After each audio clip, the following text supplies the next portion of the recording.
In the spring of the 10th year of the apocalypse, the protagonist Jiang Ling unexpectedly gave birth to a peculiar creature, Jiang Yang. Initially filled with trepidation and wariness, she gradually embraced it as her child. During a quest for supplies in the city, Jiang Yang became lost and was rescued by Qingshan, whom Jiang Ling subsequently brought home. Together, the trio lived a tranquil life in a small village. Throughout their interactions, the protagonist found healing through the two unusual beings, slowly rediscovering her softer side and rekindling her hope for life. I had not encountered another living soul for nearly 6 months. Upon awakening that morning, I felt a subtle pain in my abdomen. Cradling my protruding belly, I pondered the nature of the being within me. I suspected I was pregnant, yet reason dictated otherwise. My last intimate encounter with a man had occurred 3 years prior, and my belly had begun to swell only 3 months ago. Thus, chronologically, what resided within me could hardly be a child.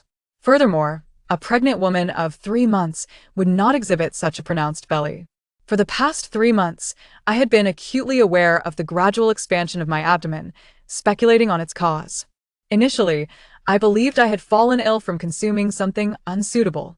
In this wasteland, which had once been a thriving civilization, nearly all food produced during better times had long since expired. Even the scant few surviving provisions had deteriorated beyond edibility.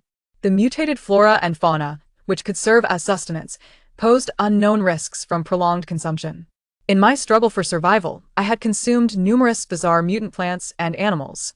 Fortuitously, I had remained unharmed by poison. However, that streak of luck seemed poised to come to an end. After a month and a half of such thoughts, I began to sense a faint heartbeat emanating from within my belly. In the stillness of night, lying alone, the sound became startlingly clear. I questioned whether I was merely imagining it, yet 2 months later, I felt the entity inside me begin to move. The first time I touched the pulsating mass, I was taken aback and began to contemplate the nature of this creature. Today, the usually quiet being had begun to stir restlessly within me. Was it preparing to emerge? I pondered this as I tightened my clothing and rose to brush my teeth by the small gutter at the door. My toothbrush, once thick with bristles, now bore only a few sparse strands, yet I continued to use it, as my previous find had been fully consumed. Discarding it would leave me with no choice but to rinse my mouth as a substitute for proper brushing. My toothpaste had long since run out, and I had not found a replacement, so I made do with additional brushing to maintain some semblance of cleanliness. In years past, amid the chaos of fleeing, I would scarcely have considered dental hygiene. Now, in this isolated existence where few survived, I found myself increasingly attentive to such trivial matters. Passing a mirror in my dwelling, I noticed my hair had grown longer. I had developed the habit of growing my hair since the onset of the apocalypse, having even shaved my head several times. Aside from the chill of winter, it was quite convenient, sparing me the distress experienced by those whose hair was greasy, unwashed, and matted with lice. For the past 2 years, my hair had remained just below my ears. Lacking suitable tools, I refrained from using the machetes I wielded against zombies and mutated creatures for shearing my hair, fearing I might inadvertently injure myself. The area beneath my ears was easier to manage with a machete. I picked up the blade intended for dispatching mutated beings and carefully attempted to trim my hair, angling my head to facilitate the task. The machete had dulled, tugging uncomfortably at my scalp, but I pressed on, undeterred, cutting away a substantial portion of hair before mirroring the action on the right side. When I inspected my reflection, the result was hardly more appealing than a dog's chew toy. Nevertheless, I felt a sense of lightness, unconcerned about the unflattering style. I had grown accustomed to it over the years. Setting down the machete, I gathered the fallen hair, considering its potential utility. I resolved to attempt crafting brushes from it. My dwelling was an old rural house, fortified by thick walls and a sturdy iron door, chosen for its security. The surrounding area was relatively devoid of zombies, though there were occasional encounters with mutated animals. As I traversed from the main room to the kitchen, I spotted a basketball-sized mutant rat attempting to pilfer the food I had stored in a large pot. It could not breach the heavy iron cover I had placed atop. Gripping the machete in one hand and stealthily retrieving a basin with the other, I lunged into the room, swinging the machete at the rat. This cunning creature evaded capture several times, but I was prepared. It scurried desperately under my blade and darted beneath the basin I had set in place. Seizing the opportunity, I struck the edge of the counter. With a resounding crash, a hefty steel plate fell from above, crushing the rat beneath it. I dared not relax my grip, pressing down on the steel to contain the struggling creature beneath. Its squeaks were laced with evident pain. I struck with the machete's handle against the plate until I was convinced the mutant rat had perished, at which point I lifted the steel to reveal my catch. Indeed, the rat lay motionless, and I had long since grown numb to the red and white fluids that oozed from it. I placed the dead rat in the basin, planning to prepare it after finishing my meal. Capturing this notorious thief of my provisions lifted my spirits. A plump rat would make for a hearty meal. Lifting the iron cover from the pot, I discovered 2 sweet potatoes and 2 steamed buns within. The sweet potatoes had been cultivated in my yard, a crop I had nurtured over the past 2 years. They were easy to grow and yielded abundantly. I still had a bag stored in the cellar. The buns, too, were of my own making, with flour that I had ground myself. After ensuring that no pests had penetrated my food, I covered the pot again and settled at the stove to heat it. There was an ample supply of firewood, as the nearby mountains offered plenty. Initially, I had struggled to gather wood, unsure of what to do, only to return with an armful of leaves that would not ignite. While firewood was plentiful, my lighter was nearing its end. The inexpensive green lighter I held was the last in my possession. I had exhausted an entire box of them previously. Once this lighter was depleted, I would have to consider maintaining a fire in the stove, for I would have no means to ignite one otherwise. Perhaps it was time to venture out in search of more supplies. Contemplating this, I instinctively placed a hand on my protruding belly. Months earlier, I had considered whether to seek out essential items, as my reserves were dwindling. However, such a decision would necessitate a journey to unfamiliar towns. The nearby town, which I could reach in half a day, had been thoroughly scoured, leaving me with little of value. It had never been a bustling locale, and in the wake of the apocalypse, it had been ravaged by survivors, leaving scant resources. I had only settled here later, when both the village and town were deserted, with only a few zombies lingering. Had it not been for the being within me, I might have ventured out. Yet now, I refrained from straying too far, for my mobility was compromised, making it cumbersome to combat zombies and mutated entities. Additionally, if I were to find myself in an unfamiliar area when the creature chose to emerge, it would spell disaster. I resolved to remain here until the time came for it to reveal itself. I had a premonition that it would soon make its debut. Once it emerged, if I were still alive, I could seek out provisions without delay. If this creature were to claim my life, I would no longer need to ponder such matters. I had confirmed the existence of a creature within my belly, yet I remained calm. After 10 years of the apocalypse, I had endured a multitude of harrowing experiences. Having survived this long, there was little that could instill fear or astonishment in me. As I sat before the stove, consuming my steamed buns and sweet potatoes, I felt the creature within me stirring once more, as though striving to capture my attention. With a stoic expression, I gazed at my belly for a while before finally placing my hand upon it. The area I touched immediately bulged in response, accompanied by a sharp pang. I inhaled sharply but chose to ignore it, continuing to eat my meal. After swallowing a few bites, I steadied myself at the stove, preparing to heat water. I intended to wash my machete and prepare hot water. The creature within me was particularly active today, and my heart raced in response, as if something significant were about to unfold. I surmised it was preparing to emerge, much sooner than I had anticipated. I needed to be ready. My original plan to forage for wild vegetables in the fields would have to be postponed. After washing the blade, I sharpened it on the stone at the door. The cold, heavy sensation in my belly made me acutely aware of the urgency of my situation. As I sharpened my knife, beads of cold sweat formed on my forehead. The gleaming blade, glistening in the water, was brought along with 2 buckets of hot water to the small room where I slept. This space was modest, measuring roughly 7 square meters, barely accommodating a bed. While larger rooms were available, this particular one provided me with a sense of security, and I preferred to sleep within its confines.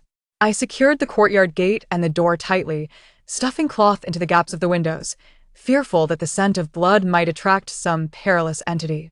Leaning against the wall, I sat on the bed, striving to regulate my breath, one hand resting on my abdomen while the other firmly grasped the hatchet.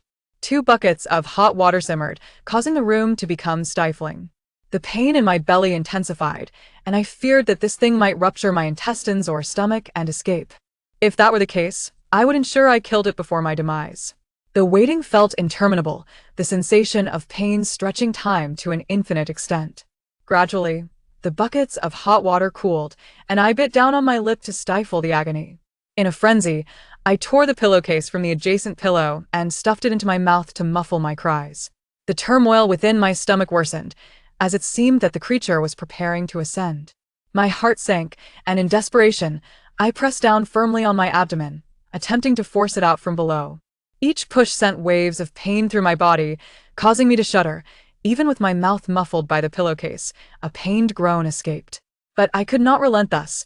I continued to press my belly, and gradually, the creature seemed to realize it could not ascend and began to move downward instead. Indeed, it was a small monstrosity. The little creature was diminutive and frail, curling into a ball and rolling to my feet. I could clearly see a tail, which no human should possess, protruding from its rear white and approximately the same length as its feet, covered in fine scales. This tail wrapped around from between its legs to its chest, obediently resting against its small torso. From the point where the tail connected, along its spine to the back of its neck, delicate white scales adorned its body. Its ears were unlike those of a human, merely small indentations affixed to the sides of its head, appearing somewhat rigid. Its closed eyes were disproportionately large, as was its mouth. It possessed only 3 fingers, or rather, a pair of claws, similarly covered in white, fine scales, transforming to human skin at the elbows. Its feet mirrored this, with 3 toes resembling the claws of certain animals. Perhaps due to its recent birth, the scales and the nails on its fingers and toes displayed a semi-transparent quality, as if easily torn away. The little creature's claws clasped at its chest, and though they appeared soft enough to break with a mere touch, I could envision that, if it were to mature, those claws might become fearsome weapons. This was a monster that would pose a significant threat if allowed to grow. Though it bore some human-like features, it was not a pure human, but rather the monster I had envisioned. I instinctively tightened my grip on the hatchet, my body drenched in cold sweat. I realized I must make a decision. Just as I lifted the hatchet with a stoic expression, the little creature stirred its head, damp fetal hair brushing against my ankle. It emitted a delicate cooing sound from its throat, its curled claws twitching slightly, revealing the umbilical cord still attached to its belly. The cord had yet to be severed, a reminder that it had rolled out from within me. I caressed the hatchet before bringing it down decisively. Blood gushed forth as I severed the umbilical cord.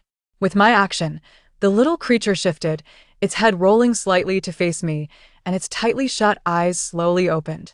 Upon meeting its gaze, I instinctively tightened my grip on the hatchet and became vigilant. Its large eyes blinked slowly before it reached out with its claw. I noticed a milky membrane between its claws, resembling a small duck's foot when spread. What did it desire? To consume me? I regarded it coldly, my hatchet poised for action. I had long learned that mercy was a luxury I could not afford in moments like this. However, the little creature's claw drooped midway, unable to crawl as it squirmed feebly, resembling a caterpillar. It could only move its claws slightly, proving far less dangerous than I had initially feared. I relaxed slightly, and with another forceful push, the remainder of the placenta, still attached to the umbilical cord, slid out alongside a surge of fluid. The mingled scent of blood was unpleasant, and the little creature lay there thrashing, yet I made no move to touch it, merely observing its intentions with cold indifference. Honestly, I was at a loss regarding what to do. My initial plan had been to eliminate the creature while it was still incapable of harming me and discard it far away or bury its remains. Yet now this little creature, aside from its hands, feet, tail, ears, and eyes, bore an uncanny resemblance to an infant. Perhaps I should simply cast it away and allow it to fend for itself. I concluded this in my thoughts. After such a tumultuous ordeal, I was utterly exhausted, the pain in my abdomen persisting, and even my head began to throb. If I could not rest properly, I feared I might not endure. With no doctors available, each illness had to be weathered alone, lacking even medicine. I needed to recuperate swiftly, otherwise, only death awaited me. The decade of hardship in the apocalypse had forged a resilience in any woman that surpassed that of men in times of peace. Even after giving birth to that creature, I found it impossible to rest, so I had to seize the opportunity to recuperate. In my slumber, I dreamt of a persistent bleeding sound, incessantly disruptive. Upon awakening, it was already nightfall, likely around 7 or 8 o'clock. I had not slept long, yet it sufficed to restore my composure. During the initial 2 years of the apocalypse, I had struggled to sleep, enduring prolonged fatigue with only the briefest moments of rest, honing my ability to recover swiftly. Rising from the bed, I felt nearly restored. The first order of business was to address my abdominal issue. Birthing that creature had drained my strength, and I needed sustenance to fill my belly. As I exited the bedroom, my steps faltered as I recalled the little creature still inside that room, neglected for several hours. It might have perished. Thud! A sound of something falling echoed from within. Gripping the handle, I pushed the door open, remaining at the threshold without entering, the hatchet positioned before me to assess the situation before lowering it cautiously. The little creature, which I had previously tossed onto the bed with the blankets, now lay on the floor, covered in dust, utterly motionless. Had it died? I furrowed my brow and slowly approached, using the hatchet's handle to turn the little creature over. Its chest was still rising and falling. It was evidently alive. Suddenly, the little creature opened its eyes, those green orbs fixated on me. In an instant, it seemed to regain its energy, extending its claws to grasp at me. I did not evade. Its claws caught the hem of my pants. Upon sensing my touch on its tail, the little creature appeared inexplicably pleased, straining to wrap its claws around my ankle and gazing up at me, bleeding. Its bleating elicited a look of surprise from me. It sounded like a lamb, soft and tremulous, as it called out while gazing up at me, yet lacking the strength to sustain its head. It soon let it droop onto my shoe. Suddenly, I lifted its face, prying its mouth open to inspect its teeth, which were indeed sharp and gleaming. Earlier, as it bleated, a glimpse of white had led me to suspect that this creature possessed teeth upon its birth, and now, upon inspection, I confirmed that not only did it have teeth, but they were sharper than those of a human. From the appearance of its teeth, it was evident that this creature was carnivorous. When closed, its mouth appeared only slightly larger than that of an average infant, but when agape, it became apparent that it could open wide. I examined its mouth, and it did not resist, allowing me to inspect it while its large green eyes regarded me. Though it bore the innate coldness of a reptile, I discerned within it a glimmer of affection. After a moment of silence, I released its head, and with a slight tug, I attempted to dislodge it from my leg. However, it seemed to grasp my intentions, its small claws clinging tightly to my ankle, refusing to let go, bleeding persistently.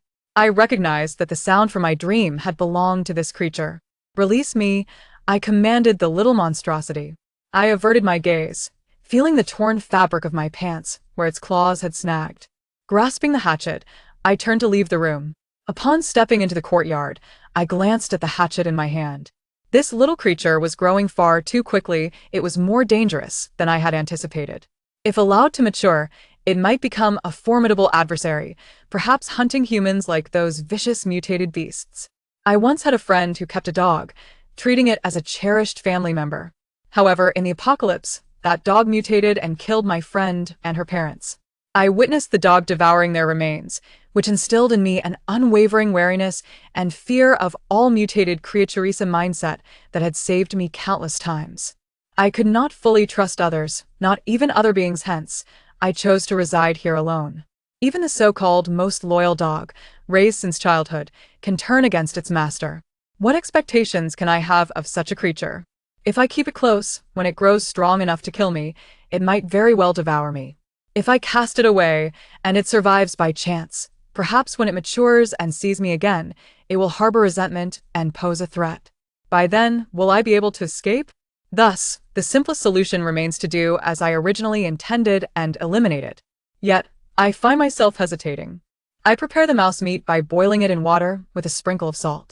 My available seasonings are limited to salt and the basics of scallions, ginger, and garlic.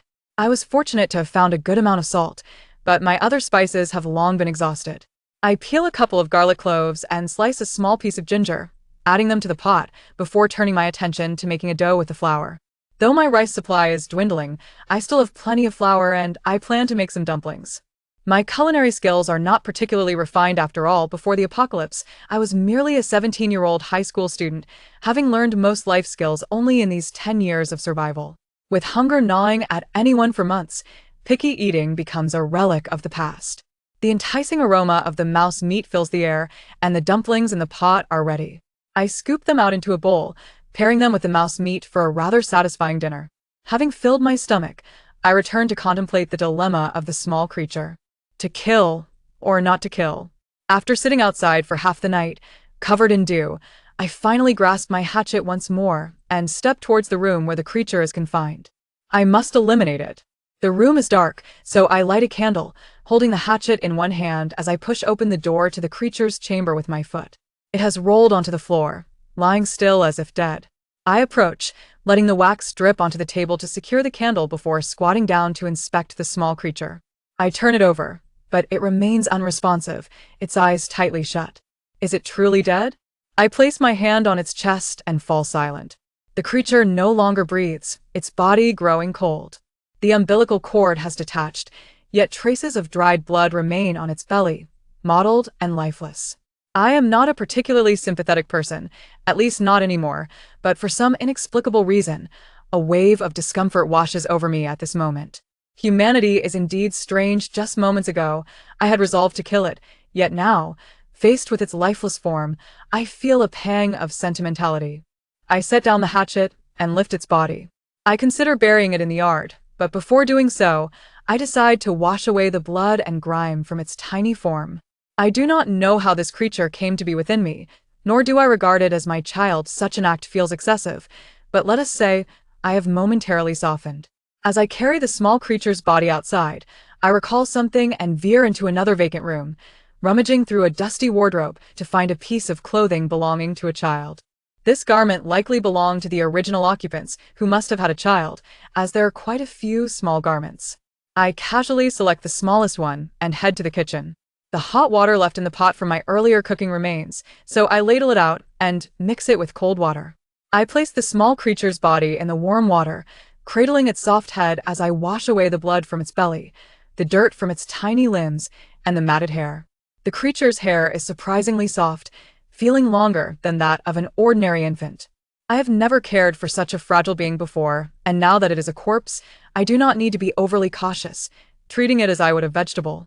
However, as I clean its neck, I sense something amiss. I pull it from the water to examine its neck more closely. Could it still be alive? By the time I retrieve the hatchet, the small creature has crawled out of the basin. Its body is damp, hair clinging to its face, making its green eyes appear even more eerily large. It crawls towards me. Only a day old, and it can already crawl. I watch its movements intently. It approaches, just as before, stretching its tiny claws to grasp my foot, tilting its head back to bleat softly, a sound that seems harmless. Had it merely feigned death?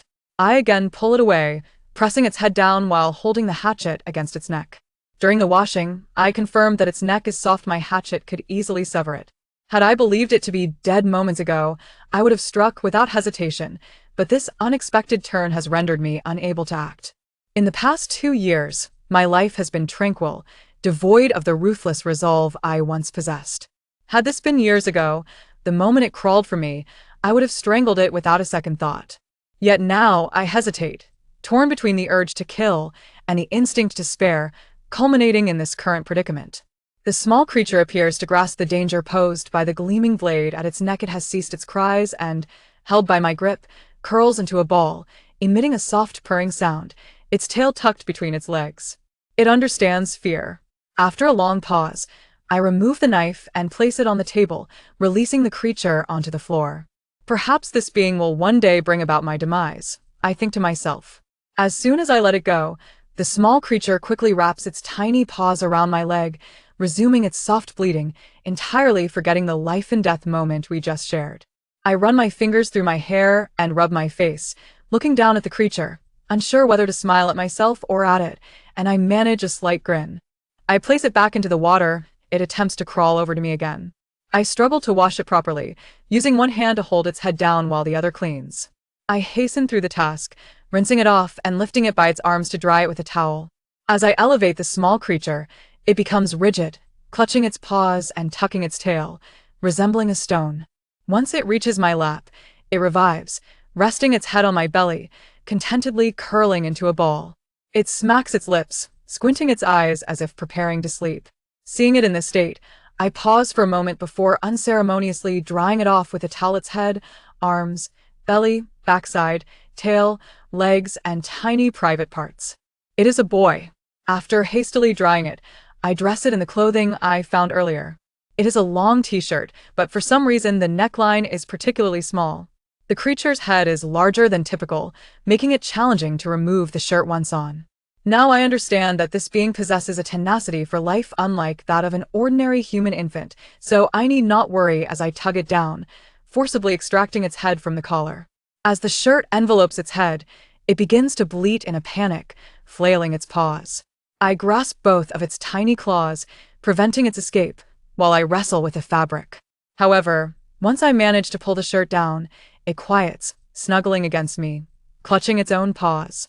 After fitting its head, I proceed to dress its arms. Another challenge arises. The creature's hands are claws, thicker than those of an infant, with sharp nails.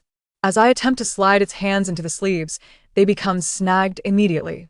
After several attempts, I must withdraw its hands again, examining them closely. The 3 claws are quite nimble, capable of sheathing their sharp edges within a fist. I take the initiative to form its claws into a fist and guide them into the sleeves, but halfway through, it opens its hand and gets stuck once more. I pull its claws out again, and show it my own hand, curling my thumb and pinky while leaving 3 fingers extended, slowly closing them. My patience is wearing thin since it cannot fit. I abandon the effort and simply drape its arms into the garment. The sleeves and neckline are elastic, while the body is loose, transforming the shirt into a makeshift dress that covers its backside, sparing me the trouble of finding pants. Once I have finished dressing it, I set it aside on a stool and head to fetch water to wash my face. As I cleanse my face, I see it trying to climb down from the stool, reaching out for me. A fleeting thought crosses my mind. Does this small creature possess an excessive attachment to its mother, yearning to snuggle closer whenever it sees me? To prevent it from soiling itself again, with droplets still on my face, I turn and lift it to place it on the counter, where it steadies itself against my basin. After washing my face, I sit and soak my feet. The small creature nestles back into my embrace. The warmth of the mildly hot water envelopes my feet comfortably, and the fire in the stove still crackles softly, occasionally emitting a gentle pop. Sitting beside the hearth, I feel cozy and drowsy. Suddenly, I recalled a winter from several years ago. Whether it was 7 or 8 years, I cannot precisely say. At that time, I was temporarily residing in a makeshift base. That winter, an enormous snowfall blanketed the landscape, entrapping many within the small base, leading to countless perishing from the bitter cold and starvation. Not far from the dilapidated dwelling where I stayed, there was a pregnant woman. At that time, encounters with expectant mothers had become rare for me, especially one like her who could still muster a smile for a stranger. On a night when the wind howled and snow swirled violently, I faintly heard her anguished cries, which persisted throughout much of the night before gradually subsiding. Many times, I found myself contemplating my existence, recognizing that I had traversed through hell. Even if I did not comprehend the purpose of my life, I understood that I must continue to live. A sudden noise jolted me awake. I looked down to see the little creature nestled contentedly against my leg. The sound emanated from its belly. It was hungry. I was uncertain what it could consume. I had no milk to offer, and given its sharp teeth, it likely could not drink milk anyway. After wiping my feet, I rose and approached the large pot. There remained some leftover rat meat, though I was unsure if it would eat that. Lifting the pot lid, I took a piece of meat and held it near its mouth. It twitched its nose and extended its long, retractable tongue to lick it. Only then did I realize the extent of its mouth, which resembled that of a fledgling bird eagerly awaiting its meal. Indeed, it possessed a gaping maw. I tossed the morsel into its mouth. It crunched noisily as it devoured it, prompting me to continue feeding it piece by piece. However, the rat meat was nearly depleted, and when it finished, it still had its mouth agape. If it only consumed meat, I could not sustain it, I thought, wiping my hands before pinching its mouth shut. The little creature complied, whether out of satiety or the understanding that there was no more food. It ceased its demands. As I no longer heard any gurgling from its belly, I deemed it sufficient and resolved to try offering it something else the next day. I had unwittingly invited considerable trouble upon myself. As I contemplated my impending sleep, I realized I could not accept the little creature lying beside me, for that would rob me of rest, rendering me perpetually vigilant. Thus, I ultimately resolved to place it in another room to sleep alone.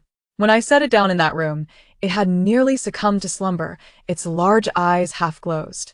Yet, as soon as I laid it down, it immediately awoke and clung tightly to my hand. Sleep alone, I instructed. However, I could not rest for long. As dawn approached, I awoke from a dream in which the sound of bleating filled the air. I sat up and gazed at the wall to my left, where I had envisioned a bleating little creature. Yet, the bleating I heard in my dream was absent. The room remained eerily silent. After a moment of hesitation, I rose, donned my shoes, and prepared to investigate. In the room where the little creature resided, a foul odor assaulted my senses. Upon opening the door, I was momentarily taken aback by the sight within, but I quickly regained my composure and hastened inside. The little creature lay sprawled on the bed, surrounded by what appeared to be regurgitated matter, including undigested rat meat. The dawn light had yet to break, and the dimness outside rendered it difficult to discern the creature's condition. I then sought to light a candle for better illumination. As the glow brightened, I observed that the little creature was filthy. I pressed on its sunken belly, and it emitted a faint wheeze. Its breath was weak, and its eyes seemed unable to open fully, yet it was still alive. Despite its unkempt state, I did not recoil, for I had endured months without a bath in my most desperate times, far surpassing this creature's odor. Indeed, it was remarkably resilient after such turmoil. It had not succumbed. I surmised that it likely could not tolerate the mutated rat meat, yet truthfully, I was at a loss for what to do. After a brief deliberation, I carried the little creature back to the kitchen, stripped it of the soiled clothing that had clung to it, and wiped it down as best as I could. Then I bundled it in a large coat, securing it against my chest. I feared leaving it unattended in the room, as it could easily fall prey to any lurking mutated creature. Thus it had to accompany me. Perhaps it was truly exhausted from its ordeal, for it did not utter a sound as I maneuvered it, lying limply within the fabric. I adjusted the makeshift carrier, ensuring it would not hinder my ability to wield my tools, and then secured it in place. From the corner of the kitchen, I retrieved a bamboo basket, a small hoe, and various other useful items. In rural homes, such tools are commonplace. I had gathered all that could be of use from the neighboring houses, accumulating a collection of agricultural implements. With my tools in hand, I slung a cloth bag across my shoulder, placing 2 dry cakes and a flask of water inside. Once these preparations were complete, I locked the kitchen door and ventured outside, armed with my machete and other tools. The destination I sought was not far, yet I had grown accustomed to being fully equipped for any unforeseen occurrences. A hint of white light began to appear on the horizon as the darkest moments of dawn slowly receded, revealing the shapes of my surroundings. It was only in this light that I dared to venture out. Otherwise, I would never brave the darkness, no matter how urgent the matter, for it was too perilous. The early spring morning dew was still heavy. I donned thick rubber gloves, opened the yard gate, and surveyed the surroundings, only proceeding once I discerned no anomalies. After securing the gate, I made my way down the path leading out of the village. Originally a cement road, it had become riddled with cracks, from which wild grasses and brown tree roots sprouted. The houses lining either side were once newly constructed rural homes, but after a decade of neglect, they had fallen into disrepair, with various plants overtaking both their interiors and exteriors. Numerous branches extended through the windows, and the walls were cloaked in vines and wild grasses. In contrast, my humble tile-roofed dwelling appeared to be the sturdiest structure 2 years prior. When I first arrived, it was the only house whose roof had not been engulfed by weeds. Continuing along the worn path, I approached a massive locust tree. This tree had undergone mutation, its size multiplying many times over, yet it had not begun to hunt animals like some perilous mutated flora. Its roots had extended an impressive 500 meters, reaching even in front of my own dwelling. Though its canopy was not vast, it resembled a towering spire, its thick foliage blanketing the ground in a layer of fallen leaves. During the rainy season, mushrooms would sprout beneath its branches, ripe for foraging. In the peak of summer, its shade provided a refuge from the oppressive heat. However, at present, I would rather take a detour than pass beneath its boughs, for dangerous mutated creatures might be resting among its branches. This tree was colossal, and smaller mutated animals, akin to cats and weasels, often favored it as a perch during the night. In the murky light, visibility was poor, and should I venture beneath its canopy, I risked an encounter with those hidden creatures, which could lead to a perilous confrontation. I typically avoided such futile endeavors, as any injury sustained would significantly impact my subsequent existence, especially now with the added responsibility of the little creature. I glanced down at the creature's exposed black hair, pursed my lips, and continued to remain vigilant of my surroundings. The area was eerily quiet, everything still enveloped in slumber. Even the insects in the grass were silent at this hour. I treaded carefully upon the relatively clean path, for the dense underbrush might conceal hidden dangers. Even when crossing into the thicket, I would first use my machete to part the foliage. Dew from the grass dampened my tightly bound pant legs. Suddenly, mutated insects sprang from the underbrush, creeping over my shoes. A few dark, glossy beetles clung to my footwear, which I quickly shook off and dispatched with my hoe. These creatures were mutated lice. Should they latch onto any living being, they would pierce the skin like nails, draining the blood until nothing remained. A few were manageable, but a swarm would send even the most formidable fleeing. Today, I intended to venture to that very place. However, I was not heading to the fields. I was bound for the mountains. My parents had long since perished, leaving me adrift like a leaf upon the water. Though I had encountered numerous misfortunes, I had also met kind souls. The one who treated me the best was a middle-aged woman whom I called Aunt Lee. Hailing from the countryside, she had set out for the city in search of her daughter, yet the world was rife with flesh-eating zombies, mutated flora and fauna, and even predatory humans, preventing her from locating her child. Perhaps it was because I was of a similar age to her daughter that she treated me kindly as we fled together with the larger group, imparting invaluable knowledge along the way. Much of what I have learned stems from her teachings. During my escape, I endured a bout of severe gastrointestinal distress due to consuming an excessive amount of indigestible raw food. In that moment of desperation, unaware of where to procure medicine, Aunt Lee foraged along the roadside for the roots of a certain plant and brewed them for me to drink. She explained that in her village, people often preferred home remedies for minor ailments over visiting doctors in the city, relying on the wisdom passed down from the elders. They would dig up wild roots nearby and brew them for relief. In this post-apocalyptic world, even the slightest illness could prove fatal. That humble root saved my life on several occasions, and I committed its essence to memory. Over the past 2 years, I have yet to need such wild roots, but I recall having spotted them during my ascents into the mountains. The fields here are filled with the wheat sown last autumn, interspersed with various other plants. Apart from the 2 acres I have cultivated, I occasionally find unexpected delights in the surrounding neglected fields. Some plants, though no longer tended, continue to sprout from seeds that have lain dormant, providing just enough sustenance for me alone. Here, there are no zombies, no other humans, and I find solace in this solitude. Yet, at times, a tinge of loneliness creeps in. Fortunately, such thoughts are fleeting most of the time. I remain averse to the idea of encountering others. I involuntarily glance down at the peculiar creature nestled against my chest. To be honest, its presence unsettles me. But for now, I must proceed one step at a time. Traversing my 2 acres, I began my descent toward the foot of the mountain, keenly observing the ditches and embankments around me, for wild roots tend to thrive in the shaded crevices. I wielded my machete to clear away thorns and push aside overgrown weeds. Uncertain if it was dew or perspiration, moisture trickled down my forehead and along my cheek. I lifted my hand to wipe it away and continued my search. If I failed to find what I sought here, I would have to delve deeper into the forest. At the bank of a dried-up gully, I discovered a newly sprouted vine, its leaves resembling those of the plant I sought. I cleared away the surrounding brambles and began to excavate the earth with my hoe. Cradling the little creature in my arms made it difficult to exert much force, so I carefully unfastened it and placed it in a bamboo basket. However, as soon as I set it down, it began thrashing about in the basket. I gently kicked the side of the basket with my toe and said, "Be quiet."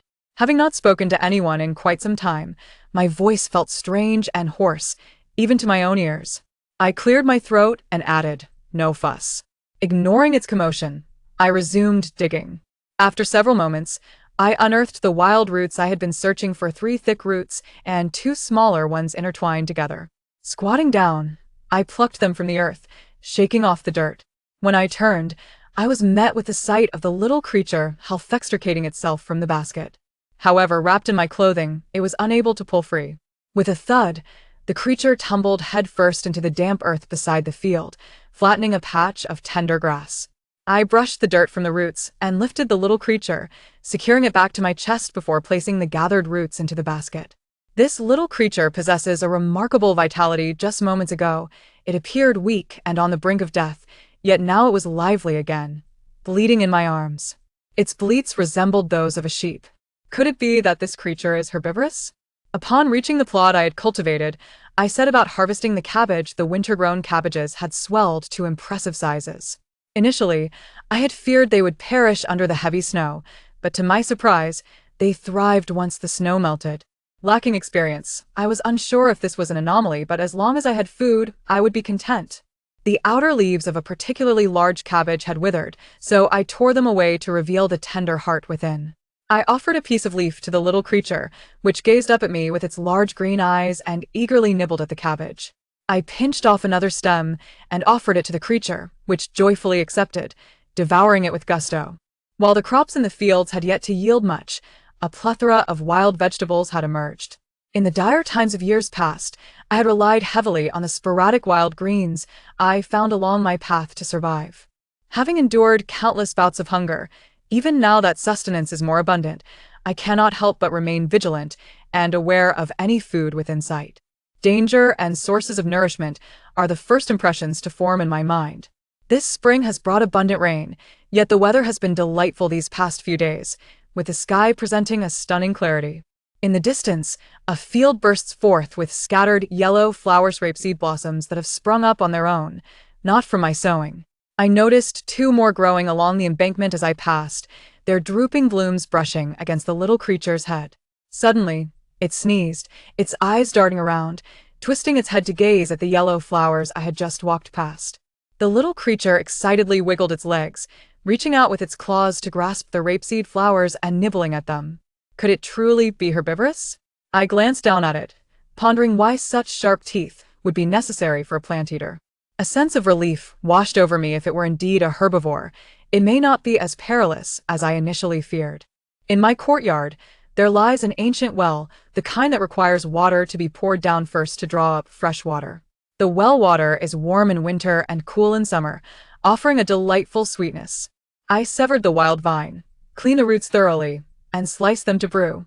The aroma was not particularly pleasant, bearing a bitter scent. While the roots simmered, I glanced at the little creature, which was sprawled in the bamboo basket, having already consumed a significant portion of my tender cabbage. It turned its head to look at me, feigning innocence. I ignored it, allowing it to continue munching, and rummaged through the cupboard for a clay pot and a small stove used for winter cooking. The wood in the stove, after prolonged burning, turns into blackened charcoal, though this charcoal burns quickly, reducing to a fine ash.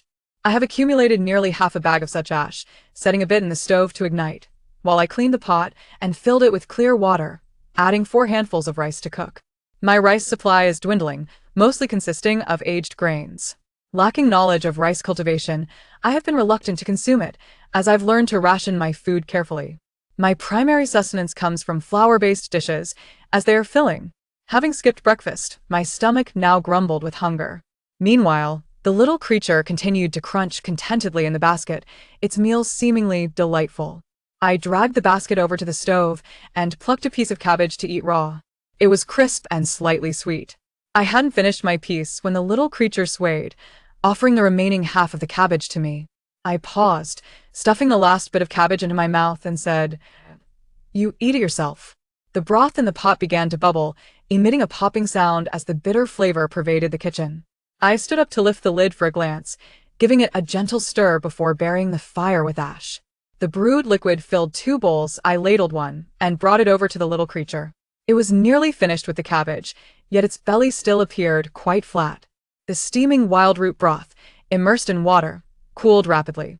Just as the little creature finished its entire cabbage, I lifted it up and held the bowl near its mouth. Given its current state, it likely no longer needed the broth, but having gone through the trouble of gathering it, it seemed wasteful not to drink. Drink! The little creature was suddenly hoisted, retracting its claws and looking at me with curiosity. I gazed back at it, and it returned my stare. I raised the bowl to take a small sip, demonstrating how it was done, then offered it to its mouth. Its nose twitched as it tentatively extended its long tongue to taste. No licking, drink. I remained silent, merely positioning the bowl closer to its mouth.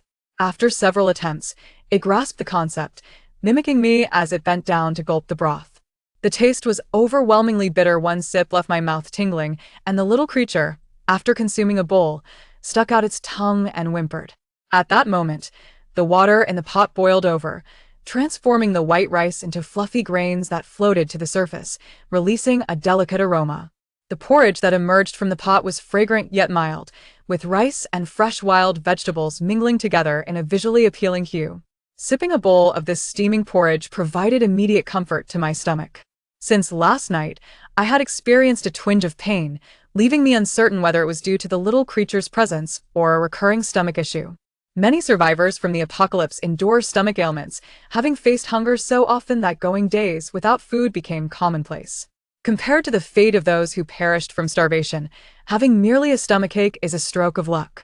During the years when zombies roamed, it was puzzling to witness the decline of many plants as they inexplicably withered away.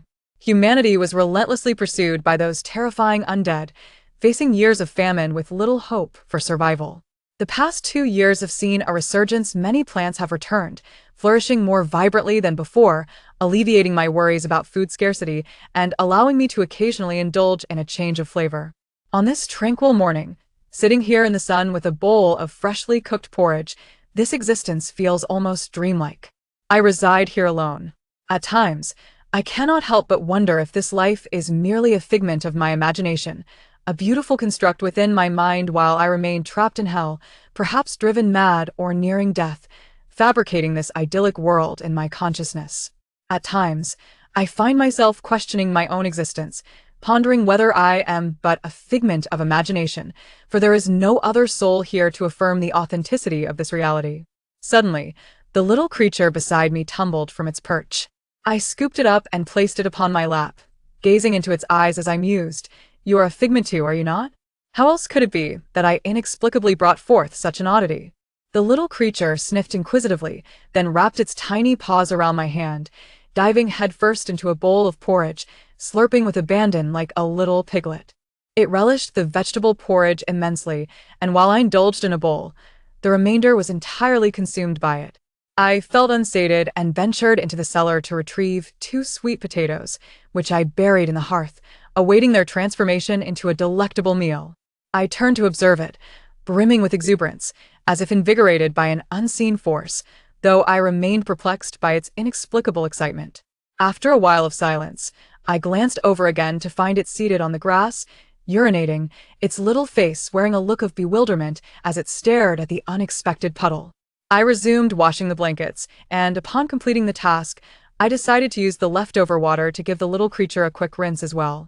Children are quite a handful, and so too is this little creature. I wash my quilt with soap pods, and to the left of this tile house, nestled against the mountain, there resides another household, which boasts a grand soap pod tree in its yard. A small creek flows in front of their door, meandering to our side and transforming into a quaint ditch. In truth, I had never encountered soap pods before coming here, let alone utilized them. My awareness of their existence came from Aunt Lee, who spoke of them. Born and raised in the city, I spent the first 17 years of my life akin to an idle soul, utterly incompetent in cooking and having only washed my undergarments. During our escape, Aunt Lee shared many tales, including those of the soap pod tree. She recounted how, in her childhood village, every household cultivated soap pod trees, with several planted by the creek. Each morning, young wives would venture to the creek to wash clothes, using crushed soap pods wrapped in fabric, which they would then beat with a stick to achieve cleanliness. She also reminisced about her family making tofu, where a pot of steaming soy milk was particularly delightful, and how, before the new year, they would brew malt, creating a sweet syrup that could stick all teeth together. As I listened, I cradled my sunken belly, salivating at the thought. I am profoundly grateful for her stories. 2 years ago, my decision to settle here was, in part, influenced by her. Soap pods bear a resemblance to broad beans and possess a natural soap fragrance. When I first arrived, I was utterly alone, burdened with a few tattered belongings, akin to a wandering spirit. Now, 2 years later, I have unconsciously established a shelter that shields me from the elements, filled with countless items I have personally discovered and crafted. Each corner echoing my life's narrative. This feeling is exquisite, as if I have regained a home. This afternoon, I neither ventured into the fields nor ascended the mountains. Instead, I sat beneath the wall basking in the sun. Food is plentiful, and I do not feel compelled to seek more, especially since I just gave birth to a little creature a little over a day ago. Insufficient rest would not bode well for me. So, I resolved to take these days to recuperate. The little creature, freshly washed, curled up in my embrace, snoring softly. Its gentle purring irked me, prompting me to tug at its tail. Startled, it opened its eyes wide, lifted its head to survey the surroundings, and upon seeing nothing else, drooped its head back to sleep. I found myself curious whether it would ever speak, or if it would merely bleat in the future. Would it ever utter words, or was it destined to only bleat? I relinquished the notion of teaching it to talk. Perceiving this little creature as somewhat foolish, I rummaged through the cabinet and unearthed the children's clothes, most of which bore a musty odor. With some already marked by mildew, I laid them out in the sun to dry, draping them over bamboo poles, the well cover, and a few low tea trees in the yard, creating a colorful tapestry. These garments were oversized for the little creature, so I dressed it in a long-sleeved shirt, letting its lower hem cover its calves. I opted against trousers to avoid any mishaps. And besides, the trousers had no openings for its tail. Donning the shirt, the little creature resembled a girl in a dress, and it appeared quite pleased. The shirt I selected was adorned with small yellow flowers, and upon wearing it, it attempted to nibble at the blossoms, only to be thwarted by my gentle grip on its mouth. If you ruin those clothes, you'll be bare-bottomed. I won to fetch you new ones. I warned it. I doubted it comprehended my words, yet it likely grasped the essence of my admonition. As it soon abandoned its quest to bite the flowers, I felt a sense of satisfaction at its obedience. Had it been a more rebellious creature, I might have released it after a few days, but this one, if it remained docile, I could keep it a while longer. Spring weather is notoriously capricious. The sun shines during the day, only for a sudden clap of thunder to erupt at night, followed by a downpour that patters against the roof and the blades of grass. I end my dim, narrow room. I listen to the rain and a seemingly unrelated memory surface. At 16 or 17, I was fond of playing video games, often banging away at the keyboard. My mother would push open my door at night, saying, "I thought it was raining outside, but it was just you typing away. It's late. Hurry and sleep." I had forgotten what it felt like to be a daughter, cherished and cared for. Likewise, I was unsure how to be a mother, so I could not perceive myself as one. The term felt sullied. The mothers I encountered on my journey often exhibited a formidable courage inherent to their roles, a quality I believed I lacked and would never possess. The little creature beside me had been sound asleep, its head resting against me. However, a flash of lightning outside jolted it awake, causing it to tremble like a quail. Each crash of thunder made it shudder, emitting faint whimpers. A timid little creature, frightened of the storm, I reached out and poked the quivering being, which clutched my finger as if it were a lifeline. "You timid little thing, drinking cold water will make you sick." A line from a nursery rhyme suddenly came to mind, a fragment I must have sung with friends in childhood, yet I could not recall the rest, leaving me momentarily stuck. Upon hearing my voice, the little creature gazed at me with wide eyes, seemingly less afraid. I felt its gaze urging me to continue. As I stroked its head, another rhyme surfaced. Big head, don't worry about rain. Others have umbrellas, but you have a big head." How curious! Where did these memories originate? When I usually struggle to recall such things, where in my mind do they hide? Under the bridge in front of the door, a flock of ducks swims by. Quack, quack, quack. I was uncertain if I had remembered it correctly, but as I quacked, the little creature's tail wagged, and it erupted into delighted laughter, tugging on my finger while joyfully exclaiming "wah wah wah." At that moment, the little creature resembled an ordinary child. I found myself unsure of my emotions as I rubbed its belly and continued to quack.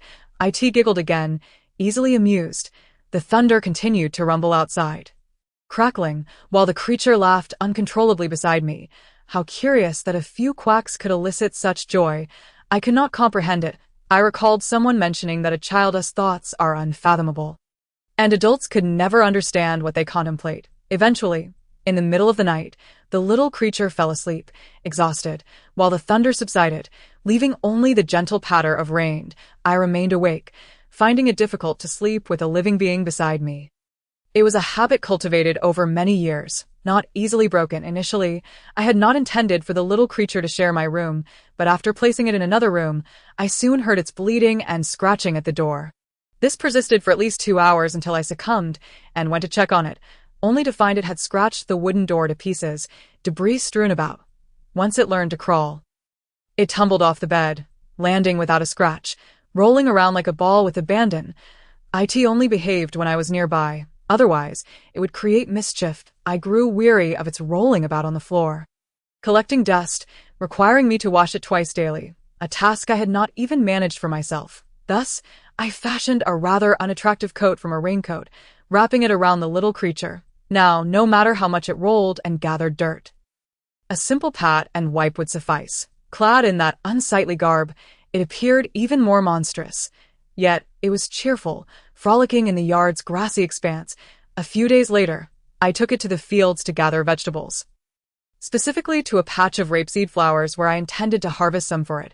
Upon releasing it onto the ground, it rolled like a ball, tumbling through the flowers and scattering countless yellow blooms. I cut the flowers while keeping an eye out for the signs of the little creature's escapades. When I had harvested a small patch of rapeseed, I suddenly heard the little creature bleating excitedly, its voice higher than usual, infused with enthusiasm. I ventured into the waist-high rapeseed field, only to be greeted by the sight of my little creature rolling towards me, clutching a wriggling lizard in its claws. I swiftly snatched the lizard from its grasp and tossed it aside, then stuffed a frog into a bag and fed the little creature some rapeseed. Frog meat is tender, best when cooked in porridge. First, it should be sautéed with garlic until golden before being added to the porridge, resulting in a fragrant and delicate dish. Unfortunately, 2 frogs were too few to savor the flavor for long. As I savored the porridge, I contemplated the summer to come, when the ponds by the fields would teem with frogs, and I could fashion a fishing rod tied with shrimp to catch a basketful in no time. While I enjoyed the meat porridge, the little creature sat beside me, nibbling on rapeseed. I decided to test whether it was indeed a vegetarian by offering it a couple of pieces of frog meat, which it accepted eagerly. However, half an hour later, it regurgitated the frog meat along with the rapeseed, proving itself to be a true herbivore. This revelation eased my mind considerably, making the prospect of sleeping alongside the little creature at night less daunting. Though it would wake frequently, at least I could manage some rest. Staying awake all night, lost in thoughts and daydreams, had grown quite exhausting, impacting my productivity during the day. The minuscule amount of frog meat is hardly sufficient. After subsisting on a vegetarian diet with a little creature for half a month, I feel as though I might transform into a sheep. Thus, I resolved to venture into the mountains. Relying solely on vegetables is inadequate to replenish my energy. Now that I believe my strength has nearly returned, I feel confident that taking the little creature into the mountains should pose no significant issue. This time, my journey into the mountains will not be limited to merely strolling at the foot. I intend to delve deeper, which may take a day or two, necessitating an overnight stay. I have previously explored the mountains several times, always during autumn when the bounty of nature abounds, wild fruits ripe for harvest and animals fattening for winter. A successful hunt could yield a substantial supply of meat, preserved for the entire winter with a touch of salt. I have prepared an array of tools, a machete secured at my waist, an iron rod, a small knife, along with a net and rope. Additionally, I possess a slingshot discovered in a dilapidated house in the village, likely once owned by a family who enjoyed hunting, although there is a rusty shotgun. I have no knowledge of its use, and it appears long forsaken. The slingshot I found is not a child's toy. It was likely intended for hunting birds and game. With my current strength, I could barely pull it back for 7 seconds before my hands began to tremble. Last year, I even used it to shoot a wild duck near the lotus pond. Alongside these tools, I must gather small items such as a lighter, all stored in a small pouch kept close at hand.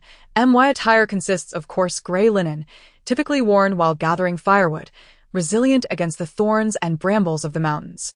I have secured 2 belts around my waist, one for support and the other for hanging my pouch and knife, as otherwise they might cause my trousers to slip. The cuffs of my pants are tied tightly with cloth strips to prevent insects from crawling up my legs.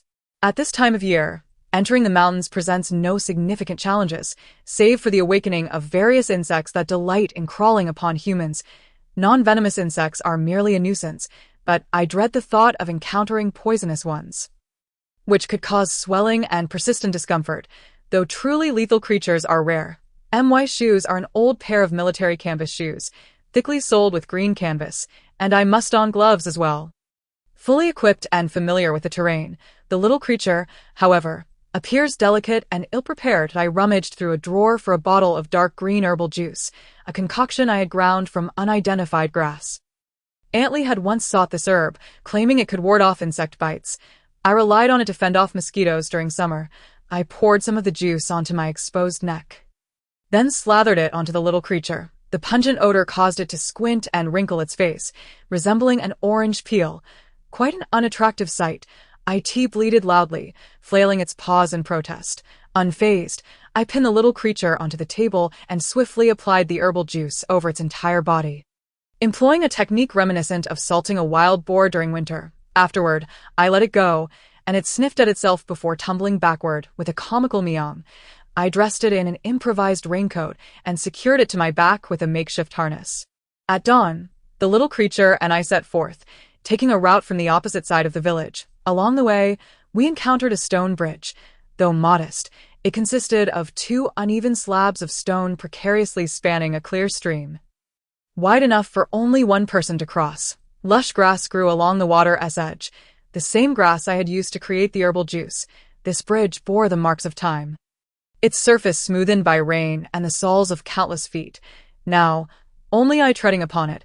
Wild grass flourished around the edges. Beside the bridge stood an ancient peach tree, its gnarled trunk marked by scars resembling the skin of an elder, dripping with translucent peach gum. The tree was blooming, and as I passed beneath its branches, a gentle rain of petals fell upon me. The little creature behind me eagerly reached for the low-hanging blossoms, and with a snap, it caught one, gleefully stuffing it into its mouth. I often mused about its insatiable appetite. Quickening my pace, I descended towards the misty, verdant mountains. This hour, the morning light was gentle.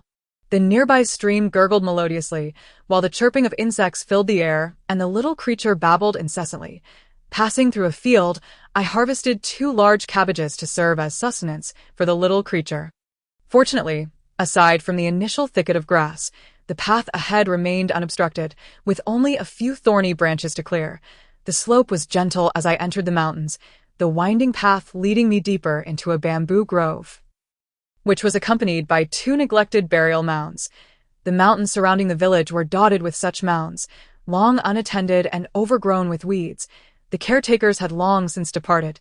I had once been timid, fearful of the dead, but with time, I grew desensitized, no longer troubled by their presence. I stepped into the bamboo grove. I noted the steadfast greenery of the bamboo, unlike the deciduous trees that were just beginning to sprout new leaves. I cleared away the fallen leaves with my machete, surveying the grove. I spotted a solitary bamboo shoot just peeking through the soil, with others yet to emerge. I resolved to return in a fortnight to harvest them. Continuing my ascent, I discovered a wild field, once cultivated for peanuts, where remnants of the crop still lingered. Last winter, I had set a net here, hoping to catch some birds, but heavy snowfall had sealed off the mountains, and I had not returned since. The field was overrun with wild grass, and my net had developed a hole, with only a corner still tethered to a nearby tree, weighing the little creature on my back. I approached the grass and retrieved the net. Ensnared within was a small gray bird, long deceased, its carcass ravaged by insects and ants, leaving behind only a skeletal frame and a few tattered feathers. I discarded the remains and rehung the net, leaving the hole as it was. The area still teemed with birds. With a stroke of luck, I might catch 1 or 2. I held no expectations for the frayed net, merely securing it before continuing my ascent with the little creature. It had been notably quiet since entering the mountains, contentedly nibbling on leaves I had gathered along the way. However, soon after, the little creature began to bleat softly. Prompting me to set it down, It pointed in a direction, bleating and calling excitedly. Following its lead, I soon discovered a cluster of orchids. The little creature appeared particularly fond of flowers. I pulled it away from the patch. It languished, its tail drooping. A memory surfaced. When I was 15 or 16, I harbored a deep affection for flowers, cultivating over 20 pots on my balcony, though I lacked the skill to care for them. That task fell to my mother, who would water them daily while chiding me for my neglect. I struggled to recall her exact words, as I had often dismissed her reminders, allowing them to fade from memory. The mountain I now traversed is not a solitary peak, but rather a series of interlinked hills, undulating in succession. In pursuit of wild game. There is no need to ascend too high. The creatures I seek, hares and doves, tend to roam at lower altitudes. As I walked, I remained vigilant, scanning the trees and underbrush for signs of larger creatures, should I notice significant disturbances in the foliage or large tracks in the fallen leaves. I would alter my course to avoid potential encounters with formidable beings did I end this post-apocalyptic world. Venturing into the mountains is fraught with peril. Many animals and plants have mutated, increasing the dangers of such excursions. Nevertheless, compared to the remnants of the undead lingering in the cities, the mountains are somewhat safer. After all, the majority of mutated flora and fauna are few, and most will not attack unless provoked. Though the weather is not particularly warm, my thick attire, combined with the weight of the rapidly growing little creature and my various supplies, soon leaves me drenched in sweat, my bangs sticking to my forehead. Ignoring my discomfort, I remained focused on my surroundings. The signs of smaller animals passing through are subtle, requiring keen observation to detect. My aim is to locate their latest foraging trails, ensuring I tread carefully. The growth rate of the little creature is remarkably swift, and its intellect surpasses that of an average child. Although it cannot fully comprehend my words, it often grasps my meaning, since its birth nearly a month ago. It has already managed to traverse a distance of several steps on flat ground. Indeed, it is a remarkable little being. I raised my hand to wipe the sweat from my forehead and cheeks, and listened intently as the sound of trickling spring water faintly reached my ears from the right. I walked in that direction, and soon came upon a mountain stream. I leaped onto a rock beside the stream, and gently set down the little creature I had been carrying on my back. Deciding to take a rest here, the stones by the stream were covered in moss and somewhat slippery, so I rubbed my shoes on them. Using the machete in my hand, I stirred the clear stream water. Finding nothing unusual before crouching down to scoop some water to wash my face, the cool stream water immediately alleviated the heat generated by my journey. I wiped my hands on the little creature's face, tousling its soft black hair into a playful style, and instructed it not to move. If it fell in, it would have no spare clothes to change into, and the water was quite cold. Flowing down from the mountaintop, the little creature gazed at my face, then at the shimmering water, clutching its claws with an expression of longing to play in the water. I wiped my face and stood up. Lifting it by its hands and carrying it above the stream, its tail hung down, and I dipped the pointed tip into the water. The moment its tail, covered in white scales, touched the water, the little creature erupted into delighted laughter. Curling its tail upwards, I gathered that it found the stream water too cold. I lowered it further until its claws grazed the icy water, and it tucked them in. Curling up into a ball, clutching my hands like a koala clinging to a branch, I shivered slightly, then suddenly sneezed, a powerful sneeze that caused it to tumble back onto the rock. The little creature lay there, dazed, with its snow-white face and those yellow-green vertical pupils creating a comical yet peculiar expression, exuding an endearing charm. This area of woods was not densely populated. The shrubs were low, while the towering crowns of trees grew far above, allowing sunlight to filter through the gaps. A patch of light fell directly before the little creature, capturing its attention as it focused intently on the spot of light on the rock. After washing my face, I sat on the stone, observing the little creature as it curiously touched the light for about 3 minutes. When I resumed my journey, it looked back longingly at the shimmering spot on the stone. I moved quickly, and by the afternoon, I had ventured deep into the mountains, discovering numerous traces near several ponds, and even uncovering 2 rabbit burrows, though they were vacant. In the evening, I found a relatively open space to rest. Surrounding me were fallen leaves and branches, which I gathered to build a fire. I placed a stone beside the fire and set a metal canister of water on to heat. The flatbreads I had cooked that morning had already cooled, so I skewered them with wire and placed them over the flames to warm. The canister was small, containing little water, and soon it began to bubble vigorously. I grabbed a handful of thick green leaves to use as a cloth, carefully moving the hot canister aside to cool, while continuing to toast the flatbreads. The fragrant aroma made my stomach rumble, and the little creature, nestled against me gnawing on cabbage, paused, then lay on my belly. Listening intently for a moment, the toasted flatbreads were even harder than before, but with water, they were easier to swallow. Anyone who has endured the end of the world would not complain about food being unappetizing. The crispy burnt layer crackled as I bit into it, and inadvertently glancing down, I noticed the little creature staring at me again. Its eyes were so large that they glimmered faintly in the darkness. I had been startled by its gaze several times at night, but I had grown accustomed to it. Not only had I adapted, but I could occasionally discern its thoughts, such as now, when I sensed its curiosity about the bread in my hand. This little creature possessed an insatiable curiosity, fascinated by anything it had never seen before, particularly things that made sounds or emitted various scents. I peeled off a piece of the toasted crust and offered it to it. And before my hand could reach it, it instinctively opened its mouth wide. Its mouth, when opened, was surprisingly large, and each time I fed it, I felt as though it might accidentally bite my hand. Sometimes, I pondered how fortuitous its appearance was. Had it come into my life during those 2 years when I struggled to find enough to eat, I might have considered it a source of sustenance rather than a companion. Back then, no one would share food, not even with family or loved ones, as hope was too precious to relinquish in the depths of extreme hunger. Thankfully, I was alone and did not have to consider others. During that time, I could not help but think such thoughts. Now, I placed the crust in the little creature's mouth, and it emitted a similar crunching sound, subsequently bleating joyfully for me to look at its mouth. Before continuing to munch away, however, after a few bites, it realized there was nothing left, smacked its lips, and no longer seeking more food, wrapped its claws around my waist.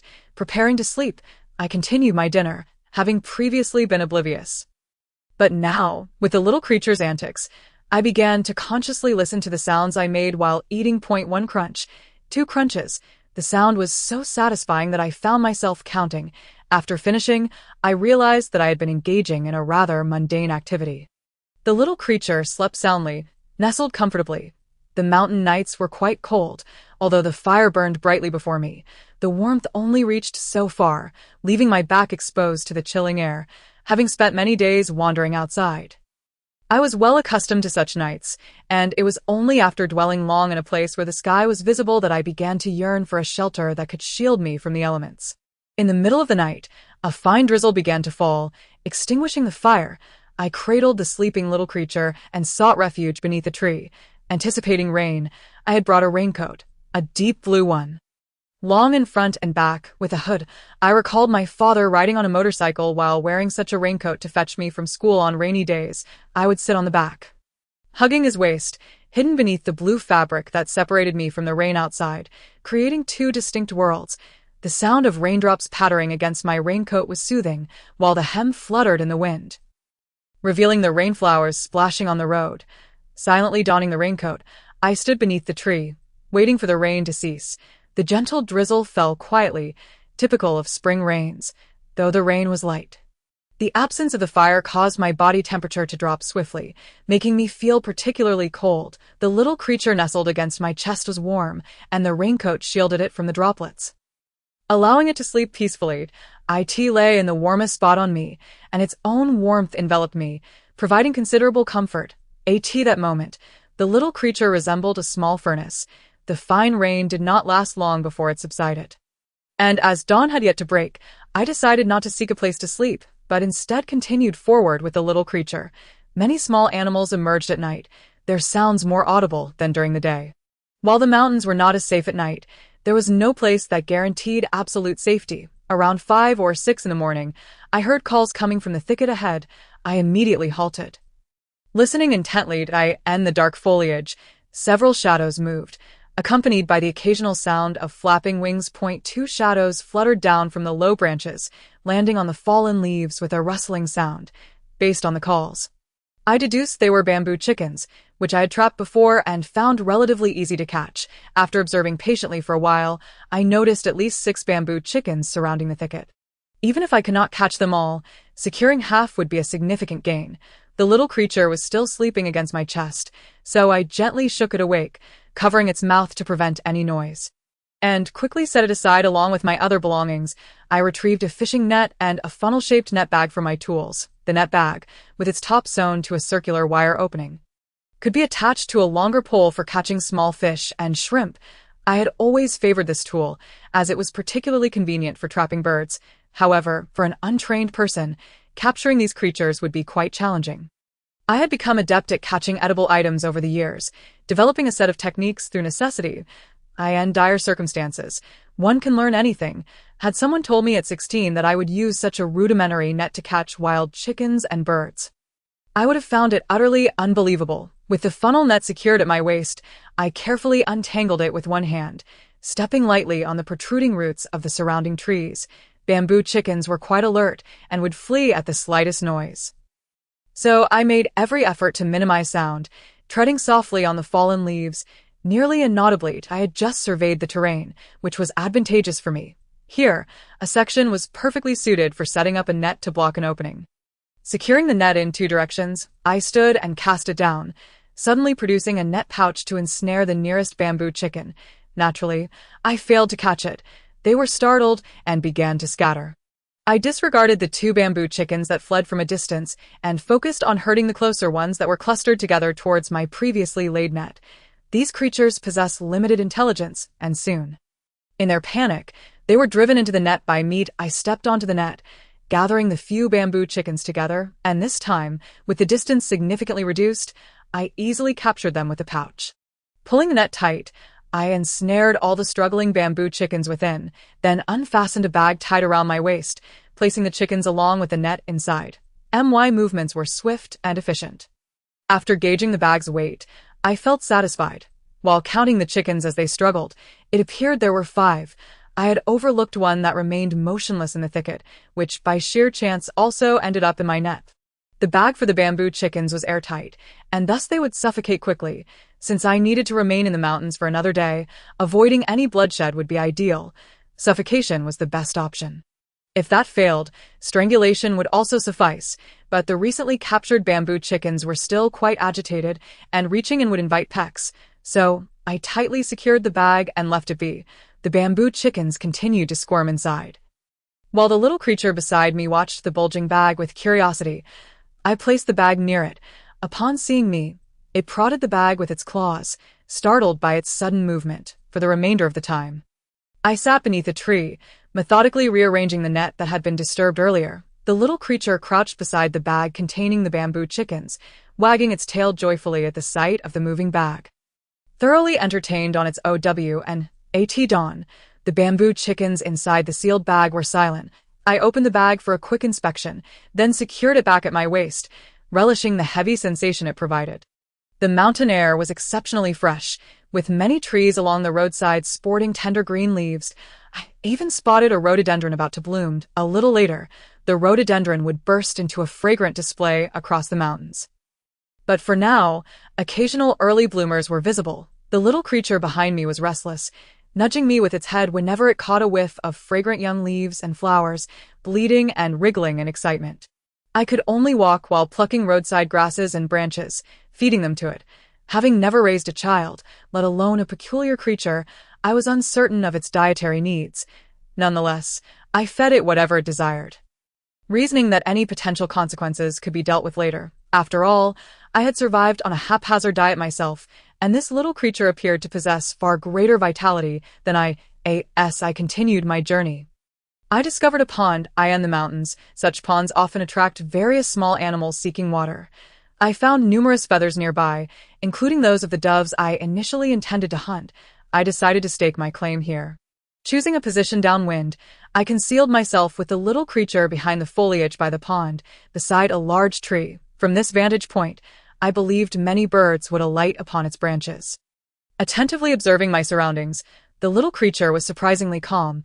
Unlike its usual restlessness at home, I plucked a handful of grass leaves for it, and it obediently sat beside me, nibbling on the foliage. Once sated, I offered it a couple of red leaves, which it joyfully played with, providing a delightful distraction.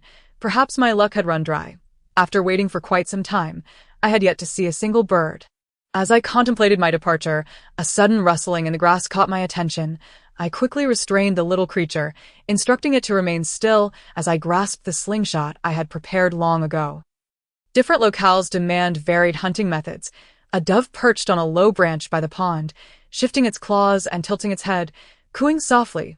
I aimed my slingshot, but before I could release it, the dove took flight, soaring to a distant branch, then vanished from sight.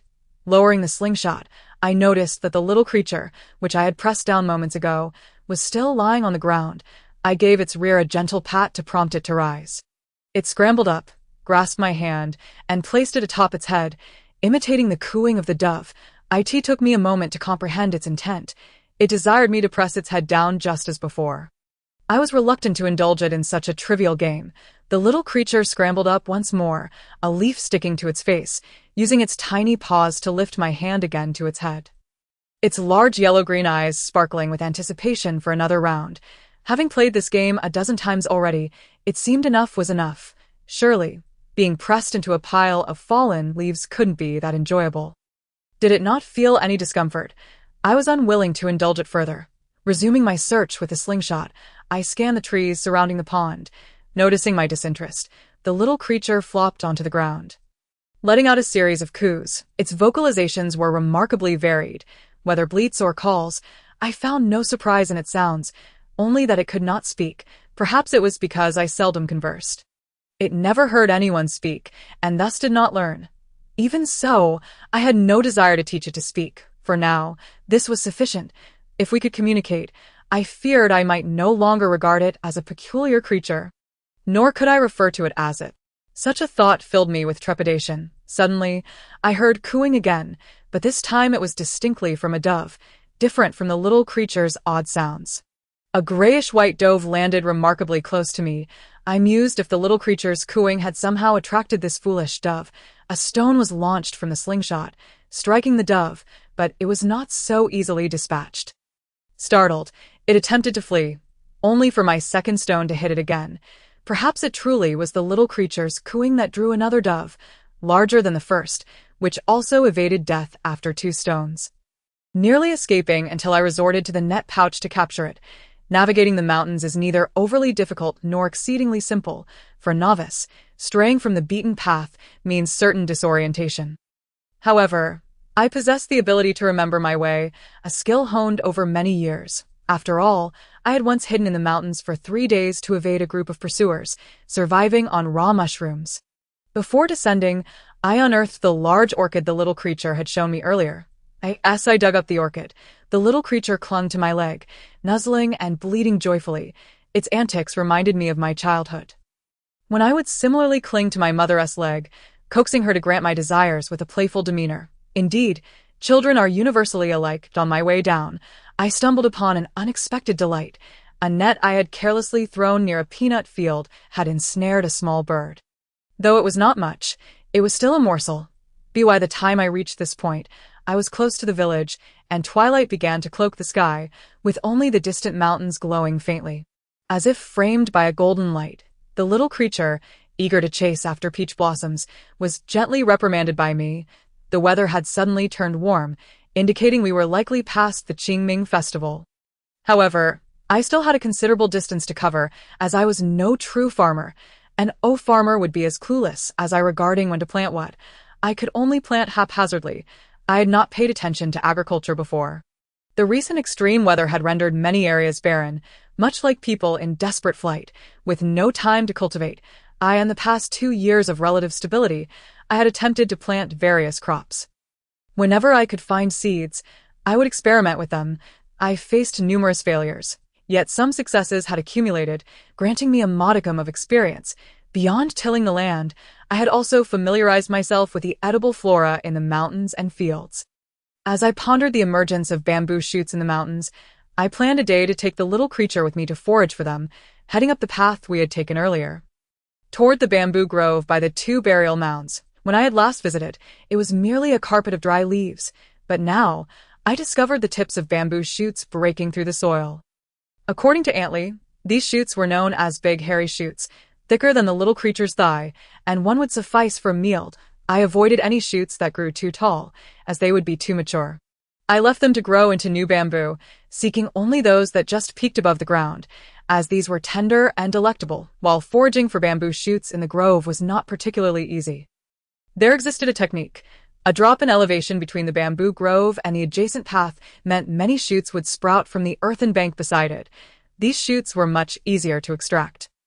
With a hoe, a couple of strikes would dislodge the soil, allowing me to unearth a shoot within 3 or 4 strokes. While digging for bamboo shoots, I spotted many low-growing thorny flowers along the edge of the grove. Their white blooms strikingly beautiful. The little creature was eager to pluck them, but I intervened. These flowers would bear fruit after wilting, known as ground strawberries, roughly the size of a thumb, with vibrant red exteriors resembling miniature strawberries. Utterly delicious. Before the apocalypse, supermarkets near my home would stock these ground strawberries every late spring, and I would always clamor for them. The little creature remains unchanged. When I deny it food, it obediently refrains from eating and meanders through the bamboo grove.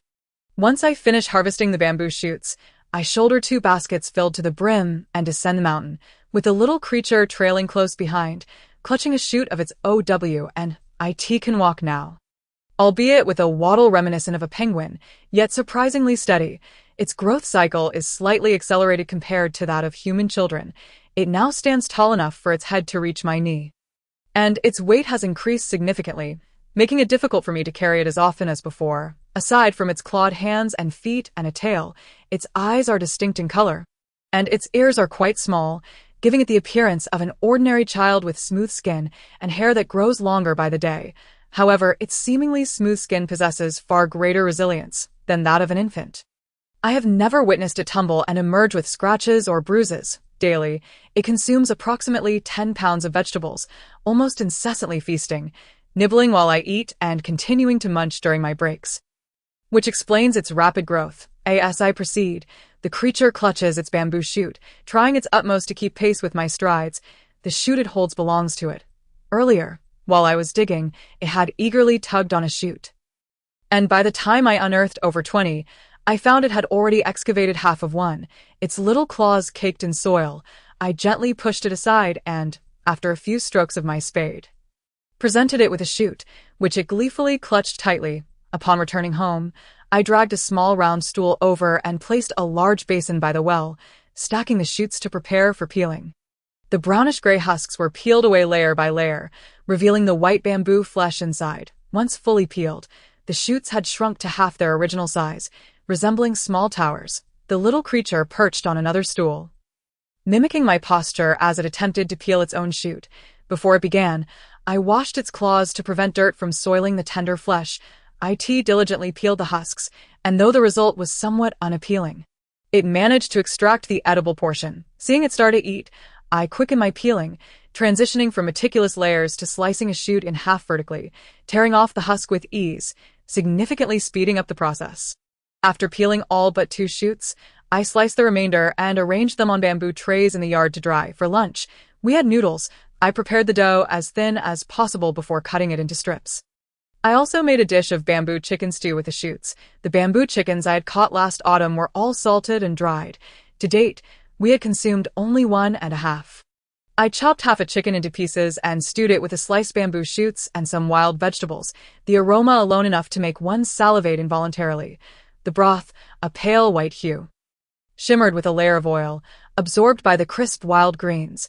While the bamboo shoots retained their tender crunch, as the water in the large pot boiled, I added the noodles, which were cooked in mere minutes. Stirring the bamboo chicken and shoot stew into the noodles infused them with an array of delightful flavors. It is only during meals that the overwhelming sense of happiness envelopes me, filling me with contentment. To be satiated is a luxury I deeply appreciate, and I genuinely cherish everything I have now.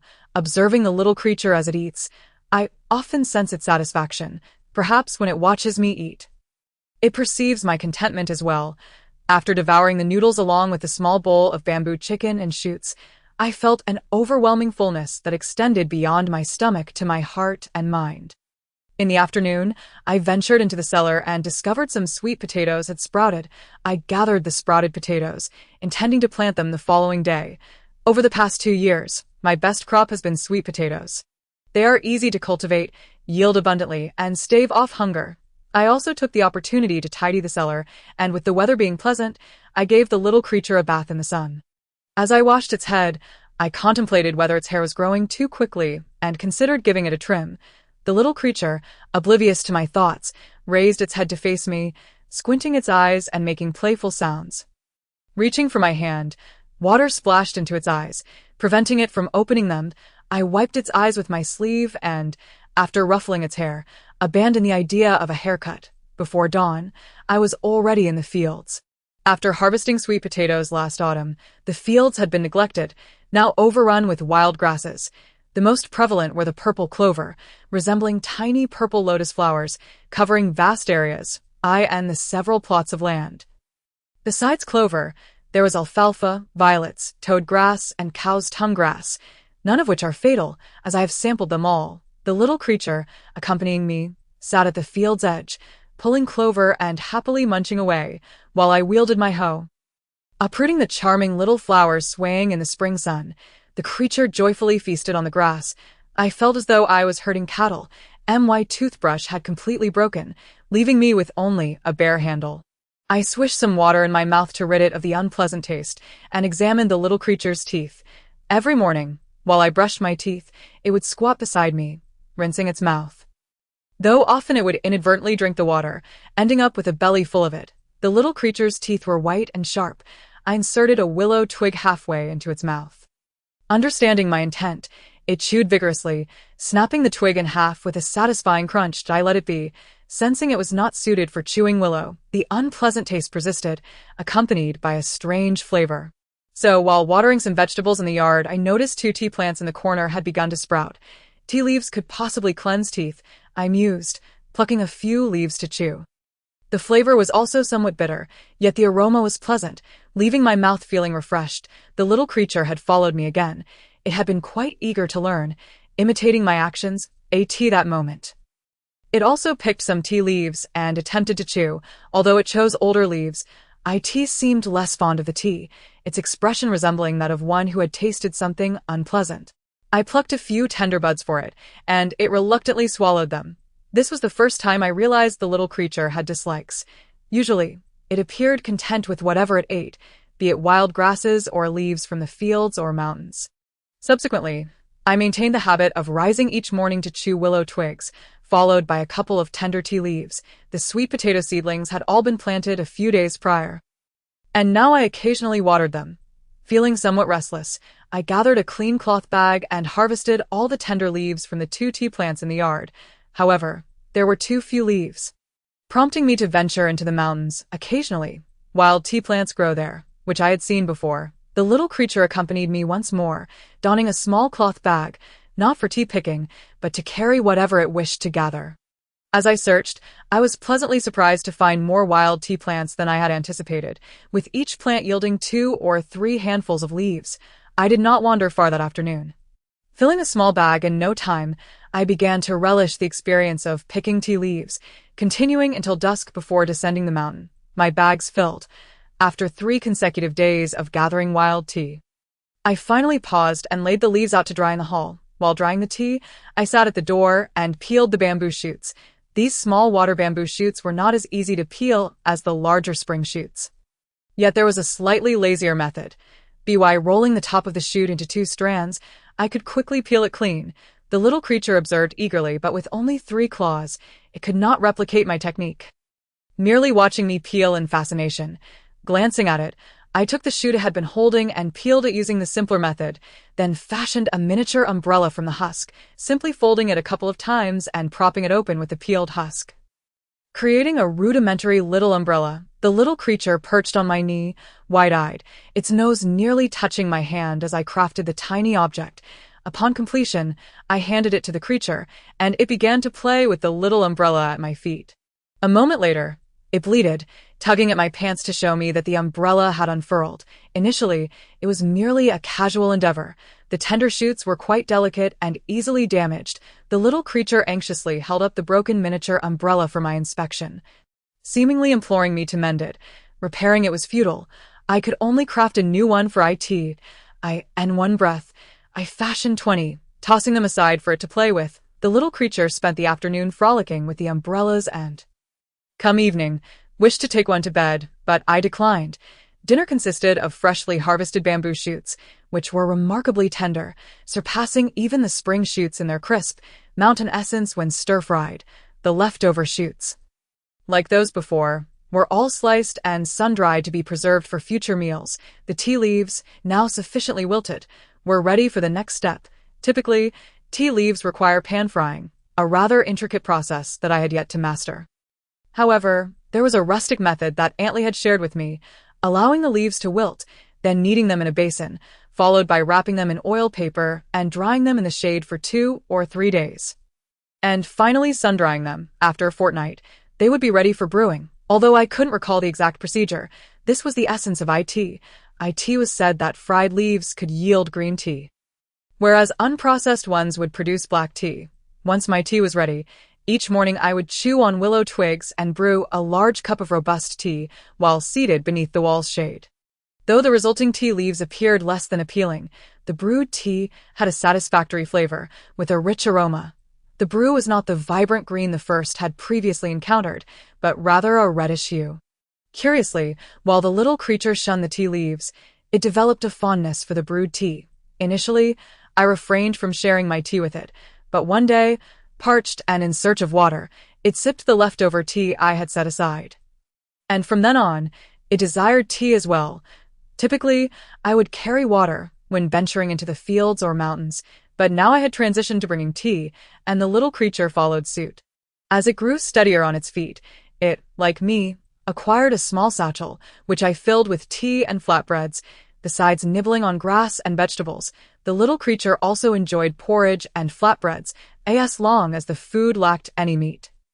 It would consume it, but even a hint of oil or fishiness would lead it to regurgitate, even if it was bamboo shoots cooked with a bamboo chicken. While this seemed to have no adverse effect on it, I resolved never to feed it anything oily or fishy again, occasionally preparing wild vegetable porridge and making a bit of flatbread for IT.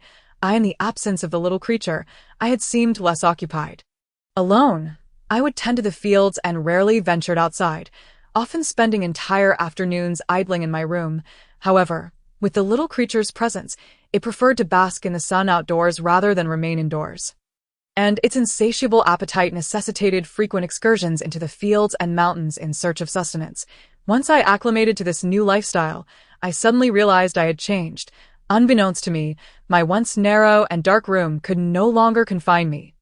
And I no longer yearned to remain there. This village, which I had inhabited for 2 years yet felt little familiarity with, suddenly seemed much more welcoming.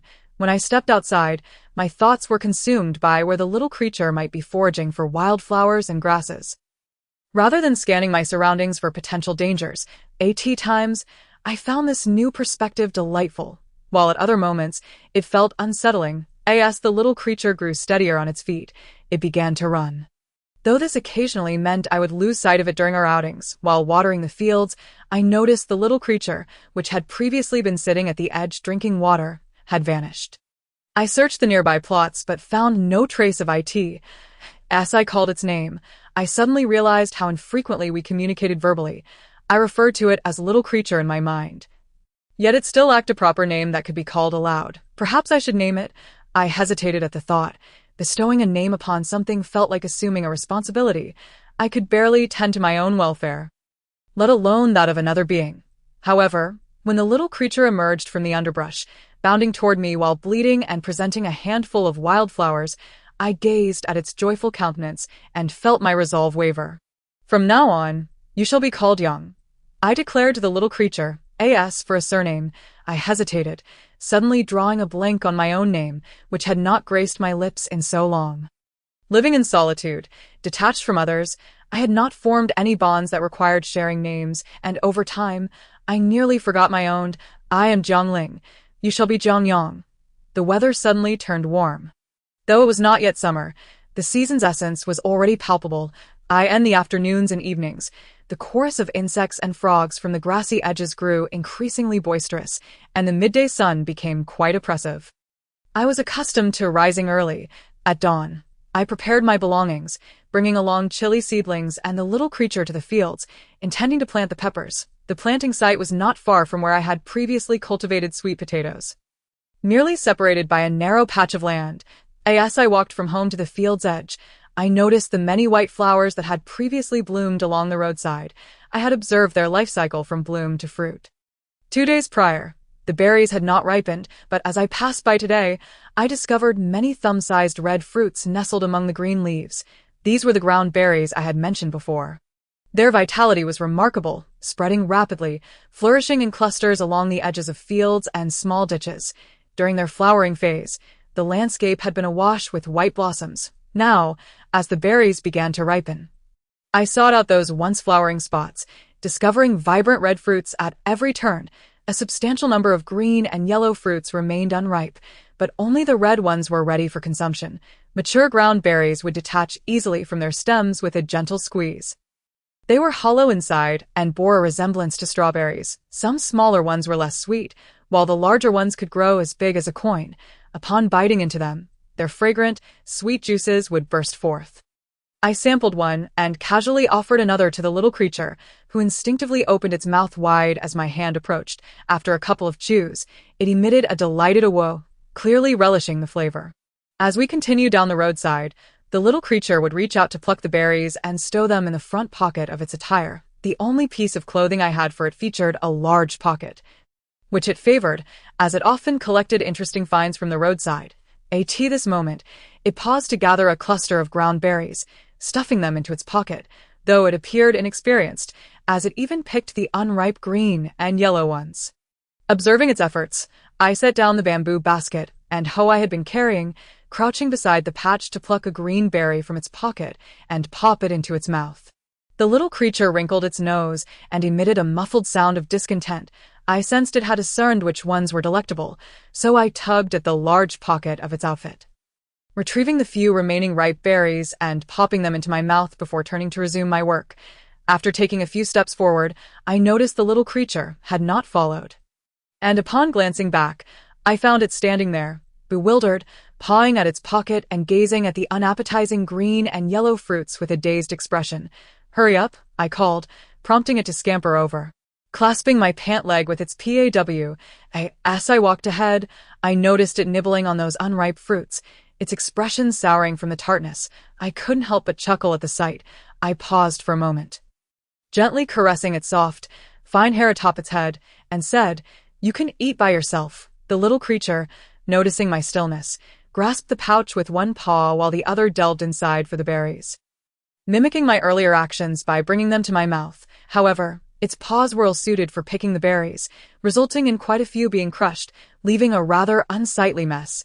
Yet, gazing into its verdant eyes, I couldn't help but consume those unappealing berries clinging to its claws. I refused to eat the remaining ones in the pouch, but when I encouraged the little creature to eat, it merely scampered away, half-filled pouch in tow. It seemed to believe, perhaps due to my earlier indulgence in the red berries from its pouch, that I had a fondness for them, as it was intent on offering me more while neglecting its own share. "Eat by yourself. I'm not having any more," I reiterated, yet the little creature merely lay on the chair, wagging its tail, showing no inclination to partake. I retrieved 2 bowls from the kitchen, one a small soup basin I typically used, and the other a larger aluminum bowl designated for the little creature. I divided the heap of berries on the chair into 2 halves and placed one half into each bowl. Tucking the aluminum bowl into the creature's embrace and setting my own aside, it scampered to another chair, clutching its bowl, and watched me eat the berries before finally beginning to nibble on its own portion. As I savored the berries, I reflected on how the little creature was quite different from my younger self, who had been rather stingy. As the berries ripened, the honeysuckle also bloomed. The plant earned its name due to its flowers displaying both yellow and white hues, often growing along the same vine. Much like the berries, honeysuckle proliferates rapidly, soon adorning the landscape with its dense green vines, laden with fragrant clusters of small yellow and white blossoms, embellishing the thickets in a festive display. By the brook at the field's edge, the honeysuckle flourished abundantly. One could catch its robust scent while weeding nearby fields. Even the thicket behind our home was thick with honeysuckle, its aroma wafting through the open window at night. The soft, charming honeysuckle flowers, with their delightful fragrance, could be dried and used for tea. Known for its ability to clear heat and detoxify, my father frequently purchased dried honeysuckle from the pharmacy to brew tea. a habit he maintained for many years. From my earliest memories until they faded, I thought I had forgotten, yet some memories, whether painful or joyous, linger eternally within me. The little creature, imitating my actions in picking honeysuckle, discovered a green caterpillar crawling upon its paw and excitedly presented it to me. I was struck by the illusion that it was calling out to me, as if addressing its mother. By the roadside, a dirt path bore the marks of yellowed earth, while vibrant green leaves glistened with moisture. The plentiful rainwater had yet to be fully absorbed by the plants, trickling along the contours of the land into a small ditch beside the grass. Flowing toward a distant river that meandered through abandoned farmlands, in front of a dilapidated house stood a sycamore tree, its roots scattered with pale purple and white flowers. The dark shells of last year's seeds still clung to the branches, accentuated by the fresh green leaves emerging. The little creature gathered a few of the dark seed shells and, upon discovering small insects crawling within, burst into a fit of laughter. The little creature adored flowers, tender grasses, fragrant plants, fruits, and even those tiny insects, often bringing peculiar bugs to me for inspection. Had I not been desensitized by the countless zombies I had encountered, I might not have grown so indifferent to the various insects it presented daily. Fortunately, the little creature, despite its fondness for bugs, did not keep them, typically releasing them after a brief examination. The loquat trees by the roadside bore fruits the size of quail eggs, clusters of green gems nestled beneath the leaves. Among common fruits, loquats were among the first to ripen each year, even before peaches and jujubes. For reasons unknown, I held a particular fondness for the two slippery seeds within the loquat, and in years past, I would collect them in a jar. However, that habit faded long ago, as opportunities to eat loquats became scarce. That I had enjoyed the golden-hued loquats from this very tree last year, their sweetness exceptional. Yet I discovered them too late. Most had been ravaged by birds, and many ripe fruits lay scattered on the ground, a regrettable sight. Whenever I witnessed food being wasted, a pang of remorse surged within me, a remnant of my past hunger. Thus, this year, I made it a point to check the fruit-bearing trees in the village from time to time, ensuring their yield was abundant. Take the berries, for instance. Last year, while plentiful, they paled in comparison to this year's bounty. This was a most delightful development. As long as it continued, I need not fear starvation. On a sunny day, I took the little creature along the edge of an unvisited field to gather berries. I picked to the left while it foraged to the right. I carried a water bucket, a common sight in rural households, which, though unassuming in its dull green and deep red hues, was remarkably sturdy. Its thick walls had endured years of disuse, unlike the gaudy buckets that crumbled with time. The little creature held a bamboo basket, significantly smaller than my bucket. My movements were swifter than those of the little creature, which crouched slowly, gingerly picking each berry with its three-fingered paws, while I bent down and swiftly gathered a large patch, selecting only the ripened red berries on the verge of falling. The little creature, however, remained thorough, ensuring every red berry was plucked and even lifting leaves in search of hidden treasures. Thus, while my area retained a mix of red berries, the little creature's section appeared only green. Unperturbed by its method, I finished my patch and turned to the next. By the end of the day, our haul was abundant. I had filled 2 buckets, while the little creature filled 2 baskets. After rinsing the berries in water and allowing them to dry, I poured them into a large pot and began to mash them with a wooden spoon.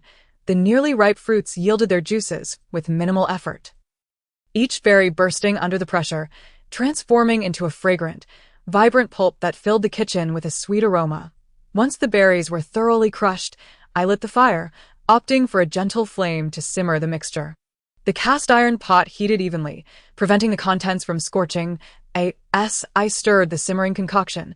The juices increased in volume, bubbling as the temperature rose, releasing a special fragrance that replaced the previous botanical scent with a sweet, mouth-watering aroma. While I busied myself, the little creature perched on a stool beside the stove, its arms propped beneath its chin, watching my every move with bright eyes, occasionally shifting its gaze between me and the pot.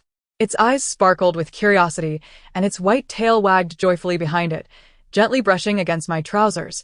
As the berry mixture continued to simmer, I retrieved an iron box from the top shelf of the cupboard, containing what appeared to be white, translucent marble-like pieces. These were old sugar blocks, a treat my grandmother had once brought during a visit in my childhood. The sugar, hard as stone, could be savored for an extended period. Requiring a hammer to break it into smaller pieces, I vaguely remembered that my mother had discarded our old block, deeming it unfit after it had lingered too long unused, which had attracted a line of ants. I had spent an afternoon watching them transport the sugar, which, despite its size, they barely managed to move. With deft movements, I wrapped the sugar block in cloth and struck it with a hammer against an edge. Shattering a chunk, I laid the hammer down, unveiling the fragmented sugar. Much of it reduced to a powdery residue. I sifted through the shards, selecting a larger piece to pop into my mouth, the sweetness enveloping my palate.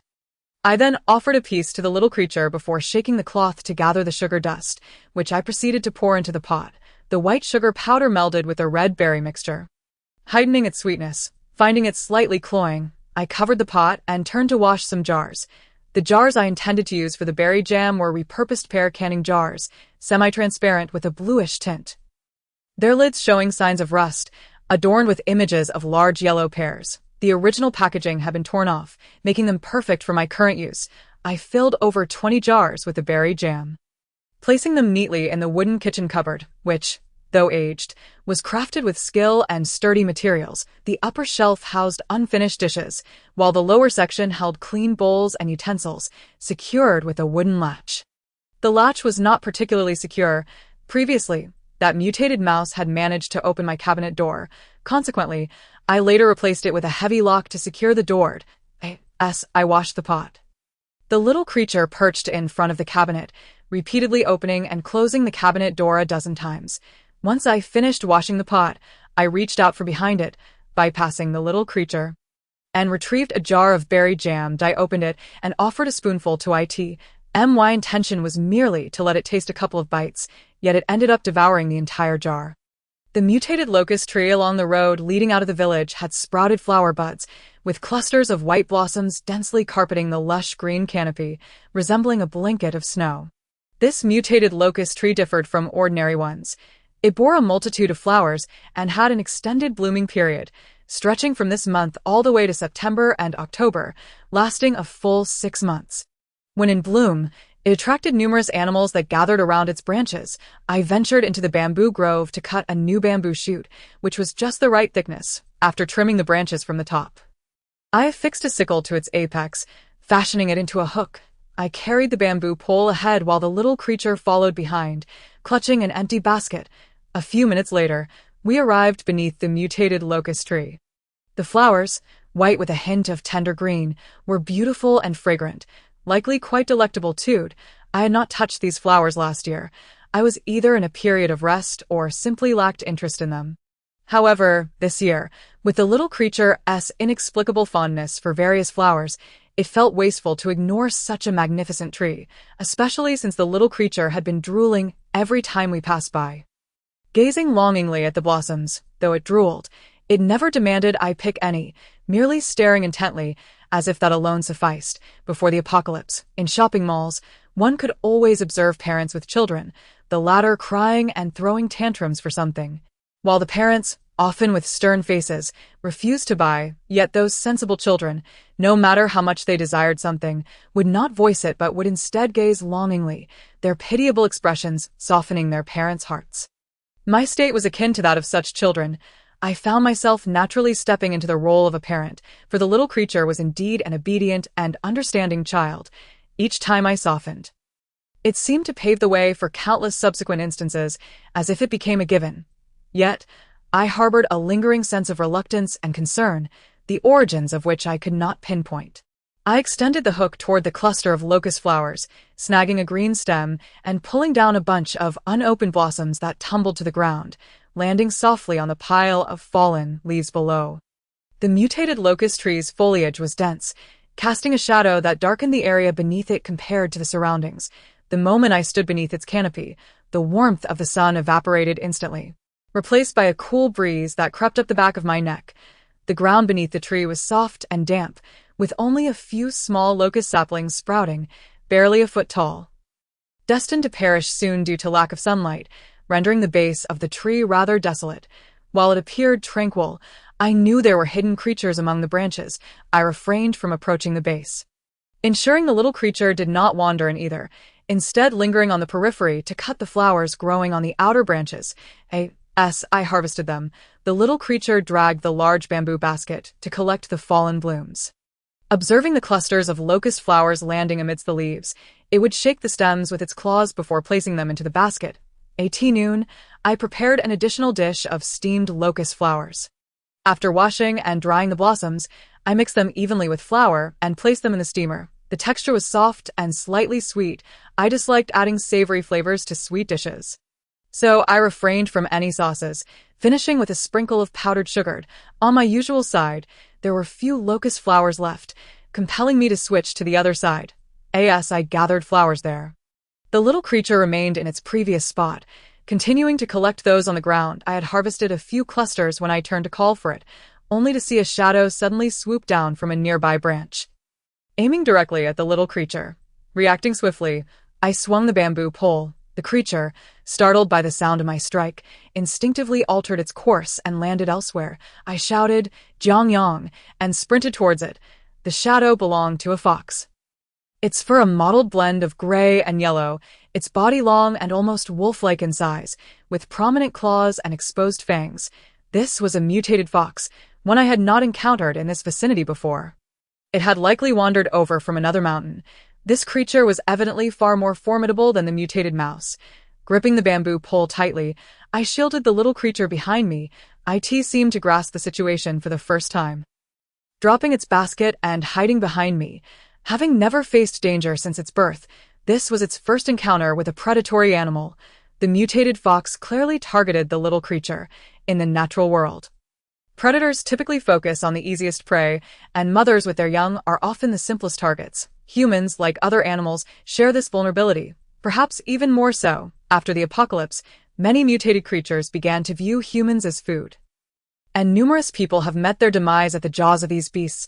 I had long since acclimated to this reality. The fox circled around me, its front paws testing the ground, evidently reluctant to abandon its focus on the little creature.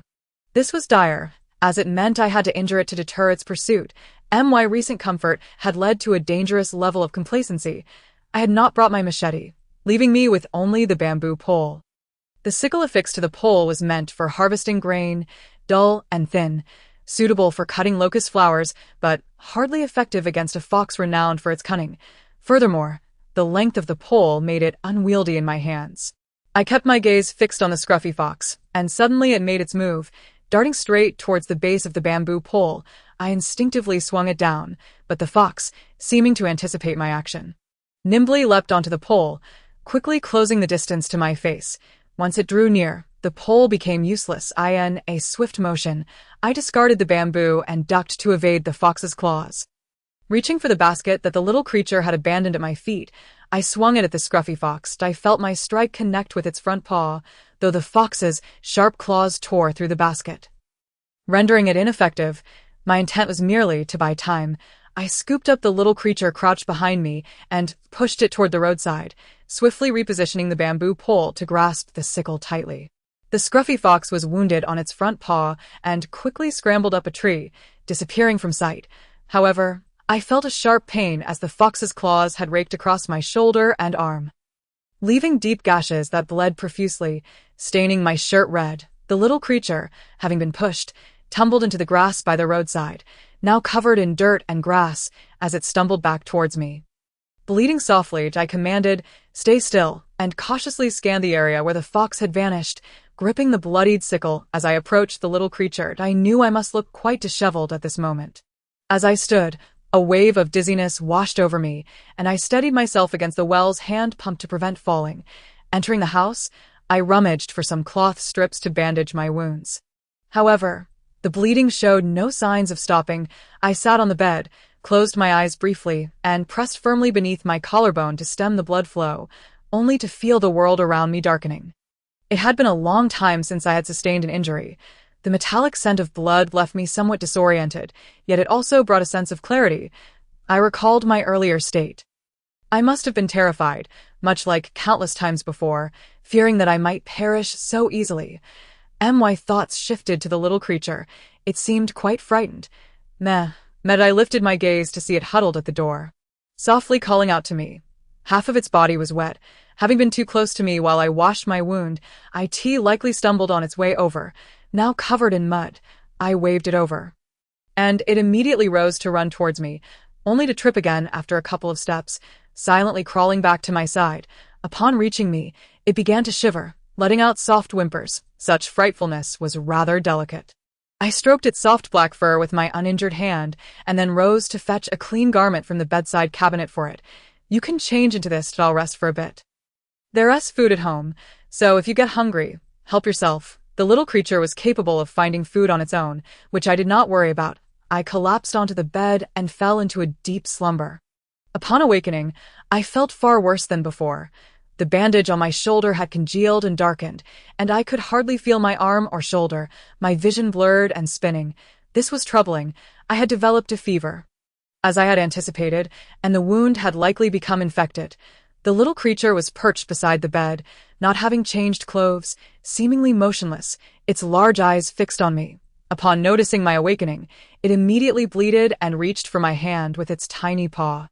I turned my head to look at it. The cicadas buzzed incessantly in the trees, their cacophony seemingly intensifying the heat of the sun. I pushed open my parents' bedroom door, peering inside to find my mother asleep on the bed. Covered by a thin blanket, I end this sweltering heat. The room lacked air conditioning, with only a fan buzzing away in the corner, making the atmosphere stifling. As the front door creaked open, I gently closed the bedroom door behind me and shuffled into the living room. My father entered carrying 2 watermelons, changing into his slippers while closing the door behind him. "Dad, Mom isn't awake yet. Should we take her to the doctor?" He placed the watermelons on the table, glanced at the bedroom door with a hint of concern in his eyes, yet replied, "It's nothing serious. You know your mother. She just dislikes taking medicine or visiting hospitals. She believes a good sleep and a bit of sweating will suffice. If her fever persists tonight, I shall take her to the hospital for Inford."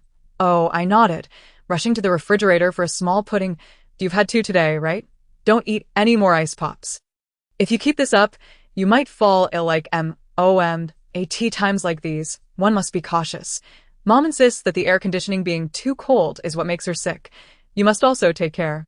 I just went downstairs to buy the watermelons, and the clinic was packed with people, all of them running fevers. I picked up one of the watermelons he had placed on the table and tapped it. "I can eat watermelon, right?" Father set his keys down and took the watermelon from my hands. "I'll cut it.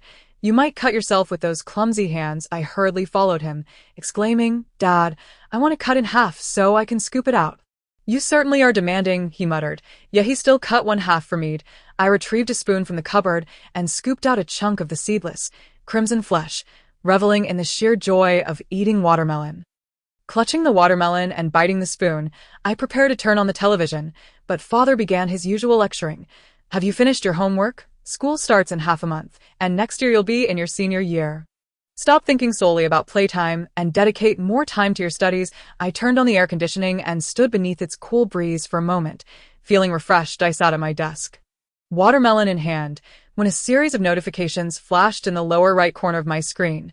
I opened the chat to discover my classmates discussing tutoring classes, as many were planning to enroll since we would soon be in our senior year. Jiang Ling, did you hear? Our class monitor is dating Lin Xiang from class 2. Who knows? Lin Xiang has flirted with several boys. She probably deceived our class monitor. Jiang Yang replied. Indeed, Lin Xiang was not well liked among the girls. And I didn't care for her much either. After chatting a while longer, Jiang logged off, and I closed the chat box to watch a show.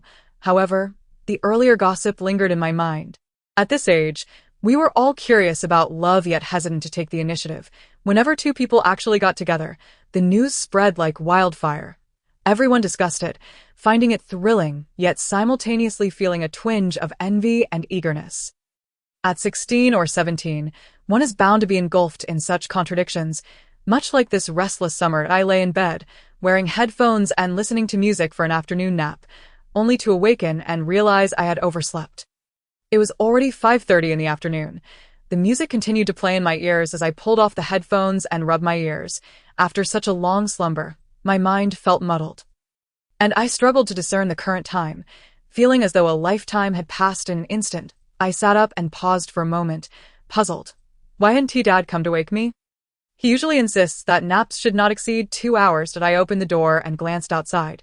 The The Romance of the Three Kingdoms was still playing in the living room, the ending theme echoing with the lyrics about the rise and fall of fortunes.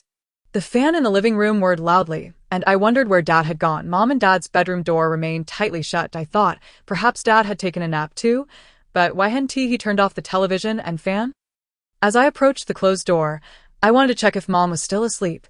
Gripping the doorknob, I pushed the door open, and a wave of hot air rushed in, accompanied by a putrid stench of decay and a strong metallic scent of blood.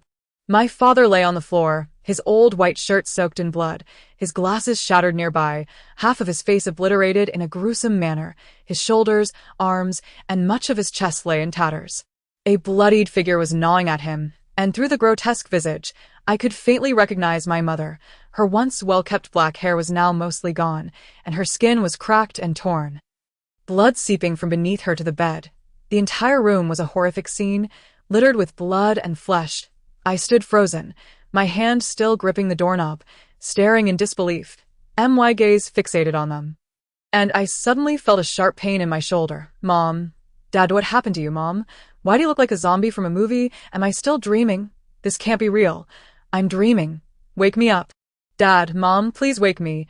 A dull thud echoed against my bedroom door, causing me to flinch and recoil. The incessant banging sent chills down my spine, and a pool of dark crimson liquid began to seep beneath the door. I collapsed to the ground, sobbing uncontrollably. Trembling from fear, I was lost, unsure of what to do, desperately hoping this was all a nightmare, wishing to awaken and find my father in the living room watching television, and my mother awake and well. Dad, Mom. The banging ceased without warning, plunging the world into an eerie silence. Even the sounds of cicadas outside and passing cars vanished completely. I felt as though I had floated out of my body. Becoming merely an observer, I watched the girl on the floor, dazed and confused, as she suddenly scrambled to find her phone and turn on the computer, only to find no signal or internet connection. Time passed, and she eventually stood up and walked out of the room. I resisted the inevitable, desperately running to escape this place. I succeeded, sprinting through the darkness until I slowly transformed back into a child. Looking down, I saw myself clad in a red dress. My mother always adored buying me red clothes, though I despised them, causing a few tantrums over it. Alas, children have no say in such matters. Suddenly, a crowd of faceless figures surrounded me. Panic surged through me as I ran among them. Ling Ling. In an instant, I heard my mother's voice calling me. I turned to see her and my father waving at me from a distance. All my fear and confusion dissipated as I dashed toward them. Dad, Mom. Yet, no matter how hard I tried, I could not reach them. At that moment, a child dashed through my body and into their arms. It was a little girl in a red dress, bearing my likeness. She leaped into my parents' embrace, her face alight with joy, while they all held hands and turned to leave, abandoning me alone in that spot. Their figures gradually faded from view. I chased after their disappearing silhouettes, but no matter how hard I strained, I could never catch up. Don't leave me. Dad, Mom, but I'm scared, please. Don't leave me all alone. I'm really afraid, Mom. The pain in my shoulder intensified. I recalled the mangled corpse that had been bitten apart, and my entire body convulsed in terror. At that moment, a soft voice whispered in my ear, that of the little creature. Mommy, Mommy, oh, Mommy. I stared at the little creature, drenched in cold sweat, as it lay at the head of the bed, calling for its mother with tear-filled green eyes that streamed down its cheeks. I had never seen it cry. It had never cried since birth. But now it wept, calling for its mother. Had it learned to say Mommy from me, as I had been calling out in my dream? In my dream, I was terrified of being abandoned. So are you frightened of me leaving you? Mommy.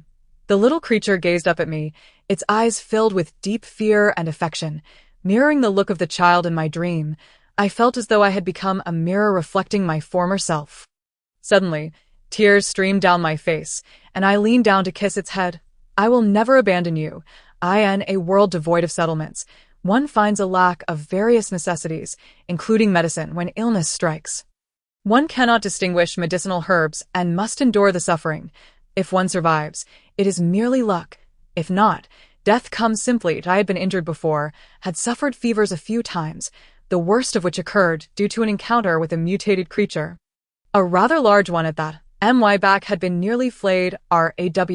That time, I was with a caravan of people who had come together seeking a stable place to live. None were obligated to one another. Thus, it was only natural that I would be abandoned.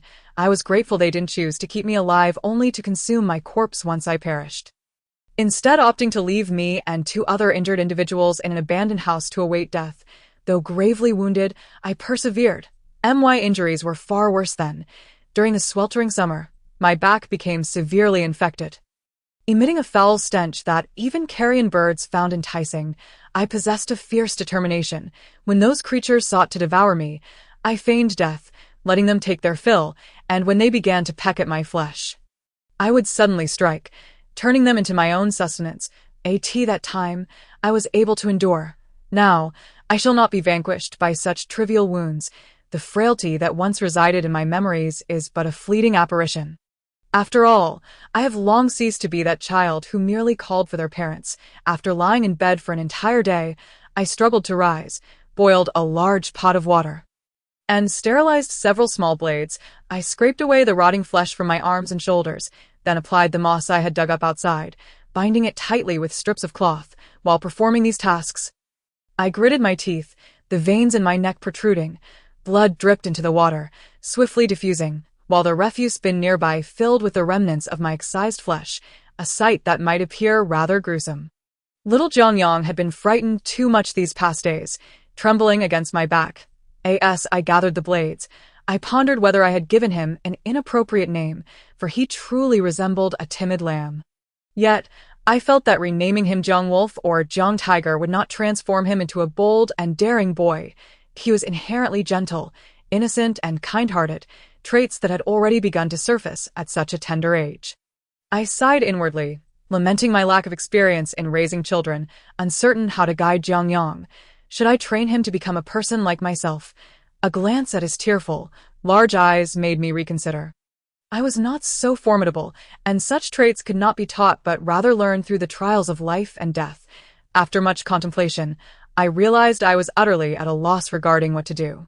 Perhaps I should simply let things unfold naturally. With a pallid countenance, I tended to my wounds, drank 2 cups of hot water laced with sugar and salt, and after breaking a sweat, felt my head clear somewhat. Jiang Yang had not changed out of the muddy clothes he wore when he rolled in the dirt, and since I had fallen asleep, he had not eaten a single morsel, stubbornly staying by my side. Even more clingy than before, I turned around, nearly colliding with him. His presence was quite inconvenient. I wished for him to step back, but seeing his pitiful, wilted demeanor, I felt helpless. If he cried again, I simply could not bear it. Especially since my head was already spinning, I reached out to touch Jiang Yang's belly, which had sunken in. He had once been a child who ate incessantly, yet now he had gone so long without food. No wonder he appeared so emaciated. I opened a jar of his favorite berry jam and fetched his usual spoon, but Jiang Yang did not even touch it, instead clutching my clothing and squatting at my feet like a mushroom poised to take root on my leg. Why was he so frightened? I reassured him that I would not abandon him. I turned his head to face me as I spoke, but he did not comprehend. He mumbled a few indistinct words. Mama wout, I tapped his face gently with a jar of jam, but he paid no heed. Turning his head away and clinging to my calf, hiding his face beneath my knee, I sat there, frowning, unable to understand why he refused to eat. A glance at the honeysuckle flowers in the basin suddenly enlightened me. Could it be that he associated my taking him to gather honeysuckle with his injury, thus refusing to eat them, fearing that I would be angry and abandon him? If that were the case, Jiang Yang was even more perceptive than I had imagined. Most human infants his age could scarcely stand or walk. Yet he was already capable of such nuanced feelings. Communication was impossible, and even if it were, I was not the type to gently comfort a child. Thus, I resorted to force-feeding him. I pinched his mouth open and pushed the jam inside. After a few bites of my coercive feeding, Jiang Yang, observing my expressionless face, quickly learned to take the spoon and feed himself, albeit still clutching my pant leg with one my arm and half of my forearm were immobile. Even the slightest movement caused excruciating pain, so I focused intently on the little creature, contemplating how to teach him to be more independent. After all, if I were to meet an untimely fate, I did not wish for him to starve. The question remained, what should I teach him? Jiang Yang and I exchanged silent glances. The the two of us gazing at one another for what felt like an eternity. Perhaps I should start with teaching him to speak. I pointed at him and said, Jiang Yang. Then I pointed to myself, saying, Jiang Ling. Jiang Yang responded with Yue. I pointed to the spoon before him and said, Spoon. Jiang Yang replied with Yue cod. I pointed to the stool, saying, Stool. Jiang Yang exclaimed, Haka. The sounds did not match at all, and I felt a twinge of frustration. This was just the beginning of the challenges I would face in teaching Jiang Yang to speak. I endeavored to teach him words for the objects around us, but no matter how many times I repeated them, he merely stared at me with wide eyes and failed to mimic my pronunciation. When he did speak, it was often entirely incorrect. I felt exasperated but resolved to seize any opportunity to point out objects he focused on, naming them as I went, although he still could not repeat after me. He quickly learned to direct his gaze toward whatever I mentioned. I found myself puzzled as to whether Jiang Yang was incapable of producing sounds like a human or simply too dull to learn. During my recovery, I endeavored to teach him to speak, while I scratched out characters in the ash with a stick. However, I soon discovered a rather troubling issue. Honeysuckle, how do you write hua? The characters in the ash revealed only the radical for wood. While I could not recall what belonged to the right side, it was normal to forget how to write characters after such a lengthy absence from written language. I felt a bit uneasy, sensing that my role as a teacher was not quite legitimate. Yet Jiang Yang did not seem to mind. As long as I was near, he was content, though he did not echo my words. He listened intently to everything I said. I, the imperfect teacher, was instructing an uncommonly slow student. In addition to teaching Jiang Yang to speak, I also aimed to teach him how to start a fire using a lighter or matches. Hoping he would learn this essential skill, however, Jiang Yang's tiny claws were too short to press the lighter or grasp even a small stick of match. His movements were far from nimble. Verging on clumsy, I had never intentionally taught him anything before, yet now that I had made the effort, he still struggled. It was one thing for him to be unable to perform these tasks, but I hoped that, should danger arise, he would be able to wield a weapon to protect himself. My wounds healed rapidly.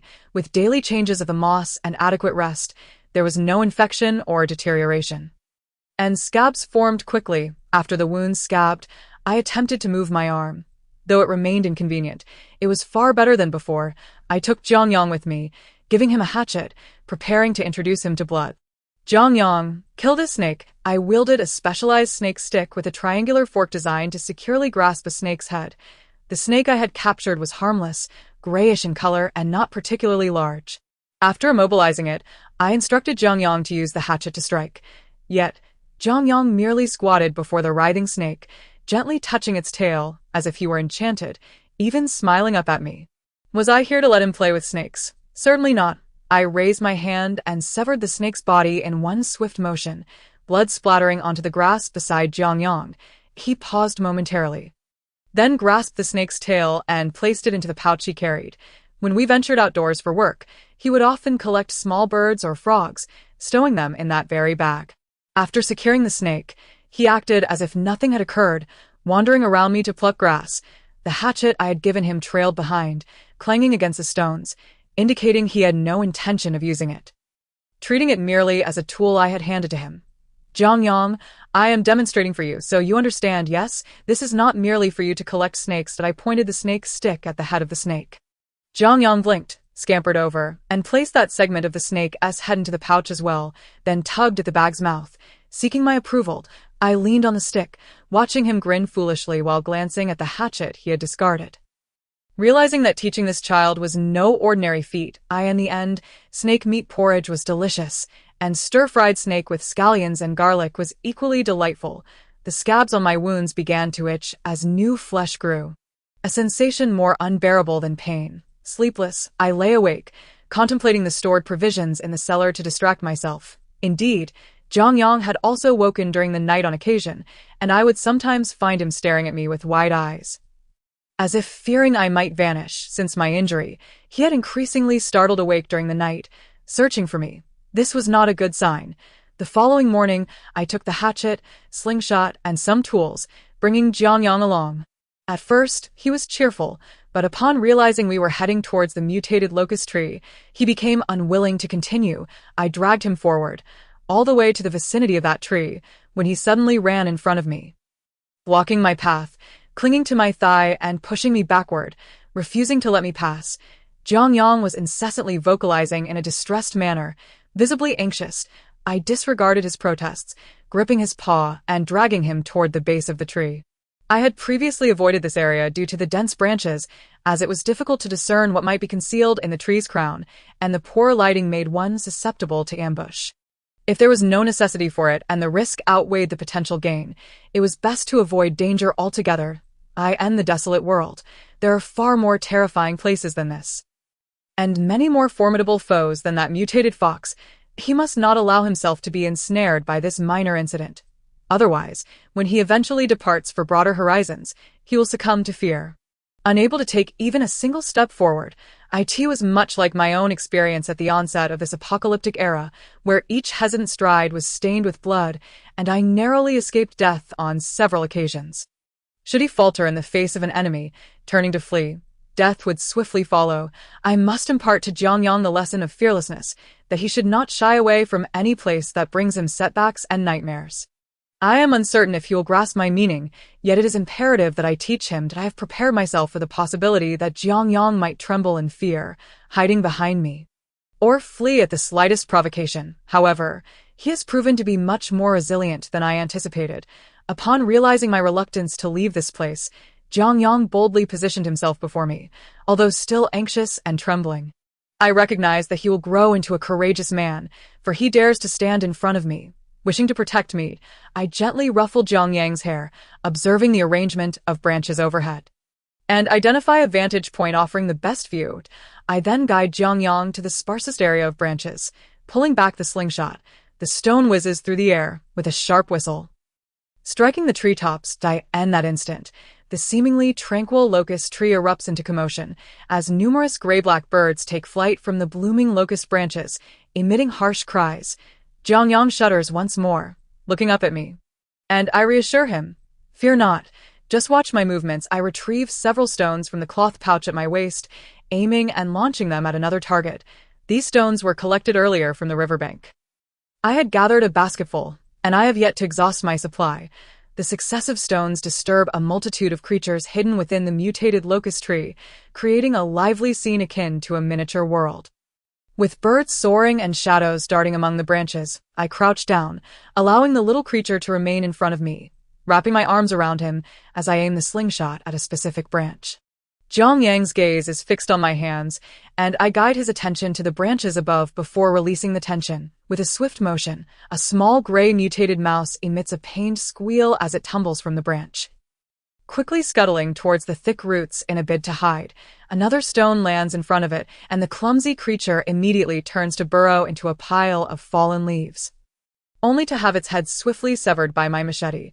This small mutated mouse, marked by a black spot on one side of its head, likely descended from the larger one I previously dispatched, which bore a similar mark. Surviving without maternal care is a stroke of luck for this little creature. Should I meet my demise, it is highly probable that Jiang Yang would share the same fate as this mutated mouse, hunted by other predators. Therefore, I must impart more of my knowledge to him as swiftly as possible. I present the mouse before Jiang Yang, who stares at me in bewilderment. I use the machete to pry open his pouch, placing the dead mouse inside. Then, I lead him to the opposite side of the locust tree, seeking more suitable prey. After a moment of distraction, he suddenly raises his paw, gently tugging at my shirt. I glance down to see him clutching the pouch containing the mouse, his eyes sparkling with admiration as he gazes at me. "Hold your machete properly," I instruct. Nudging the blade, he drags along the ground. He quickly comprehends, mimicking my stance as he raises the machete, cautiously surveying our surroundings. I do not expect him to hunt anything at this moment. He is not yet capable of that. My sole desire is for him to learn how to wield the knife. I fire the slingshot once more, bringing down a gray bird I cannot identify. It possesses a yellow ring around its beak and two unusually long black feathers atop its head.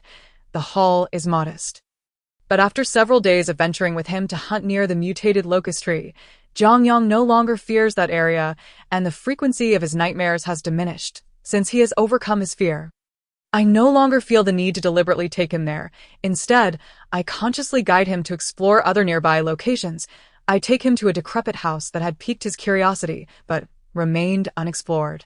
Inside, there is nothing of use, resulting in no discoveries. Had it been the old me, I would not have bothered to bring Jiang Yang into such a place. Yet now, I have shown him every corner of this abandoned village. In one family's yard, the orange blossoms have bloomed, filling the air with their fragrance.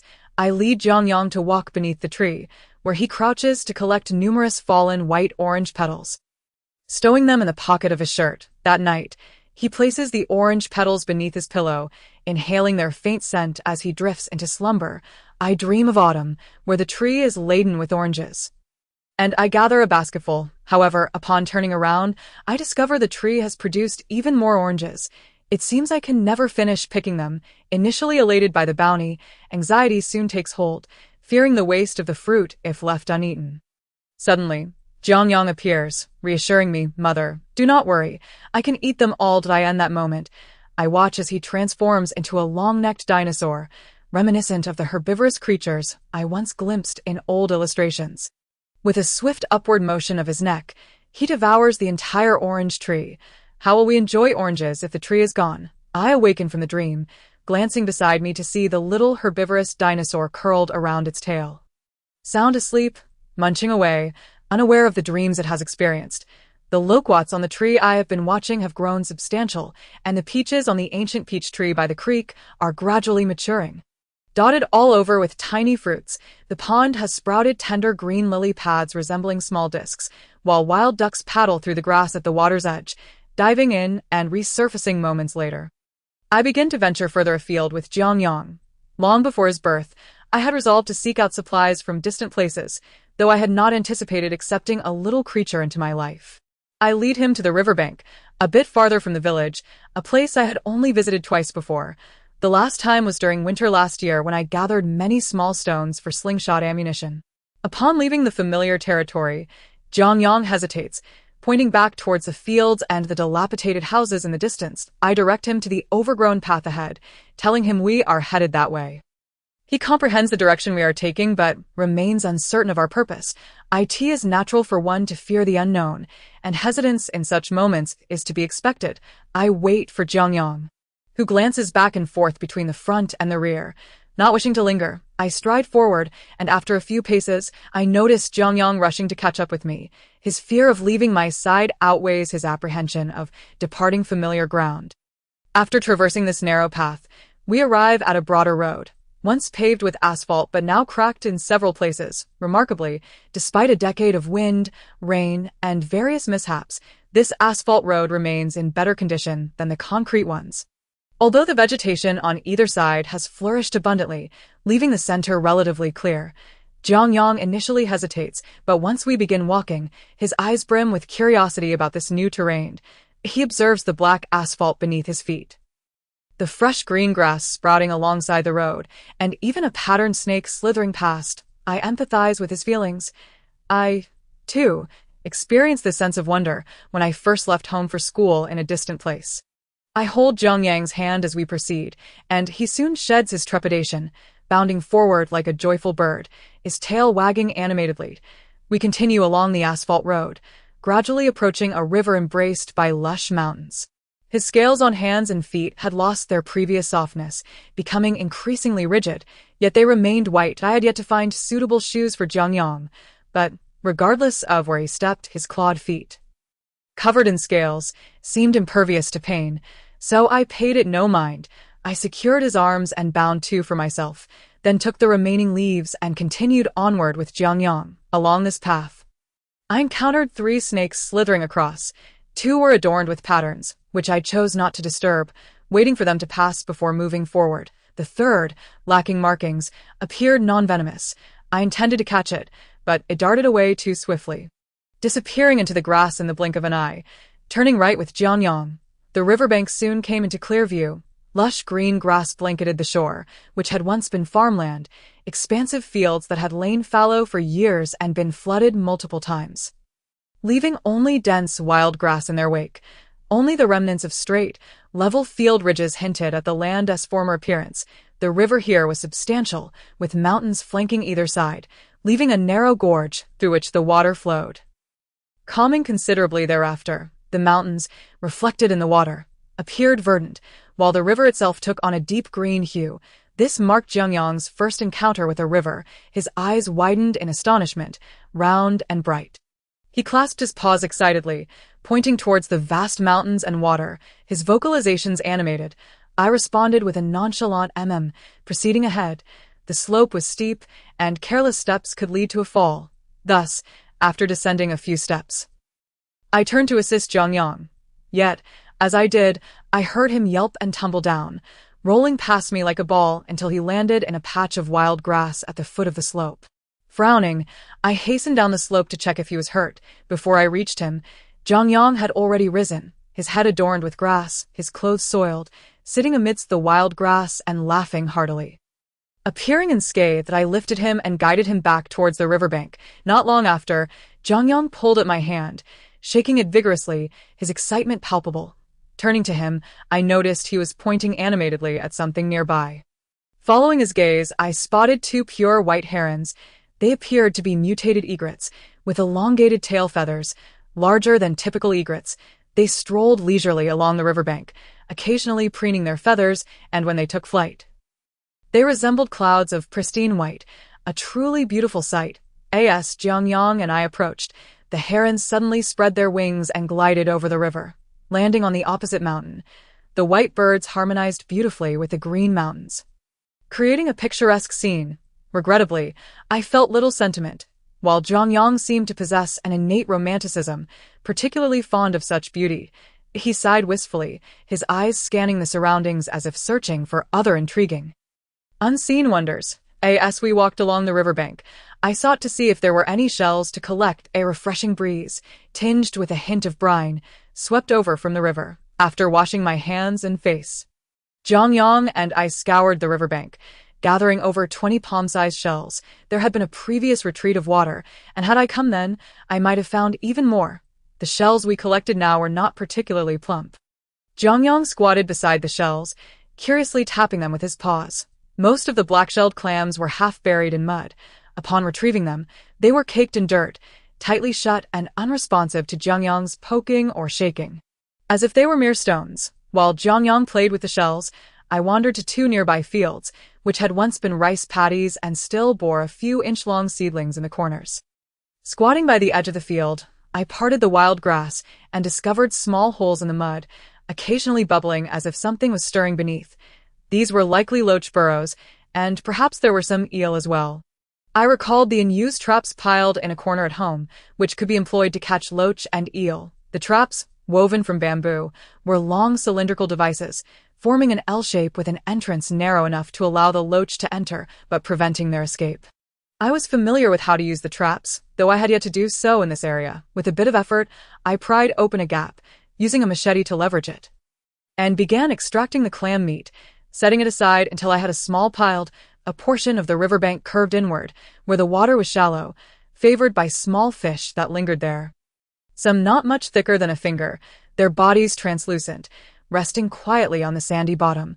Upon discovering the small fish in the shallows, Jiang Yang crouched there, and when I had nearly finished collecting the shells, I called out to him. He scampered over, cradling a fish in his paws, his tail wagging enthusiastically. Though Jiang Yang couldn't eat fish, being herbivorous, he delighted in them, and his paws barely held any water. By the time he reached me, the water had all spilled out, leaving the small fish futilely opening and closing its mouth. There were many treasures along the riverbank.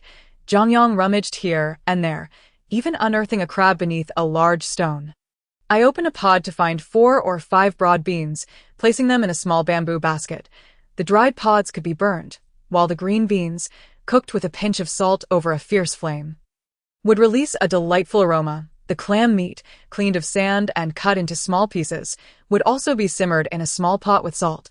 The clam meat required a longer cooking time to become tender, while the broad beans were ready much sooner, and I gathered them to enjoy together with Jiang Yang at a small table. I bit open a broad bean pod, gently squeezing to extract the beans. But Jiang Yang, unaware of such techniques, devoured both the shell and bean with great relish, enjoying his meal far more than I did. The clam meat simmered until evening, still somewhat firm, yet this texture was just right, akin to a delightful snack that could be savored for a long time, growing more flavorful with each chew. I filled a bowl with the clam meat while simultaneously rummaging through the long-unused traps. which had some damage that I attempted to repair. As I enjoyed the clam meat, Jiang Yang sat contentedly beside me, relishing his broad beams. As darkness enveloped the sky, the vibrant orange and pink hues of the sunset gradually faded. Leaving the interior dim, I stood to light the pine oil lamp, and upon rising, Jiang Yang, still clutching his basket of beans, followed closely behind me. The pine oil had been harvested from the pines on the mountain. Glancing at him, I noticed he was fixated on his paw, where a mosquito lay squashed. As summer progressed, mosquitoes proliferated, particularly in the evenings when they swarmed around, impossible to shoo away, with the flourishing of various plants and animals. The mosquitoes grew larger, their long proboscis intimidating to behold. The area around the house was filled with flowers and grasses, making the mosquitoes even more numerous.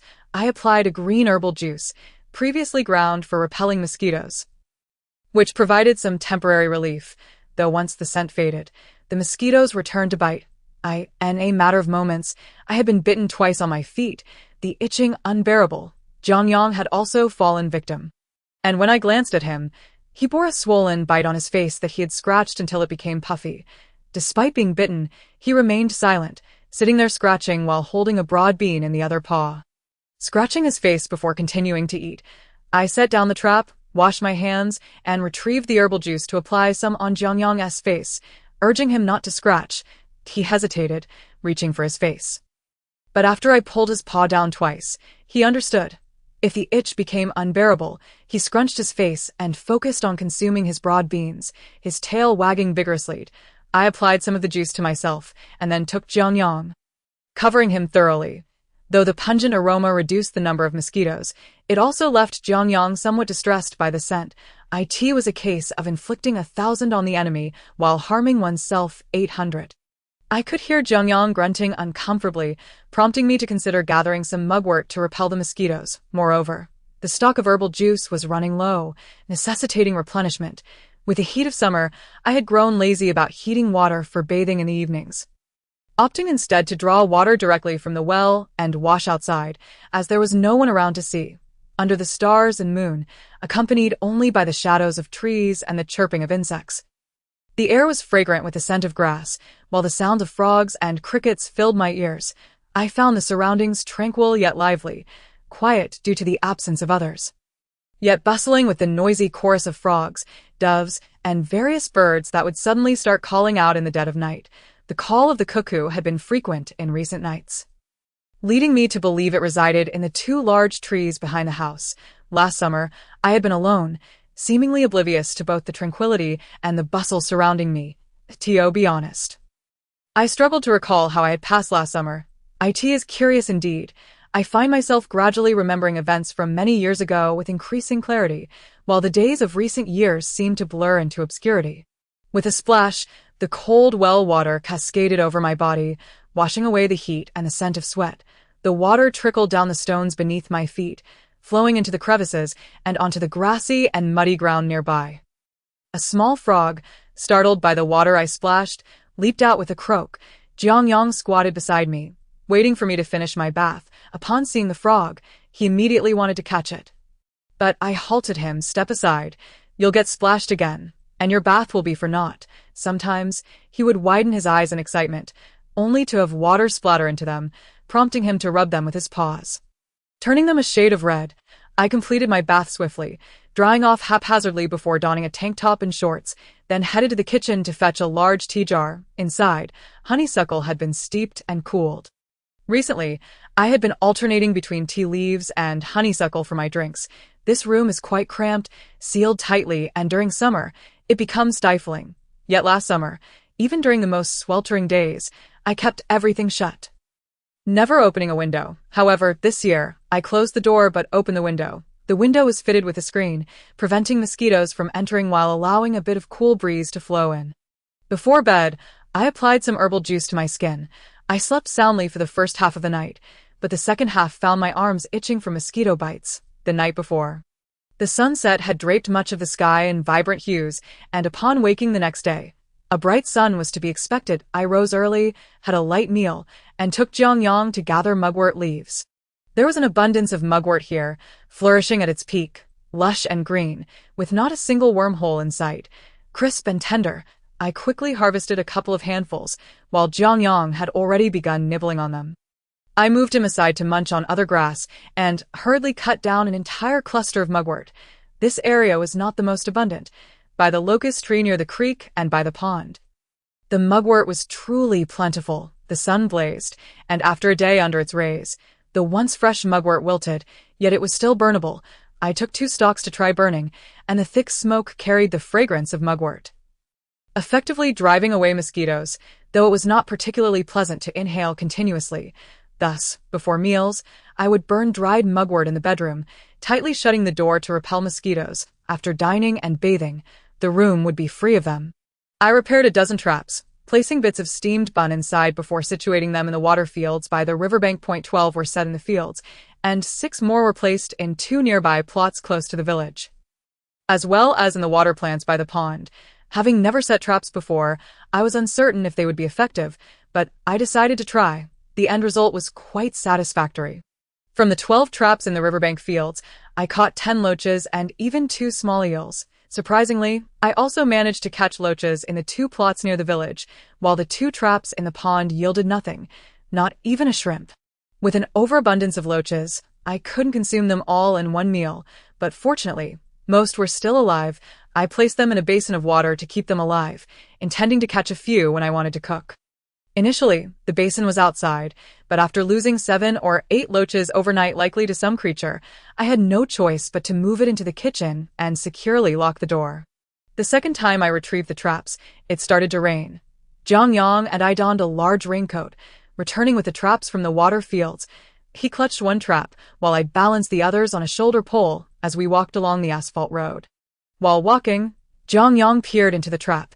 Engrossed in its contents and not watching where he was going, I cautioned him to be mindful of his footing, and just then, I heard the sound of a vehicle approaching from behind.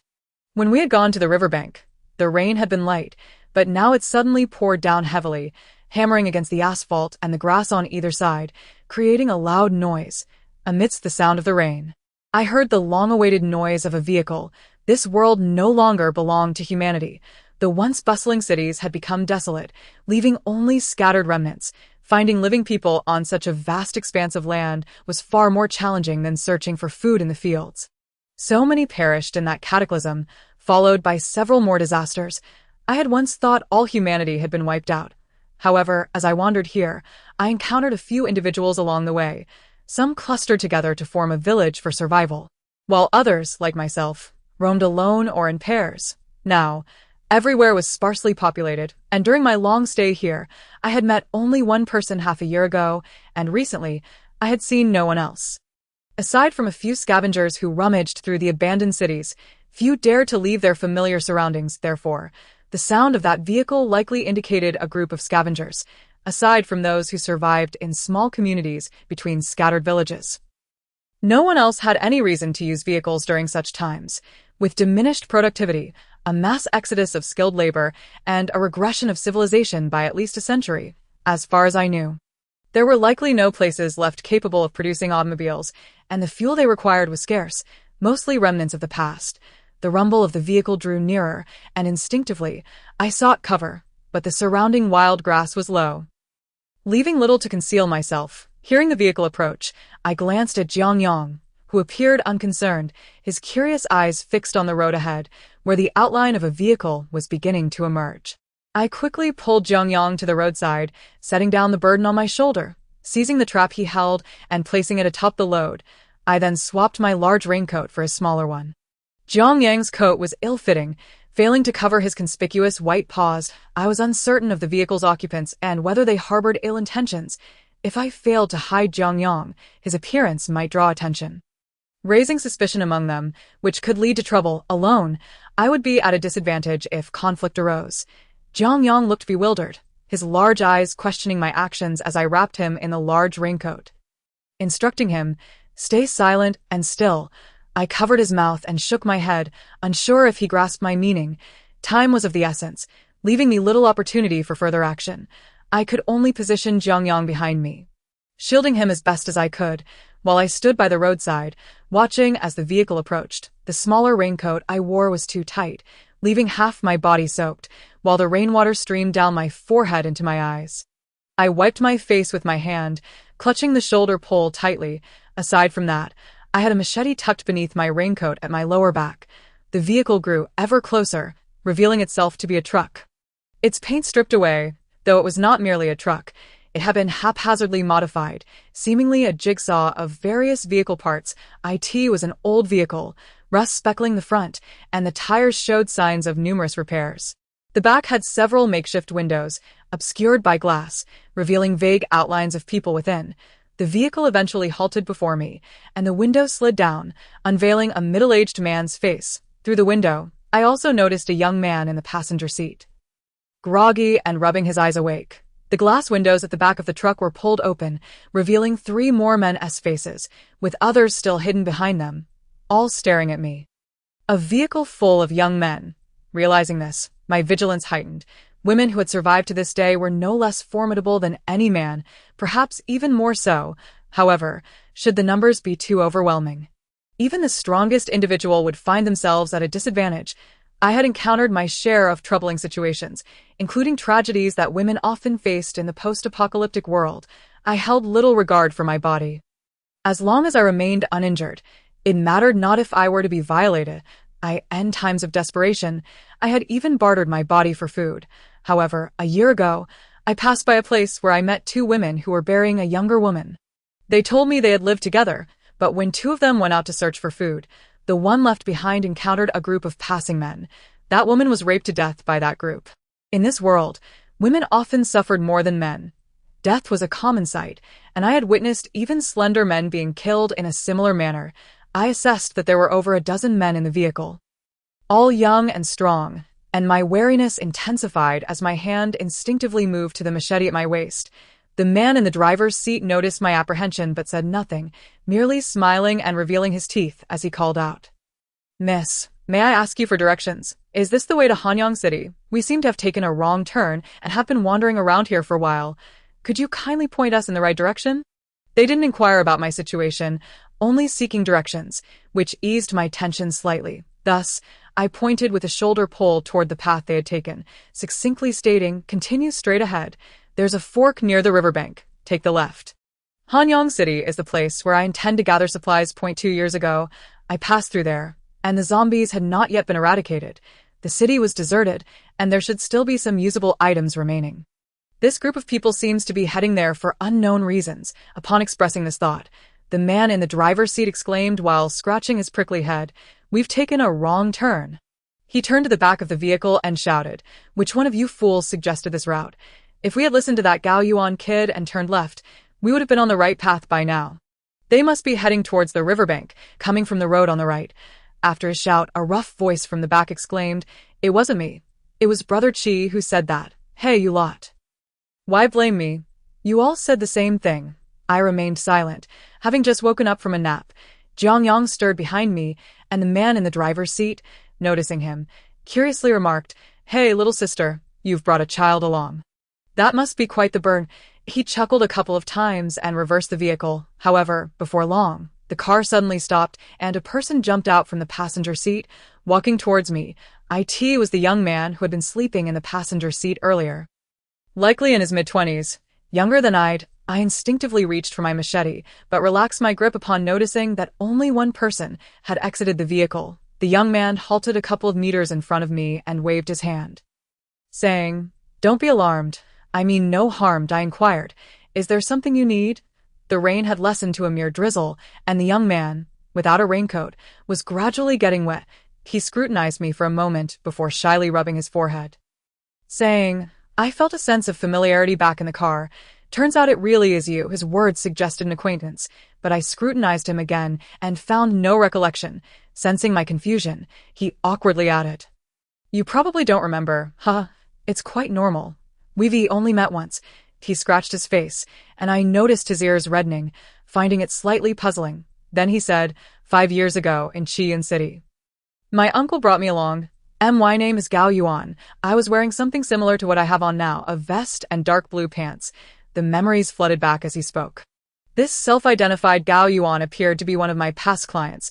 one who traded his body for food and medicine. After Qingshan City became uninhabitable, I left. Such memories would likely remain buried in my mind if not awakened. Yet once stirred, they resurfaced quite casually. 5 years ago. This young man was likely just 20, perhaps not even that. I recalled that he had been quite thin and bashful, brought over by a middle-aged man who had advised me to take care of him.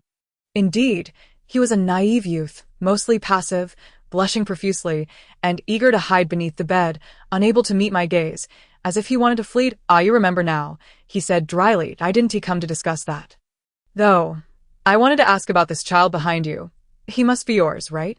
He looks quite young, probably born within the last year." Initially, the fact that he was someone I once knew eased my apprehension. But upon hearing him mention Jiang Yang, I grew wary once more. Gao Yuan continued, "I suspect you live here alone and might be unaware of certain matters. My uncle, the one driving earlier, he and my aunt have a child like this too. One that looks quite different from us. Their child has dark scales. People used to say such children were monsters to be discarded, but my uncle refused and took us away. Now, everyone is doing well. And that child, Jima, is quite sensible. My uncle saw your child and remarked on the similarity, so he sent me to inform you. I assume you are not fully aware of the situation outside." "Correct?" I was taken aback. Could it be that children like Jiang Yang were not mere anomalies? Gao Yuan appeared genuinely harmless, and my curiosity urged me to inquire further. Are there many like him outside? Upon hearing my question, Gao Yuan smiled and spoke rapidly. "Oh yes, they say the earliest ones appeared 4 years ago on the eastern coast. Here, they have only become more numerous in the last 2 or 3 years. It's not just women who can give birth. Some men can too. Initially, everyone was quite frightened, but now that they know they are not alone, they have begun to relax. Some people can accept raising these children, while others abandon them in the wilderness. Men can give birth?" I was taken aback. Gao Yuan nodded. "Yes, it seems it can happen without any interaction with others. There's no pattern to it, and we're not sure how these children come to be." He continued, "There was an uncle on our previous vehicle who also had a child with white scales, but one day he mysteriously went missing. We suspect he was abducted, perhaps even eaten because of this. My uncle asked me to warn you to be cautious. We've encountered many such children in our travels. In the place we stayed previously, there were 5 or 6 born, some with white scales and others with black. The white-scaled ones are herbivorous, while the black-scaled ones eat anything but have a preference for meat. Many of the black-scaled children can be quite aggressive, whereas the white-scaled ones are generally docile. Some unscrupulous individuals capture the white-scaled children, claiming they caught a monster in the mountains to consume, so you must be careful with this child. These children are unlike ordinary ones. They are hardy and will eat anything. They grow slowly in their first year, but accelerate thereafter. I thought to myself, if Jiang Yang is considered slow-growing, how large would the fast-growing ones become? However, knowing from Gao Yuan that there are numerous children like Jiang Yang outside provided me with some solace. At least Jiang Yang wouldn't stand out so much. I understand. Thank you. I expressed my gratitude to Gao Yuan for his kindness in sharing this information. Gao Yuan quickly waved his hand. "No need to thank me. It's no trouble at all. We must be on our way now. Is there anything else you wish to ask?" I inquired. "Are you going to Hanyang City to gather supplies? Do you know the situation with the zombies there?" He hesitated upon realizing my intent to travel to Hanyang, adding, "Are you going alone? That seems rather perilous, whether it is dangerous or not." "I have traversed through zombie-infested cities before and found it manageable," I replied, lacking any familial ties. I chose not to divulge too much to the man before me, merely shaking my head and thanking him again. Once they had departed from sight, I finally felt at ease. Jiang Yang clung to my leg, his small face pale. Though he could not speak, he sensed my emotions. My earlier vigilance must have affected him. Having never seen anyone but me, he might be curious but also fearful of the sudden presence of strangers. Recalling what I had just learned, I wiped the rainwater from Jiang Yang's damp forehead. "White-scaled ones are herbivores and not aggressive. What do you think? Are you a sheep?" Jiang Yang replied with a soft bow. Upon returning to the house, the rain had ceased. I washed my feet by the well, rolled up my pants, and retrieved the iron traps I had for catching wild animals, laying them in the grass by the wall, where I also buried several iron nails. Should anyone dare to scale the wall, they would surely face some discomfort. Although those I encountered today seemed harmless, I remained cautious and prepared for any eventualities. I spent the afternoon organizing my belongings, cooking a simple meal of a few mudfish and dried bamboo shoots for dinner. Then I unearthed a pencil that was little more than a stub and a sheet of paper to jot down the items I needed to find in the city. This village must have been quite backward in the past, as evidenced by the dilapidated state of the houses and the scarcity of possessions. The half pencil and a few sheets of paper were all I could find after scouring the village. Discovered in a slightly better-off two-story home where a child likely attended school, unfortunately, I found little else. Only a partially completed notebook that could still be used. In addition to salt, I sought clothing for Jiang Yang. The garments I had were far too big for him, and I had heard he would grow rapidly, necessitating more suitable attire. Furthermore, I needed basic sewing supplies, scissors, and similar items. To my dismay, I couldn't find a single pair of scissors in this village. The only one I discovered was rusty and utterly unusable. These small items may seem insignificant in daily life, yet their absence could lead to considerable inconvenience when needed. Several days passed after encountering that group of people, during which nothing significant transpired. I resolved to embark on a journey to Hanyang City, spending 2 days preparing the necessary supplies for my outing. Traveling to Hanyang City was no small feat. I lacked a vehicle, possessing only a bicycle with deflated tires that rendered it unusable. I would much rather traverse the distance on foot.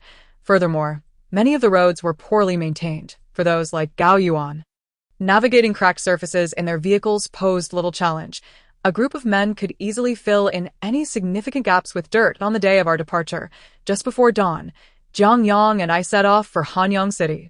Our provisions consisted of hard-baked flatbreads, the same I had carried during my previous ascent, along with drinking water and a herbal concoction to ward off mosquitoes. I also packed various small tools in my waist pouch, along with other seemingly useful items, such as lightweight hemp rope. Anticipating our potential stay in Hanyang City for several days, I included a small jar of salt and some previously fried fish jerky, made from small fish caught in a net by the riverbank.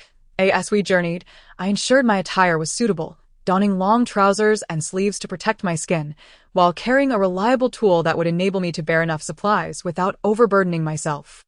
Jiang Yang, in contrast, traveled much lighter. Equipped with a small backpack containing his own rations, he was quite adaptable, able to forage for leaves along the way without fuss, thus requiring minimal additional food supplies. The day was marked by strong winds and overcast skies. The clouds were not particularly thick, and the atmosphere was gloomy, but not indicative of rain. The gusts rustled the grass beside the road, causing Jiang Yang to sway, prompting me to grasp his hand for stability. Although the wind was brisk, it suited our needs. Had the sun been blazing, the weight of my supplies would have rendered the journey unbearable. With the wind at our backs, the sweat from our exertions dried quickly, alleviating the heat. As we passed the familiar intersection leading to the riverbank, I noticed a hint of confusion on Jiang Yang's face. Likely contemplating our destination, I remained silent, guiding him onward as we left behind the dilapidated village nestled at the foot of the green hills. We ventured down an unfamiliar path, the mountains gradually receding. The road signs became less distinct, with the once clear indication of XXKM to Hanyang City now obscured by rust, the blue signs clanging in the wind like distant iron gates being forcefully struck. Before long, the cheerful chirps of birds faded, and the sounds of insects and frogs diminished. The closer we drew to Hanyang City, the more I felt a suffocating heaviness, a manifestation of the repression within my heart. After a full day of walking, we finally arrived near Hanyang City as dusk settled. From a slight elevation, I gazed upon the undulating skyline, a collection of buildings resembling ancient, desolate tombs huddled together. From the outside, Hanyang City appeared eerily tranquil, yet I knew all too well what lay within its confines. Undead corpses, the harbingers of the apocalypse. These creatures, whose names derived from a horror film about zombies, were the origin of nightmares. My life had veered off course ever since that fateful summer at 17 when I smashed the skull of my first zombie. Initially terrifying, these creatures had lost their fright over the decade, their sheer numbers rendering them less fearsome. Even their grotesque appearances became less daunting with familiarity. They resembled swarming ants drawn to the scent of food, so long as one did not find themselves surrounded. Survival was assured. Their formidable bite and the infectious fluids that oozed from their decaying bodies posed little threat to those who had learned to navigate their presence, having slain many zombies. I transitioned from grief to numbness in a mere fortnight. And the years that followed, I had shown no mercy, whether to the undead or to other humans. As I gazed at the city sinking into darkness, I became lost in thought. The hour was late, and entering the city now was perilous. I decided to wait until dawn to proceed. For the moment, we would rest outside the city, choosing a nearby toll booth as our refuge. The highway was once lined with abandoned vehicles, but as scavengers ventured into the city, those cars had been pushed aside, creating a silent graveyard of rusting machinery. There were 6 toll booths, 2 of which had shattered glass. After careful observation, I entered the leftmost booth, its glass intact and interior spacious enough to provide some comfort. Peering through the dusty window, I noted a table within, a broken computer monitor resting on one side. While the chair had disintegrated into sawdust, a few newspapers lined the floor, alongside a small fire pit, and in the corner, the remnants of bones, including a skull. It seemed someone had once dined here.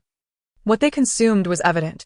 Assured of my safety, I entered and knocked around to disturb any potential insects, but found nothing living within. The darkness had deepened, rendering the outside nearly invisible. A decade prior, the streets would have been alive with flashing neon lights, illuminating the city that now lay shrouded in darkness. I refrained from lighting a fire, instead flipping the old newspapers to create a makeshift bedding beneath the table. I sat down and drew Jiang Yang into my arms, allowing him to rest against me. I had observed that this position would prevent any casual observer from spotting us. I shared a flatbread with Jiang Yang. We dined in the stillness of a night. Typically, this would be the hour to bathe and settle into bed, yet we found ourselves confined within this small booth, awaiting the dawn. I had anticipated that Jiang Yang might be restless, but he had been remarkably well-behaved, following my lead without complaint, even when fatigue slowed his pace. Now, as we sat in the booth, he nibbled on his flatbread while battling sleep, his head bobbing forward. I recognized his exhaustion. We had traversed a great distance today, often munching on food as we walked, barely pausing to rest. Jiang Yang, with his curious nature, had been captivated by the sights along the way. Further draining his energy, I gently patted his belly, noting he seemed not overly hungry, likely satiated by the wild greens he had foraged. I took the half-eaten piece of bread from him and set it aside, allowing him to lean into my embrace, where he soon drifted into slumber. He had always been adaptable, able to find rest wherever he was. I recalled the early days after his birth, when I had carried him up the mountain, and he had slept soundly in my arms. He relied on me, his mother, knowing I would protect him. The one who had once safeguarded me had long departed, yet now I found myself with someone to protect. Around 11 or midnight, the heavens unleashed a torrent of rain, the clouds that had loomed all day finally releasing their burden. Raindrops pelted the toll booth's glass, creating a symphony of sound as the downpour intensified. Enveloping the night in a shroud of mist, Jiang Yang stirred, mumbling softly as I stroked his head, covering his ears with my hand. He nudged my arm and quickly fell back asleep. With the rain came a drop in temperature. Though it remained bearable, I shifted my bag in front of Jiang Yang for shelter, leaning against the cool wall and listening to the rhythmic patter of rain, which gradually calmed my spirit. I found comfort in such downpours, particularly in confined spaces, where the storm outside cocooned us in safety. The rain came swiftly and departed just as quickly. When it ceased, the fresh scent of the earth drifted in through the door. I glimpsed the moon emerging from behind the clouds, its half-arc shining brightly, reminiscent of a sun from another realm. As dawn broke, the sun shone brightly. The deeper we ventured into the city, the more towering buildings we encountered. Along the highway, numerous high-rises had sprung up in the years of rapid development, emerging like bamboo shoots after rain. Regardless of whether they had buyers, these newly constructed buildings, often unoccupied and unfinished, lay abandoned, neglected and forlorn. Such derelict structures were seldom entered, for within, they held little of value. Beyond the clusters of constructed dwellings, a multitude of shops and residential buildings comes into view. However, at present, these structures appear dilapidated and unremarkable. The flower beds lining the streets are overrun with weeds and wild shrubs, while verdant vines creep out from the beds, sprawling across the concrete ground. A bronze bull statue, emblematic of Hanyang City, stands resolutely in place. seemingly unchanged, save for the inscription below that has been defaced. Accompanied by Jiang Yang, I meandered off the main thoroughfare and into a side street to the left. I had never visited Hanyang City before. It was not a notable location even before the apocalypse, and my knowledge of it is scant. Yet, judging by the level of devastation surrounding me, I surmised that the left path would offer a modicum of safety. Here, the undead are fewer, and the remnants within the buildings might be better preserved. I seek only the essentials of daily life, which I hope to uncover within these residential blocks. The zombies now appear almost uniform in their grotesque form, their desiccated flesh clinging to their skeletal frames, resembling mere husks as they shuffle forward. Some of the more fortunate among them still wear tattered clothing, while those who have wandered outside, having endured a decade of harsh elements, are often stripped of their garments or left with only ragged scraps hanging from their bodies. The one approaching me seems relatively intact, suggesting it emerged from a building. Many zombies trapped indoors occasionally stumble out by accident. Wandering aimlessly, I choose not to expend my energy on confrontation, guiding Jiang Yang to circumvent the zombie. However, evasion proves elusive as several more undead linger nearby. Selecting a direction, I urge Jiang Yang to stay close. And with a swift motion, I wield my machete to sever the head of a nearby zombie, which tumbles into a weed-choked flower bed. I perceive that these zombies are perhaps easier to dispatch than before. Perhaps time has rendered them frail, their bones brittle. I contemplate that in a few years, these creatures may no longer pose a threat, succumbing to decay and returning to dust, for nothing is truly immortal. I swiftly dispatch 3 more zombies, with Jiang Yang trailing behind me. Initially, he gazes wide-eyed in astonishment, but soon he seems to acclimate, curiously observing the fallen corpses. I prevent him from engaging with the zombies, taking his hand as we enter one of the buildings. Upon stepping into the first, I find no undead presence. Entering a room, I am pleasantly surprised to discover that the contents appear untouched. After carefully securing the door I had broken open, Jiang Yang and I begin to rummage through the various rooms. The space is modest, comprising 2 bedrooms, a living room, and a kitchen with a bathroom. Dust coats every surface, and the belongings are in disarray, with a shoe rack toppled on the floor. The traces of human habitation have become mere echoes of history. The stale air within carries a peculiar scent, not overpowering, but a faint blend of dust and impurities, not entirely unpleasant. I venture into the first bedroom, with Jiang Yang trailing behind, his head swiveling as he takes in the surroundings. The primary bedroom features a wardrobe filled with a couple's clothing, neatly folded bedding to one side, and a standing fan across from the bed. The second bedroom, once inviting, is now a shadow of its former warmth, adorned with floral curtains and a vanity cluttered with various bottles, its closet housing an array of lovely dresses. It is evident that this was the daughter's room. A subtle stain on the floor reveals a long-ago tragedy, a remnant of blood, now desiccated. It seems likely that the daughter met an untimely fate in this household. Emotionless, I shut the door and proceed to inspect the bathroom. The shampoo and body wash have long since solidified, while a toothbrush on the sink crumbles upon inspection. These toothbrushes pale in comparison to the more utilitarian ones found in the village, unattractive yet durable. After a brief survey of the bathroom, I make my way to the kitchen. The countertop, once littered with food packaging, now bears no scent of sustenance. The trash can lies overturned, its contents a mass of indistinguishable refuse. Salt and soy sauce, stored in small jars, have turned into hard clumps. This is unacceptable. I seek unopened packages of salt. Both salt and MSG have a long shelf life, and during my travels through various cities over the past 2 years, I have come across many such provisions. Most households stockpile salt, though MSG is less common. Other seasonings, such as 5-spice powder and chicken essence, are nearly impossible to find. After rummaging through a cabinet, I finally uncover 2 unopened packets of salt. Turning around, I find Jiang Yang gazing eagerly at the items in my hands. I casually hand him the salt, and he curiously shakes the packets, following me back into the living room. Peering out of the window, I observe that this small, aging complex has a sparse number of zombies, making it an ideal refuge. I plan to remain in Hanyang City for 5 days, gathering useful supplies to store in this room. Its proximity to the city entrance and the relative safety from the undead make it a suitable stronghold, as scavengers typically overlook such inconspicuous locales. As I sift through the items, Jiang Yang squats beside me. Silently watching my every move, I glance at him before walking into the daughter's room, where I retrieve a long-armed rabbit plush toy from the bed's corner. The toy is coated in dust, and I give it a vigorous shake before handing it to Jiang Yang. He shows little reaction, akin to when he held the packets of salt. I pause, reflecting that, for Jiang Yang, the salt and the toy may hold equal significance. I decide to continue searching every nook and cranny of the house, with Jiang Yang clutching the rabbit in tow. After some time, I turn to see him seemingly captivated by the plush, poking at its plastic red eyes with his tiny claws and cautiously tugging at its ears. After a thorough search, I gather a small assortment of miscellaneous items. However, it is clear that this collection is insufficient. The daylight still lingers, prompting me to venture outside once more. I feel compelled to keep Jiang Yang close. I cannot bear the thought of leaving him alone here, uncertain of what dangers might emerge from the shadows. The zombies differ from those depicted in films. They do not emit terrifying howls but rather shuffle silently, their movements eerily stealthy. In the early days, they moved with a heaviness unlike ordinary humans.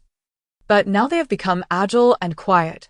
Thus, if one is not vigilant, an unexpected encounter with a zombie could occur. Though I have provided Jiang Yang with a machete, I have never entrusted him with the task of slaying zombies. After all, he is still not even 6 months old. As we exit the room, Jiang Yang places the rabbit beside the pile of items I've collected, gently patting its ears. I am taken aback by his decision to leave the toy behind. Carrying it outside would be cumbersome, yet I would not refuse him if he truly wished to bring it along. He is usually obedient and considerate, and I have begun to realize that he possesses a greater understanding than I initially acknowledged. Are all children like him, cloaked in innocence yet imbued with wisdom? Together, Jiang Yang and I continue to scour this area for useful items, and as dusk approaches, I hastily survey the remaining 2 buildings. My objectives are clear. I prioritize the items I have previously contemplated and will only collect additional items if they present themselves. No need to seek them out, although the area is relatively free of zombies. They still exist, and I worry that any commotion could attract their attention, potentially trapping us in a precarious situation. While the undead can survive without sustenance, Jiang Yang and I cannot. I make a quick sweep of each room, evading zombies when possible, only confronting those I cannot bypass. Each strike may appear effortless, yet the reality is that considerable strength is required to sever a zombie's neck, and after dispatching a dozen or so, my arms grow weary. I strive to conserve my energy and minimize noise, remaining perpetually aware of my surroundings. This is the principle I have adopted after traversing through zombie-infested cities, with sufficient caution and silence. It is indeed possible to survive within this desolate realm. Although the day's yield is modest, I have managed to procure several small items of value. That evening, Jiang Yang and I find ourselves back in the first room we entered, where I begin to organize the meager collection. It is rather peculiar, considering that during my 2 years in the village, apart from my initial exploration and a brief visit to a nearby convenience store, I seldom ventured outside. Perhaps out of weariness, I have come to recognize that my mental state was far from stable back then, yet I chose to ignore it, from the onset of the apocalypse until now. How many individuals remain unscathed in their minds? Each of us bears our own burdens, to varying degrees. However, I have noticed a change within myself. This time, upon arriving in Hanyang City, I felt less resistant than before. Prior to Jiang Yang's appearance, I had contemplated visiting Hanyang City, but I delayed my arrival, largely due to my internal reluctance. I despise these desolate cities overrun by zombies. The nights here are eerily quiet. Despite the multitude of wandering corpses, there is scarcely a sound. When I scavenge outside, I remain acutely aware of my surroundings, a taxing endeavor that has left me utterly fatigued. Yet, sleep eludes me, reminiscent of years past when I hid in these dead cities. Eyes wide open, only able to drift into slumber when utterly exhausted. Sleep, if one could call it that, feels more like a forced stupor. The memories that haunt me in this dead city are too distressing to bear. Gazing out at the shadows cast by the towering buildings, I hold Jiang Yang, who sleeps in my embrace, and take a deep breath. Over the following 2 days, I began to venture beyond the 2 residential buildings. Making my way to the streets outside, this old street is lined with modest 2- or 3-story houses, far less glamorous than the high rises on the main thoroughfare. The buildings here are cramped and chaotic, housing a grocery store, a small pharmacy, a few tailor shops, and a photography studio, relics of a bygone era, even outdated a decade ago. Yet, in a world stripped bare of most resources, these unassuming places still harbor remnants of the past. Providing some convenience to a solitary wanderer like me, the grocery store's supplies had long been depleted. Only a few inedible drinks and some odd items like toy cars, basins, and mops remained. I had anticipated such a scenario. Finding what I sought in this city was never a simple task. I scoured several shops without success until I stumbled upon a tricycle in a bicycle repair yard, though its chain bore slight rust. A quick inspection led me to believe it could be functional with a little lubrication. At the end of this old street lies a larger road, which feels like an entirely different world compared to the narrow lane I traversed. In a secluded alley, I spotted a hidden supermarket, but it was guarded by 7 or 8 zombies. After weighing my options, I decided to take a risk. If I acted swiftly, I could avoid being surrounded.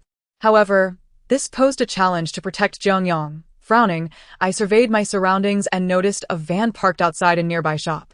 Its wheels had been removed and rust covered every surface. The front door was broken. So I approached, peering inside to find the back seat empty. I gently placed Jiang Yang in the rear compartment, as the van's tinted windows obscured the view of the back seat, making it a relatively safe hiding spot. Inside the small shop, I discovered a treasure trove of supplies untouched by scavengers. 2 boxes of salt and some usable condiments among other items. I merely glanced at them, intending to return with Jiang Yang for more thorough search. However, when I brandished my knife and navigated around the fallen zombies to the van, I discovered the back seat was empty. Jiang Yang had vanished. Where could Jiang Yang be? I crouched inside the van, searching every corner, even the crevices beneath the seat cushions, but found no trace of him. The van felt desolate. I stepped out, gripping my knife tightly, and scanned the empty street. Once again, there was no one around. Panic gripped me. Jiang Yang is well behaved. He wouldn't wander off alone, and the brief time I was gone.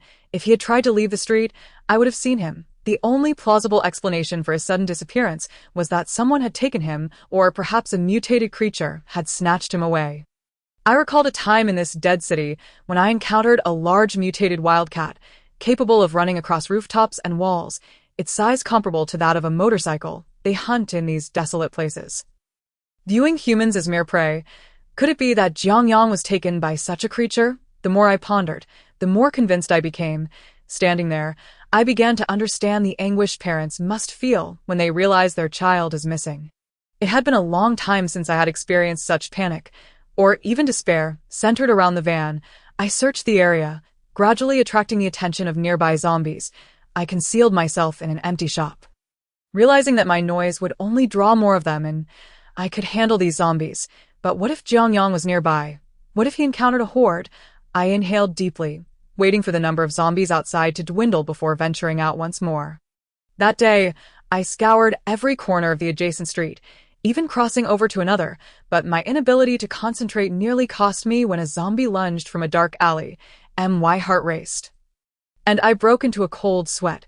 Yet no matter how diligently I searched, Jiang Yang remained elusive, as if he had simply vanished into thin air. The hallway was silent, save for the sound of my heavy footsteps and labored breaths. I stood before a door, noticing it was still locked as I had left it, secured with a piece of wire. After a moment's hesitation, I unlocked it and stepped inside. The room was equally quiet, devoid of Jiang Yang. Darkness enveloped me as the last remnants of light faded from the horizon. I stood in the shadows, instinctively reaching for the nearby table and covering my eyes. The dark holds danger, as many mutated creatures choose the night to hunt. The darkness obscures human vision, but not that of the zombies, making nighttime searches perilous. I reminded myself of this, trying to suppress the anxiety building within me. Settling by the window to wait for dawn, my gaze drifted outside, taking in the dilapidated buildings looming around me. They would not speak. They had long since perished. As the darkness deepened, my thoughts spiraled, wondering what fate had befallen Jiang Yang. Was he in danger? Had he already been consumed? The more I thought, the more chaotic my mind became. It dawned on me just how significant Jiang Yang had become to me. In the interminable silence of the night, a wild thought struck me. Had I lost my sanity, just like those I had encountered, driven mad by the loss of loved ones in this wretched world? who believed their kin still lingered beside them. Had I, too, succumbed to madness, unaware? Was Jiang Yang merely a figment of my imagination? I had only heard of such children from Gao Yuan, yet apart from Jiang Yang, I had never encountered another like him. How could such beings exist? Perhaps even Gao Yuan and his companions were mere constructs of my mind. As I pondered these thoughts, a chill swept through me. Leaving my heart feeling hollow, I buried my face in my arms, clutching my knees tightly. I have felt powerless time and time again, regardless of whether as a man or a woman in this world. One cannot escape such suffering. The fear of loss, the inability to hold on. It gradually led me to withdraw from connections, wandering alone like a specter, retreating to a desolate village devoid of life. I tried to harden myself, to become resilient, yet I found it impossible. I had embraced Jiang Yang, only to lose him once more, just as before. After a long silence, I raised my head, spotting a rabbit plush toy resting nearby. When I had taken Jiang Yang out, he had left the toy there, gently patting it. The soft fur pressed against my palm reminded me of his head, with its soft black hair. I recalled his appearance at birth. "You are real, aren't you?" I pressed the plush against my forehead, whispering, "You are real. You have gotten lost, waiting for me to find you." I began to repeat this mantra. As dawn broke, I stepped outside once more. This time returning to the bicycle repair shop where I had discovered a bicycle, I applied some vegetable oil I had found to the rusty chain, then rode away on the slightly deflated tires. Racing down the street, Jiang Yang must be nearby. I will find him. Jiang Yang, I called out, noticing a few zombies trailing behind me. I paid them no mind, continuing to shout his name. They moved sluggishly, unable to keep pace with me. However, surrounded by zombies from all directions, I shouted for a while before swiftly cycling into a street with fewer zombies, seeking refuge to observe any movements outside. The commotion I caused was rather loud. If Jiang Yang heard it, he would undoubtedly react. Even if Jiang Yang did not hear, any other individuals nearby would likely respond. Thus, I rode and shouted intermittently, taking cover to observe, having traversed 6 or 7 streets with no success. My mind was consumed with a singular thought, to find Jiang Yang. Just then, I heard a faint sound. Over here. A woman's voice beckoned me from within a nearby shop. Ordinarily, I would have ignored such a call, wary that it might be a trap set by a gang attempting to ensnare a solitary woman, who often would be used to lure others into a false sense of security before ambushing them with several men. However, in my present state, I could not afford to be so cautious. I glided over on my bicycle and halted at the shop's entrance. The woman stood by the door, and a man's face peeked out behind her. She glanced outside and inquired, "I heard you shouting earlier. Are you looking for someone? You can't continue like this. You're attracting those creatures. One misstep, and you won't escape. It's perilous. You've survived this long. Don't act foolishly." After she finished speaking, I asked her, "Have you seen a child? He is about the height of my waist, wearing a deep blue t-shirt, with yellow-green eyes, clawed hands and feet, white scales on his body, and a white tail." The woman displayed a look of astonishment, scrutinizing me before remarking peculiarly, "You have one of those. You think that creature is your child. It looks like a monster. How could you believe that is your child?" She had encountered such children before and was clearly unwilling to accept it. Receiving this information, I reiterated, "Have you seen the child I just described? He is my son. If you have seen him, I implore you to tell me." I gripped the handlebars tightly and expressed my gratitude before preparing to ride off in search of the Hanyang Hotel. I would not ask these two for assistance. They were as cautious as I was, and simply providing me with this information was already a kindness. Wait a moment, for Hanyang Hotel, just go straight ahead, turn left at the intersection. There's a sign that says Zhaojiang Road. Head that way, and you'll see Mingjing Building. Turn right and keep going forward, and you'll spot Baizi Square. Hanyang Hotel is right by the Square S sign. The woman quickly instructed, adding, "Be careful." That I nodded to them and pedaled in the direction she indicated. Following the route she provided, I initially intended to head towards Zhaojiang Road, but the dense congregation of zombies there made it impossible to pass through. I glanced at the intersection and decided to steer in another direction. As long as I could ascertain the correct path, taking a detour should suffice. I carefully examined the street signs, remaining vigilant about the number of zombies surrounding me. It was around 3 or 4 in the afternoon when I spotted the distant outline of Hanyang Hotel atop a building. It should have been illuminated, yet it appeared faded and weathered from the rain. I parked my bicycle aside, secured my weapons, and stealthily approached the Hanyang Hotel beneath the eaves, without knowing who occupied the hotel. I could not recklessly expose myself. I needed to approach discreetly and assess their situation. The timing was not ideal. The sun was still high, and everything around was brightly lit. I wiped the sweat from my brow, fixating my gaze on the hotel's activity while remaining alert to the surrounding zombies. Gradually, I crept closer to the Hanyang Hotel and noticed 2 vehicles with trailers parked in the lot. Alongside several bicycles, two men and a woman lingered near the vehicles, organizing a pile of supplies. Judging by the number of vehicles, this group was not small, likely consisting of more than a dozen individuals. Observing the woman among the 2 men, it was clear that their capabilities were considerable, as she appeared relatively clean and quite attractive. In the aftermath of the apocalypse, the surviving women had become increasingly scarce. Often outnumbered by men, typically, such small groups consisted of a few men accompanied by 1 or 2 women, or in some cases, no women at all, as they either hid away or banded together to form formidable alliances that most individuals would dare not challenge. Women in these groups often fell into one of several categories. Some willingly became companions to the men, others were relatives of the men, creating complex dynamics, while some possessed strong personal abilities. Earning respect among the men as equals, I concealed myself in a nearby building, observing the interactions of the 3 individuals, my eyes scanning for anyone who might resemble Jiang Yang. Yet, there appeared to be no one else. It seemed these 3 were all there was to my gaze fixated on the 2 vehicles. Were there others inside? Was Jiang Yang among them? I observed for a while, refraining from any rash movements, when I noticed the stronger man on the left engaging in flirtation with the woman, gradually leaning towards her until they began to display affection before the other man. The stronger man led the woman towards the vehicle, calling out to the man who remained seated, organizing supplies. The seated man, appearing honest yet much older, nodded repeatedly at the stronger man's commands. As the stronger man and woman entered the vehicle, their intentions became cleared. I confirmed that no one else was inside the trailer. Allowing me to breathe a little easier, the weaker man glanced towards the vehicle, spat on the ground, and then sauntered toward the back of the hotel. An idea sparked within me, and I decided to follow him. As I drew nearer, I overheard him cursing the previous couple, muttering about how the stupid bitch must have been with many men, thinking too highly of herself. I trailed behind, concealing my machete while gripping a blade in my hand, deliberately making a noise.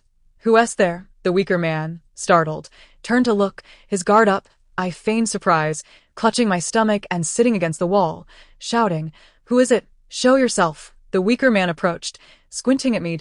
I frowned and lifted my head to meet his gaze. "What are you looking at?" My voice dripped with feigned bravado.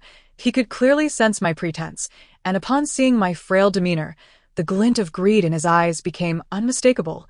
He approached me with a grin. "Little sister, what are you doing here all alone? Are you all right? Need some help?"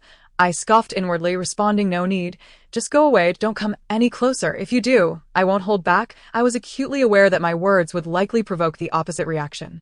Should I allow him to approach, he might become overly confident, thinking I had no defenses. Indeed, the man did not hesitate. He quickened his pace. I pretended to struggle to rise, but failing to do so only emboldened him. Seeing my apparent vulnerability, he was emboldened further, momentarily distracted by the earlier couple. Now, encountering a solitary, weakened woman, his caution diminished significantly. "What will you do if I come closer?" "I'm just trying to help you." "Where does it hurt? Let me see," he said, stepping closer, attempting to grab my arm. He seized my arm. Noticing my feeble struggles and the absence of weapons, he relaxed entirely, his eyes gleaming with delight as his hands began to roam over my clothing. In that instant, I swiftly raised my hand, throwing a handful of dirt into his face. As he squinted, I expertly slashed the blade across his wrist. Blood gushed forth as I dug my fingers into his wound, eliciting a scream as he lost strength in his grip. My blade was effective. I took advantage of an opening to slice his other wrist, causing another fountain of blood to erupt. The entire sequence of actions transpired in less than a minute. The weaker man found himself pinned to the ground. Akin to a helpless fish, I leaned in towards him, saying, "This knife I just pulled from a zombie's skull. It's still sticky with their ichor. If you make a sound, I'll have no choice but to cut your throat," he gasped, his face pressed into the dirt.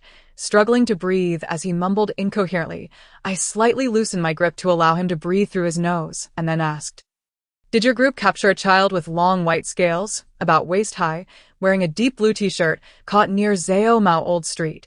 The man hesitated momentarily. I pressed harder into his wound, applying my foot with force to his shoulder. "Speak quickly. Where is the child?" I demanded. Initially, I had planned to cook and eat in the evening, but a frail man stammered, "I do not know the exact location of Jianghan Park." I returned to the bus stop, memorizing the surrounding buildings and intersections on the map behind it, then chose the shortest path among the intricate roads above. Many routes have become impassable for various reasons.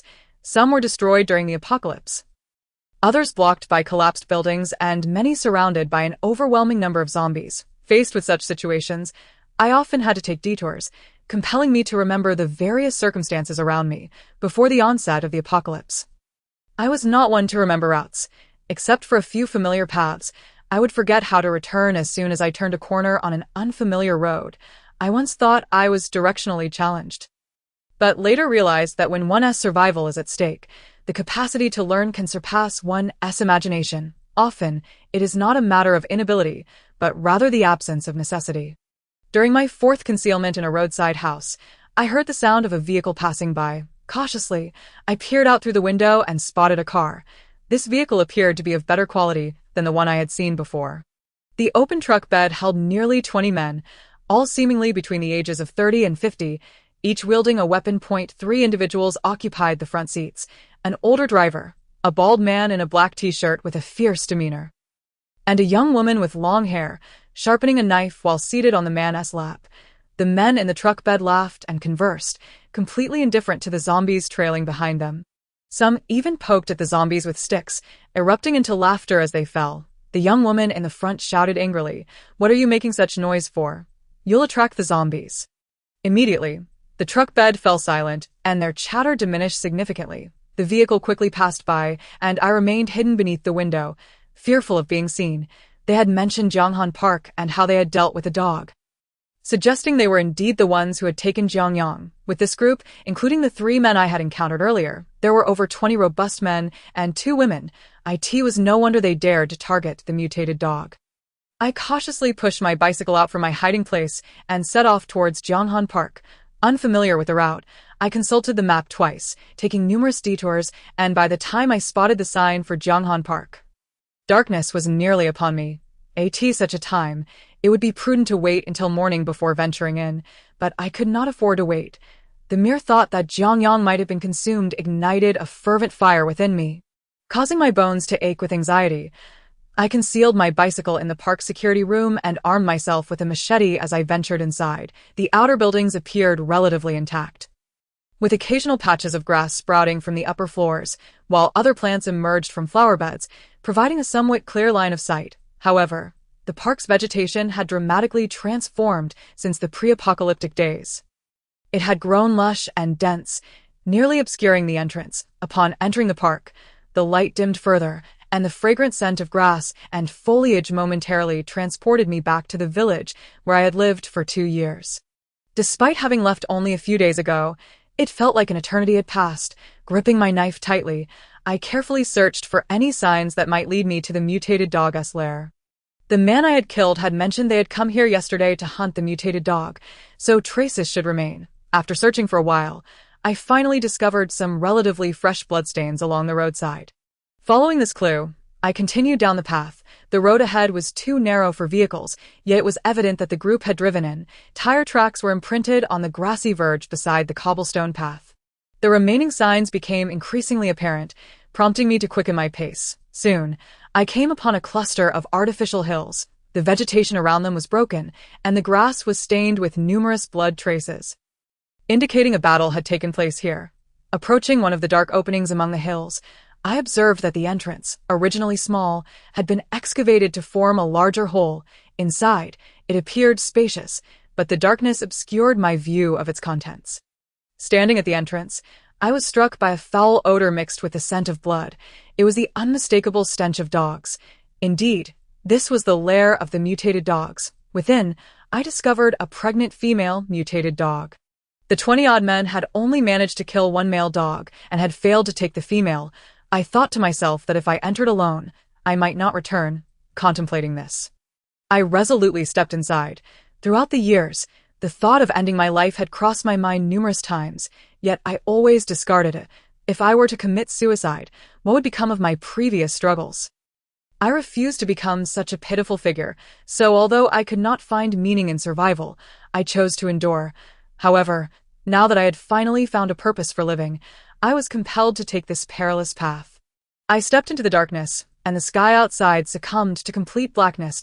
I lingered in the shadows until my eyes adjusted to the dimness before proceeding deeper. The cavern descended, expanding as I navigated the walls formed by the artificial hills and earth. Pondering how such a substantial cave could have been excavated by mutated dogs, perhaps it was not they who had dug it, but rather those who once sought refuge here, I proceeded cautiously. The nauseating stench growing more intense, I stifled my breath, striving to remain calm, placing my feet lightly on the ground. Suddenly, I felt something soft beneath my foot. This sensation, I glanced down and, in the dim light of the cave, discerned a humanoid shape. Crouching, I prodded it with my machete but received no response. Tentatively, I reached out to touch it, finding my hand covered in blood. The man I had killed had mentioned that they had lost lives here, and this must be one of them. I scanned the ground for other bodies, but the darkness rendered it nearly impossible. The scent of Jiang Yang's dog-like odor reminded me he had crawled out from beneath the belly of the female dog. I reached down to check him thoroughly, relieved to find no injuries. Knowing Jiang Yang was unharmed, I looked up towards the dark corner. There was something there. The threatening growl I had heard earlier was not from the mutated dog, but from that entity. Though I did not know what it was, since Jiang Yang had come from that direction unscathed, it likely bore no ill intent towards us. Yet, what could it be? I gazed inquisitively toward that shadowy corner. But the surrounding darkness hindered my view. Since I could not see, I decided to prioritize Jiang Yang's safety and leave this place. With the corpse of the mutated female dog nearby, I was aware that it wouldn't be long before some mutated creature caught wind of the blood. Furthermore, I worried about that group. Who knew if they might suddenly return? As I contemplated these concerns, I chose not to investigate the source of that terrifying voice, instead guiding Jiang Yang to exit. But just then, I heard a voice emanating from the corner. "Is here, child. You came looking for him. Did you not abandon him on purpose?" My heart raced. There was a person there. The voice was gravelly, reminiscent of sandpaper, slow in its cadence, and somewhat uncomfortable to the ear. It was impossible to gauge the age of the speaker, but it was undoubtedly a man. I stood frozen, holding Jiang Yang, and replied, "Yes, I had to leave him for a moment," and in the blink of an eye, he was taken away.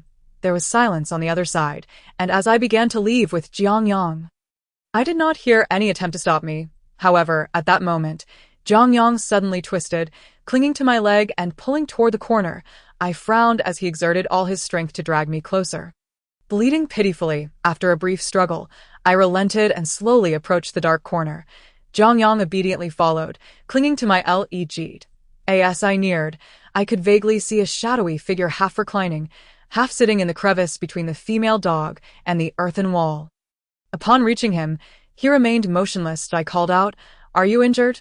Jiang Yang released my leg, one paw still clutching my pants while the other reached out to shake the figure's foot. I heard the man's labored breathing. He appeared gravely unwell, and the blood stench in this corner was overwhelming. Setting Jiang Yang aside, I rummaged through my bag for a lighter. Fortunately, the lair contained plenty of dry grass and twigs. I ignited a handful of dry grass, and by the flickering light, I was able to see the man before me clearly. To my astonishment, he bore an uncanny resemblance to Jiang Yang. His arms were adorned with a scattering of black scales, and he possessed 4 claws, one more than Jiang Yang. His feet were also equipped with weightier, larger claws, and a black tail drooped at his side. With eyes tightly shut, he appeared to be unconscious. I had heard from Gao Yuan that there were many children like Jiang Yang, some with black scales and others with white, but I never anticipated encountering a black-scaled one so soon. This was the first person with scales I had seen, apart from Jiang Yang. Could it truly be possible such rapid growth could not manifest in this manner? The dry grass in my hands was nearly consumed. So I collected several handfuls of dried grass and twigs from the side and ignited a small fire. The conditions within the den became clearer under the flickering light.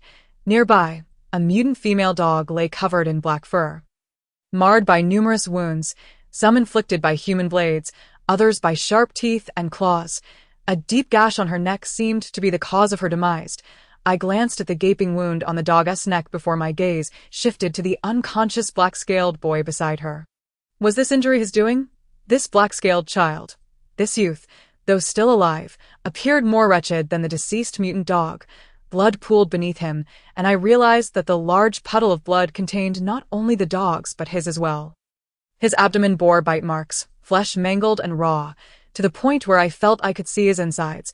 His waist seemed on the verge of being severed. Beyond this significant wound, the exposed parts of the black-scaled youth were riddled with both old and new scars, burns, lash marks, and gouges where flesh had been torn away. Only his face appeared relatively unscathed. It was a face that could be deemed handsome, albeit alarmingly gaunt, still carrying a hint of boyishness that contrasted sharply with his previously coarse voice. His hair, black like Jiang Yang's, cascaded to his shoulders in a tangled mess, strands obscuring the area beneath his eyes. With his eyes shut, I could not discern whether they mirrored Jiang Yang's yellow-green hue. After studying the black-scaled youth for a while, I suspected he was on the brink of death, unlikely to survive the night. I cast a glance toward the entrance of the cave, hesitating. It was late. No one would likely venture here at this hour, and leaving now would not be wise. Danger lurked outside. Ultimately, I decided to remain in the den for the night. Despite the foul odor, my prolonged stay had dulled my sense of smell. Leaving me feeling overheated, I surmised that Jiang Yang had been saved by this black-scaled youth. Otherwise, he would not have urged me to come and see. Given this, I would wait here until he passed, so I could retrieve his body. The black-scaled youth's injuries were grievous. Were he human, the sheer volume of blood lost would have signified death already. I held little hope for his survival, especially without any medicine in such a dire environment. He leaned against me, clutching a bottle and taking cautious sips before offering it to me. However, I felt my stomach ache again. During the earlier episode when I had deceived that man, my hand on my belly had not been an act. I genuinely felt pain. Though I had not shown how severe it was, Jiang Yang was unlike me. He had a hearty appetite, devouring a large flatbread in a few bites, and I handed him what remained, noticing that I had no other food. He did not complain about still being hungry, instead snuggling against me to doze off. He was still so small. I imagined he had not rested well after leaving my side, as he fell asleep within a minute with soft snores. He had not snored before, and I surmised that the events of the past day had frightened him. I gently stroked Jiang Yang's head, running my fingers through his hair, not intending to sleep myself. Jiang Yang had not finished the water, and there was still a fair amount left. I picked up the water bottle and suddenly noticed the pitiful black-scaled youth across from me. He was on the verge of death. A few sips of water would make no difference, but after a moment of silence, I cautiously set Jiang Yang aside and rose to approach the black-scaled youth with the water bottle. He lay motionless as before, and fearing a sudden attack, I lightly nudged his claw with my foot, but he did not react. After waiting a moment, I tried to pull him closer. His position made it difficult to give him water, and I wished to shift him slightly. When I moved him, I discovered that he was much lighter than I had anticipated. His filthy, ragged clothing had torn, revealing his chest, where his ribs were starkly visible. As I lifted the black-scaled youth's head to offer him water, I noticed a collar around his neck, resembling a dog's, with a broken chain dangling from it. Initially, I failed to see anything amiss until I inadvertently turned the collar, causing blood to flow from his neck. When I reached inside, I felt tiny barbs embedded within. I understood then that such collars were used to tame unruly dogs. A mere tug would pierce the neck, causing blood to flow, and the more one struggled, the more they would suffer. This black-scaled youth had clearly been domesticated.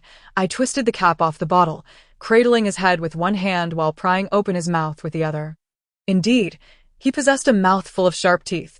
I poured water slowly into his mouth, offering a small sip. He stirred slightly, as if attempting to open his eyes, but soon fell still once more. Jiang Yang sprawled in my arms, pressing his body against my belly, resembling a flatbread. I leaned my head against his, my eyes catching sight of the black-scaled youth across from us. I pondered. He could not possibly be 18 or 19. At most, he was merely 4 years old. Did those like him grow so rapidly? A wave of concern washed over me as I touched Jiang Yang. wondering if he too would grow at such an alarming rate. Seemingly older than me in just a couple of years, I in the middle of the night. I dozed for a spell, only to be jolted awake by a feeling of being watched. I opened my eyes abruptly, meeting a pair of yellow, luminous eyes glowing in the darkness. The fire had died down, and I could only discern those eyes. The black-scaled youth had awakened at some point, lying there, observing Jiang Yang and me. I was astonished that he could rouse himself in such a condition. His eyes were a pure yellow, unlike Jiang Yang's yellow-green, and they were narrower, appearing more dangerous. I had previously noted that his claws and teeth were sharper than Jiang Yang's. Perhaps this was the distinction between black and white scales, between carnivores and herbivores. Yet, the awake black-scaled youth was far less ferocious than his earlier roar suggested. Even with predatory eyes, he did not seem particularly menacing, resembling more of a paper tiger. We exchanged glances for a moment, neither of us speaking until he finally moved. Sensing no hostility, I continued to hold Jiang Yang without making a sound. I lost track of time, the cave remaining shrouded in darkness. I vaguely saw the black-scaled youth slowly crawl toward the corpse of the female dog. I was astonished. How could he, in such a state, still manage to move? In the dark, I heard rustling from his direction and perked up my ears, realizing he was tearing into the dog's corpse. Followed by the sound of swallowing, he was consuming the dog raw. Instinctively, I felt a surge of wariness. The black-scaled youth was not like Jiang Yang. He was a meat-eater. Yet at that moment, I heard the black-scaled youth speak. "Do you want some?" I raised an eyebrow in surprise. After the collapse of civilization, it was rare for anyone to invite others to share food. During meals, people remained vigilant against others attempting to snatch their provisions, much like beasts on the prairie. But this one, no, thank you, I replied succinctly. Silence ensued from his side. I detected a more intense metallic scent of blood, along with heavy breathing. Given his injuries, tearing flesh from the mutant dog was no easy feat. I felt Jiang Yang stir in my arms. He reached out with his little paw to grasp my hand, nuzzling against my chest and happily bleating, "Baba, Mom, why are you awake?" I caressed Jiang Yang's forehead as he burrowed his head beneath my arm, his little tail wagging enthusiastically. I sensed the black-scaled youth's movements had ceased once more. Turning my head, I found him wide-eyed, staring intently at us. Jiang Yang noticed too, clambering up my leg and pointing at the black-scaled youth, babbling in a nonsensical language. "Huru, Aya, Wa, Mulu Hua." After listening to Jiang Yang, I turned to the black-scaled youth and asked, "Can you understand what Jiang Yang is saying?" The youth paused for a moment before responding. "Jiang Yang, is that his name?" "He has a name," I affirmed. "Yes, can you comprehend what he says?" He replied, "I cannot." I followed up with another question. "Why can you speak?" "Jiang Yang has never spoken since birth." "Is something wrong with him?" This exchange felt surreal, akin to a new mother consulting a gynecologist. Yet the youth, much like a diligent doctor, provided his insight. I began to speak about 6 months after my birth. Only after half a year do things that had not developed properly finally mature. He should be the same.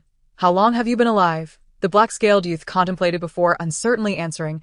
"I have seen snow 3 times. So, I must be over 3 years old. I am just over 3 years. Has he grown this much?" I gently stroked Jiang Yang's head, pondering that he too would likely grow rapidly. I had previously thought that Jiang Yang ate excessively. From the moment he began consuming food, it seemed he was perpetually engaged in eating, devouring quantities several times his own weight. Now, it appeared he was merely accumulating energy for swift growth. This thought weighed heavily on me. Jiang Yang was not human. He was an unknown creature, and his rapid growth suggested his lifespan might be quite brief, much like those pet cats and dogs, who mature quickly yet live only a little over a decade. Would Jiang Yang share the same fate? He remained blissfully wagging his tail in my arms, and the sight filled my heart with unease. He was hungry, and I offered him some meat. Suddenly, the boy with black scales spoke again. His voice was coarse and unappealing, tinged with weakness from his severe injuries. When he referred to he, it was evidently Jiang Yang. I rose and rekindled the fire, illuminating the cave. The black-scaled boy leaned against the carcass of a dog.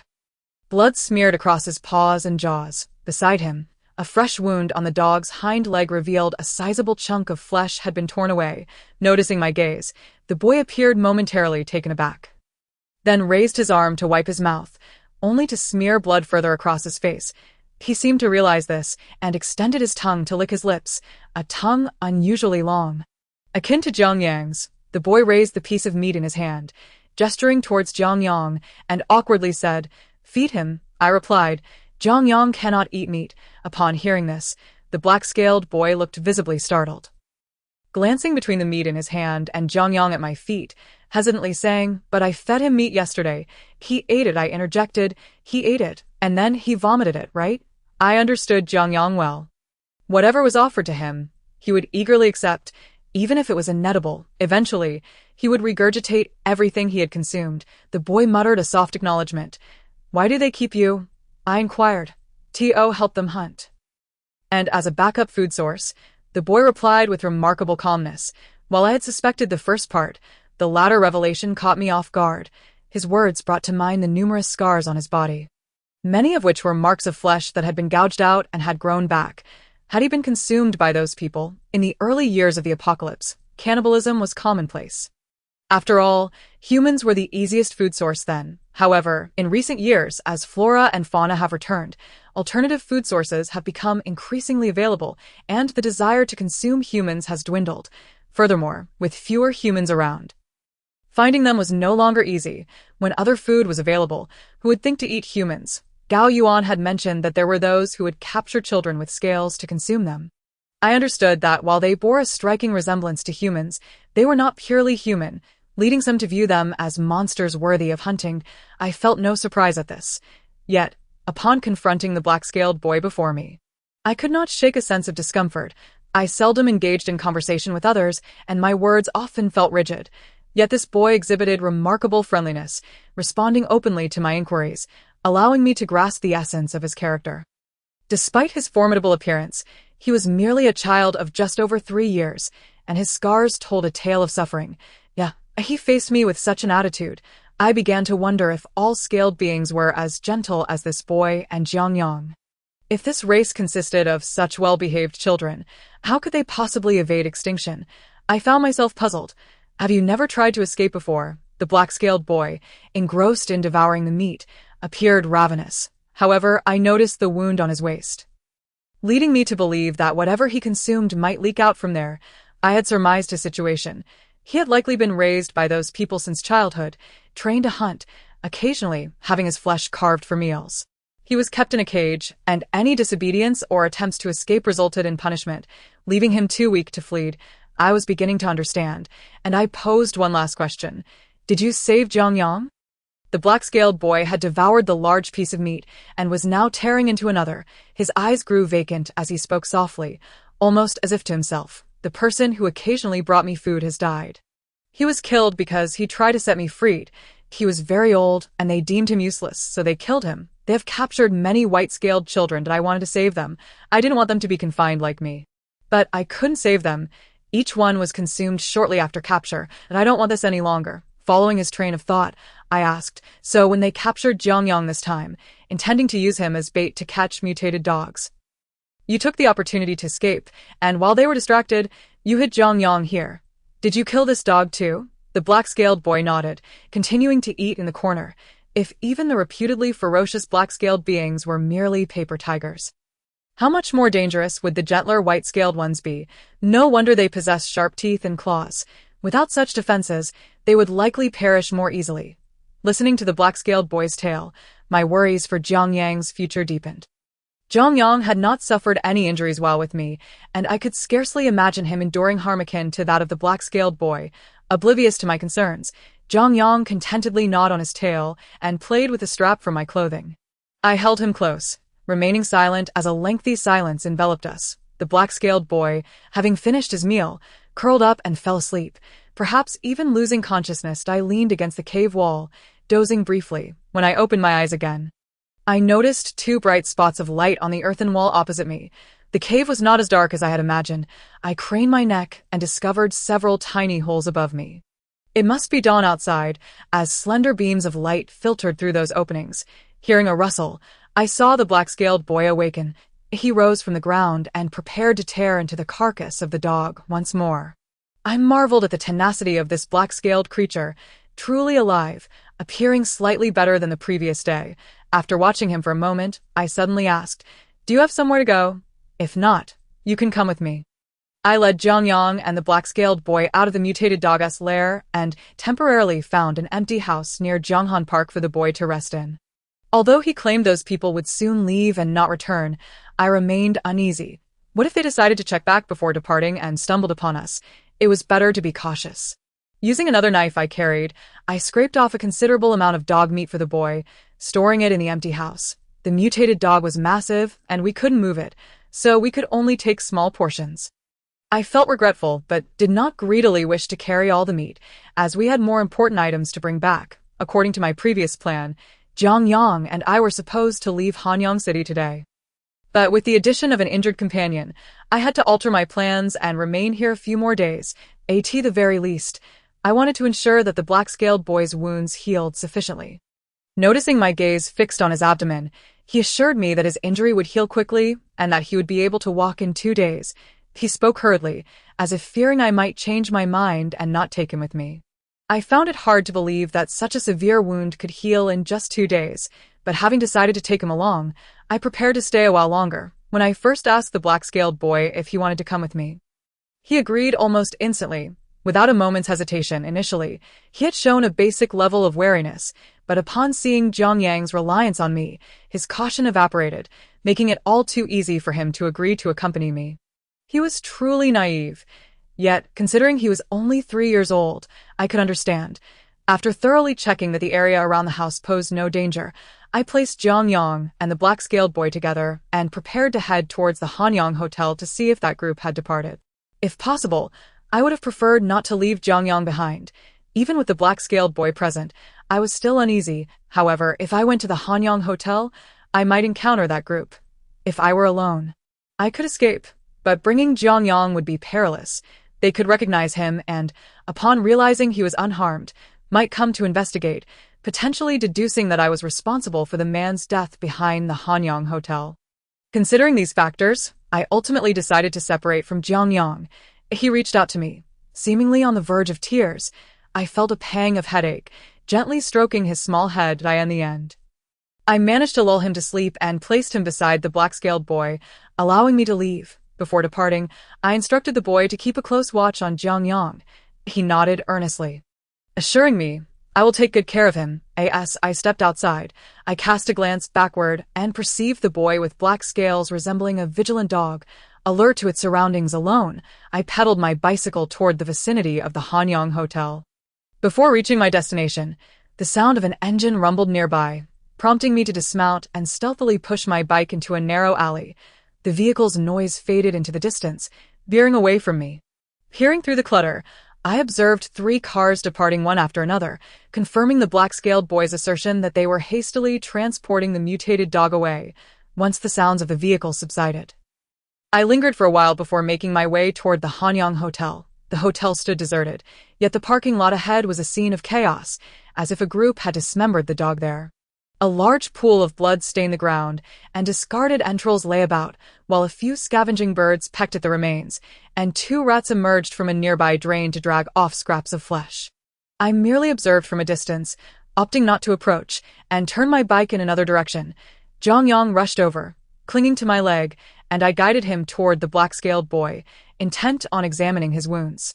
The boy immediately lifted his tattered clothing, revealing his abdomen. I frowned upon seeing the filth surrounding his injuries. His clothes were grimy, and he appeared altogether unclean. Jiang Yang, too, was in a poor state, exuding a strong odor reminiscent of dogs, while I was only slightly better off, reeking of sweat. I led Jiang Yang to a nearby area to fetch some water, instructing the black-scaled boy to wait there. He lay back, nodding, his gaze fixed on Jiang Yang and me as we departed. If the well contained water, it would surely be safer than searching for it in Jianghan Park, where many animals might also seek a drink. And who knew if there were other mutated dogs lurking there? The courtyard well was covered with a heavy lid and equipped with an electric pump that was now out of service. I pried the lid off with a knife and pushed it aside with considerable effort. Light streamed down into the well, and I leaned over to see that water indeed lay at the bottom. I had brought a bucket, and a length of rope conveniently resided in my bag. Tying the rope to the bucket's handle, I lowered it slowly into the well. Upon touching the water's surface, the bucket tilted precariously, splashing water as I drew it up. But I filled a bottle with well water and handed it to the black-scaled boy, urging him to drink. Jiang Yang and I had already quenched our thirst at the well's edge. The boy, appearing parched, quickly gulped down the bottle's contents, and I provided him with another, which he consumed just as eagerly. The bald principal had repeatedly warned against picking flowers during morning exercises, yet some still dared to pluck them, even breaking branches in the process, infuriating him to the point of setting up nets by the trees. Later, during our second year of high school, road construction led to the removal of 2 long-standing magnolia trees. Jiang Yang adored the fragrance of the magnolia's white blossoms, collecting the petals to eat. I instructed him to sit aside and enjoy his snack while I dampened a towel to clean the black-scaled boy's wounds.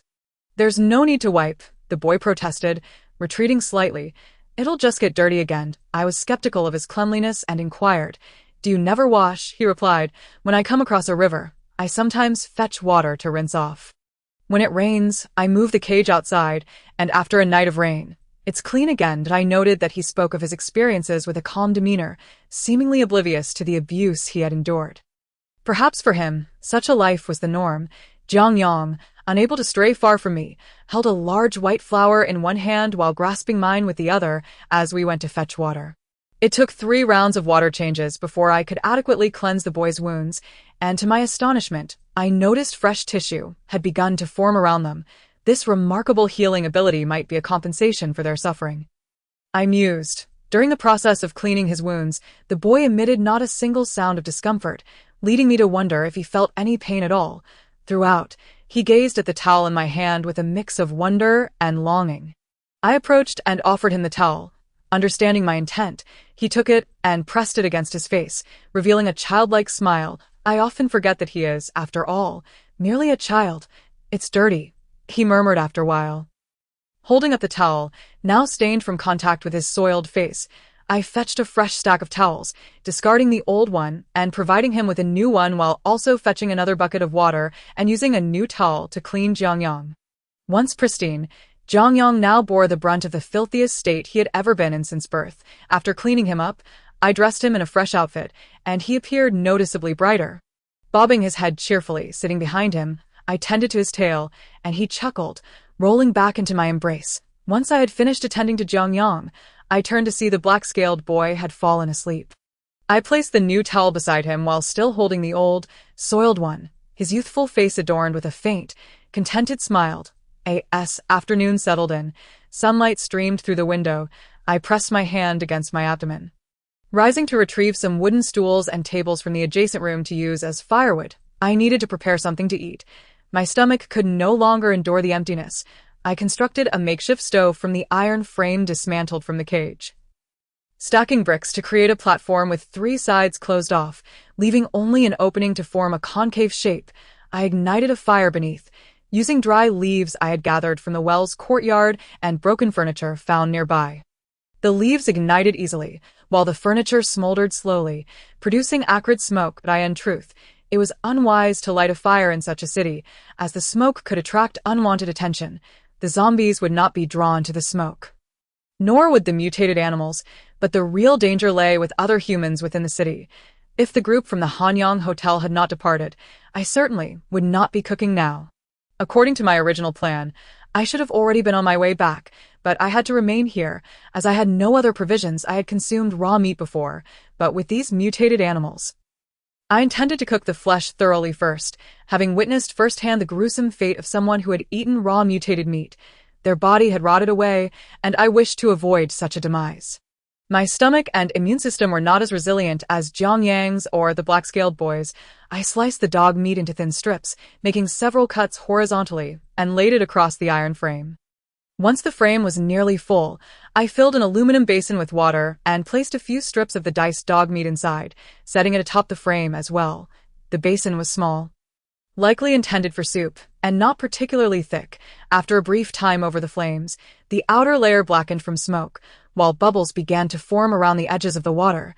I stirred it gently with a ladle, then covered it with a lid I had found for a rice cooker. Once the initial smoke subsided, the fire beneath grew stronger, and the smoke lessened. The thinner slices of dog meat sizzled, their edges turning crisp, and the meat shrank as the heat transformed its red hue into a golden brown, tinged with pink. I sprinkled a handful of salt from a bag onto the meat, And after a moment, I flipped the pieces over, applying another layer of salt. The tantalizing aroma wafted from the cooking meat, awakening the hunger within me, and I could not suppress the salivation in my mouth. At that moment, I heard a distinct sound of swallowing. The black-scaled boy had awakened, leaning against the wall, his gaze fixed on the roasting meat before me. Upon noticing my eyes upon him, he quickly averted his gaze. Lowering his head as if caught in wrongdoing, I saw him swallow again, his eyes downcast, and then I noticed the collar around his neck. "Not ready yet. Wait a moment," I said, turning back to the meat. After a while, I prodded the pieces with a pair of chopsticks. Assessing that they were nearly cooked, I retrieved another aluminum basin, using the chopsticks to transfer half of the cooked meat into it and bringing it to the black-scaled boy. The remaining half would need to be cooked a little longer, so I replaced the empty space with fresh meat. I did not consume much myself, but judging by the boy's appetite, he would likely devour a fair amount. Lifting the lid off the basin, I observed the water boiling vigorously. I added a couple of pinches of salt and replaced the lid. I grabbed a small aluminum basin for myself and picked up a piece of dog meat to eat. As I took a bite, I glanced over at the black-scaled boy. He held the basin with his paws, staring blankly at the food before him. "Eat up," I encouraged him. He looked at me suddenly, then reached out with his paw to grab a piece of meat, stuffing it into his mouth. He chewed slowly, savoring it for quite some time before exclaiming, "It's delicious. This is the first time I've tasted something so good." They all eat cooked food, but they never let me have any. "This is truly delicious." The black-scaled boy smiled at me, his eyes sparkling with joy, yet as he laughed, tears began to stream down his face. Just moments earlier, he had not cried while I treated his wounds, but now, as he savored the cooked dog meat, tears fell freely. He made no attempt to wipe them away, allowing them to cascade down his cheeks. While he gnawed on the steaming morsel, alternating between bites and smiles, repeatedly proclaiming how delicious it was, the dog meat was not particularly delectable. The flesh was somewhat stale and carried a distinct odor. The grilling was subpar, leaving a lingering bitterness reminiscent of smoke. Yet, Black Scale laughed with such joy, savoring every bite, in contrast to his previous feral consumption of raw dog meat, where he devoured it with wild ferocity. He now clutched the meat with his claws instead of using chopsticks, suggesting he had never employed such utensils before. The soup was heated, and after allowing it to cool slightly, I drank only one bowl, leaving the remainder for Black Scaled. He gulped it down eagerly, panting and shedding tears into the bowl, a sight that struck me as amusing. Despite his tears, his expression conveyed pure delight, and he declared, "It is delicious." I noticed his previously still tail began to wag gently behind him. I lost count of how many times he exclaimed how good it was. It became a bit noisy, but I refrained from commenting, recognizing that a child's exuberance is perfectly natural. Perhaps when Ginger Sheep can speak, he might be even louder, so I must acclimate myself to it. I gathered an abundance of magnolia blossoms for Ginger Sheep, filling his small belly, which caused him to burp with a fragrant floral aroma. Having satisfied our appetites, I decided to take a rest. Black Scale settled in the far right corner of the room, while I laid down on the wooden planks to the left, directly opposite him. "If you're not ready to sleep, keep an eye on the surroundings and wake me if anything happens." Black Scale nodded, his lips curling into a smile, assuring me he would be vigilant. With him present, I felt a semblance of relaxation. Otherwise, I would have struggled to find peace alone, holding Ginger Sheep in my arms. I finally managed to drift into a sound sleep. After 2 days in this place, Black Scale was indeed able to stand and walk. However, I noticed that his movements still caused him pain. So, I declined the immediate departure suggestion and chose to rest for another 3 days. Remarkably, the wounds of the young Black Scale healed rapidly, to the point of instilling a sense of dread within me. Such severe injuries appeared to mend in mere days, leading me to ponder the terrifying potential of his kind. They could swiftly recover unless utterly vanquished. If they bore animosity towards humanity, they could become formidable weapons. Conversely, if they embodied such sincerity and kindness, their abilities might serve as a form of compensation. The small shop had remained untouched, and behind it lay a modest storage room, where I discovered numerous boxes of salt and MSG. I had no qualms about the abundance of salt. I took every packet and loaded them into the cart, which consequently filled most of its space. The remaining area was occupied by various small items like scissors, matches, lighters, nail clippers, and toothbrushes. Despite the cart being nearly full, I devised a plan to place the clothing I had found atop the items, layering several packs of toilet paper on top. Unfortunately, the sanitary pads appeared unusable. But I rummaged through and unearthed a stack of notebooks and a box of ballpoint pens. While many of the pens were defective, a few still functioned, and I gathered them in a bag. The disarray of the dilapidated shop contained many of the items I sought. Although a significant portion had spoiled, there remained plenty for my needs. I intended to conceal these treasures and return for them later. As there were still many items in that previous room I could hide away. That moment, Black Scale emerged from the repair loft, bringing forth a smaller tricycle. "There's more," he announced, pushing the old vehicle towards me. Upon inspection, I deemed it usable and gave the cart a quick clean before loading it with several items, albeit not as many as my own cart. I worried whether Black Scale could ride the tricycle. He appeared unfamiliar with it, curiously touching the wheels. Even Ginger Sheep scampered over to investigate. Black Scale lifted the wheel for a closer look, and Ginger Sheep playfully tapped it, both watching as it spun. The rhythm of their tails, one large and one small, black and white, swayed in unison. I paused to embrace Ginger Sheep as he ran towards me, then turned to Black Scale, suggesting, "Do you think you can try to ride it?" Obediently, Black Scale climbed on. Initially, he was tentative. His large claws and paws, though lacking a finger, appeared agile, certainly more so than Ginger Sheep's diminutive three-fingered paws. Well, that's adequate, I mused. There were still many items to hide away. Awaiting my next visit, I hopped onto the tricycle, loaded with goods and accompanied by Ginger Sheep, while Black Scale followed on his rickety tricycle. He struggled to control his speed and suddenly bumped into my cart with a loud thud, causing both me and Ginger Sheep to lurch forward. Ginger Sheep seemed thrilled by the jolt, laughing heartily as if it were a delightful game, eagerly awaiting another bump. Conversely, Black Scale appeared startled, riding cautiously behind me. To evade a horde of zombies, we navigated several routes, occasionally dismounting to deal with the encroaching undead. In these moments, I discovered another advantage of Black Scale. His strength allowed him to push those decaying corpses away with ease. He had a stick on his rickety cart, which he occasionally prodded with. I suspected he had learned this from that group of people. With Black Scale clearing the way behind me, I felt considerably more at ease. By the time we departed from Han City, it was midday. However, I had overestimated our pace. Upon finally spotting the familiar river and fields, it was already afternoon. The sun blazed overhead, the air stifling, and the asphalt road shimmered with heat. I was drenched in sweat, yet when the invigorating scent of verdant foliage filled my nostrils, both Ginger Sheep and I inhaled deeply, reveling in the fresh air. We had arrived home. Leaning down, I kissed the top of Ginger Sheep's head. He looked up, bleating joyfully, his face blooming with happiness, mirroring my own delight.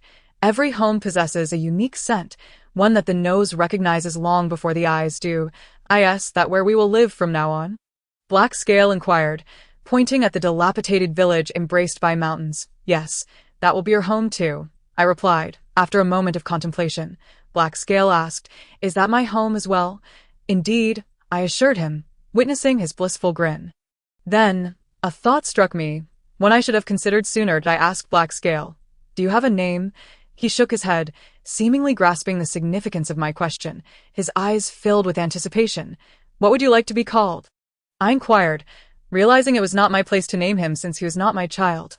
Black Scale appeared perplexed, grasping the handle of the cart, glancing around before suddenly pointing at the rolling green mountains behind our home. Call it that, Mountain, Green Mountain?" I asked. "Green Mountain," he declared hoarsely, choosing his name. The road leading into the village was riddled with potholes, making it impossible to ride the tricycle. We had to lift it across. With Black Scale's assistance, I was saved from having to make multiple trips to transport the cart's contents back home. The path from Han City had proven challenging, and Green Mountain's already flat-tired tricycle was now completely deflated. I realized this as I was lifting the cart over a crack in the road. Had he truly ridden back on mere steel rims, it made sense. I would sidestep any potholes I encountered. But Green Mountain was still learning. Occasionally glancing back at him, I saw his joyful demeanor, riding with fervor, the old bike chain clattering, drowning out any sound from the tires. The grass along the roadside had grown rapidly. After 10 days, it had surged upward, such a summer, where both flora and fauna flourish at an astonishing pace. As we maneuvered the two tricycles toward our home, Green Mountain curiously observed the overgrown houses on either side. Weeds sprouted from the crevices of the brick walls, and creeping vines cloaked the crumbled tiles. Suddenly, a grasshopper sprang from the foliage, fluttering away. Amidst the decay of wild grasses, the well-preserved courtyard stood out starkly. Perhaps it was my own sentiment that rendered it more appealing than the once splendid buildings of Han City. After much effort, we finally transported both tricycles and their cargo to the doorstep. My body drenched in sweat. Having already sweated profusely yesterday, I felt as if I had become rancid, exuding an odor reminiscent of refuse. Green Mountain's scent surpassed mine, while Ginger Sheep remained relatively untainted. Carrying a few basins and a shoe brush, upon entering the courtyard, he joyfully frolicked, bleating and scampering into the main room, then dashing into the kitchen, eagerly opening the doors. As I unloaded items from the cart, I retrieved some hardened soap and brushes. Many soaps were unusable, devoid of scent, hardened like stone. However, this yellowish one, though not particularly fragrant, still produced some lather when rinsed. "Ginger Sheep," I called out, and he promptly dashed out of the kitchen. I pointed towards the well and sat down, preparing to bathe. Jiang Yang obediently moved his small stool to the edge of the well, eagerly swaying his body in anticipation. Each night before bedtime, we would wash ourselves, and I always gestured towards the well, a routine Jiang Yang had grown accustomed to. Though it was afternoon and the sun blazed overhead, he grasped my intent, sitting beside the well. Jiang Yang looked expectantly, reminiscent of a sunflower awaiting water. I glanced at Qingshan, who had been standing beside me, his gaze darting back and forth between Jiang Yang and the house, then turning to me. "You should sit as well." Qingshan promptly walked towards the well. "Go fetch a small stool from the kitchen," I instructed. Qingshan turned his head. I pointed towards the kitchen and then to the stool beneath Jiang Yang.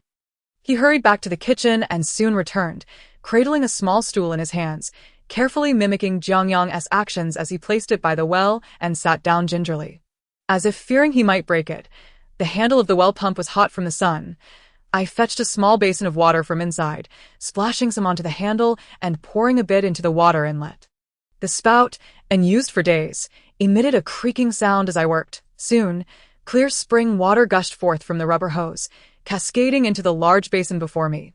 After filling one basin, I filled another. "This basin is for you. Wash yourself," I told Qingshan, before taking a small bucket and splashing water onto myself to wash away the dirt from my hands and face. I then approached Jiang Yang to help him undress. Once stripped bare, Jiang Yang was doused with 2 buckets of water, shivering involuntarily from the chill. Though the water was cold, the sun's warmth enveloped him, and he soon found comfort in the coolness. After the rinse, he shook his head and climbed into the large basin, while I squatted beside him, ladling water over him.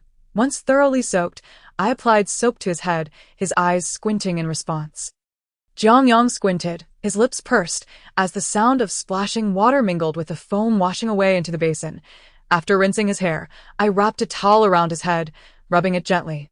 And as I lifted the towel, he plopped back into the basin with a splash. I was quite adept at bathing Jiang Yang, but this time I took the extra step of brushing the scales on his tail and paws.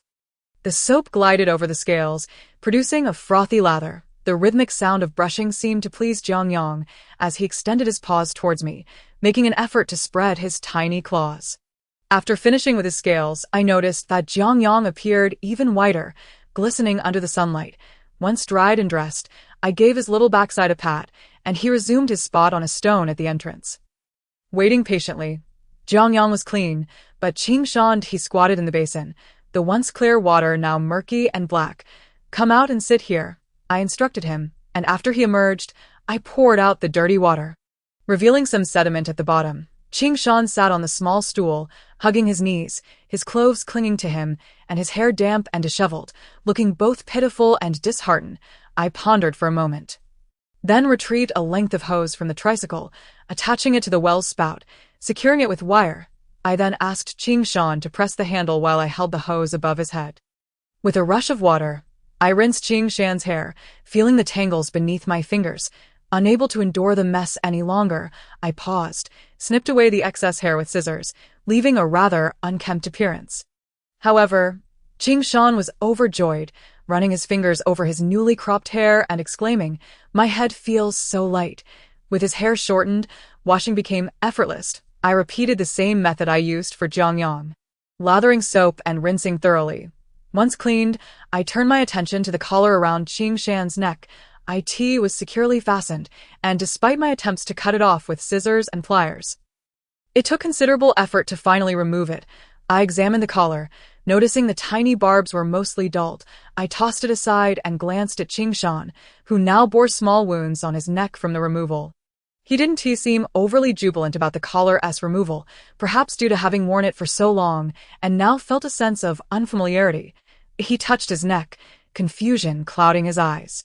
Yet since I began rinsing him, he had forgotten about the collar, extending his paws to catch the water, delighting in the moment. His body was quite dirty, and I swiftly used the scissors to cut away the tattered remnants of his clothing. Tossing the pieces aside as they were too worn for even a rag, I wielded the brush to clean his back, watching as the mud washed away, revealing a flesh tone beneath the once sturdy scales. Qingshan's scales were larger and harder than Jiang Yang's, and I felt as though I were scrubbing a stone, slippery from the soap. "Keep your tail still," I instructed, and at once. His tail stiffened. Motionless, I wiped my face and pressed the tail to the ground, vigorously scrubbing away the grime. Once finished, Qingshan's black scales began to gleam.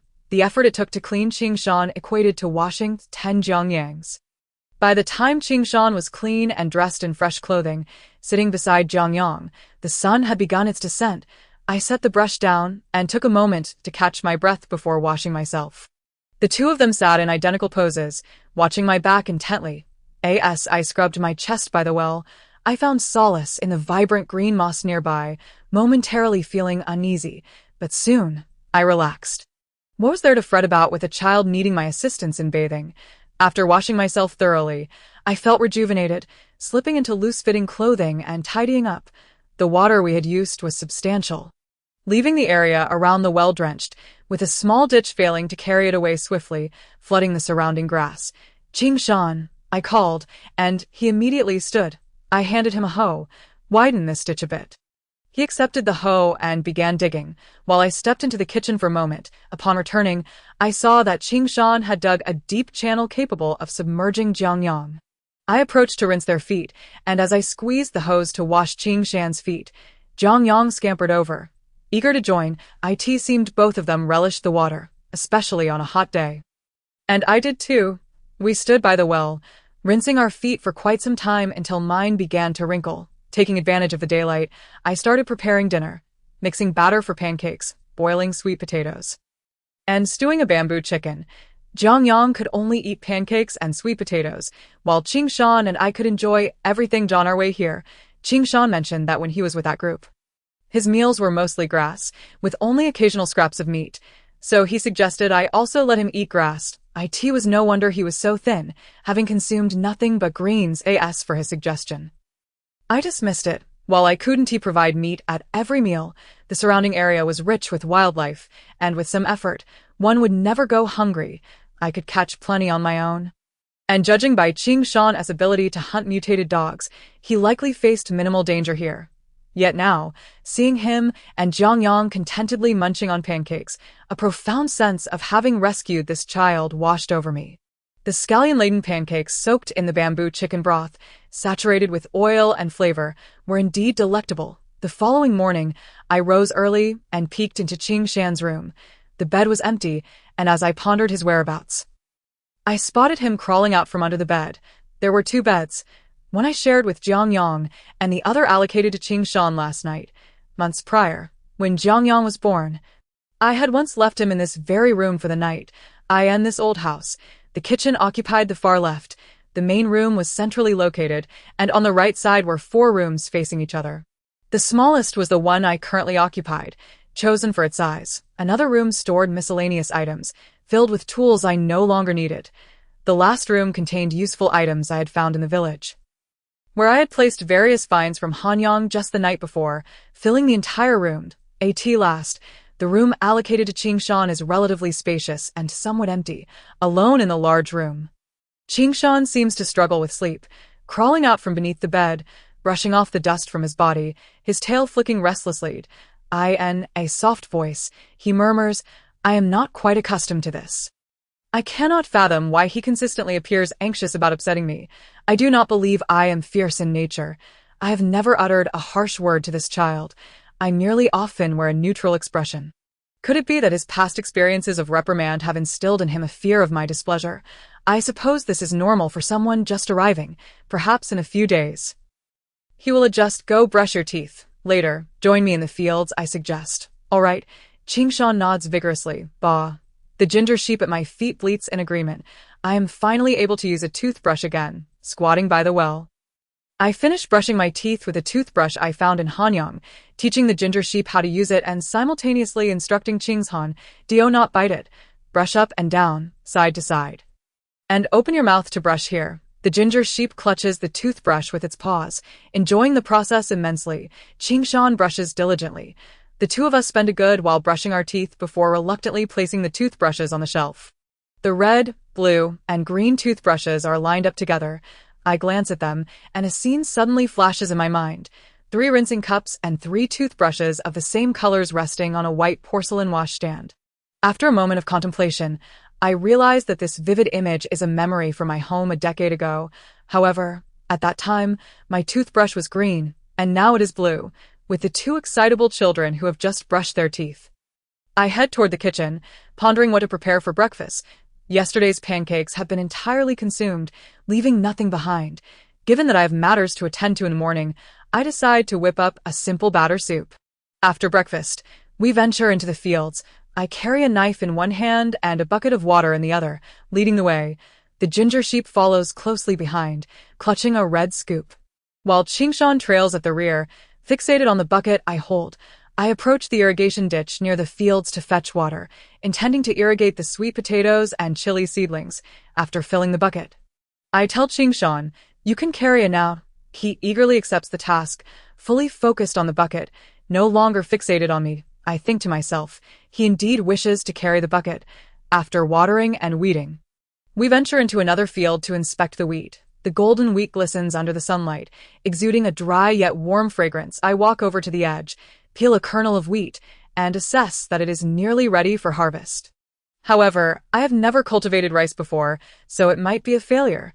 I must continue to experiment, for farming is not merely about burying seeds in the ground and waiting for harvest time. It involves nurturing seedlings, transplanting, watering, applying fertilizers, loosening the soil, weeding, and dealing with pest problems.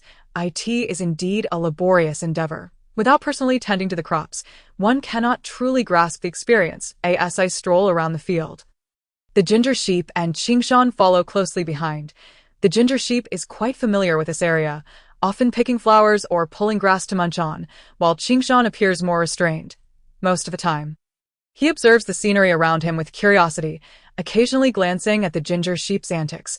Out of the corner of my eye, I catch a glimpse of the ginger sheep pulling up a purple flower and sharing it with its new companion. After which both begin to chew on the grass with similar expressions. The ginger sheep remains silent, relishing whatever it can eat. But does Qingshan not prefer meat? Why does he seem so delighted to chew on a few blades of grass? Is it possible that those with scales have a fondness for grass? Tomorrow, we are to harvest the wheat. I turn my head. The ginger sheep is still munching, while Qingshan hastily swallows the grass in his mouth. As if attempting to disguise the fact that he has been eating, I continue, Qingshan, tomorrow you will join me in harvesting the wheat, and I will teach you. All right, he responds. Ginger sheep, you must behave and not run around. Bah, though he bleats loudly, I know he does not comprehend. On our way back, I deliberately take a longer route, leading Qingshan and the ginger sheep to see the loquat tree. The sweet loquat tree is laden with fruit, many of which have turned a vibrant yellow, a color that instantly evokes a sense of deliciousness. However, as was the case last year, once the loquats ripen, birds begin to visit. I notice several yellow loquats bear peck marks from birds. A wooden ladder leans against the loquat tree, and both Qingshan and the ginger sheep gaze at the ladder, seemingly eager to climb it. Ignoring their inquisitive looks, I steady myself on the ladder. Clusters of loquats hang just above my head. I tilt my face upwards to pluck the ripe fruits, tossing them below the tree. The ginger sheep gathers the loquats at the base of the tree, placing them into the basket Qingshan holds. I also pick the loquats that have been slightly pecked, but leave the ones that are nearly hollowed out. After finishing one side, I change direction and continue. By the time I descend from the tree, the ginger sheep is rummaging through the grass for the loquats I discarded. Squatting by the well, I peel the loquats, and for the first time, I feel quite skilled, as both children struggle with the task. It seems Qingshan has never engaged in such meticulous work, while the ginger sheep simply has paws that are too small for the job. In a few deft motions, I peel one and pop it into my mouth. The flavor is indeed delightful, as sweet as last year's harvest. On my left, the ginger sheep gazes at my mouth.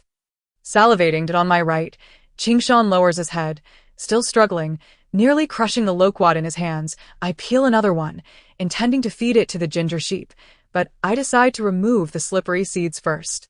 Finally, the ginger sheep gets to enjoy a loquat, smacking its lips as it gazes at the fruit in its paws, growing increasingly anxious. Yet, with its 3 tiny paws, it struggles to peel, with a little exertion. The round loquat slips from its grasp and rolls into the grass. I peel another one for Qingshan, leaving the seed intact.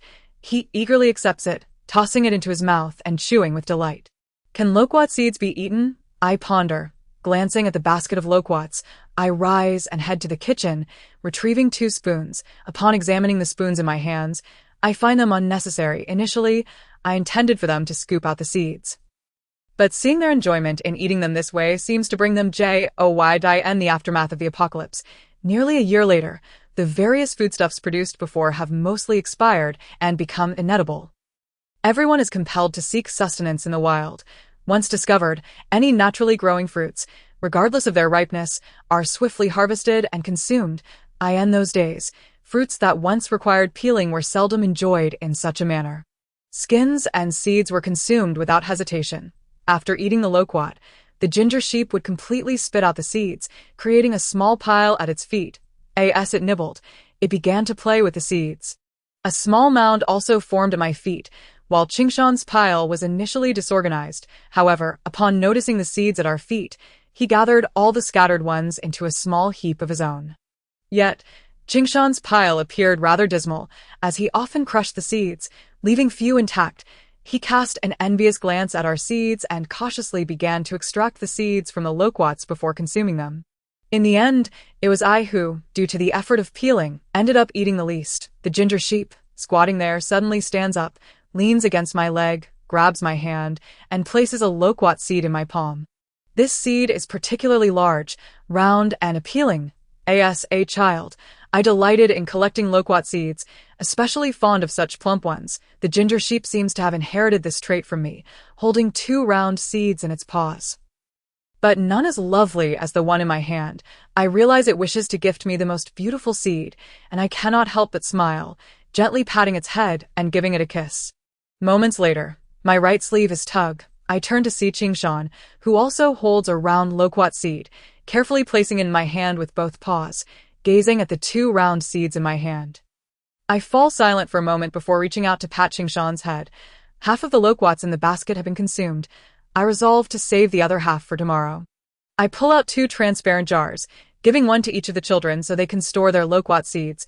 They both take the task seriously, treating it as a mission, washing their intact seeds before placing them into their respective jars. I divide my pile in half, giving each of them half, keeping only the 2 round ones for myself. The ginger sheep carries its jar to the room, placing it beside its pillow. This may not be ideal, but I say nothing, casually placing my 2 seeds beneath my pillow for safekeeping. Qingshan hides his jar beneath the bed, and again, I refrain from commenting. The loquat tree still bears many unripe fruits. Yet they will soon ripen, allowing us to harvest fresh loquats nearly every day. If we cannot consume them all, I plan to make preserves, which can be stored in the cellar for several months. However, with the presence of these 2, I doubt they will last that long. The method of making preserves was taught to me by Sister Jiang, whom I met after Aunt Li's passing. She left to find someone shortly after. And though we spent only a few months together, she imparted much knowledge to me, including the straightforward process of making preserves. In the aftermath of the apocalypse, everyone is learning how to store food for longer durations. And I am no exception. Last year's loquat yield was minimal, with most being wasted. This year, however, I can make preserves. To speak candidly, I often find it challenging to muster the motivation to embark on new endeavors when I am alone. feeling as though I can simply get by without the impetus to change unless forced into a corner. However, with the presence of others, my outlook shifts dramatically. I become inclined to create something novel. This afternoon, I took Jiang Yang and Qingshan to the stone bridge to admire the old peach trees. The peach tips have begun to blush with color, yet they remain tart. We shall have to wait a little longer to savor them. As I stood at the stone bridge, gazing down the path into the mountains, I spotted a tall chestnut tree in bloom, adorned with clusters of pale yellow buds. When autumn arrives, we can gather chestnuts, which are delightful whether eaten raw, boiled, or dried. I pointed to a narrow path hidden among the wild grass and told Qingshan that come autumn, the mountains would be abundant with wild persimmons and strawberries, along with plenty of chestnuts for us to pick. Upon hearing this, I noticed Qingshan's expression. His eagerness seemed to compel him to dash up the mountain immediately, despite the long wait ahead. I walked away from the stone bridge towards the foot of the mountain, knowing we would need to return to gather firewood, as we had also cut it in this area. Qingshan wagged his tail excitedly, making me feel as though I had invited him not just to work but to play. I opted not to ascend the mountain just yet. Instead, I took a detour through the nearby fallow fields, intending to guide Qingshan through the village to help him familiarize himself with the surroundings. The fields here are untended, allowing wild grasses to flourish, with tall, slender stalks reaching up to my knees, rolling like green waves in the breeze. I recalled a poem from my school days that described wild grass as vast and boundless. I never quite understood the sentiment until I found myself amidst this expanse of wild grass. In the past, I wandered into this quiet village alone, feeling like a lost spirit, suspiciously scanning my surroundings for any lurking dangers. Upon encountering these wild grasses, the first word that came to my mind was boundless. Human instinct can sometimes be inexplicably profound. This morning's breakfast consisted of leftover snake meat from the previous night, accompanied by 3 cloves of crushed garlic, thinly sliced and stir-fried with salt and a dash of white wine. The aroma wafted through the air as I cooked. I boiled some dumplings in the flavored oil, finally topping them with a sauteed snake meat and a sprinkle of scallions. This was our breakfast. My culinary skills are rudimentary, employing the simplest methods and minimal seasoning, resulting in rather average flavors. Yet, to Qingshan, who has not experienced finer dishes, it must have been a feast. If it weren't scalding hot, I suspect he would have eagerly devoured it straight from the paw. I tend to eat quickly. But Qingshan astonished me by finishing even faster, inhaling his meal with such fervor that I noticed his tongue reddening from the heat. I advised him to let it cool before indulging further.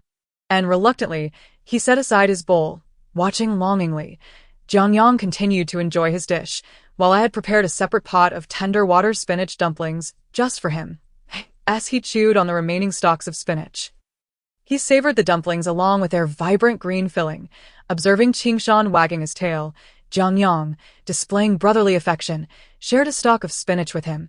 These two get along splendidly, likely due to their shared scales and amiable natures.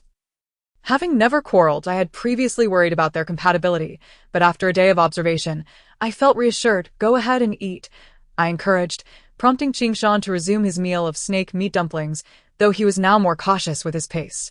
He, like Jiang Yang, scooped his food with a spoon, his movements somewhat clumsy, yet I could see him carefully observing how I ate, even attempting to mimic my use of chopsticks, when Qingshan, trembling slightly, managed to pick up a piece of snake meat with his chopsticks. Both Jiang Yang and I paused, watching him triumphantly bring it to his mouth before we resumed our own meals. After a satisfying breakfast, we were set to harvest wheat. We had risen early, and the dawn light had yet to fully illuminate the sky. As we walked towards the fields, armed with sickles and baskets, the distant mountains appeared shrouded in a misty blue hue, their silhouettes softly blending with the lush green fields, creating a picturesque scene. The morning air was crisp and refreshing, filled with the invigorating scent of grass.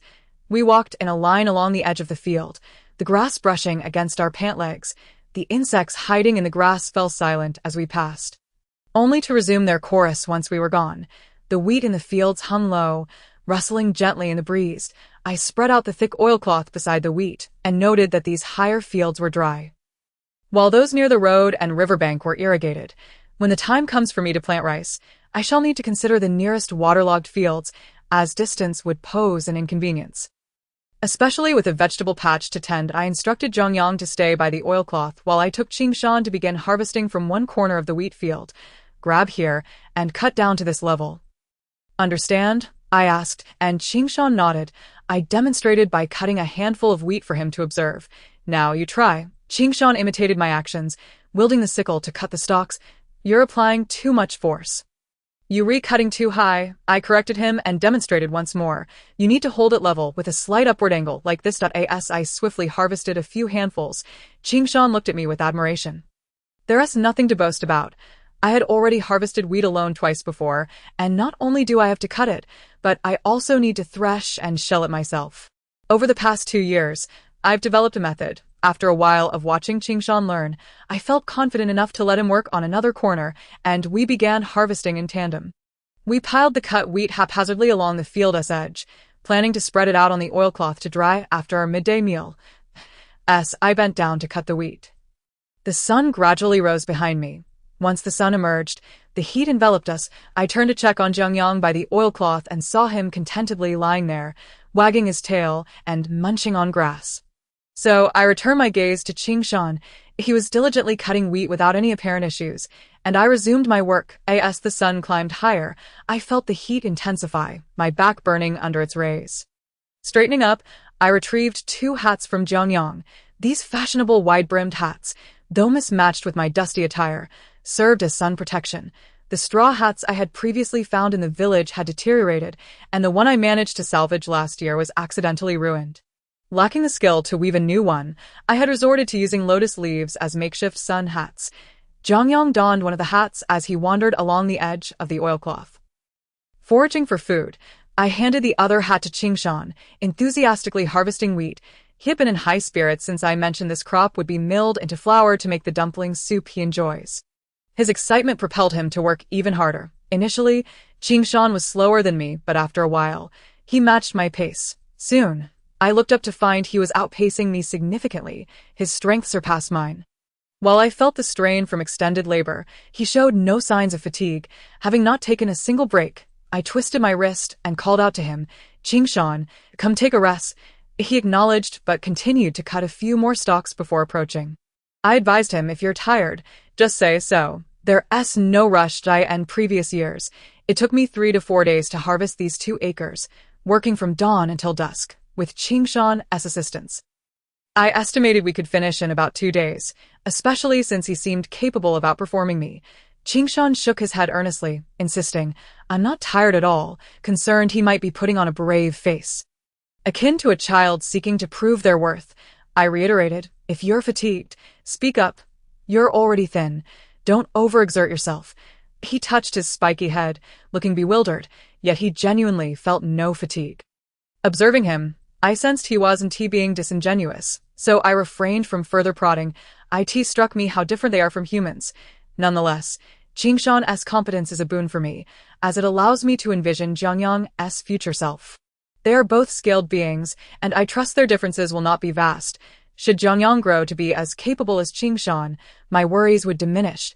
I approached Jiang Yang, taking a sip of water from the basket beside him, and casually handed a bottle to Qingshan. Upon seeing me, Jiang Yang quickly sidled up to my side.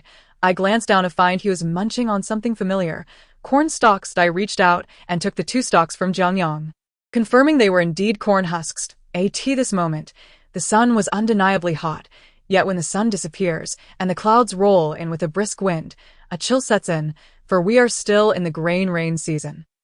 Far from the summer solstice, after a spell of cutting wheat, I paused to gaze up at the sky. The clouds in the sky have thickened considerably, and the nearby mountains echo with the rustling sounds of the wind.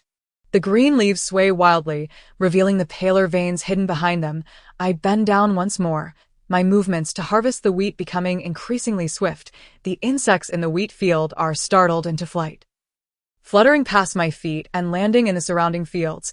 Jiang Yang, I wipe the sweat from my brow and call him over, instructing him to carry the freshly cut wheat to the oiled paper cloth beside us.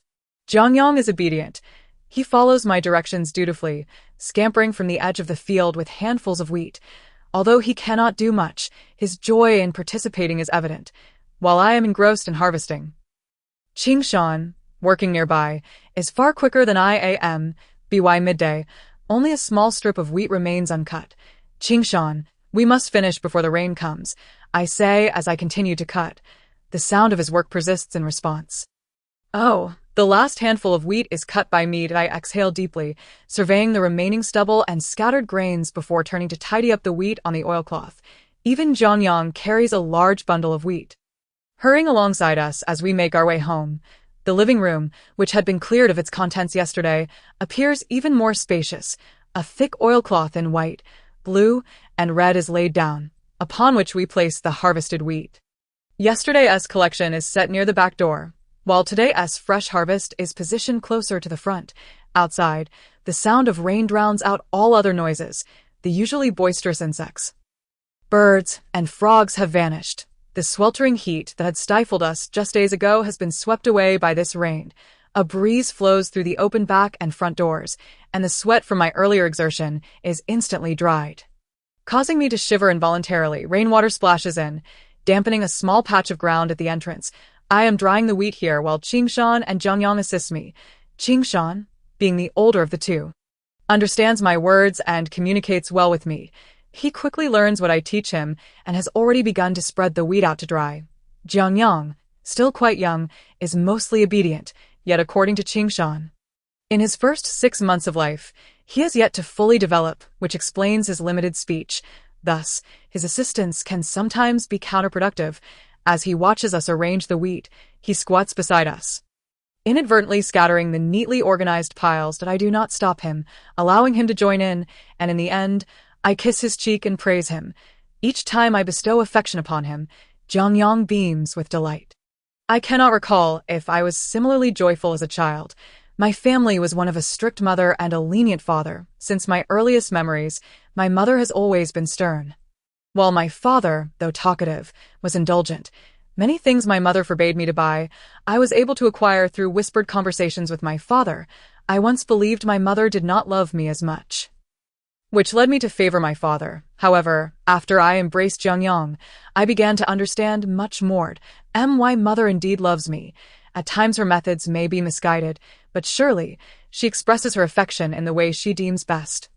Just as I love my child, Jiang Yang, perhaps when Jiang Yang grows older and we face disagreements, he too may think me a poor mother. Yet, do obedient children also have their rebellious phases? When Jiang Yang smiles and clings to my arm, my heart fills with tranquility, and I am free from doubt.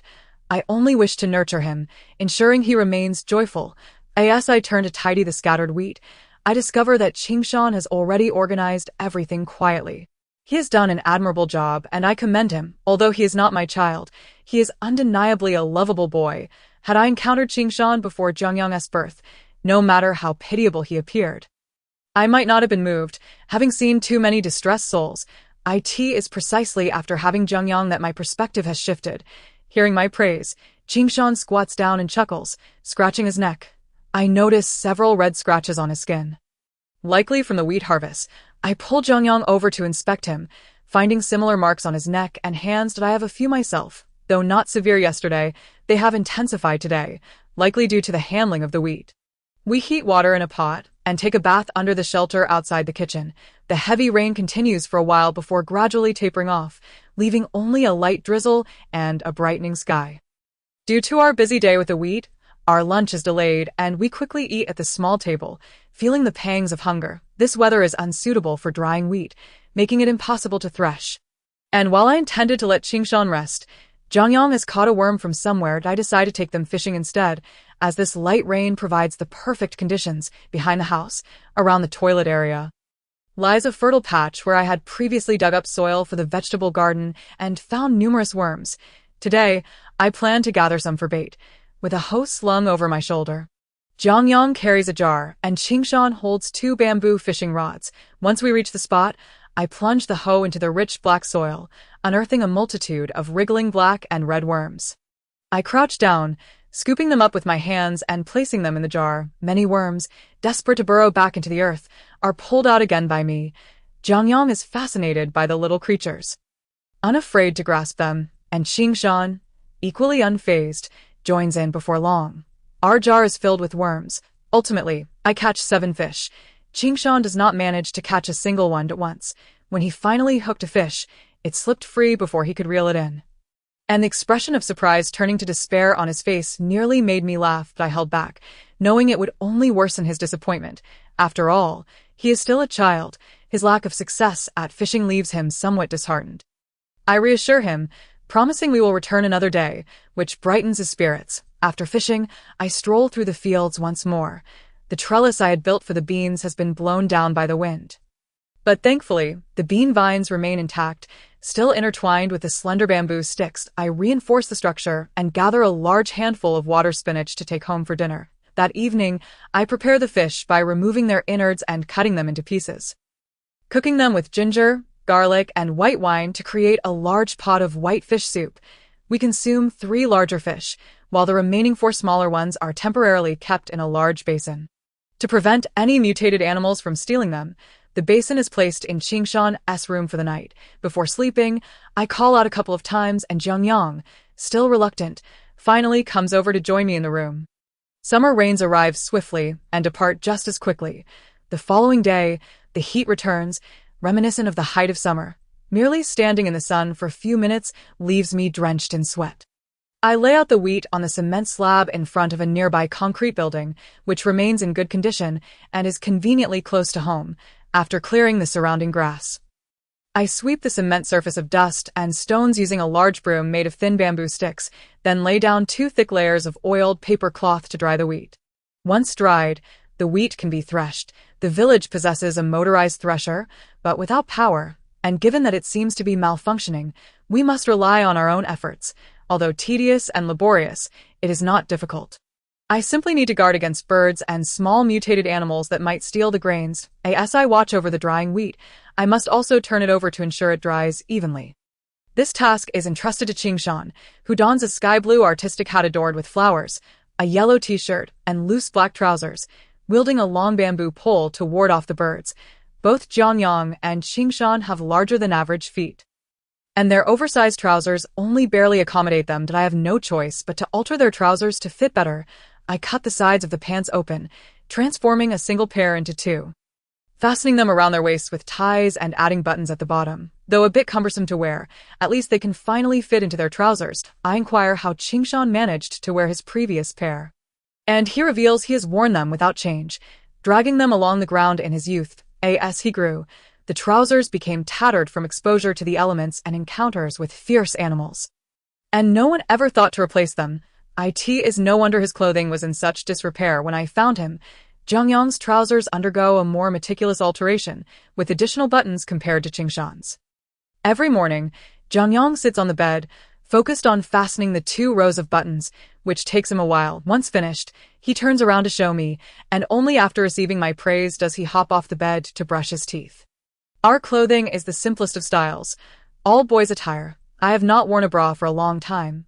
When necessary, I simply use a strip of cloth to bind myself, and it suffices, more often than not.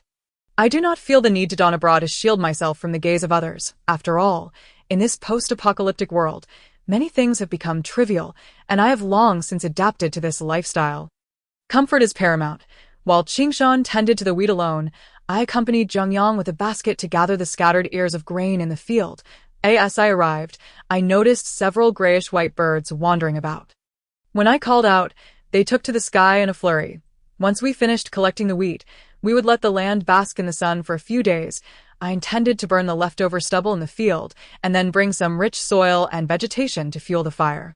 When autumn arrives, the soil will be enriched for the next wheat planting. The following days were particularly busy.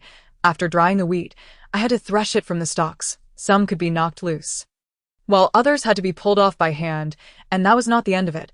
I also needed to use the stone roller. The stone roller I had found in the village bore fine patterns on its surface. Carrying the weight of time, there was a hand-cranked thresher in the village. We poured the unthreshed wheat into the top opening and cranked the handle to set the fan blades in motion, causing the threshed grain to fall from the bottom while the chaff was blown away. The wooden blades creaked as they fanned, and the grains, encased in their yellow skins, tumbled down like a cascade. While a heap of chaff gradually accumulated on the other side, Jiang Yang came over, cautioning me not to venture too close, lest I suffer from itching again. I returned with a new basket of freshly threshed grain, and saw Jiang Yang leaning toward the chaff outlet. So I called him back. Qingshan continued to turn the handle, and I advised him, "Qingshan, there is no need to exert yourself so forcefully. A slower pace will suffice." I noticed he was on the verge of dismantling the aging thresher with his vigorous efforts. The grain separated from the chaff still contained some fragments that had not been blown away. I observed Jiang Yang idly nearby and pulled him over to sit on a small stool to sift through the fragmented chaff. This year, with the assistance of these two, I felt considerably lighter in burden, especially with Qingshan as strength. The stone roller was exceptionally heavy, and in previous years, I struggled to move it. Yet Qingshan, possessing much greater strength, rolled it across the wheat effortlessly, accomplishing in an afternoon what would have taken me 3 days. That moment, I could not help but think that if I were a man, perhaps life would not be so arduous. But such thoughts are futile. The distinctions between genders are insignificant, especially when compared to Qingshan and others. Each person has their own way of living. If I were not a woman, I might have perished long ago when food became scarce. Vulnerability and strength are inherently relative. As the sun dipped below the horizon, the intense midday heat dissipated, yet the air remained stifling. The nearby pond was filled with the raucous calls of frogs, and wisps of white smoke rose from the fields where crackling flames danced, quickly consuming the dry grass and stubble. The orange flames spread across the field, leaving behind scorched black remnants. The remaining stubble would eventually turn to ash, which would be scattered across the land, and later, I would need to till the soil once more. I observed Jiang Yang and Qingshan extinguishing the flames with their feet, and I found it curious that they seemed entirely unfazed by the heat. Their claws appeared to be the thickest part of their bodies, second only to the scales on their tails. They rarely wore shoes, yet I had never seen any wounds on Jiang Yang's claws. The tightly packed scales made a distinct sound when struck. Perhaps they truly felt no discomfort, a sensation beyond my human comprehension. In truth, I rather enjoyed the aroma of burning stubble. It evoked a peculiar sense of satisfaction. The surrounding mountains gradually enveloped in a deep blue hue, the final traces of white smoke dissipating, leaving only the acrid scent of charred remains. The three of us departed the fields, stepping into the last glimmers of twilight as we made our way home. I gently ruffled Jiang Yang's small head. He looked up at me with a beaming smile, his tiny claws playfully shaking my hand. The houses that once emitted the warm glow of cooking fires now stood silent and forlorn. Only the mournful sound of the wind whistling through broken doors and windows, a sense of inexplicable melancholy would wash over me, a feeling as if something heavy weighed upon my heart. I endeavored to suppress this feeling, redirecting my thoughts to more pressing matters, such as the affairs of the field and the search for food. There were many thoughts to occupy my mind. I should not allow myself to be ensnared by this unwarranted despondency. My gaze fixed ahead on the path. I tightened my grip on Jiang Yang's claw and walked forward in silence. Suddenly, Qingshan, who had been quiet until now, spoke up, appearing somewhat concerned. "Are you tired? Let me carry you." I looked at him in surprise and smiled, assuring him, "I'm fine. We'll be there soon. Then may I hold your hand?" He hesitated, glancing at the hand holding Jiang Yang's before extending his own claw, thickly covered in dark scales. I did not refuse. I grasped his claw with my free hand. It felt cool against my skin, a stark contrast to my warmth. He held my hand gently, seemingly cautious not to hurt me. What a thoughtful child he was. Fortunately, the following days were sunny, and the grains spread out on oilcloth to dry. I instructed Qingshan to keep watch over them. He diligently sat nearby, ensuring the birds did not come to peck at the grains. I took Jiang Yang to the field to water and fertilize the vegetables. Not only were the vegetables thriving, but the weeds also grew rapidly. A day's neglect would lead to rampant overgrowth. Jiang Yang helped me with the weeding, after I explained which plants were not to be pulled. He quickly learned. Wearing a large floral hat to shield himself from the sun, he squatted in the field like a slow, old farmer, diligently uprooting weeds. He worked at a leisurely pace, often pausing to taste the various wild plants, devouring the edible ones with gusto, while setting aside the inedible ones in a small bamboo basket to be discarded in the wheat field later. This routine had become second nature to him. Due to the heat, Jiang Yang needed to drink plenty of water, so I hung a small water flask around his neck, reminiscent of those used by kindergarten children. He would alternately sample the wild plants and sip from the flask, giving the impression that he was not working but rather enjoying a picnic. I urged him to stay in the shade beneath a tree, waiting for birds to land so he could chase them away. But he insisted on getting up occasionally to patrol, ever diligent. After 2 days, he became quite sun-kissed, and his laughter at night revealed his gleaming teeth. To prevent him from getting any darker, I asked him to hold an umbrella to shield himself from the sun. I walked over to the shade to invite Qingshan for some water, and he hurried over, proudly dragging a net bag from the grass beneath the tree, containing several birds, evidently sparrows that had been stealing our grain. Indeed, Qingshan exclaimed with a sense of relief. I caught them just now. They're such little thieves. The joy on his face was reminiscent of a child who had just won an argument with a playmate. I inquired how he had spent so long squatting by the tool shed before coming out with a net. It turned out he had been catching birds. I chuckled as I took the net filled with sparrows. Amused by the sight, Qingshan had not been in the best of spirits lately. I had even heard him grinding his teeth at dinner, only to discover it was the sparrows that had been vexing him. Besides the sparrows, various other birds would also come to pilfer grain, and I felt frustrated, unable to catch them. However, with Qingshan guarding the wheat this year, he too was irked by the thieving birds. Yet Qingshan was far more adept. The net full of sparrows was evidence of that. As he drank water, Qingshan glanced at the net in my hands, looking slightly disheartened. There are still several that got away. He mumbled, I'll share them with you. He had transformed from a timid creature into a joyful child. Reveling in each day, I gathered a large basket of loquats, intending to make loquat preserves. The previous times I had refrained from doing so, as I could not resist feeding Jiang Yang the fruits while peeling them. This child would eat anything I offered, his little belly swelling as long as I continued to feed him. I worried he might overindulge. Qingshan, too, eagerly assisted in peeling the loquats while swallowing hard, and I encouraged him to partake freely. A whole basin of golden loquats was washed clean before being placed in a pot with a bit of water and a large chunk of crushed rock candy for boiling. The fruits, freshly picked from the tree, were sweet, but cooking would render them sour, so I added a generous amount of rock candy to enhance the sweetness. Another pot was prepared with clean glass jars that had been sterilized and were cooling, ready to be filled with the loquats. Making loquat preserves was quite simple.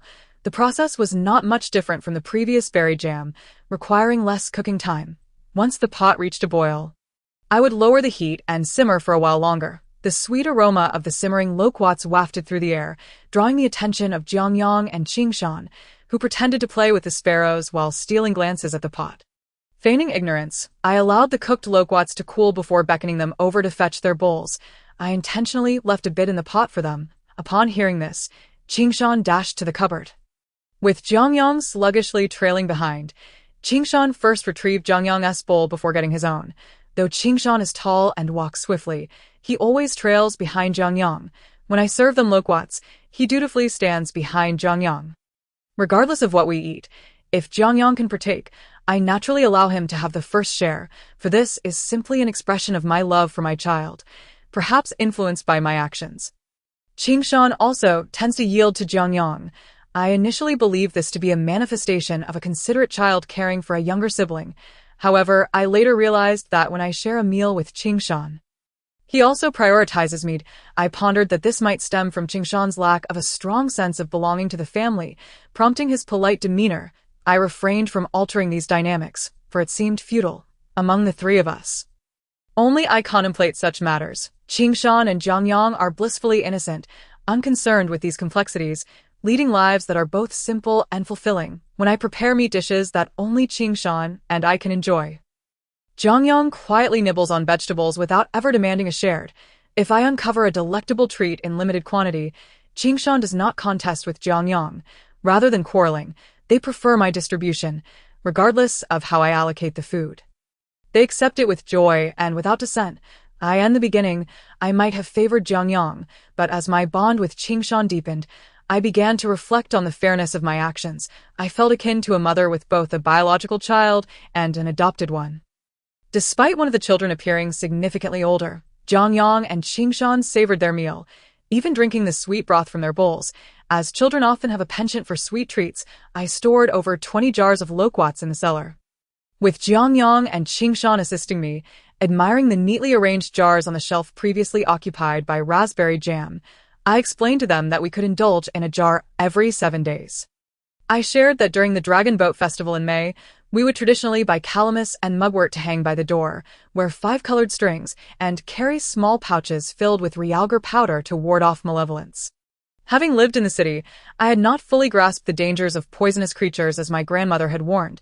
It was only after enduring years of upheaval and finally settling down here that I began to appreciate the perils of these pests. Now, I approach insects with caution, particularly those resembling the ones I had previously encountered. Thus, when I opened a cabinet to retrieve something, only to find it teeming with black insects, I nearly cried out. However, years of experience allowed me to remain composed. I swiftly closed the cabinet door and called for Qingshan while rushing to ignite a fire beneath the stove. Upon hearing my call, Qingshan hurried over. With Jiang Yang following closely behind, I pointed at the small cabinet and instructed Qingshan to be careful and move it outside. Obediently, Qingshan carried the cabinet outdoors, while I brought the fire with me. Instructing him to place it on a stone path, after ensuring they stepped back, I approached the cabinet, yanked open the door, and thrust the flame inside. As the light penetrated the dark cabinet, the insects began to stir. Some crawling out while others took flight. Though they were no larger than sesame seeds, their sheer numbers sent shivers down my spine. The insects crackled as they were consumed by the flames. And soon the old cabinet itself caught fire. I had not stored much within it, so its age and the surprise of discovering an infestation left me astonished. Once the majority of the insects had fled, I extinguished the fire, revealing many blackened corpses scattered both inside the cabinet and on the stone path. I rummaged through the remnants with a charred stick and unearthed a small bag of red beans. The tattered white pouch contained even more insect remains, with a few still alive crawling out. Evidently, the red beans had succumbed to pests. Ultimately, I scattered the intact beans beside the 2 corn plants in the yard. Jiang Yang frequently watered these corn plants, which he had nibbled on, and to my surprise, they were thriving, sprouting fresh leaves. I jokingly told Jiang Yang that these red beans now belonged to him, just like the corn. Understanding my jest, he promptly fetched a small watering can to tend to them. At home, our firewood was depleted.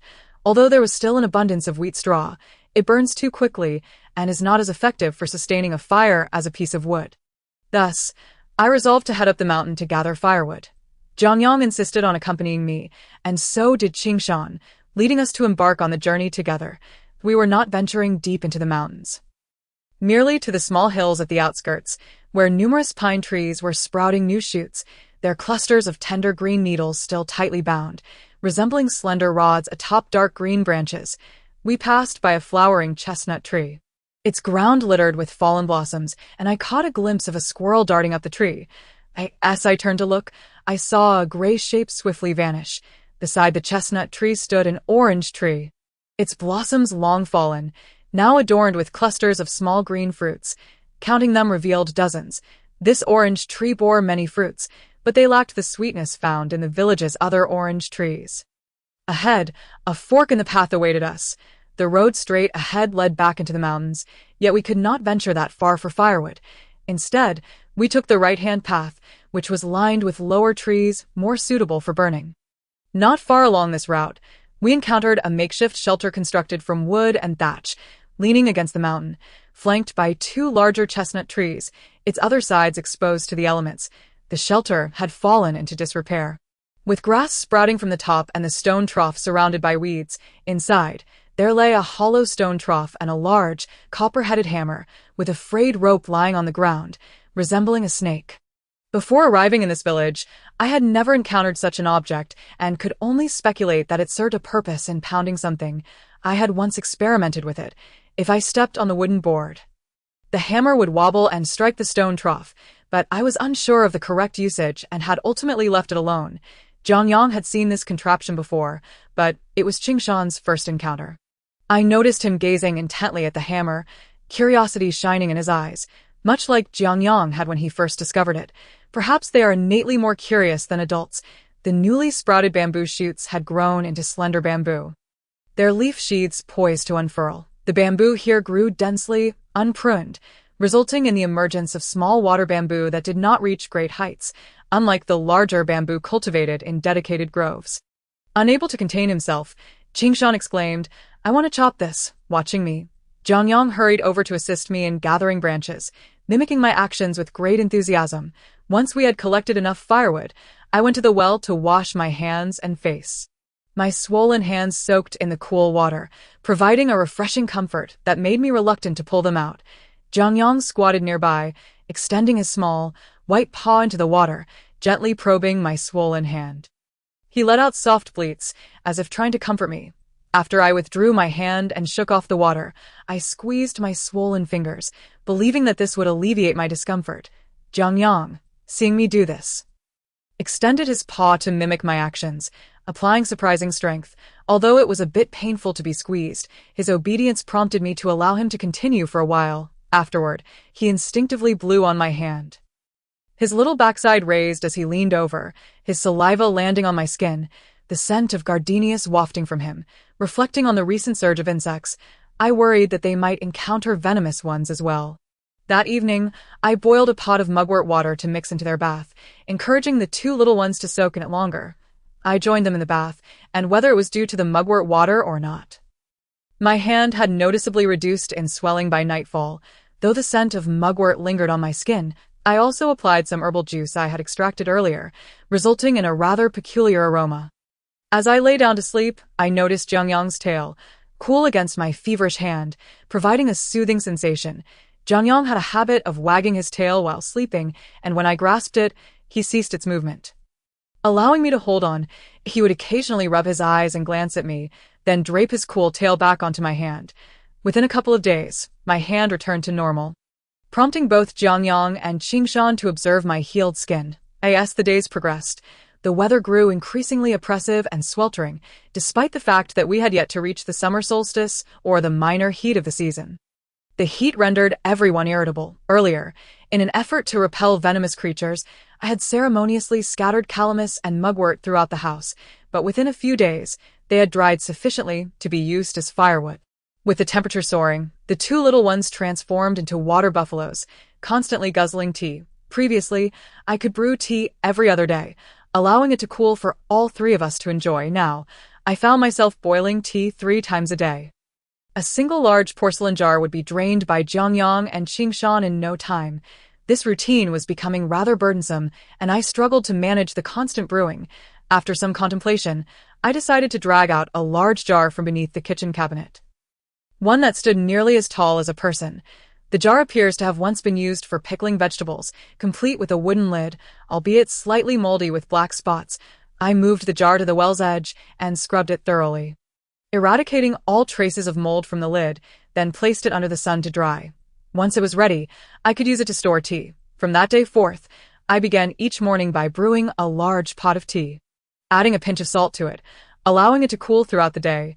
If Jiang Yang and Qingshan felt parched, they could fetch their enamel cups and help themselves to the tea on days when we ventured out.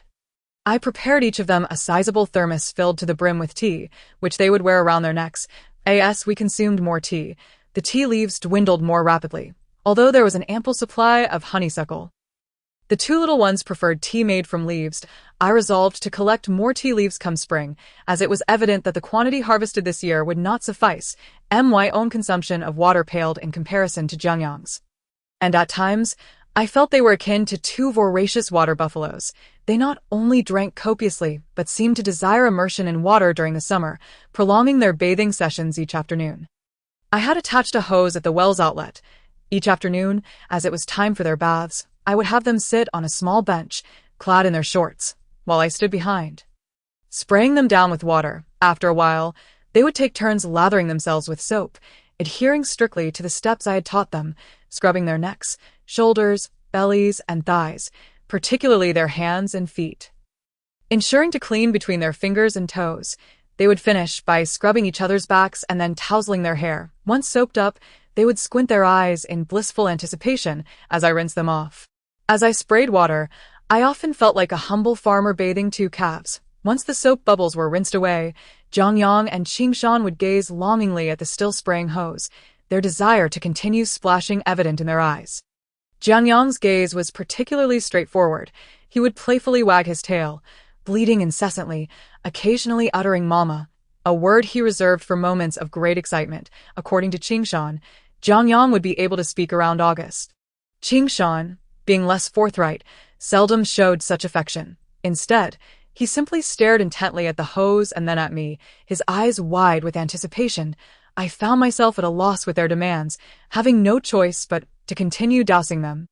Upon seeing me aim the hose in their direction, Qingshan would gleefully resume splashing, making the handle squeak with delight. Not only did we enjoy our time at home, but when we ventured outdoors and encountered ditches, they would insist on stepping in, despite the abundance of nearby water channels. Jiang Yang refused to walk properly, wanting to stomp through the ditches, while the previously well-behaved Qingshan followed suit. This time of year, even with the prospect of rain, the sun would soon return, and the dirt paths would dry quickly, leading to the rapid evaporation of the puddles that formed along the sides, often leaving behind stranded tadpoles and unhatched frog eggs. Neither Jiang Yang nor Qingshan would tread upon these puddles. Instead, they would squat nearby, captivated by the tadpoles swimming about. Recently, Jiang Yang would bring along a plastic cup, and upon discovering a dwindling puddle, he would rush to fill it with water from the nearby ditch. Pouring it back into the puddles, watching the tadpoles revive and swim joyfully, he would chuckle with glee, his innocence bringing me both joy and concern. Was it truly wise to allow such kindness? I found myself torn, pondering whether to intervene or let nature take its course. Though my heart ached with worry for him, in this warm weather, not only did Jiang Yang and Qingshan require water, but the vegetables in the fields thirsted as well. Fetching water from the nearby stream was tiring, and while Qingshan insisted he felt no fatigue, I knew I would need to irrigate the rice field soon. As they remained parched, a reservoir atop the mountain was currently dammed. Once the sluice was opened, water would flow through the ditches, cascading down to the fields. I planned to dig a small opening in the embankment to let the water in, sealing it with mud once the fields were sufficiently flooded. Previously, I had irrigated my wheat crop using water from the mountain reservoir, though I did not channel it directly into the fields. Instead, I waited until it flowed into the ditches and drew from there. It took me considerable time to understand the workings of the reservoir, but once I did, it simplified my tasks immensely. However, the matter of seeds remained. I intended to visit the riverbank to inspect the scattered rice plants. To obtain the seeds, I would need to tend to them and perhaps explore the area for more rice. As I prepared to head to the river, Jiang Yang was elated, while Qingshan, despite never having been there, shared in his excitement. I planned to have lunch by the riverside, so I made flatbreads in the morning. The flatbreads were easy to prepare. I had no particular standards, and neither did the boys. The flour used was ground from the wheat harvested this year. Though it appeared less than appealing, it had a delightful flavor. After drying the wheat, I ground it with a stone mill, sifting out the bran to yield a slightly yellow flour. My memories from years past, flour was always white. Only later did I realize that the processed flour sold in stores was what made it so. In the aftermath of the apocalypse, opportunities to eat wheat were rare. The breads and buns I encountered were often dark and far less palatable than what I could now create. Suddenly, a splash erupted on the river, sending a spray of white foam into the air, followed by a white tail flicking out, scattering droplets. Jiang Yang surfaced, took a breath, and dove back under. Moments later, a louder splash echoed, and a black tail appeared. It was Qingshan. They both exhibited a natural talent for swimming, perhaps owing to their tails, gliding effortlessly through the water. Jiang Yang had only just entered the water, yet he moved with remarkable agility, while Qingshan offered little guidance. Their exuberance in the water was evident as they swam farther and farther. Almost reaching the valley across the way, I stood on the shore, calling out their names, and they promptly returned. "Don't swim too far," I shouted. Jiang Yang raised his paws, his dark hair clinging to his cheeks. They were unaware of why their hair grew so quickly. I had cut Qingshan's hair short, yet it had already grown to his ears.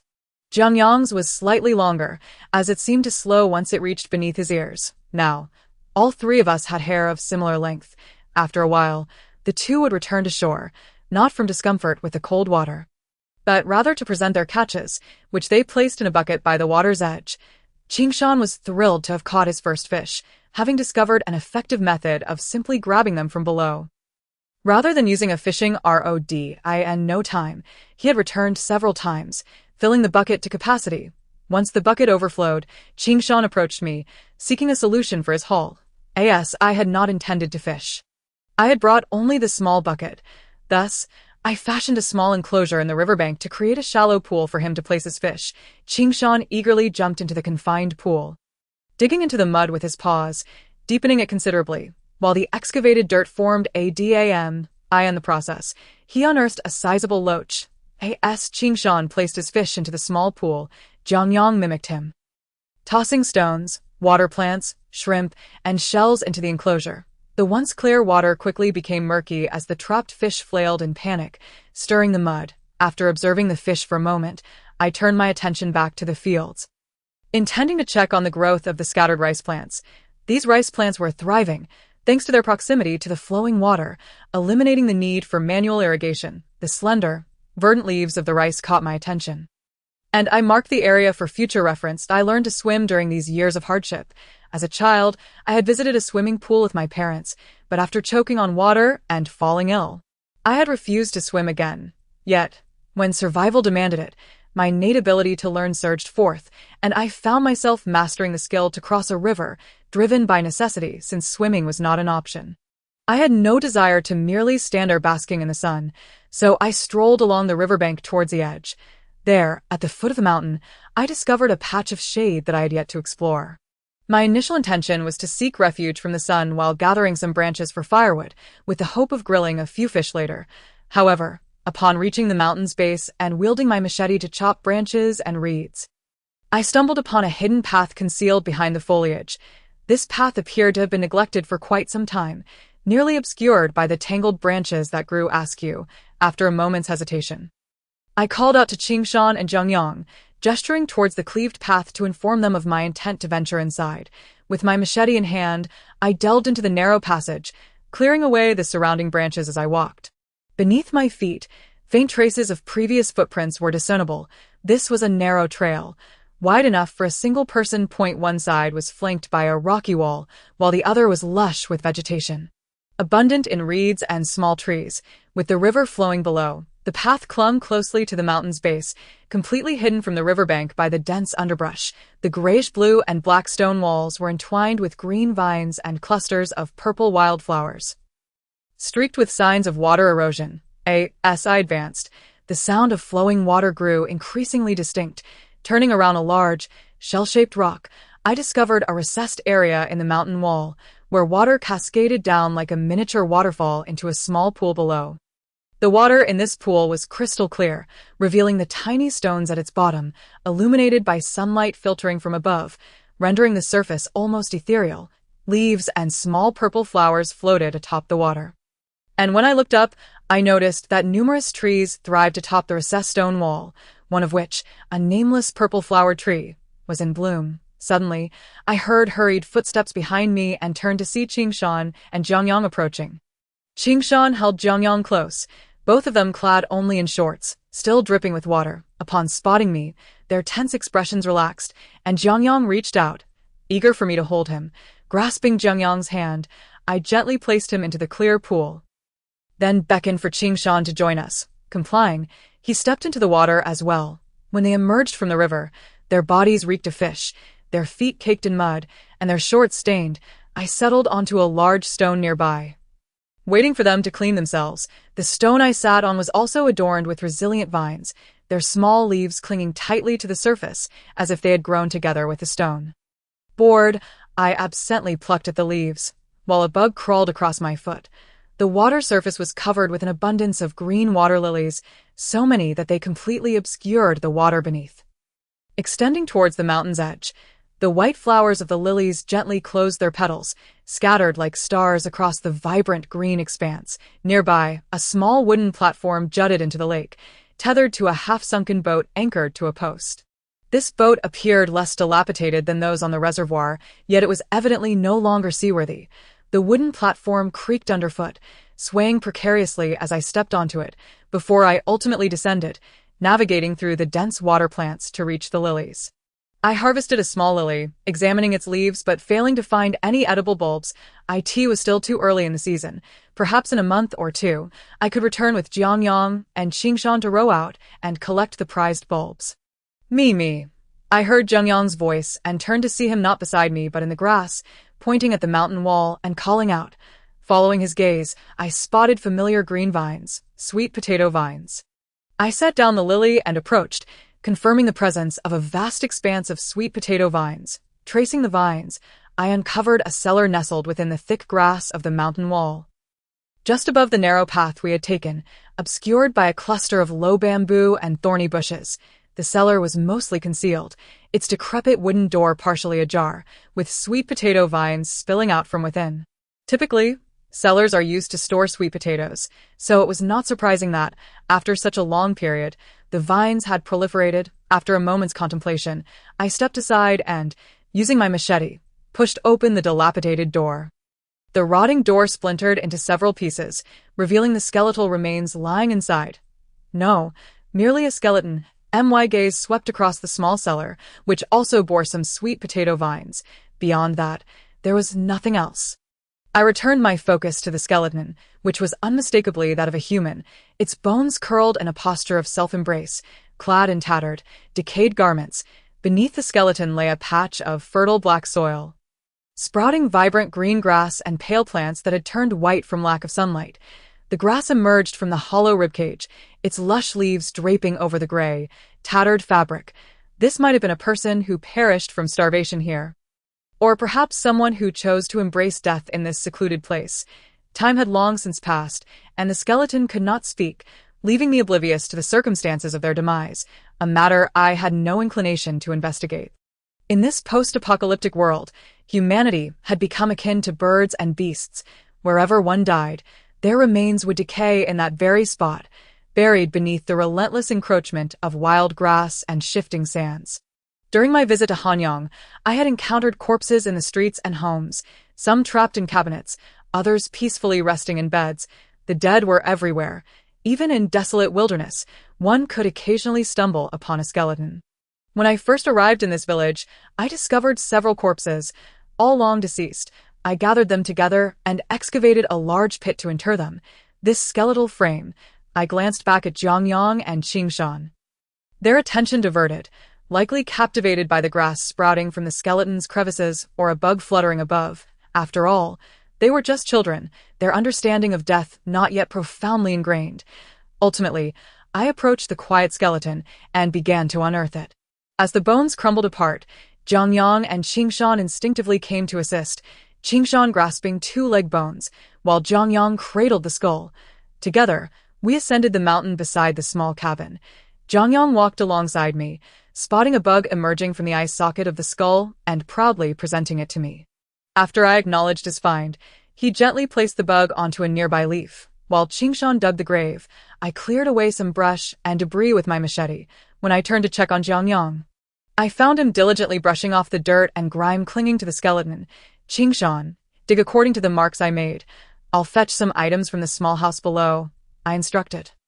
Pointing towards the little tiled roof dwelling, back on the hill, I spread out a sheet and carefully placed the skeleton's remains piece by piece onto it, wrapping it securely before laying it into the grave Qingshan had prepared. During this process, I became acutely aware that I was burying a person. It had been quite some time since I had engaged in such an act. Initially, I buried those I knew. Over time, I became indifferent to the matter. When someone died, I would simply move on. More than 2 years ago, upon arriving here, I had interred all the skeletal remains I discovered in a large pit. Not out of a desire to bury them, but simply to rid myself of their presence. Yet now, I found myself attempting to perform a proper burial, reminiscent of the early days of the apocalypse. This realization struck me with astonishment. In this emotional state, I formed a small mound of earth, my first burial of a stranger. Let us go, I said to Jiang Yang and Qingshan. I did not create a tombstone for this unknown individual, as I deemed it unnecessary and had no knowledge of her name. Jiang Yang had never witnessed me perform such an act. Typically, I only dug holes for planting, so he likely assumed I was merely preparing to cultivate something again. Mimicking the growth of a tree from the soil, I gestured. Jiang Yang, whether he comprehended or not, quickly became distracted by other stimuli, diverting his attention from the small mound I had created. That evening, I prepared a dish of amaranth greens I had found by the reservoir for Jiang Yang. Cooked amaranth yields a vibrant red juice, rendering the dish before him a bowl of striking crimson. In my childhood, when I refused to eat, my mother would prepare amaranth and pour the red broth over my rice, claiming, "Look, red rice. Eating this will make you smart." I believed her wholeheartedly and obediently consumed every bite. Thus, in my eyes, this dish had become a means of enticing children. Initially, I thought only Jiang Yang would enjoy it, but during dinner, I noticed Qingshan's eager gaze. Ultimately, I had to share some with him. When these two smiled at me after finishing their meal, their mouths were painted in a frighteningly vivid hue, prompting me to insist they brush their teeth twice before bed. The sweltering weather persisted, leading me to assume we were at the peak of the heat wave. However, unexpectedly, the skies shifted, and upon waking, the rain began to pour. This rain proved relentless, continuing for over 10 days without pause. The night was marked by heavy rain, while the day was characterized by a gentle drizzle, intensifying slightly around noon. Thanks to the rain, the temperature finally dropped a bit, allowing for a more comfortable night's sleep without the need for a fan. Amidst these continuous rainy days, the little tadpoles in the puddles swiftly transformed into frogs with 4 legs, escaping the threat of dehydration. One by one, they leapt into the nearby ditches and ponds, croaking joyfully. It seemed as if, overnight, the chorus of frogs grew increasingly louder. By afternoon, the rain began to subside, leaving only a fine mist. We ventured out without umbrellas, baskets in hand, to gather peaches. The cool raindrops lightly kissed our faces, and the overcast sky combined with a gentle breeze created a delightful atmosphere. The prolonged rain had caused the little creek under the old peach tree to swell, stirring the water plants on either side, and the usually clear water had taken on a slight murkiness. The peaches were crisp and sweet, although some had become too soft and were infested with worms, which I discarded. I selected the largest, ripest ones to toss to Jiang Yang and Qingshan. Being cautious of the brittle peach branches, I stood on a chair to reach the fruit, with Qingshan steadying the chair beside me. "Look, that one is enormous," he exclaimed, pointing to a peach on a branch near my hand. Jiang Yang joined in, excitedly shouting. As I tossed a peach into the grass for Jiang Yang to retrieve, I reached for the one Qingshan had indicated, but it was just out of reach. Balancing on the edge of the chair, I swayed slightly, causing Qingshan to panic and reach out to steady me, which almost tipped the chair over. I managed to grasp a peach branch, preventing a fall, and couldn't he help but chuckle. To my surprise, Qingshan laughed too, then joyfully shifted the chair closer to the big red peach. I was startled and quickly held onto the branch, looking down at his happy expression, feeling a sense of joy at his newfound cheerfulness. However, I reminded him that he should wait until I was safely down before moving the chair again. "Oh, I understand," he replied earnestly. With a satisfying crunch, I resumed chewing on the peach. Among the 3 of us, I was the only one unable to chew the pit. Back home, with nothing pressing to attend to, I selected several plump peach pits from those I had eaten, washed them clean, and crafted them into tiny baskets for decoration. I recalled wearing such peach pit baskets made by my grandfather when I was small, who claimed they could ward off evil. Guided by memory, I fashioned 2 miniature baskets and distributed one to each of the eagerly awaiting Jiang Yang and Qingshan. Now, when they enjoyed peaches, they no longer bit into the pits, but rather saved them for me to create more tiny baskets. At noon, the rain had temporarily ceased. I sat under the eaves, polishing the peach pits, when Qingshan suddenly asked, "If the sky clears, does that mean it won't rain again?" I rinsed the pits in a basin of water, glanced at the distant mountain, and pointed, saying, "If the peak is shrouded in clouds, it will rain. If the clouds encircle the mountain's midsection, it will not." Qingshan sighed, resting his head on his knees, gazing at the mountain obscured by mist, while Jiang Yang, squatting by the basin, mimicked his sigh. Both of them wished for sunny weather to go swimming by the river. Noticing Qingshan's lack of energy, I pointed to the yard and suggested, "Go clear the ditch." The morning's heavy rain had left water pooling in the yard, overflowing the small drainage channels. Energized by the task, Qingshan sprang to his feet, grabbed a hoe, and diligently began clearing the waterway.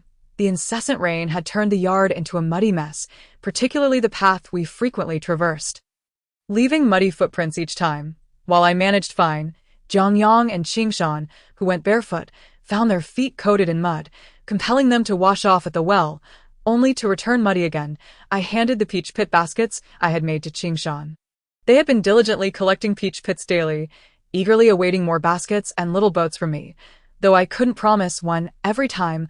I crafted 2 each day, just enough for each of them. They had tried to make their own, but their attempts resulted in unsightly creations.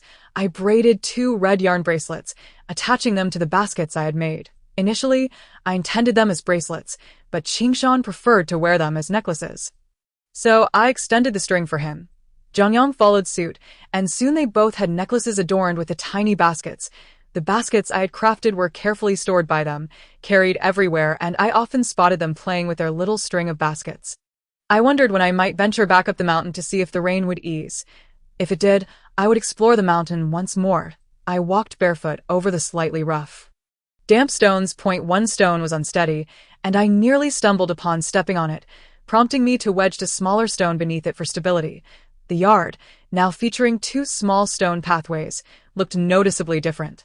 The following day dawned clear, though I sensed the rain would return, albeit not heavily, so I decided to take them up the mountain. I recalled when Jiang Yang was just a baby, how I had carried him up the mountain. Now, he walked joyfully along the trail, steady on his feet, accompanied by Qingshan, who was even taller than I'd. It was a remarkable transformation. I led them to areas where wild chickens and rabbits frequently roamed, setting traps and placing iron snares among the trees, alongside nets for catching birds. From my experience, these methods were not foolproof, and I soon realized my efforts might be in vain. While traversing a dense thicket, we stumbled upon a deer. I barely managed to whisper "be quiet" when Qingshan dashed forward, unarmed, and I watched in astonishment as he tackled the startled deer, his hands pouncing upon it, biting its neck. Blood sprayed, rendering Qingshan's usually gentle face somewhat fierce. His expression was grave, entirely unlike the shy boy who often smiled. I was taken aback by the scene. At that moment, Qingshan seemed less human and more like a wild beast. Instinctively, I tightened my grip on the machete I held.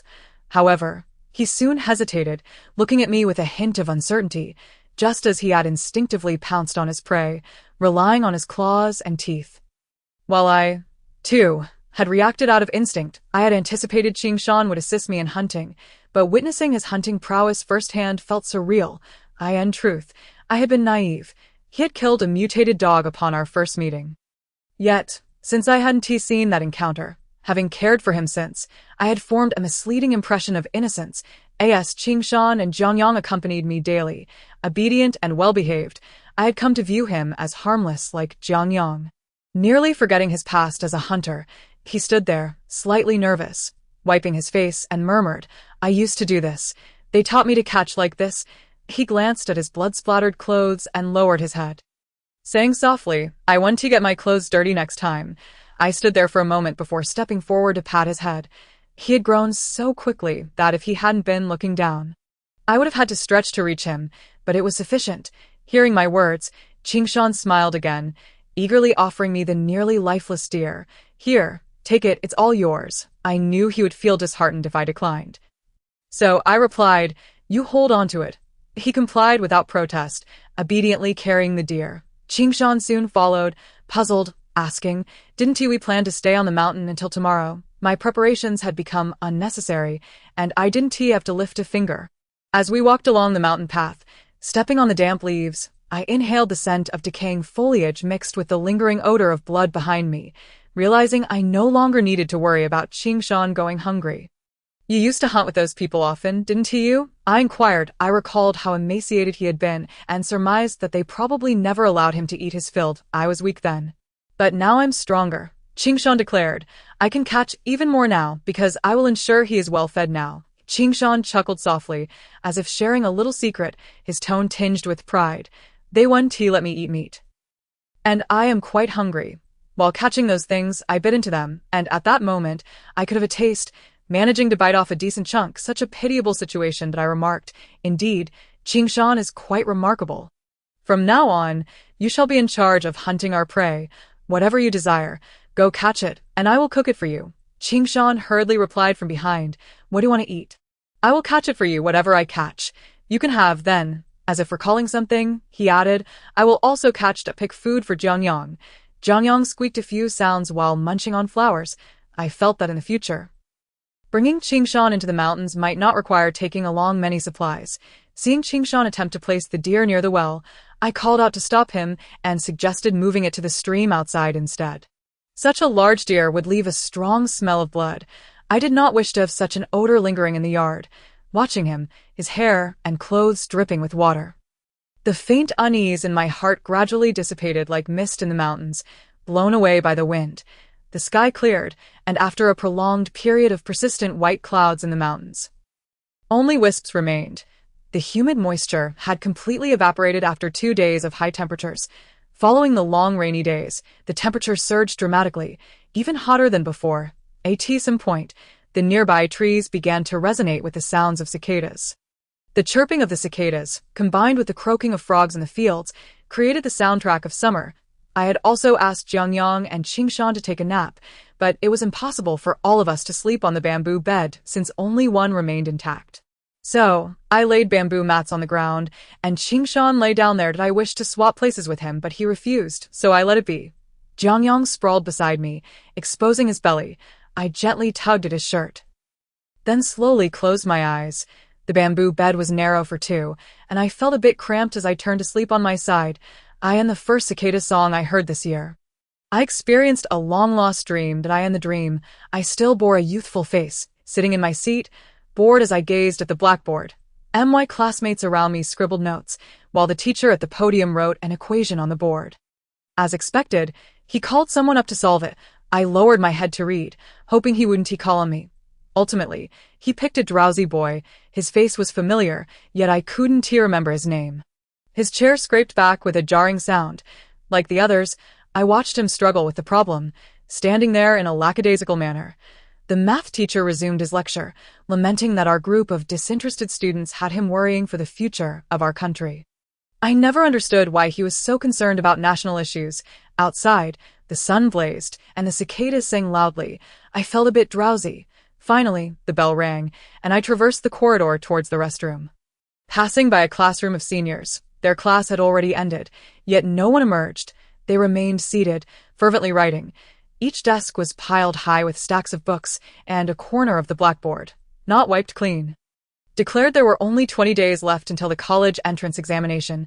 At the ends of the earth, I might never see someone I once knew again. Upon waking, I felt a throbbing headache. I had slept too long.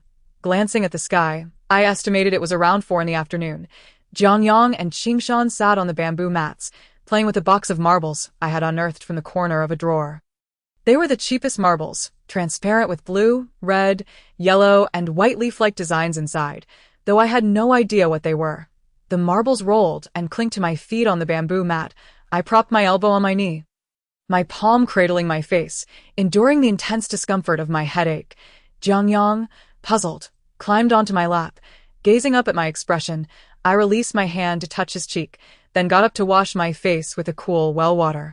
Finally feeling much better. The days grew longer, and night fell later. By around 6, it was still bright outside. This was our dinner time. Previously, it would have been completely dark by now, but we could still see clearly. The house was stifling, even hotter in the kitchen. I moved a small table into the yard, and the three of us sat around it on small stools to eat. Qingshan, as ever, was joyfully devouring his meal, relishing everything he ate. My appetite was poor, and glancing at Jiang Yang, I was surprised to notice his appetite seemed diminished too. His movements while eating were slow, devoid of the usual crunching sounds. I watched him intently, sensing something was off, so I inquired, "What's wrong? Not feeling well?" Jiang Yang looked up at me, suddenly making a crunching sound, and then I saw a trickle of blood at the corner of his mouth. My eyes widened in shock, and the flatbread I held fell onto the table. "What happened?" "Open your mouth." I leaned forward to pinch Jiang Yang's face. He frowned and let out a soft sound, then opened his mouth. I noticed 2 of his teeth were missing, one from the top and one from the bottom. I was taken aback and instructed Jiang Yang to spit out what was in his mouth. Upon seeing the 2 lost teeth, Jiang Yang pouted. To be honest, I hadn't expected him to be losing teeth. After all, he had teeth since birth, and I thought he wouldn't go through the typical childhood tooth loss. Seeing Jiang Yang looking unhappy, I reassured him, "New teeth will grow in soon." At that moment, Qingshan chimed in. "When teeth fall out, new ones grow back. Then you can talk." "It will be fine." He touched his neck. So that was it. Once the teeth were replaced, he could speak. Hearing Qingshan's words, I felt a spark of anticipation. "It will be uncomfortable. Losing teeth can be quite bothersome," Qingshan added thoughtfully. I recalled my own childhood. When I lost a tooth, I wanted to cry, worried that I wouldn't grow another. What did my parents do at that time? I remembered I picked up the 2 teeth from the table, washed them, and told Jiang Yang the lost top tooth should be thrown under the bed, and the bottom tooth should be tossed to the roof. Soon, new teeth will grow in, beautiful ones. Jiang Yang had recently begun to understand many things, but this concept was still a bit unclear to him. So, I took him to toss the 2 teeth in their respective places. The tooth thrown onto the roof clinked as it landed. I looked down at Jiang Yang and reiterated, "They will grow back soon." Jiang Yang rubbed against my hand, appearing somewhat happier, yet I noticed him moving his mouth, still unaccustomed to the missing teeth. There was little I could do. He would have to adapt gradually. Just then, Qingshan asked, "What happens if the teeth aren't thrown under the bed and onto the roof?" Having heard my parents scare me with tales in my childhood, I absent-mindedly replied while stroking Jiang Yang's hair, "The teeth will protrude out of your mouth." I paused and turned to look at Qingshan, who wore a look of sheer terror, touching his own teeth with his hand.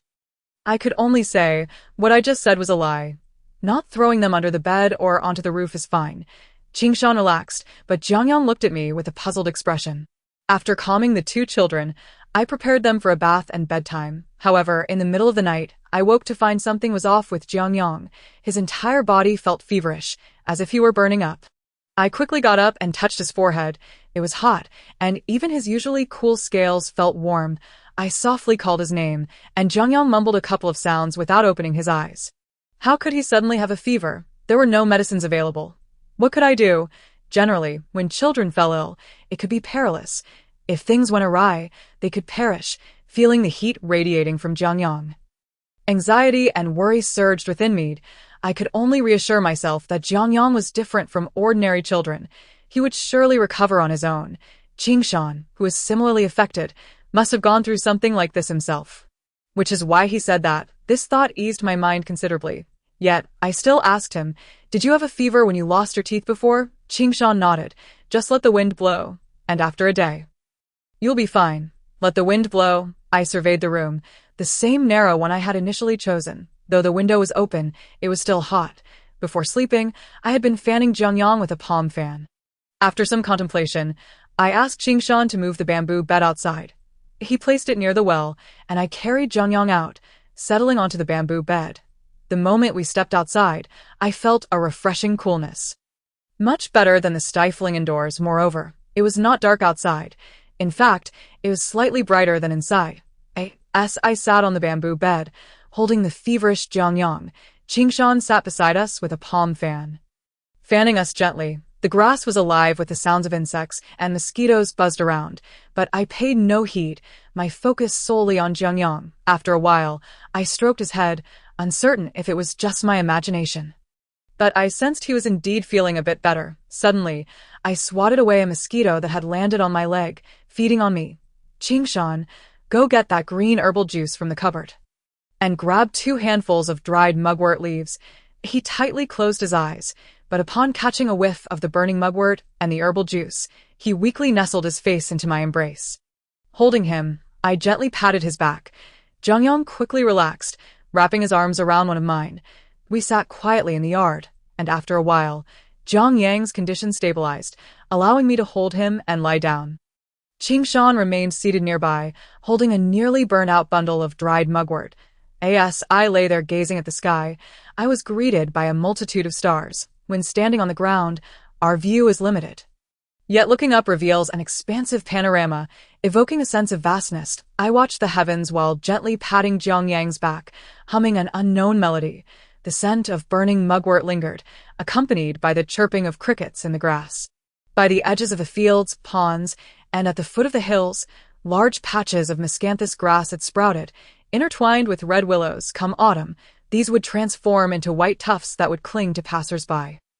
Among the closely packed lotus leaves, swollen buds emerged, still a pale greenish hue. The population of wild birds and ducks increased daily, flitting about the pond come evening, leaving feathers scattered in the shade of the trees. The sun rose and set again on yet another sweltering, clear day. Jiang Yang's high fever had nearly subsided after a day, but over the next few days, he would still occasionally experience mild fevers. He remained lethargic, consuming far less than usual. He had lost 2 more teeth and was even less inclined to eat, his bleat silenced, his mouth tightly shut, and his head drooped, with his tail dragging listlessly behind him. Perhaps due to his discomfort, Jiang Yang clung to me more than ever, resembling his younger self, following me wherever I went and grasping my leg tightly that I had intended to work in the fields.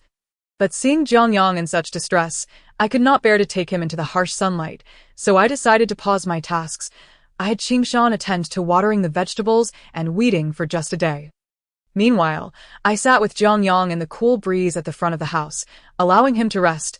Seeing Jiang Yang so listless made me anxious, and even Qingshan, who previously seemed indifferent, began to feel the tension.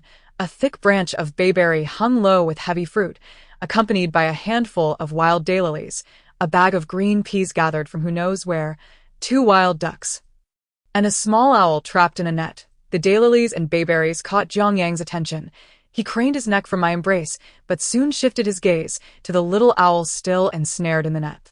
The owl, with its grayish-white feathers and round, curious eyes, must have struggled along the way, losing several feathers. Now, it hung upside down in the net, emitting a few soft hoots.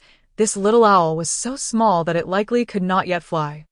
How it had inadvertently gotten caught in the net was a mystery. Jiang Yang seemed to regain some energy, standing up and crouching in front of the little owl. Their eyes met, and the owl flapped its wings in a feeble struggle.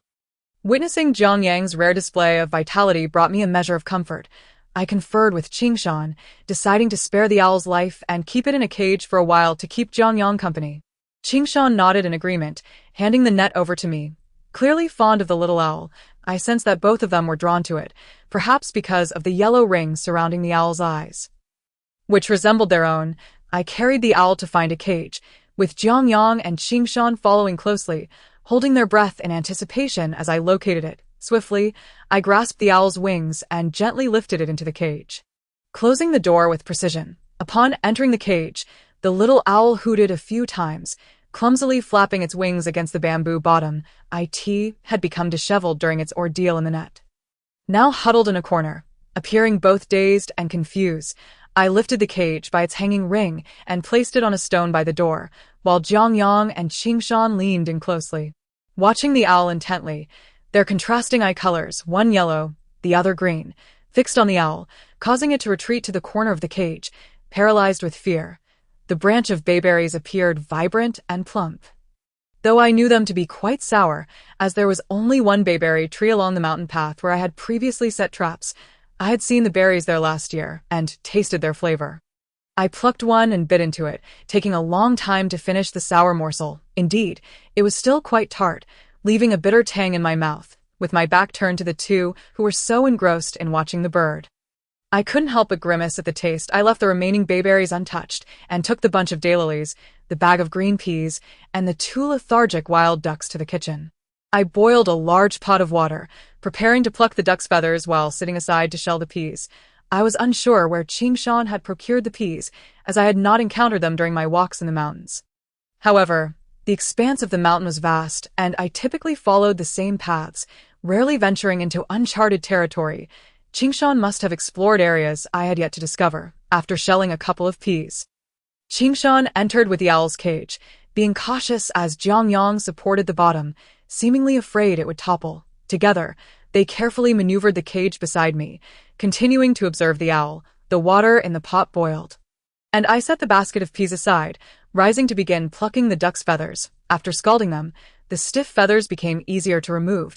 I first drained the duck's blood into a small basin, then submerged the ducks in the hot water for plucking.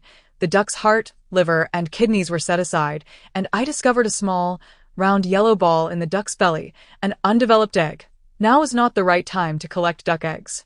In a couple of months, I would be able to find many various bird eggs, including quail eggs, nestled among the reeds by the river and pond. Once the wild ducks were cleaned and chopped, I placed them into a large pot with water and ginger to eliminate any gamey odor. I glanced at Jiang Yang, who was finally wagging his tail, wiped my hands, and prepared to make him pea puree. Over the past few days, Jiang Yang had hardly eaten, be it noodles or pancakes. He struggled to chew. His teeth, though growing rapidly, were also falling out just as fast, making it uncomfortable to eat anything too hard. I boiled the peas in a pot until tender, mashing them into a puree with a pinch of salt, which he could eat with a spoon without needing to bite. The tender daylilies were still vibrant and fragrant. After rinsing them in clean water, I boiled them until soft, making them easy to consume without effort. If Jiang Yang had been in better health, he might have preferred to munch on them raw. But given his current state, cooked was undoubtedly better. For lunch, Jiang Yang had a large bowl of green pea puree and a neatly arranged stack of daylilies. Meanwhile, Qingshan and I enjoyed the dumplings and wild duck. As the stove heated quickly and the duck was soon ready, glistening with golden oil that floated on the surface like layers of gilding, both fragrant and visually appealing, when the soup was covered with a layer of oil. The steam was trapped, giving it the appearance of being cool, only to reveal its heat upon tasting. I served Qingshan a bowl of soup, warning him to be cautious of the heat. Jiang Yang obediently began eating his pea puree and boiled daylilies. But when I turned around, I noticed him holding a daylily, attempting to feed it to the owl in the cage. Of course, the owl would not eat that. Jiang Yang, eat it yourself once you've finished. I'll take you both to find it some food. Understanding my intent, Jiang Yang hastened his eating. After lunch, I took them to the pond to catch small fish. Using a long-handled net, we tossed in some food scraps and swiftly scooped up numerous tiny fish. Fish of various sizes, their bellies gleaming silver and some adorned with colors, swam about, slender and elongated like fine bamboo, while others were round and flat. The pond was not even the most bountiful. The larger creek was teeming with fish. Rolling up our pant legs, we stepped into the creek, where the water reached just above our knees. If we stood still, the little fish would bump against our legs, tickling us as they nibbled. Schools of fish swam back and forth in the creek, while crabs scuttled sideways beneath the rocks, and shrimp moved in reverse, adhering tightly to the stones. The owl would likely enjoy these fish, as well as frogs, though I had refrained from capturing any frogs since they preyed on pests. Qingshan picked up a small fish, trying to drop it onto the owl's head. The fish plopped down with a splash in front of the owl, which merely wiggled its talons and cautiously stepped aside to avoid it. After several attempts without success, they turned to me, their eyes filled with pleading. I took a piece of wire I had prepared earlier and crouched in front of the cage. Jiang Yang and Qingshan stepped aside to give me space, their eyes sparkling with anticipation. I deftly skewered a small fish with the wire, easily slipping it through the cage's slats and offering it to the owl. It still refused to eat. Shifting about in the cage, I held the cage steady, bringing the fish to wherever it moved. Finally, the little owl could no longer resist. It opened its beak and hooted, and I seized the opportunity to slip the fish into its open mouth. Once it consumed the first fish, the subsequent feeding became effortless. I threaded small fish onto the wire, presenting them to the owl, which soon learned to eagerly snatch them from my hand. Jiang Yang and Qingshan gazed longingly, so I offered them the fine iron wire to feed the little owl. Each of them fed it 2 fish. And when the owl ceased to eat, they looked to me again. It was full, and I decided to feed it again in the evening. The small fish that remained alive needed a bit of water to sustain them. I led them to the little stream at the door to collect water, using a lidless iron lunchbox. Some of the fish in the lunchbox quickly began to swim again after getting wet, while others floated lifelessly on the surface. I gathered water in a large lid and placed it in the cage. The little owl approached to drink, appearing quite easy to care for. With the arrival of this owl, Jiang Yang's attention was significantly diverted, and his spirits improved remarkably. Together with Qingshan, they found several new daily tasks to engage in each morning. They would set out to the stream to catch small fish for the owl, change its water, and clean its droppings. Both were first-time caretakers, brimming with enthusiasm. Though somewhat clumsy, they performed their duties meticulously. Qingshan primarily caught the fish, while Jiang Yang took charge of cleaning the owl's droppings, displaying an unexpected competence as he placed the droppings beside the 2 corn plants and the red beans in the yard. Indeed, the 2 corn plants that Jiang Yang had previously nibbled on had grown taller. And surprisingly, the handful of red beans I had scattered due to a pest infestation had begun to sprout. One of the plants, growing rapidly, had started to vine, so I propped it up with a bamboo stick, facilitating its ascent. As dawn broke, Jiang Yang and Qingshan rose early to fish in the stream. The morning water was cool, yet their feet were covered in thick scales, rendering them impervious to the chill. After catching enough small fish for the owl, they returned home with their bucket and net. Previously, Jiang Yang could only bleat like a goat and occasionally made strange sounds, however, after beginning to lose his baby teeth. I often heard him muttering to himself. Although it wasn't he quite like speaking, he was producing a wider variety of sounds, particularly in recent days. He frequently conversed with the owl in its cage.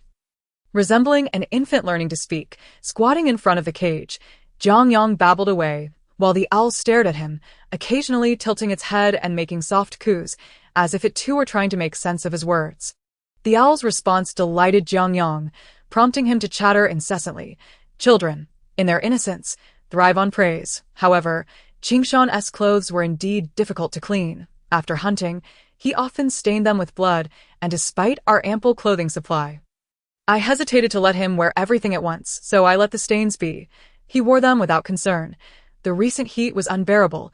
As soon as the sun rose, I knew it would be yet another sweltering day. Contemplating this, I announced a trip to the riverbank. Jiang Yang and Qingshan's eyes sparkled with excitement as they eagerly gathered their things. They had longed to swim, and in such scorching weather. Any movement resulted in a drenching sweat. There was nothing more refreshing than being submerged in water. Jiang Yang wished to bring the owl along, but I refused. On such a hot day, taking the owl out into the sun might prove fatal. It was better to leave it at home. Jiang Yang hesitated, staring at the owl's cage, and after a moment, uttered a few words. Cat owl, though his tone was slightly off, it was clear what he meant. I was momentarily taken aback, first elated that Jiang Yang had spoken words other than mama, then bemused that his first utterance was about the owl. Subsequently, he sporadically mentioned the words water and river. His previous inability to speak might have stemmed from underdeveloped vocal cords. He understood much even if he couldn't articulate it. Now that he could express himself, his speech was gradually gaining speed. Soon, Jiang Yang was clinging to my leg, cheerfully calling for the owl to join us at the river. Repeating it a dozen times, I could already foresee how much noise he would make in the future. I squatted down, pinched Jiang Yang's mouth shut, and gazed into his eyes, saying, "Taking it outside will expose it to the sun's rays." After a moment's hesitation, he dashed to grab an umbrella, waving it triumphantly, and declared it wouldn't be exposed. I continued to reason with him, but it was too hot, and the owl could overheat. Jiang Yang was still struggling, insisting on taking it along for a swim. "You want to take it into the water?" I asked. Jiang Yang nodded vigorously. "The owl cannot swim. It will drown," I explained for a long while, but in the end, he reluctantly placed the owl's cage down. Carefully setting it in the main room, Qingshan waited for us at the door, leaning against the cool stone threshold, his tail pressed against the stone for comfort. I was so engrossed in conversation with Jiang Yang that I almost stepped on the tip of Qingshan's tail. Just in time, he deftly moved it aside, avoiding my foot. Both of their tails were remarkably agile, and I marveled at how they managed to avoid or ensnare objects behind them, seemingly as if their tails had eyes. I once witnessed Qingshan swat a bird flying past him with his tail. "All right, let us go." We locked the door and made our way to the riverbank, plucking several lotus leaves along the way to shield our heads from the sun. Providing a bit more coolness, Jiang Yang's teeth were nearly fully grown, and his appetite had returned to normal, munching on the lotus leaves. As we walked, I conversed with Jiang Yang, mostly pointing out objects and encouraging him to repeat their names. He eagerly followed suit, growing increasingly delighted. Eventually, it transitioned to me saying a word, and he would automatically repeat it several times, albeit often off-key, yet his progress was undeniably rapid. For reasons unknown, Qingshan joined in. And soon our trio was resonating with a chorus of voices: rice patty, water, patty, rice patty, bean pod, bean pod, bean pod. And so, we continued shouting until we arrived at the riverbank. Eagerly, Jiang Yang and Qingshan stripped off their t-shirts, ready to plunge into the water in their shorts. Just then, I caught a glimpse of something on the ground and called out, "Qingshan, wait!"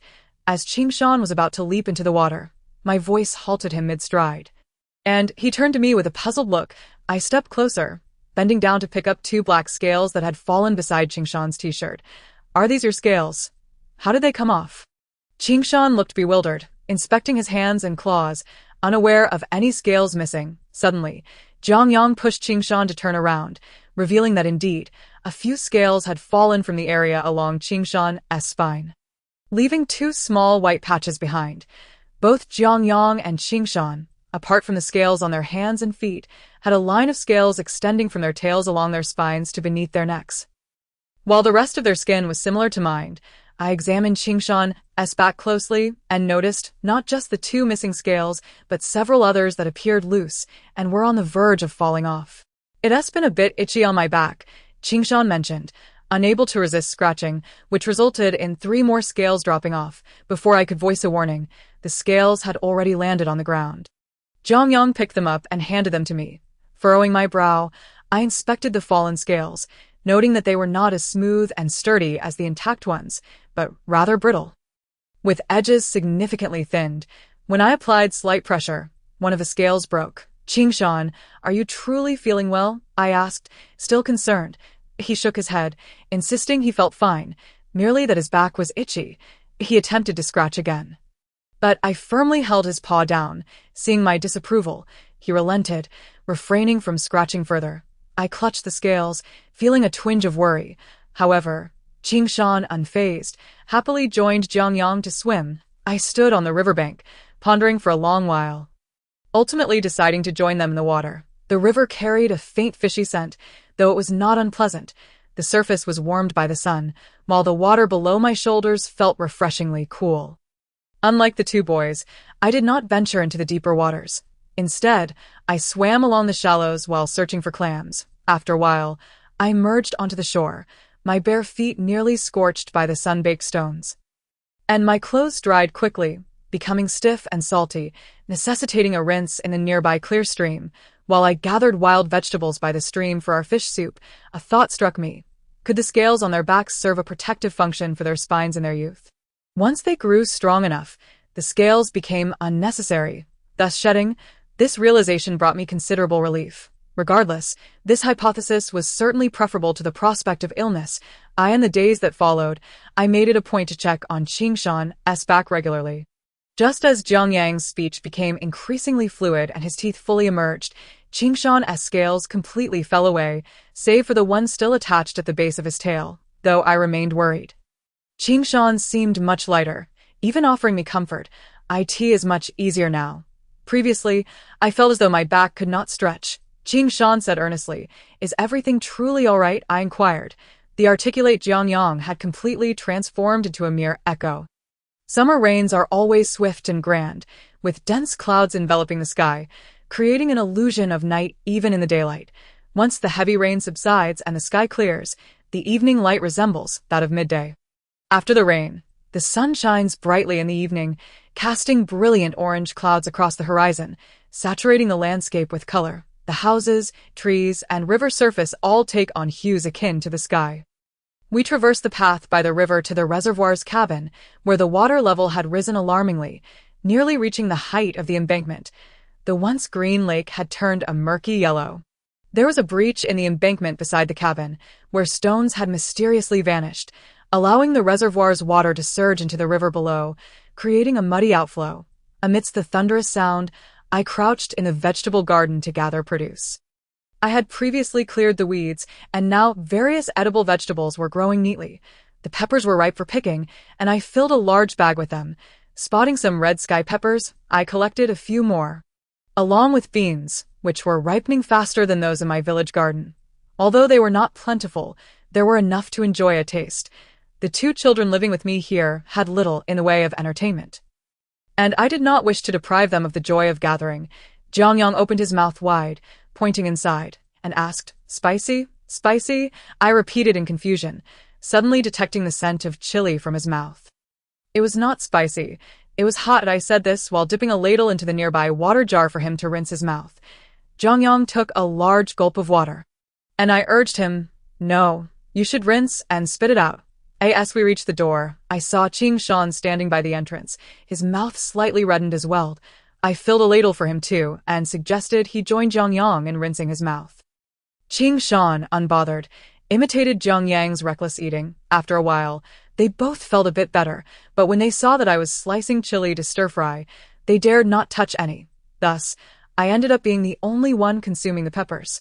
Their astonishment grew as they witnessed me eat several mouthfuls without a change in expression, but I ignored them, inhaled deeply, and resolved to plant more of these fiery peppers this year, saving seeds from the ripe ones to dry and grind into chili powder for winter hot pot, a delightful way to add flavor and warmth. As a child, I could not tolerate spicy food. Even a small amount would send me into tears. Consequently, despite my mother's fondness for spicy dishes, we seldom prepared them at home. However, as I grew older, my tolerance for spice increased significantly. After the heavy rain, the pond brimmed with water and water plants flourished.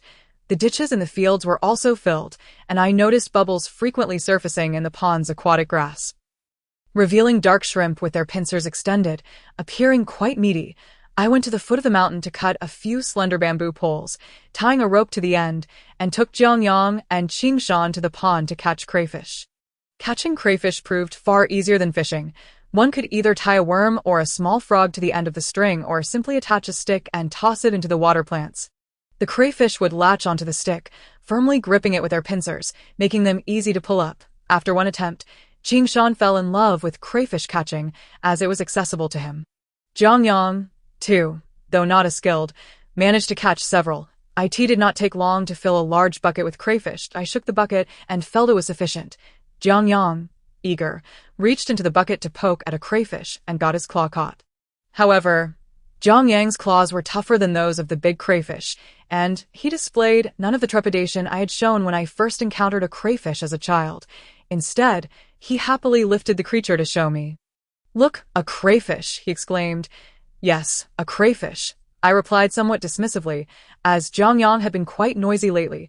He would never say anything just once, and soon I heard him chanting crayfish, crayfish incessantly, varying his pitch until it devolved into a song with only the lyrics crayfish. Crayfish, big crayfish. Jiang Yang waved the crayfish in his hand, released it, and then went back to the bucket for another, all the while mumbling his improvised song. I wondered when he had developed this habit of combining words into melodies. "What's wrong?" I was about to ask when I noticed Qingshan tugging at his tail, with a large black-shelled crayfish hanging from the tip. This crayfish looked formidable, with long antennae and hefty pincers, which were currently gripping Qingshan's tail. Qingshan squatted by the pond, his tail dangled in the water. Unbeknownst to him, it had become a makeshift fishing rod. He stared at the crayfish for a moment before carefully removing it and tossing it into the bucket, then lowering his tail back into the water. Seeing this, Jiang Yang abandoned the crayfish in the bucket and joined Qingshan, extending his own tail into the pond. I watched the two of them using their tails to fish for crayfish. Unsure of how to respond, Jiang Yang shouted, catching crayfish, catching crayfish." I said, "All right, we can catch more next time. This bucket is enough for now." Jiang Yang remained exuberant, declaring, "I want to catch a crayfish with my tail." I glanced at Qingshan and said, "Qingshan," reluctantly. He pulled his tail from the water, casting a wistful glance at the tip. Obediently, he came over when I called, and without his companion, Jiang Yang soon followed suit. Dejected, "Now that we've caught crayfish here, next time we'll go to the larger pond.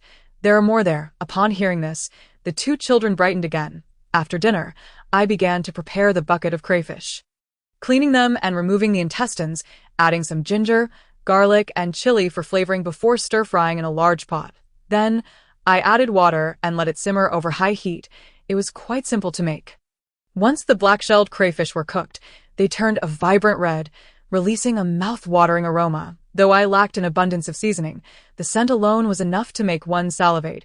A large stone. I burned mugwort, and the white smoke curled around us. Jiang Yang was not fond of this aroma, fanning himself with a palm leaf as the white smoke twisted and dissipated in the night air. The cicadas sang loudly in the forest, their chorus drowning out the chirps of other insects. Qingshan and Jiang Yang had already seated themselves on a bamboo mat.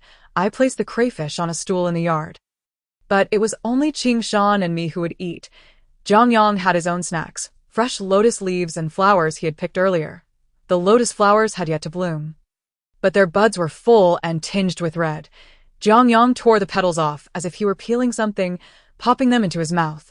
The fragrant aroma of the crayfish mingled with the fresh scent of the lotus, creating a peculiar blend. As I was still peeling one crayfish, I heard a crunching sound beside me. I turned to see Qingshan biting into a crayfish, having devoured half of its body. The crunching noise came from the shell being chewed. "Qingshan, you should peel the shell first." "Amacham," he replied, managing to remove the remaining shell from the other half of the crayfish, seeing him struggle. I took a crayfish to demonstrate, quickly peeling it to reveal the tender meat. I attempted to teach Qingshan the art of peeling crayfish, but while strength came easily to him, the delicate task proved challenging. After much effort, he finally managed to peel one, though it took him quite a while. Watching him tire, I decided to help. As Qingshan diligently peeled, he would present his efforts to me, while I shared my peeled crayfish with him. He ended up with a generous pile of crayfish meat, while I had only a few. Soon, we had devoured half of the bucket's contents, after washing our hands and faces in the cool well water. The three of us reclined on the bamboo mat to gaze at the stars. As the night deepened, the moon gradually dimmed, yet the stars multiplied in brilliance. Jiang Yang pointed upwards, asking, "How big is the sky?" I rested my arm beneath my head, replying, "It is vast indeed." "How vast is vast?" He pressed. "It is as if you could walk a lifetime and never reach the end. We live on a planet called Earth. And that is the moon, along with the sun and countless other stars, all part of the Milky Way. Beyond the Milky Way, there are many, many other galaxies and planets." Jiang Yang struggled to grasp this, pondering before he asked, "How many stars are there in the sky?" I answered, "Countless." He continued, "How countless is countless?" I replied, "Like the hair on my head." Jiang Yang asked, "How much hair do you have?" I said, "Countless." "Why is it countless?" "Because there's too much. Whose hair is more, ours or yours?" "Mine is more." "Why? But now, where could I find books to explain all this to Jiang Yang, especially since he could not read?" I sighed. And Jiang Yang grasped my hand, pressing on. "Mama, how much hair do you have?" I tilted my head towards him and said, "You can count for yourself." To my surprise, Jiang Yang began to count, stopping at 6. This silly child was not yet proficient in counting. He reached 6 simply because he had 6 claws, and thereafter he could no longer use his paws to count. Qingshan quickly came to his aid, lending him his own 8 claws for counting, allowing Jiang Yang to continue. I listened to the crisp sound of counting at my side, thinking of the 2 little fools. The rice by the river had begun to bear ears. If the weather remained fine and the rain plentiful, we might still manage to plant another crop this year. Although I had never cultivated rice before, the past decade in this apocalyptic world had not been in vain. I had met many people, traveled to various places, and learned a great deal. Just by listening to others, I had absorbed some basic knowledge, though regrettably, I had never considered that one day I would need it. So not much remained in my memory. Now that Jiang Yang could speak, I began to teach him some simple arithmetic. I did not expect him to learn the Pythagorean theorem as I had. But at the very least, he should know how to count and perform basic operations. Beyond this, I also wished to teach him writing. Perhaps I would need to practice alongside him to regain my own skills before I could teach him effectively. Since I was to teach, I would not limit it to one.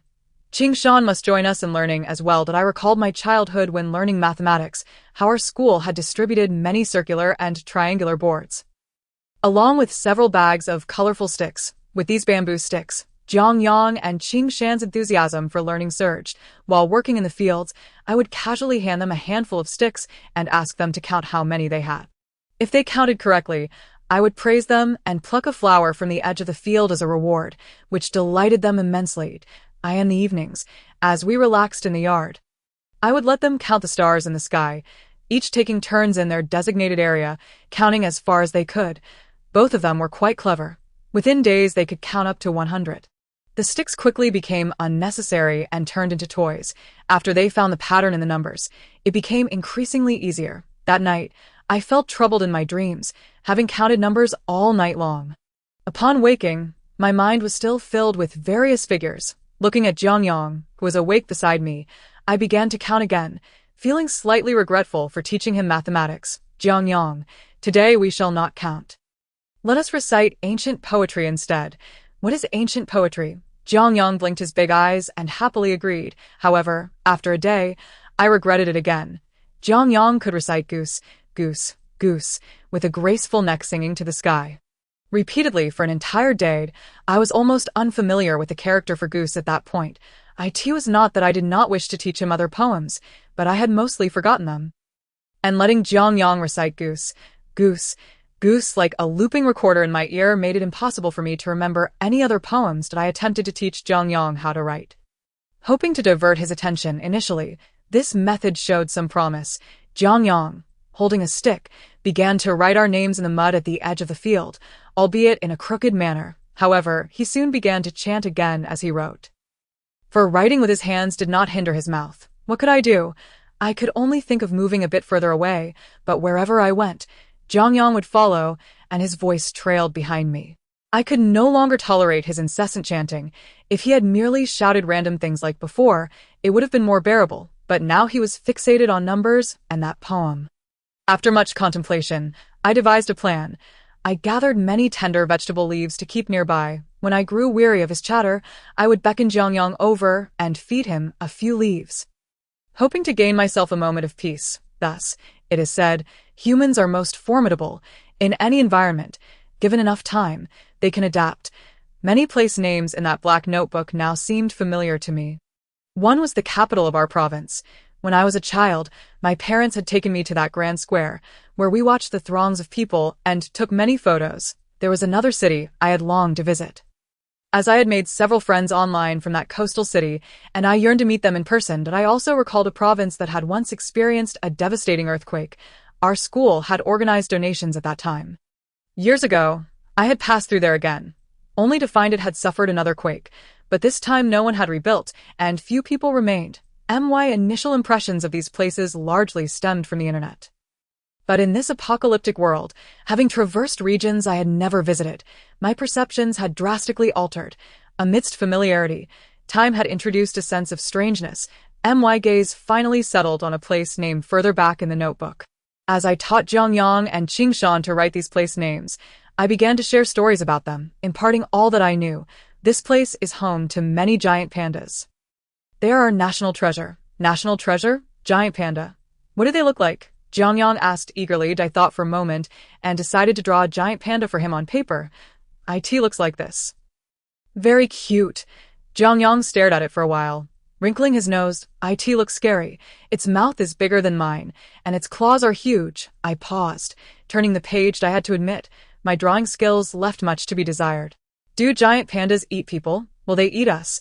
Jiang Yang continued to inquire, suddenly looking worried. I shook my head, unsure of what he was thinking. No, they do not eat people. They only eat bamboo and bamboo shoots. But they are naughty if they want to eat anything else. Perhaps it was best not to explain further. I pointed to another location. I have never been here, but it is by the sea. In the past, many people visited the beach every year. I always wanted to go, but my parents never had the time to take me. What is the sea like? Why do you want to go? Is the sea beautiful? The sea is much larger than the river we see. The sea stretches to the horizon, and the coast is sandy, filled with sand. Unlike our riverbank, I found it difficult to describe, lacking even a photograph of the ocean, rendering my words somewhat inadequate. That moment, Qingshan suddenly spoke. The sea is like the blue sky.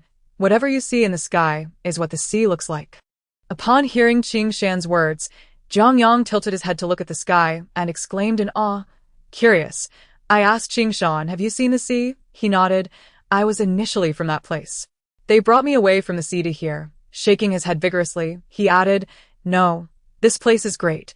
I want to stay here. I chose not to pursue that topic further and moved on to the next city. This city is where I was born.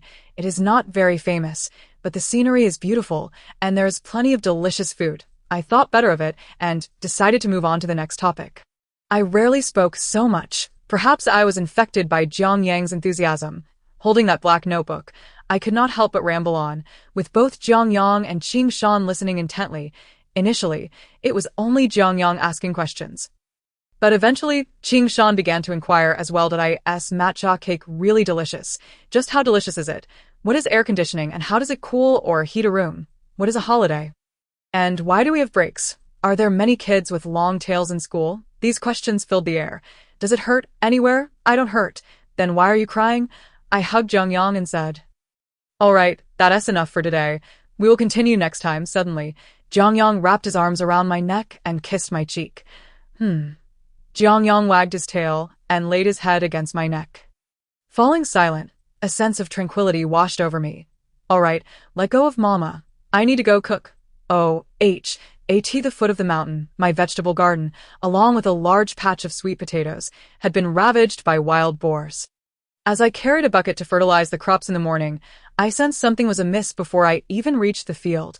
Upon arriving, I was met with a chaotic scene that prompted an expletive to escape my lips. Hearing Jiang Yang's bright voice exclaim FCK, I paused, turned to look at him, and after a moment of scratching my head, muttered, "Don't learn this." With Jiang Yang's interruption, my frustration diminished by half. Sighing, I bent down to tidy the garden. The chili peppers and green beans were setting fruit, but a significant portion had been destroyed. The unripe ones were uprooted, along with the water spinach, chives, and garlic. The newly opened section of land and the corn growing in the wild were unharmed. However, half of the sweet potato vines were damaged, the dense vines having been torn apart. The trellis for the green beans had been broken, and the vines lay limp on the field mound. The soil in the field resembled a shovel being overturned, with large footprints imprinted upon it. As I observed those footprints, I confirmed they belonged to a wild boar, though this one was much larger than the average. It appeared to be a mutated wild boar. Judging by the size of the tracks, it was quite substantial indeed. Nestled against the mountains, it is inevitable that wild boars will descend upon the area. Last year, my cultivated land suffered from their ravages. Despite knowing it was the wild boars, I felt powerless to act and could only tidy up the garden, visiting frequently to ensure that the fruits of my labor were not destroyed again. As I gritted my teeth in silence, tending to the vegetables, Qingshan's voice suddenly broke through the stillness. He glanced at me, then toward the mountain. "I'll go catch that thing," he declared, pursing his lips as he prepared to ascend the slope. A patch of bulrushes lay flattened, a clear indication that the wild boar had passed through there. "Wait," I called out to Qingshan. "The wild boar came last night. It's long gone now. What will you find by chasing after it?" I took great care of my fields, and Qingshan had been a tremendous help since his arrival. He understood that this was sustenance, and usually treaded carefully through the crops, fearful of damaging anything with his large feet. Seeing the devastation now, it was only natural for him to feel anger. "Qingshan," I said, unable to resist ruffling his hair, "let us wait here tonight. The wild boar surely won't come just once. We can set some iron traps, and with your help, we might drive it away, or perhaps even catch it." Upon hearing this, Qingshan's eyes lit up.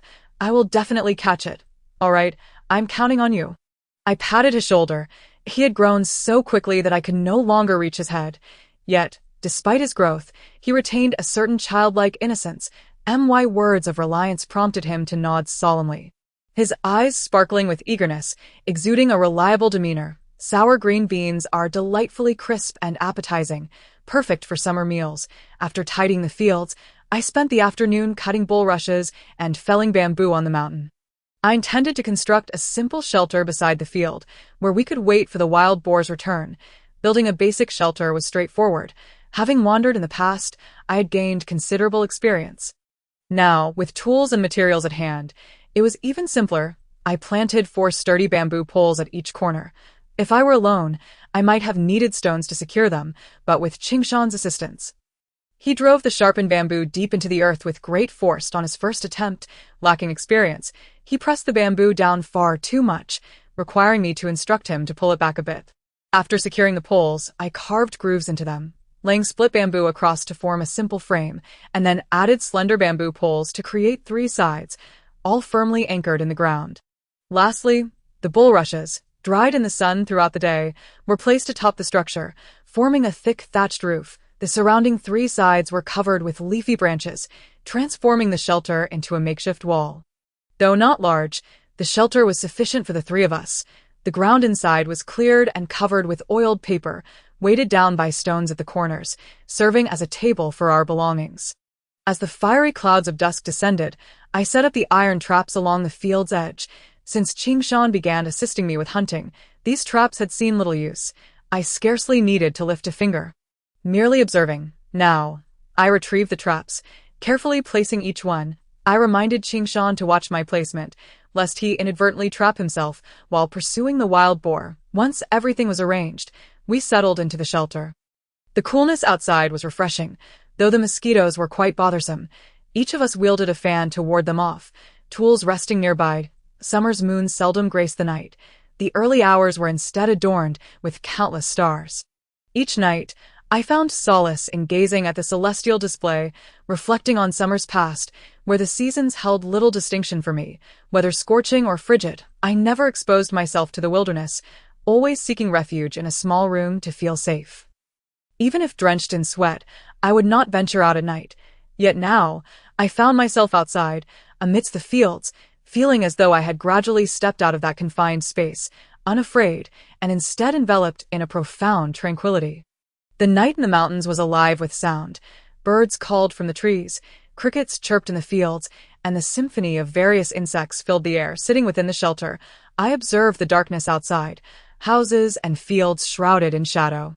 A cool breeze wafted through the thatch, alleviating the heat. Jiang Yang sat beside me, having brought his owl along, anxious about leaving it alone at home. Reluctantly, I allowed him to bring it. Upon seeing it, Jiang Yang exclaimed how remarkable it was, attempting to mimic its upside-down perch on a branch. Naturally, I could not permit such antics, yet when I turned around, I found Qingshan had already hoisted Jiang Yang up into the tree. These two, obedient yet mischievous, could stir up quite a bit of trouble. Jiang Yang conversed with the little owl in its cage, which was far more lively at night than during the day, its round eyes gleaming as it hooted and flitted about. The added sound of the owl blended seamlessly with the chorus of birdsong surrounding us. As the first half of the night passed, the wild boar did not appear. I ceased my watch over the field and draped a small blanket over Jiang Yang's belly.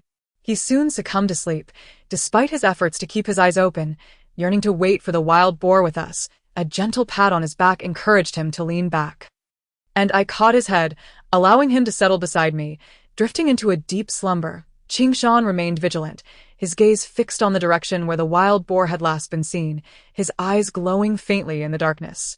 In this moment, he was far from the harmless boy I knew. In his hunting state, he took on a more intimidating presence. Yet, I had grown accustomed to this, finding comfort in sitting beside him without fear. Suddenly, a flicker of light caught my eye, a glowing speck danced through the air, slowly descending into the grass before the shelter. I tapped Qingshan's arm, startling him as he turned to look at me. "Look, it's a firefly."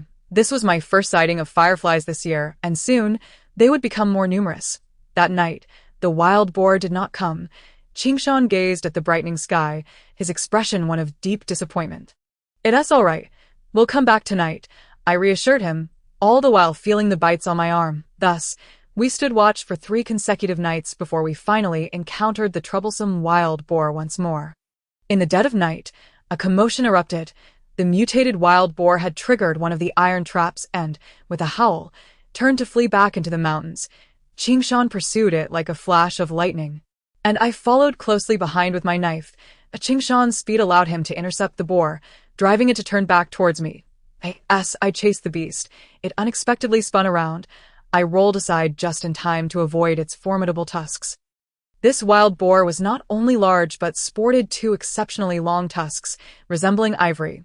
Rolling aside, I seized the opportunity to slash at its hind leg, causing it to lurch forward with a pained cry. Just then, Qingshan arrived, tackling the wild boar with primal ferocity. He grasped its tusks, using both claws and teeth, much like he had done in the past. Although smaller than the mutated boar, he matched its strength. With fierce determination, he wrenched the tusks back, flipping the boar onto its side. His otherwise harmless black claws plunged into the creature's throat, piercing through its thick hide with a sickening sound, blood gushing forth. Yet, astonishingly, the wild boar did not succumb immediately. It writhed violently, nearly throwing Qingshan off. Observing the struggle, I rushed forward and delivered 2 more strikes to its hind legs, carving deep gashes, though my strength paled in comparison to Qingshan's. I still managed to inflict considerable damage.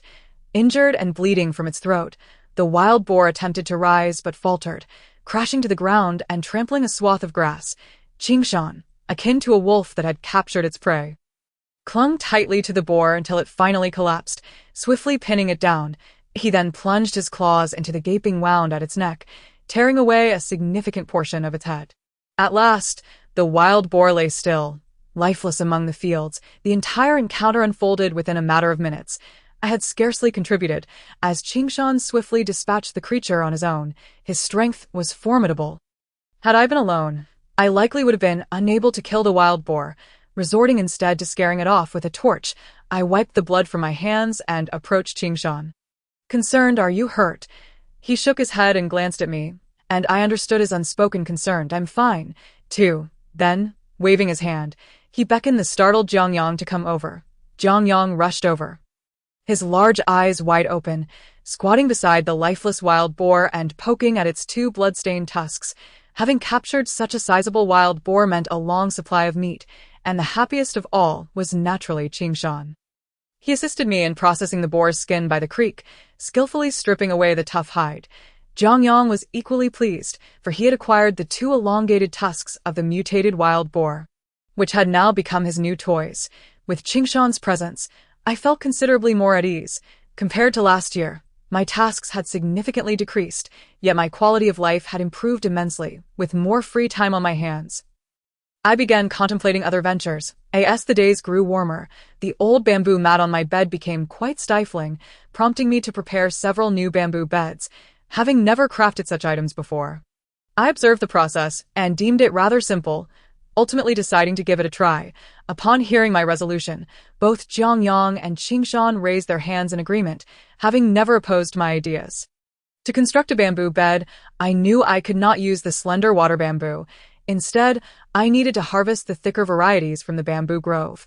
The bamboo in the forest had been proliferating each year, forming vast clusters that grew rapidly. If not pruned, the overgrowth would hinder the healthy growth of future shoots. I carefully selected suitable bamboo, cutting around the base before applying force to snap it, causing it to crash down with a satisfying crack. The fallen bamboo scattered numerous leaves, which fluttered down to the ground. After felling the bamboo, Qingshan and I each dragged several poles down the mountain, while Jiang Yang insisted on helping, so I handed him one to carry.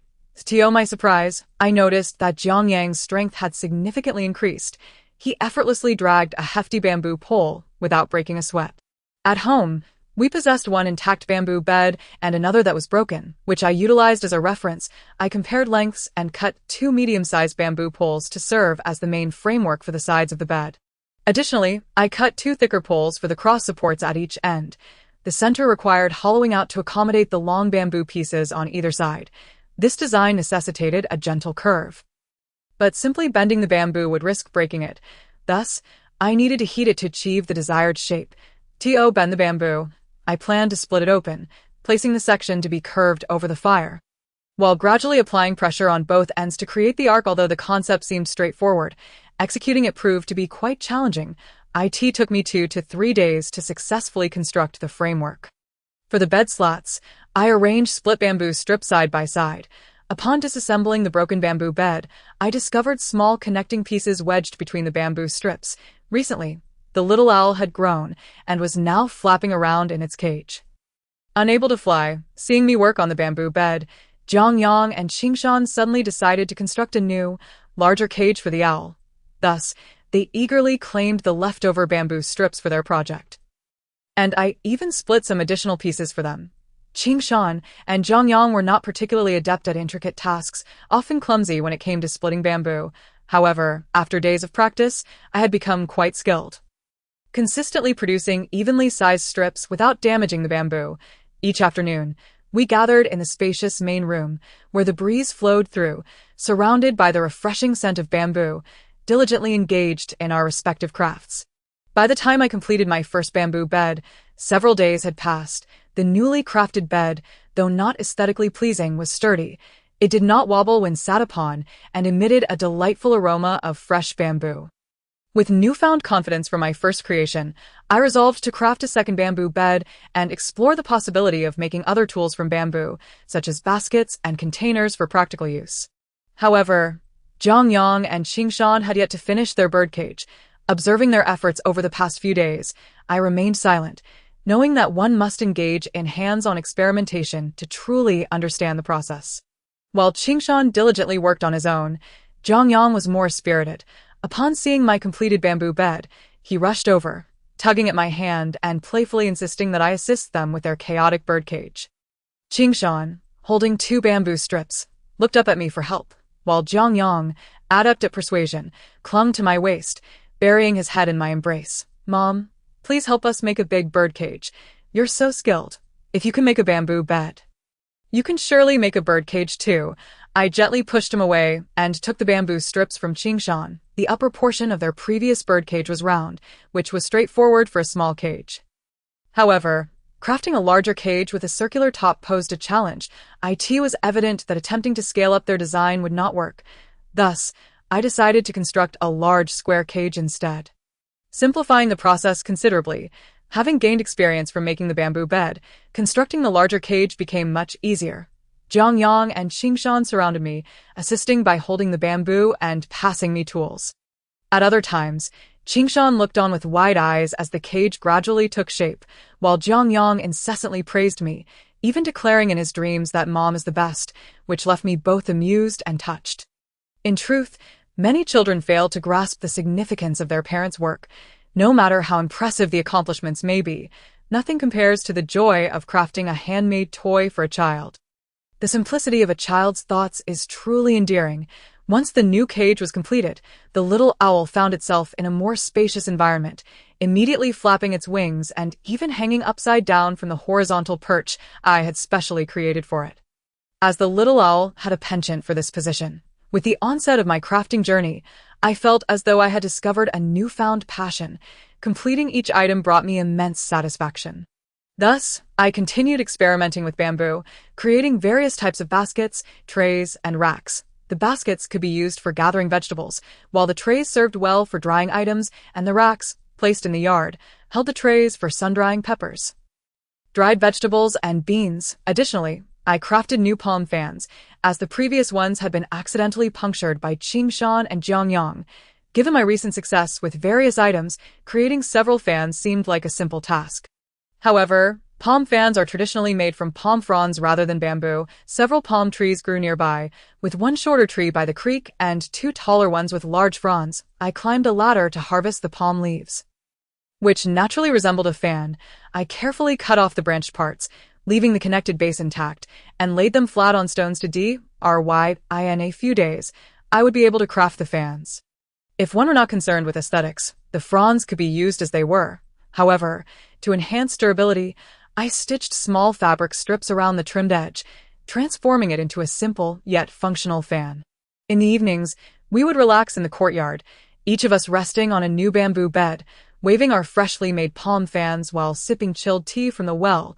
A cluster of fireflies danced above the grass, occasionally landing on my fan. The sky was a brilliant blue, and as summer intensified, the azure hue deepened.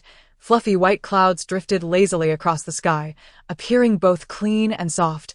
The cotton-like clouds floated over the verdant mountaintops, casting fleeting shadows on the ground as they occasionally obscured the sun. As we walked along the path, the heat caused beads of sweat to trickle down our backs, our exposed skin feeling as though it were being scorched.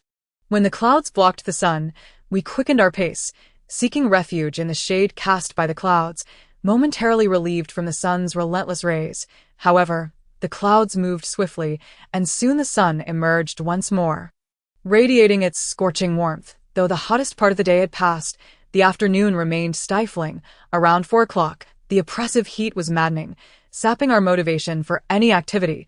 I felt akin to an overburdened machine. Previously unaware of my exhaustion, yet now that I had eased my load, numerous issues surfaced. However, circumstances had changed. I lacked the means to remedy my discomfort, aside from ensuring I ate well and rested. The only option left was to remain calm. Today, we intended to venture to the river to gather water chestnuts. Having scouted the reservoir a few days prior, I believed the time was ripe for harvest. However, my recent focus on replanting beans had delayed our outing, so today was finally the day to collect water chestnuts. Jiang Yang and Qingshan were always eager when it came to foraging for food. And even in this sweltering weather, they were full of energy, clearly motivated by the prospect of cooling off in the water. Upon arriving at the reservoir, Qingshan and I entered the small shed to retrieve the boat. Heading towards the water's surface brimming with water chestnut plants, the boat glided smoothly into the water. It parted the floating lily pads and I stepped aboard, feeling the gentle sway beneath my feet. And Qingshan quickly studied the boat's edge. I grasped a worn-out wooden stick protruding from the dilapidated bridge beside me to steady myself, then pulled Jiang Yang onto the boat. Qingshan, Come up, I instructed. Qingshan shook his head and pushed the boat forward. As it glided ahead, he waded into the water. The paddle I held became unnecessary for Qingshan, with his considerable strength, gently propelled the vessel deeper into the dense reeds. All right, this is far enough, I announced. Qingshan merely chuckled in response, moving from the stern to the side of the boat. I want to go in too, Jiang Yang exclaimed, sitting on the edge and tugging at my clothes. His eyes shimmering with anticipation, I relented with a nod, prompting Jiang Yang to cheer joyfully as he scrambled to the boat's edge and plunged into the water with a splash. Moments later, he emerged, his hair plastered to his face, a sprig of reed adorning his head. I had brought my hand-woven bamboo basket, now resting at my feet, 2 large ones and a small one. This was a lesson I had learned. Whenever foraging, one must prepare 3 baskets. This way, Qingshan and Jiang Yang would be less inclined to play and more driven to gather, as they would inevitably compete to see who could collect more. If I had brought only 1 basket, they would have picked for a while before scampering off to swim. Beneath the verdant lily pads lay submerged roots, where small fish darted about. Larger fish sought refuge in the shade of the leaves. Escaping the oppressive heat, as Qingshan harvested the water chestnuts, he suddenly plunged into the water, surfacing moments later with a sizable grass carp in hand. He placed the fish on the boat, which flopped and splashed water onto the deck. Since I had not intended to catch fish, I had brought no waterproof container aside from the bamboo basket, leaving the fish to its fate. While Qingshan continued to gather water chestnuts, he simultaneously sought out fish. Upon spotting a larger specimen, he would dive in to catch it, tossing it onto the boat's floor. I glanced at the latest fish he had caught, flopping vigorously, and found myself puzzled. Why did Qingshan have such a penchant for fishing? It was not as if he relished eating fish. Previously, he had preferred braised pork, simply prepared with water and salt, resulting in tender meat bathed in a translucent, savory sauce. Recently, he had developed a fondness for stir-fried pork slices with chili peppers, where the thin strips curled and mingled with fresh, vibrant peppers, creating a dish that was both spicy and aromatic. His indifference towards stewed or braised fish was evident. He only seemed to enjoy the kind that was salted, slightly dried, then stir-fried until it crumbled, bones and all. Thus, it appeared that Qingshan merely enjoyed the act of fishing. I turned to him and said, "That's enough. No need to catch more fish." He nodded in compliance. And indeed, he ceased his fishing endeavors. However, as I moved to another side to harvest water chestnuts, I inadvertently glanced at the fish and noticed an additional one. Qingshan was obedient, yet at times, he exhibited a hint of mischief. His expression tightened as he caught me observing the fish, prompting me to turn away and focus on my gathering. Jiang Yang suddenly burst into laughter. He must have witnessed Qingshan secretly placing a fish onto the boat without informing me. Now reveling in the humor of the situation, this child was growing remarkably fast. Ever since he learned to speak, his transformation day by day was astonishing. Seizing the moment, Qingshan tossed a water chestnut onto Jiang Yang's head. In response, Jiang Yang glanced at me, and seeing my apparent distraction, he retaliated by tossing a water chestnut back at Qingshan. The two engaged in a playful exchange, throwing and sneaking glances at me, feigning innocence whenever I turned to look. Soon, the number of fish did not increase.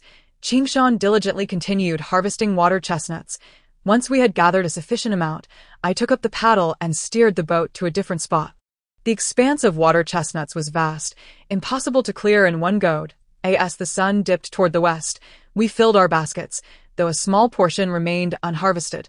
In the shaded valley, we discovered a prickly ash tree. Jiang Yang spotted it first, intrigued by the peculiar round clusters. He plucked a few and tasted them, only to return to me with a pout, claiming his mouth felt numb upon inspecting the tree. I recognized it. I had seen such trees before. Qingshan, noting my delight, appeared a bit chagrined, perhaps regretting that I would return to harvest the 2 trees next time. I brushed aside the branches. I inquired of Qingshan, "Where did you find it?" He pointed deeper into the mountain. "I thought I told you not to venture so far in," I replied. Jiang Yang glanced between Qingshan and me, then tugged at my hand, whispering, "Don't scare him. He is easily frightened." I playfully flicked Jiang Yang's forehead. This little one was maturing rapidly, even learning to joke. Sometimes, his antics could provoke Qingshan's typically good-natured temperament, leading to light-hearted tussles between them. Their bond seemed to deepen, resembling that of brothers, filled with playful banter. I sensed that both boys harbored a mutual affection, alleviating my worries about their camaraderie. However, I gradually realized that Qingshan's temperament was not as gentle as I had initially perceived. Occasionally, he genuinely became upset, though for reasons unknown. He had never shown anger in front of me. He listened attentively to my words and endeavored to please me, a stark contrast to his demeanor around Jiang Yang. I pondered whether Qingshan viewed me similarly to how Jiang Yang did, perhaps seeing me as a maternal figure, which instilled a bit of fear in him, prompting his obedient behavior. I caught Qingshan's stealing glances at me. I reflected on the challenges of raising children. Each stage of childhood brings its own complexities, and the burdens of older children come with their own set of worries. These concerns occasionally weigh on my mind. Yet more often, I find myself preoccupied with the myriad tasks at hand. I must tend to the fields of chili peppers, green beans, corn, and sweet potatoes, ensuring they receive proper care, removing weeds, loosening the soil, and applying fertilizer. Should rain be sparse for days, I must worry about drought and promptly irrigate. Conversely, after heavy rains, I need to dig drainage ditches to prevent water accumulation. I also check on the seedlings daily, noting even a few centimeters of growth. Once they are sufficiently developed, I must plant them without delay, lest I miss the harvest window. After managing the agricultural duties, household repairs beckon my attention. The house I reside in is quite old. Although the structure remains stable, some tiles on the roof are damaged, causing leaks in several spots. Even in my room, after 2 consecutive downpours, the walls inside have become damp, and several pots in the living room drip incessantly. Leaving the leaks unattended is untenable. I must find tiles to repair the roof. On a clear day, I resolve to attend to this task. In the village, many houses still sport intact tiles, so I set a ladder against the roof and began collecting the usable ones, stacking them in a basket. Once full, I lowered it with a rope for Qingshan and Jiang Yang to set aside. Initially, Qingshan expressed a desire to join me on the roof, with Jiang Yang eagerly wanting to follow suit. However, I refused their requests. Their large, sturdy feet could easily crush the tiles, and I feared for the integrity of the rafters. Ultimately, I ascended alone. My lighter weight allowed me to move more easily, and I swiftly inspected the entire roof for damaged tiles. As I contemplated the vegetable garden in the courtyard, I envisioned cultivating it diligently, planning to construct a greenhouse for fresh produce during winter. Though autumn had yet to arrive, I worried about the lack of greenery in winter and sought to ensure ample food supplies for Jiang Yang. I resolved to plant additional sweet potatoes and corn, and I must also begin preparing for the greenhouse. The weather was splendid, the sun blazing down, causing beads of sweat to form on my brow. I wiped my forehead on my sleeve, carefully navigating the roof. After patching a section, I crouched momentarily to steady myself against dizziness before rising. Upon standing, I noticed Jiang Yang and Qingshan below, craning their necks to watch me, their expressions mirroring concern. I couldn't help but smile at their worried faces as my gaze drifted into the distance. The house was situated at a higher elevation. From the roof, I could see the rooftops of neighboring houses and the fields beyond. The patches of land I had tended stood out starkly amidst the wild overgrowth that had taken over many others. I gazed at Jiang Yang in surprise. "Oh, you want to grow crops?" I asked. He nodded earnestly. "Yes, I want to plant green beans." His newfound love for the sour green beans I had recently prepared was evident. He had devoured them straight from the jar, relishing each bite, while I watched, my teeth nearly aching from the tartness. This piece of land is intended for cultivating food for Jiang Yang. He has expressed a desire to learn, and since he is eager to do so, I shall teach him. I have come to realize that I do not expect Jiang Yang to possess the strength to slay wild boars like Qingshan, and my expectations have shifted to hoping he can sustain himself. And in that regard, knowing how to farm is indeed commendable. Thus, I readily agreed to let him cultivate the land. Jiang Yang cheered with delight, and that very day, he began tilling the soil. He intuitively gathered rich soil from the composting area and heaped it in the small plot dedicated to seedling cultivation, which was vibrant with lush green sprouts, exuding vitality. When I deemed it ready, I carefully uprooted the seedlings, bundling them for planting in the rice paddy. Since there were not many, I opted to plant them myself, not wanting Jiang Yang and the others to assist, as I feared their clumsy hands might damage the precious rice. I bent over to plant the seedlings in the waterlogged field. Jiang Yang and Qingshan squatted on the embankment, observing my efforts. As I completed each row, they followed my movement, and later, we sat in the courtyard to enjoy the evening breeze. I often reclined on a bamboo bed while Jiang Yang kneaded my back. His strength now well controlled, unlike before when his clumsiness would leave my back aching. One afternoon, after a moment of relaxation, I felt something on my leg. Upon inspection, I discovered a leech. It was not unusual to find leeches in the rice fields. I had encountered them before while irrigating. I swiftly removed the leech and placed it aside, using a stone to secure it, and then headed to the nearby ditch to rinse my hands and feet. The two were obedient, but at times, if one performed a task for me, the other felt compelled to contribute as well, leading to amusing moments, while gathering firewood on the mountain with Jiang Yang and Qingshan. We noticed 2 sycamore trees in the village had shed their leaves. The once vibrant green had begun to exhibit hues of yellow and orange, dancing in the sunlight, with fallen leaves carpeting the ground beneath. Jiang Yang picked up 2 leaves to play with. I observed that one half of each leaf retained its green color while the other half shone a brilliant yellow. This reminded me of the sycamore trees planted in front of my childhood home. In my recollection, autumn was fleeting. It seemed to transition almost instantaneously from summer shorts to layers of warmer clothing, swiftly followed by winter. However, during my 2 years here, I have sensed a more prolonged autumn. Although I feel the season approaching, it will not truly reveal itself until the time of the white dew and autumn equinox, as the heat of summer still lingers. The lengthy summer stretches from the beginning of the season until well past mid-autumn. The forests remain lush and green, with no signs of yellowing leaves. The lotus blossoms in the pond are in full bloom, frequently picked by Jiang Yang, yet they still flourish, producing new flowers daily. Filling the air with their fragrance, desiring lotus seeds, I instructed Jiang Yang not to consume all the lotus flowers, deliberately leaving many behind. After our meal, as I tended to the fire, the quail eggs were cooked to perfection. I filled a bowl and offered it to Qingshan, who declined, insisting I eat instead, before whisking Jiang Yang away, likely to teach the little owl to fly. Ultimately, I consumed the quail eggs myself, some shells cracked from the heat. Exposing singed surfaces, I found the smoky flavor delightful. Curious, I inquired of Jiang Yang what had him amused, and if he had committed any mischief. He vigorously shook his head, insisting it was not mischief. When I pressed further, he beamed as he revealed 2 green jujubes nestled in his claws. The village houses only one jujube tree near an old house by the bamboo grove, and it was clear he had plucked them from that very tree. I took one from his outstretched paw, wiped it, and took a bite. It was sweet, even in its unripe state. After finishing the jujube, I discarded the pit in the courtyard and, seeing Jiang Yang's eager expression, I agreed to go jujube picking that afternoon. Even without his prompting, I understood his wishes, a maternal instinct, perhaps. Upon hearing my agreement, Jiang Yang cheered, joyfully nuzzling against my waist and offering me the other jujube before darting outside. Our jujube picking would surely wait until the evening, as the midday heat was oppressive, and we preferred to avoid the sun's glare. Picking jujubes differed from other fruits.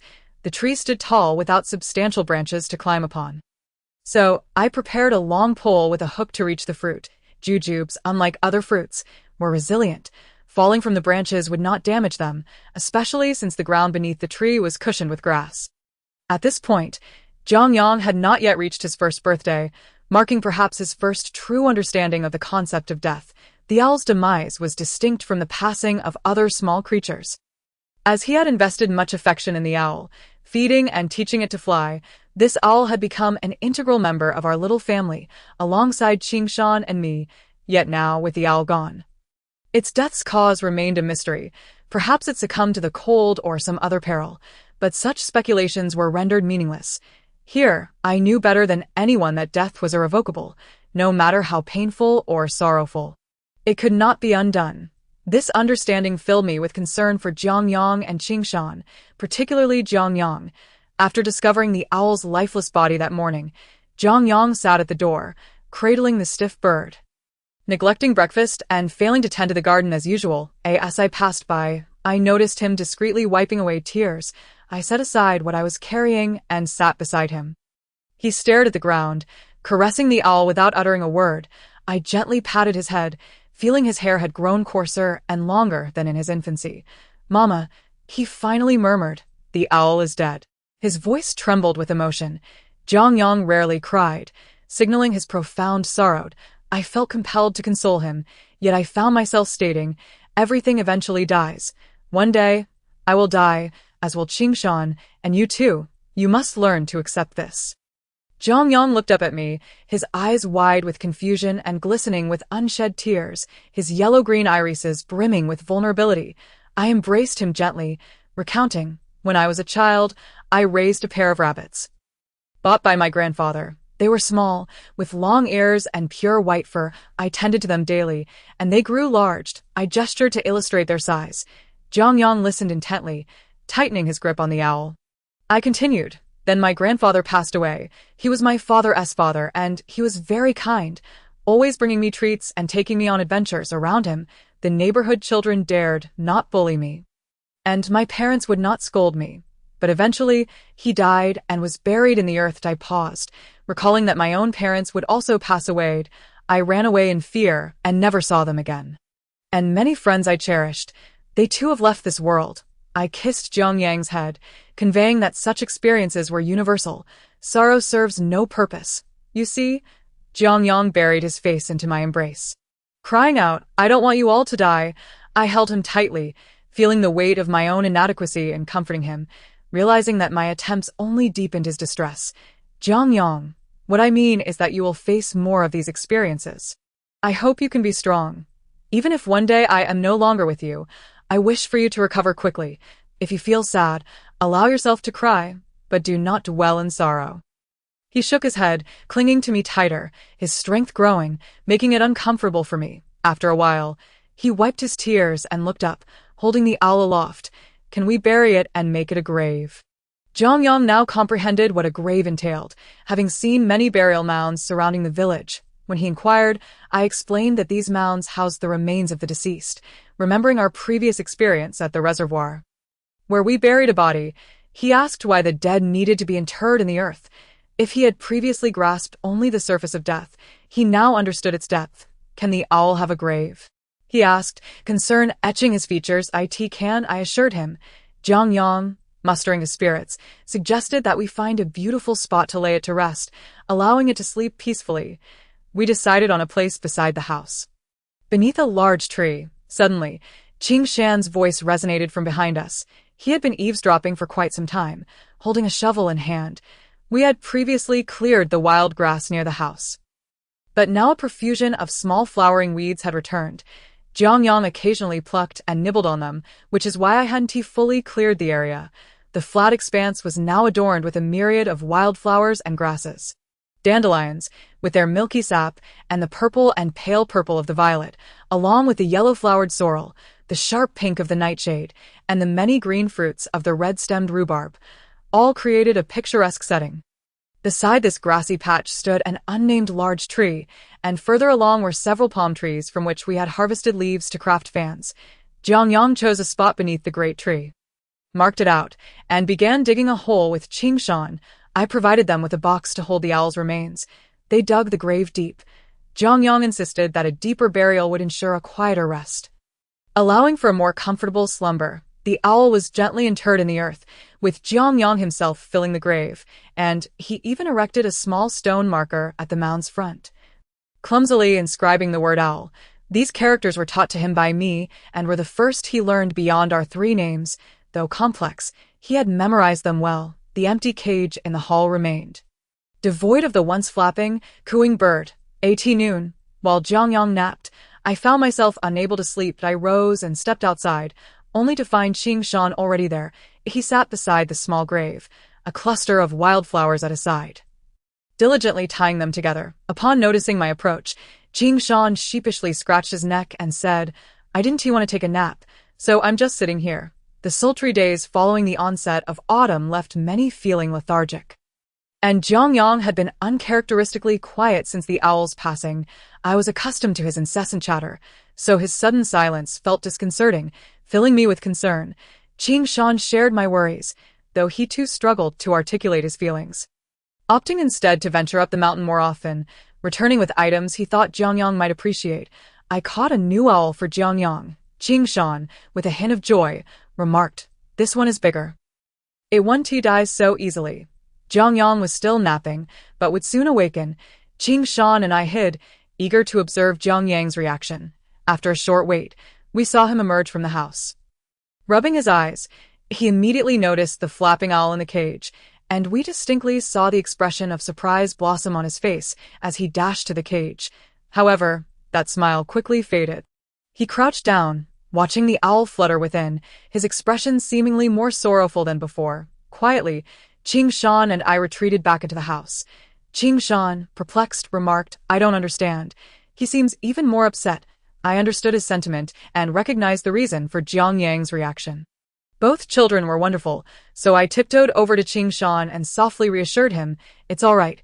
You haven't done anything wrong." At mealtime, the owl continued to flutter in its cage. Jiang Yang ate his food, occasionally glancing at the cage, his gaze shifting between me and Qingshan, as if he were on the verge of speaking. "What's wrong?" I prompted him. Jiang Yang lowered his head, poking at his food, murmuring, "It's not an owl." Eagerly, Qingshan leaned closer to inspect the new owl, confusion etched across his face. "But it certainly looks like an owl." Jiang Yang responded. "The previous one was named Owl. This one is not." I grasped his meaning and asked, "You don't like this one?" Jiang Yang nodded, then shook his head.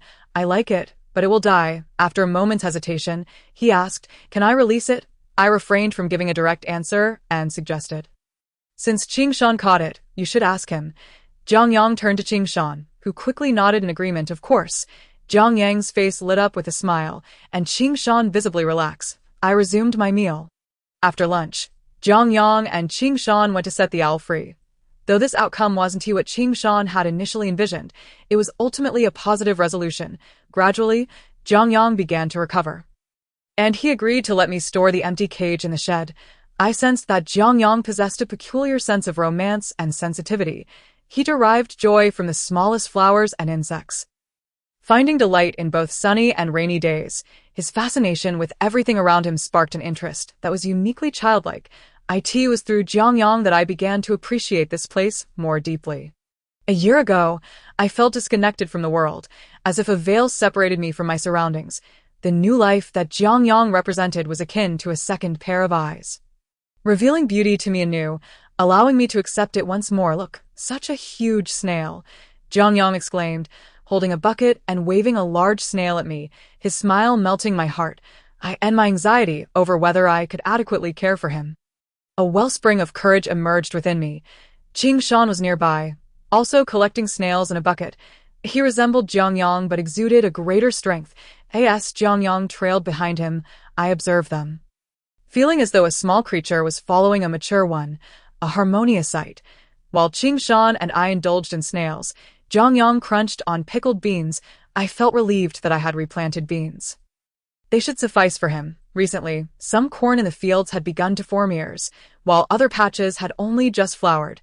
The 2 corn plants in the yard, which Jiang Yang tended to, grew the fastest. I suspected they had mutated, as they were nearly as tall as the yard wall, surpassing the others by a good margin, boasting 9 ears in total. Jiang Yang counted them daily. Asking when they could be harvested, I told him, soon. In truth, it was not yet time. While gathering firewood on the mountain, I noticed the distant, lush forest, which, upon closer inspection, revealed a few yellowing leaves, their tips seemingly dipped in red and yellow paint. A green leaf had turned partially yellow, fluttering down like a butterfly, which Jiang Yang picked up to show me. As we descended, we passed beneath a few orange trees, where Jiang Yang discovered 2 oranges in the grass, one green and clearly unripe, the other small and yellow, having failed to mature. Perhaps it had been blown down by the wind. Jiang Yang inquired if they were edible. I told him no, and he played with them in hand, even gifting the little yellow one to Qingshan. Curious, Qingshan peeled it open and tasted a bit. Jiang Yang, drawn by the strong aroma of the orange, asked how it tasted. Qingshan shook his head, remaining silent. After contemplating for a moment, Jiang Yang decided to open his own and tasted it, his face contorting in displeasure. Only then did Qingshan spit out the sour, bitter orange, equally grimacing at the flavor. However, he had become more reticent, often appearing as though he were asleep. When I glanced back, I would find him wide-eyed, clutching his paws, lost in thought. Jiang Yang, possessing a softer heart and deeper affections than I had realized, grieved the loss of his dear friend. the owl. His sorrow resonated within me, leaving me equally despondent. 2 days later, having completed my chores, I informed Jiang Yang and Qingshan that I would take them to an unfamiliar place the next day. They both expressed their excitement, eager to know our destination, and busied themselves preparing for the outing. I planned to take them along a road they hadn't traversed before, leading to a small town I hadn't visited in quite some time. This town had dwindled to little more than a shadow of its former self, with few zombies remaining and scant resources. However, the journey there would take us past several fields and scattered farmhouses. The abandoned fields might still yield some surprises. My primary intention was to lift Jiang Yang and Qingshan's spirits. Perhaps a change of scenery would brighten their moods, much like how I had once hoped for my parents to take me to the park when I was feeling down. I chose a day suitable for our outing. Overcast with a gentle breeze, as we walked along the asphalt road, a light rain began to fall midway. The misty rain enveloped us, and Jiang Yang donned a little raincoat. Joyfully reaching out to catch the raindrops, clad in our raincoats, the three of us traversed the path, reminiscent of a peculiar film I had once seen about strange wilderness killers. Yet the next moment, we encountered a true wilderness killer. A zombie that was in tatters, its features indistinguishable, clothing hanging in strips, as it shambled forward, resembling a frail old man from a distance. This type of zombie was on the verge of dying, soon to lose all mobility, even if left unattended. Before we could reach him, the zombie suddenly collapsed into a small pit by the roadside, its desiccated claws grasping at the wild grass nearby. Still twitching, I lowered the tip of my knife, disregarding it, and led Jiang Yang past. When winter brings its snow, next spring, this corpse, which should have fallen long ago, will be overgrown with grass and vines like any other stone. Posing no threat, the rain lasted only a brief moment, and we stowed away our raincoats. When Jiang Yang unexpectedly darted into the grass beside the road, I noticed his rear end raised, that white tail wagging with excitement, indicating he must have found something. "Look," he exclaimed, shifting aside to reveal a plump green-skinned watermelon. The watermelon was not large, roughly the size of Jiang Yang's head, its green stripes beautifully patterned in orderly waves. The recent rain left droplets glistening on its surface. Although Jiang Yang had never seen a watermelon before, he instinctively knew it was edible, squatting before it with bright eyes fixed on me. I approached and searched the grass nearby, discovering a larger watermelon and another slightly smaller one. Regrettably, the smaller one was spoiled, half sunken into the earth, and unfit for consumption. After a moment of disappointment, I pulled the larger watermelon from its vine. It was a bit muddy from the soil, and as I lifted it, I got my hands dirty. Nearby, a small ditch beckoned. I descended the gentle slope to wash the watermelon in the cool, clear water. The vibrant green rind rolled in the stream, and with a gentle flick of my hand, I wiped away the adhering dirt. Holding the large watermelon aloft, I announced, "Let's eat this now." Jiang Yang glanced at the smaller one before rushing over to me. The three of us settled upon a small stone bridge overgrown with wild grass, the only clean spot we could find. Placing the watermelon on the stone slab, I did not reach for my knife, but instead struck it down with my bare hands, splitting it open with a satisfying crack to reveal the luscious red flesh within. Jiang Yang gasped in awe, his initial surprise at my method of breaking the watermelon now replaced by wonder at the vibrant red interior. The watermelon was a sight to behold. Upon opening, its sweet aroma wafted into the air, and the pinkish-red flesh glistened with large black seeds embedded within.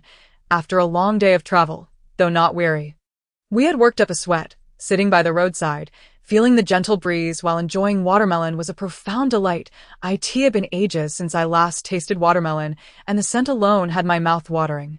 The cool, crisp sweetness filled my mouth, and the juice slid down my throat, quenching my thirst like nothing else could. Jiang Yang and Qingshan clearly relished it as well, as they consumed even the rind. "Don't eat the skin. Enjoy the red flesh inside," I advised. I end this post-apocalyptic world. Food was scarce, and finding a watermelon often led to people eating the rind, myself included.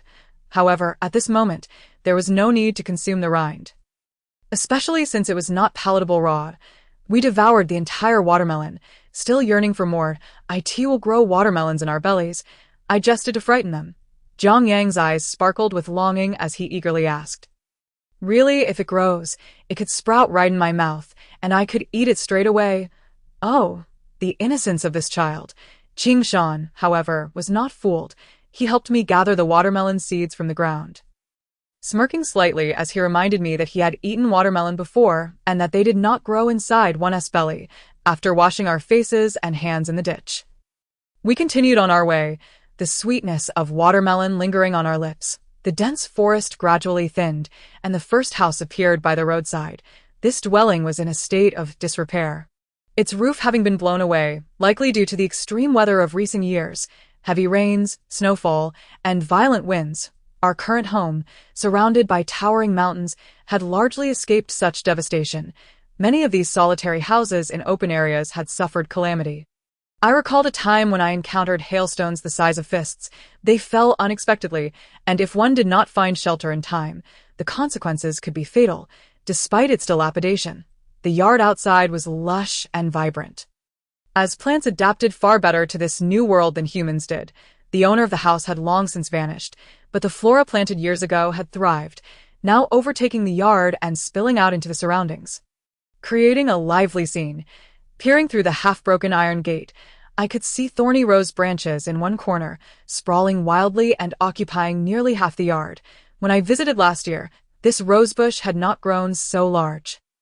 It seemed to have mutated, with its trunk now noticeably thicker. The yard was a tangle of wild grasses and vines, with a few leaves peeking through, unmistakably peppers and eggplants. The former owner must have been diligent, cultivating such a variety of flowers and vegetables. Pushing open the iron gate, I wielded my machete to clear a path into the yard. As I rummaged through the tangled weeds, I startled a gray creature that darted away too swiftly for me to identify. Having conducted a cursory search of the yard without encountering danger, I beckoned Jiang Yang and Qingshan to join me. "Look, Jiang Yang," I said, parting the grass to reveal 2 melons. His eyes widened in surprise. "Watermelon, no. This is a pumpkin," I corrected, squatting to pick the half-yellow pumpkin and handing it to him. There was another larger pumpkin, its stem still green, while the rest had turned a shade of yellow. Appearing to ripen earlier than last year, I plucked that one and passed it to Qingshan. After a few steps, I spotted another pumpkin hidden in the grass, but I left it undisturbed. Beneath the yard's fence, a single green-skinned winter melon hung, not too big, which I also harvested. There were 2 eggplants in the yard, though regrettably, they were infested with pests, their leaves and stems crawling with tiny black insects. Jiang Yang discovered a large bird's nest nestled among the rose bushes and tugged at my shirt, asking, "What is that nest?" I noticed Qingshan had gone silent. Turning to look, I found he had disappeared. Although Qingshan was older than Jiang Yang, he sometimes behaved more like a child taken to a market, wandering off if not closely watched. "Qingshan," I called, and he soon reappeared from outside the yard, grinning widely as he showed me a gray object in his hand. We only caught a distant glimpse of the lotus pond without venturing closer. Beyond the pond, we approached the town, where houses began to multiply. Many had large courtyards filled with vegetables, spaced a few meters apart, each a standalone dwelling. I merely glanced, planning to search for edible items upon our return. Tall utility poles still stood along the roadside, though the cables hung low, and one pole's electrical box had become a nesting site for birds, their dark twigs forming a sizable nest. Ahead, a small shop lay in ruins, its shelves long gone, and against the broken wall stood a push-pull freezer, its white paint peeling, inside of which lay a corpse. Left there since my first visit, the streets nearby had begun to resemble the town, which was small and sparsely populated, containing no more than 3 or 4 main roads. A complete walk would take only a few minutes. It was possible that during the heavy snowfall, those seeking shelter had dismantled whatever they could to burn for warmth, inadvertently setting the house ablaze. As I walked past certain areas, I pondered the remnants left behind, contemplating how some people leave traces of their passage, while others vanish without a trace. I preferred the latter, as it felt cleaner. The town had long since fallen into decay, with towering trees sprouting from the ruins of collapsed houses, flourishing through every crack, even from boulders, more abundant than when I last visited. Perhaps in a few more years, this town would disappear entirely, enveloped by the encroaching trees and grasses. While traversing the widest street, we encountered 2 staggering zombies. Many zombies had collapsed along the roadside, now overgrown with wild grass. These 2 had yet to fall, though one sported a small green sprout growing from its shoulder, swaying beside its gaunt visage.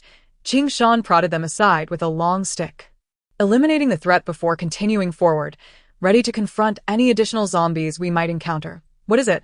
I asked urgently. "People," he replied. "Humans are more dangerous than the mountain beasts."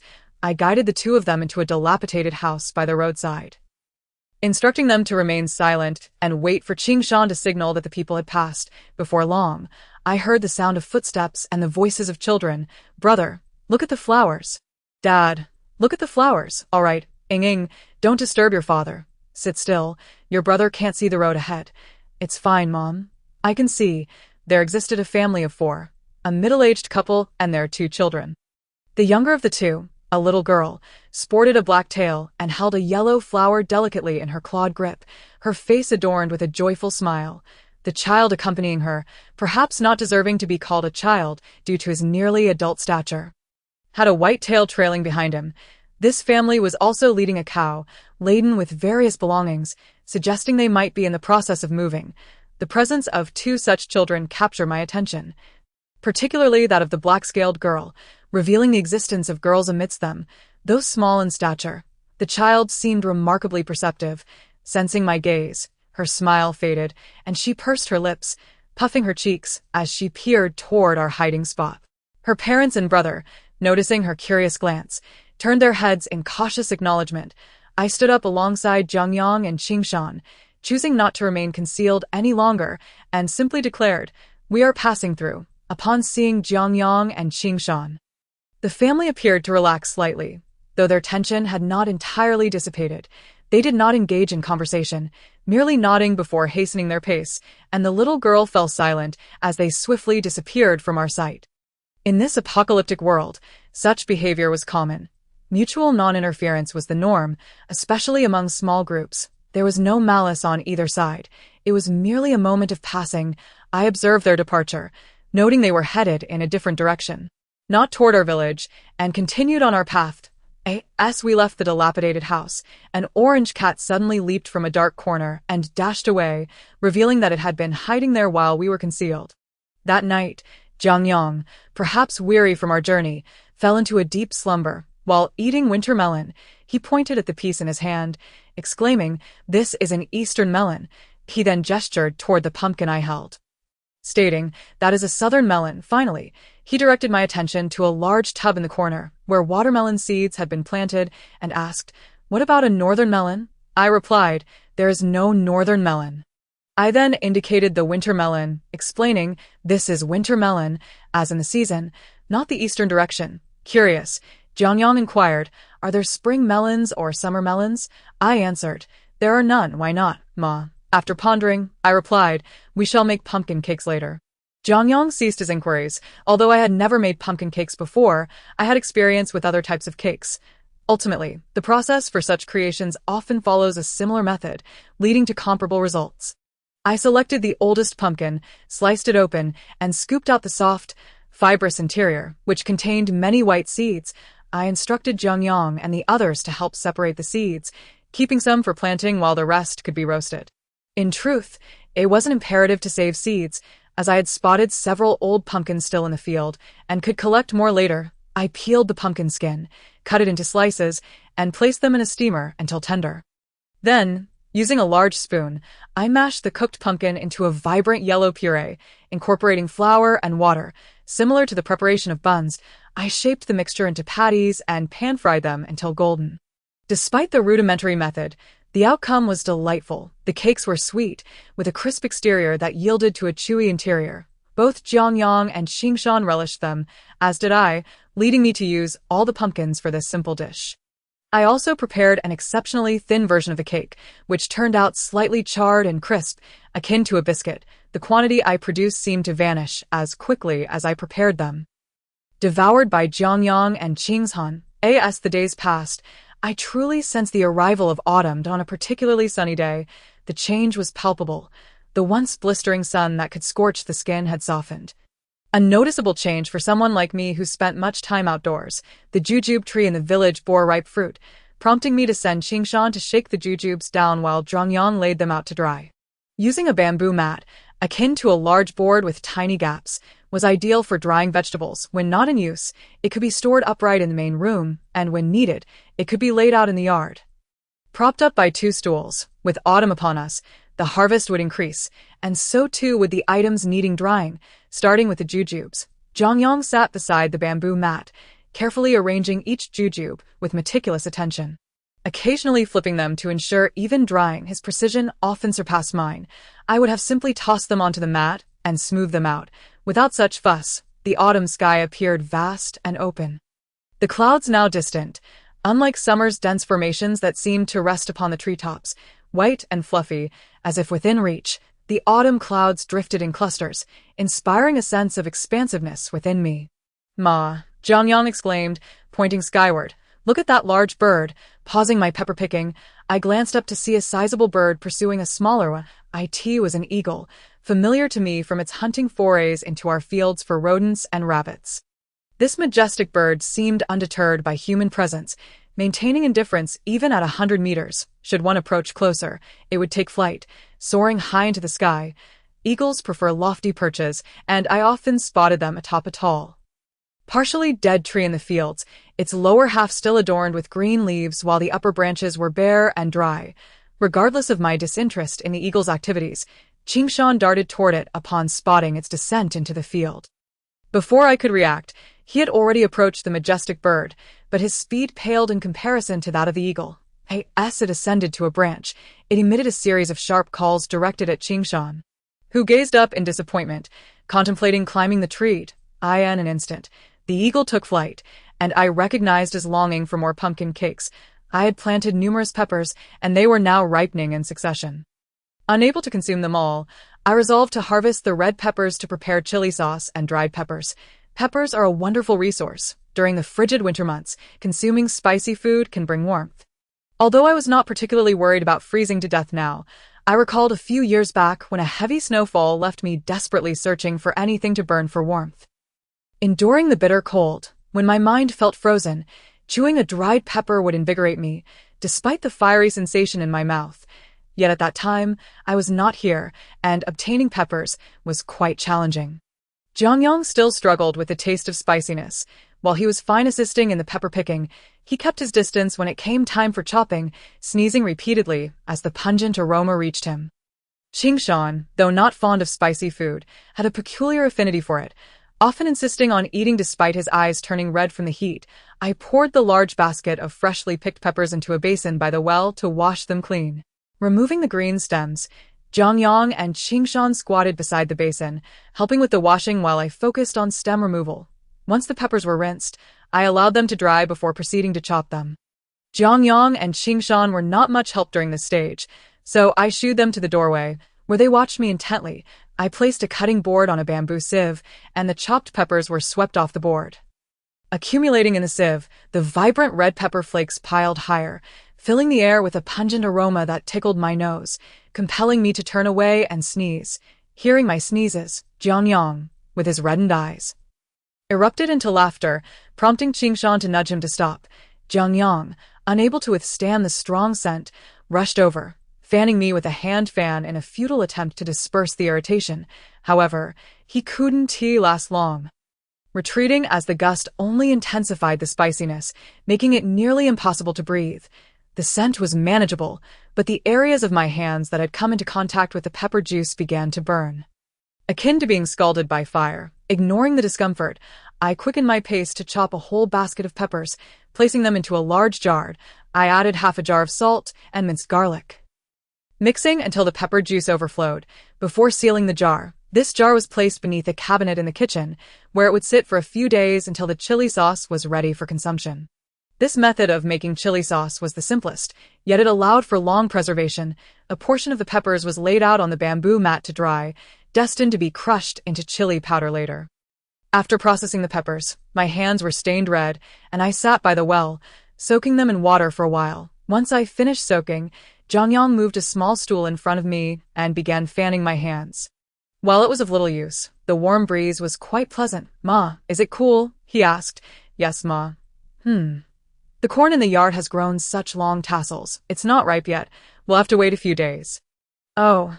Jiang Yang energetically fanned me, eager to provide comfort. The corn in the fields grew plumper by the day, and the bulging cobs brought joy to both Jiang Yang and Qingshan. Each time we visited the fields, They would count the number of cobs. On occasions when I did not accompany them, they would venture out to check. Wary of any potential theft, I was taken aback and asked, "What are you all doing?"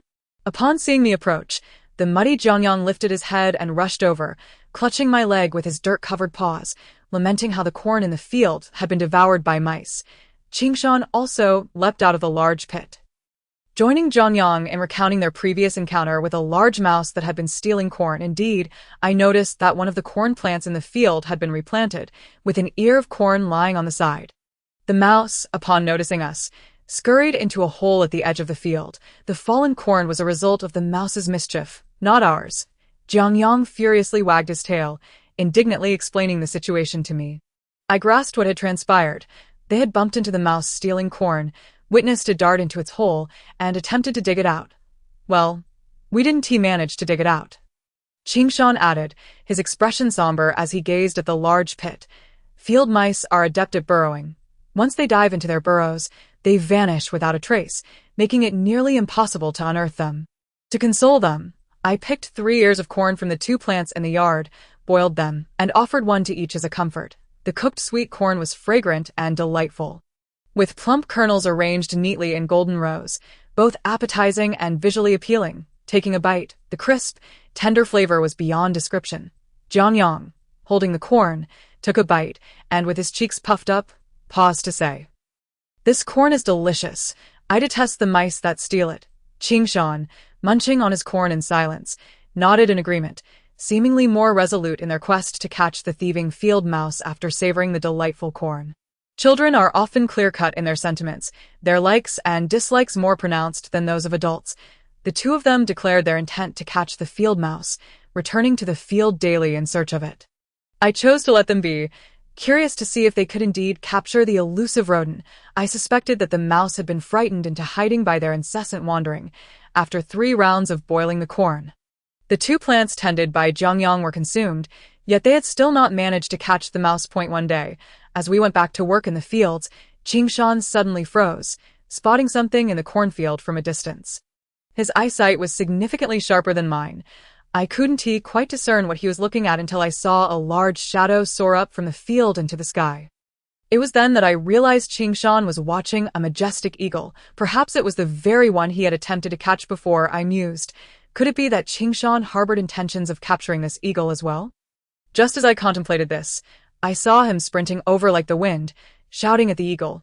"Thank you." Jiang Yang followed suit, waving and shouting, "Thank you, great eagle." The eagle, unable to comprehend their enthusiastic gratitude, merely took flight. Startled, leaving behind a couple of resonant calls before soaring away. Like the eagle, I too was baffled, until Jiang Yang approached me, exclaiming that the eagle had captured the bad mouse that stole our corn. It dawned on me that eagles often hunt for mice, rabbits, wild chickens, and birds in this vicinity. We prepared a pot of pear water, which both of them insisted on sharing with me. Autumn often brings dryness and sore throats, and sipping on pear water provides considerable relief.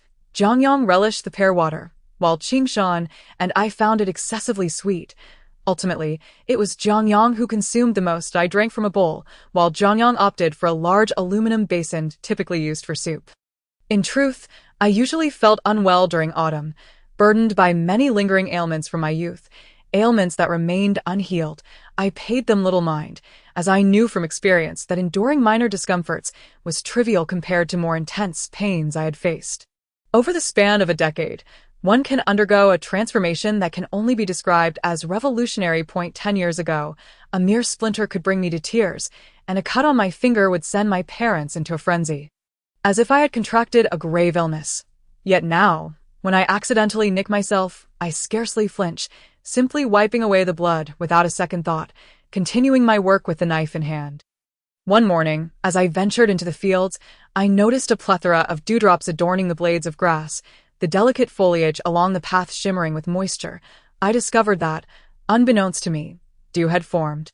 The green lotus pods, slightly smaller than a small teacup, when peeled open to reveal their spongy outer layer, contained oval-shaped lotus seeds. A single pod could yield anywhere from 10 to 30 seeds, each one plump and shiny, their surface a tender hue of green tinged with yellow. As I extracted the seeds from the pods, Jiang Yang squatted nearby, examining one as if he were about to taste it. I did not deter him. Instead, I nodded encouragingly when he looked at me with curiosity. Jiang Yang tossed the green seed into his mouth only to find it unpalatable. He stuck out his unusually long tongue, declaring, "It's bitter." He preferred sweet flavors, whether in vegetables, wild herbs, or leaves, favoring those with a hint of sweetness. He also enjoyed flowers for their nectar. He disliked chewing on tea leaves, finding them too bitter. In front of Jiang Yang, I peeled open a lotus seed, revealing the white interior, and offered it to him. Jiang Yang assumed the bitterness was from the outer skin and happily munched on the seed I had peeled, only to again stick out his tongue afterward, making a noise of discontent, nuzzling against my arm, still expressing, "It's bitter." He was no longer as easily fooled as in his younger days, aware that I sometimes teased him. Yet, understanding this, he did not grow angry. Instead, he playfully nudged me affectionately. "Shall we go to the large lotus pond by the roadside in town to gather lotus pods?" I inquired. Both Jiang Yang and Qingshan, busy with their tasks, readily agreed. We were set to venture into the water to collect lotus pods. "Really, we can go in?" Jiang Yang exclaimed joyfully. Of course, we chose a sunny day to embark on our adventure. As we walked along the path, a large flock of unidentified birds suddenly erupted from the nearby fields, swirling into the air with chattering cries, collectively moving to another location, a sight both spectacular and darkly mesmerizing. Initially, the eagle had been cautious, but upon realizing the two posed no threat, it ignored them, frequently hunting near our fields. Whenever it appeared, Jiang Yang would shout, "The police eagle is here." We watched as the flock of small gray-brown birds flew away, continuing our journey under the blazing sun. Along the way, we encountered patches of bushy foxtail grass sprawling far down the road. Jiang Yang plucked a stem, waving it about while humming a tune of unknown origin. Qingshan followed suit, gathering a handful of foxtail grass without any particular purpose in mind. I glanced left and right, plucking a stem for myself, bending it to fashion a ring, creating a foxtail grass ring to wear on my finger. Upon seeing me, Jiang Yang eagerly requested one for himself. I handed him my ring, yet his claws were too thick for it to fit. It merely rested at the tip of his claw. Reluctantly, I sought a longer piece of foxtail grass to craft a larger ring for him. He excitedly waved the foxtail grass ring, causing the seeds within to cascade down. Having made a ring for Jiang Yang, I could not forget about Qingshan. Although he never asked for one, his longing gaze was unmistakable. Qingshan's claws were larger than Jiang Yang's, so a single stem was insufficient. I decided to craft him the largest ring possible using 2 stems. Jiang Yang, upon witnessing this, chimed in, "Ma, I want 2 foxtail grass rings too." Thus, I obliged him once more. As we walked, I fashioned numerous foxtail grass rings, leaving the patches decimated in our wake. Upon reaching the expansive lotus pond, I noticed some changes since our last visit. Many reeds had blossomed, creating a white expanse around the edges. The central part of the pond was deeper, with more water than mud, so I refrained from venturing too deep, opting to walk around the perimeter. However, Jiang Yang and Qingshan dashed into the center, splashing about and getting themselves even muddier. Observing the mud on their heads, I anticipated a lengthy cleaning session upon returning home. The sound of splashing water filled the air as I focused on gathering lotus pods. While Jiang Yang and Qingshan alternated between picking pods and playing, this pond had been neglected for quite some time, and we managed to fill a large red basin with lotus pods without completing a full circle around the pond. I pushed the heavy basin towards the shore. The mud beneath my feet was soft and slippery, making it difficult to lift my feet. Just as I struggled to maneuver the basin, Qingshan, who had been searching for wild ducks, swam over, effortlessly lifting the hefty red basin and placing it on the shore. The sun still shone above us when suddenly rain began to fall. I set down the basin of lotus pods. Preparing to return to the water, I felt a drop strike my face. Oh no, it's raining. Jiang Yang clung to the edge of the pond, grasping the wild grass, squinting up at the sky, allowing the raindrops to pelt his face. In that brief moment, the rain began to pour, and the large lotus leaves rustled with the sound of raindrops. The verdant surroundings soon became enveloped in a misty spray. The rain fell in torrents, drenching my eyes to the point of obscurity. Jiang Yang handed me a large lotus leaf from the pond, and I inverted it atop my drenched head, wiping the rainwater from my face with my arm. Jiang Yang also plucked a leaf for himself, though I felt he should stand in the rain like Qingshan, allowing the downpour to wash over him.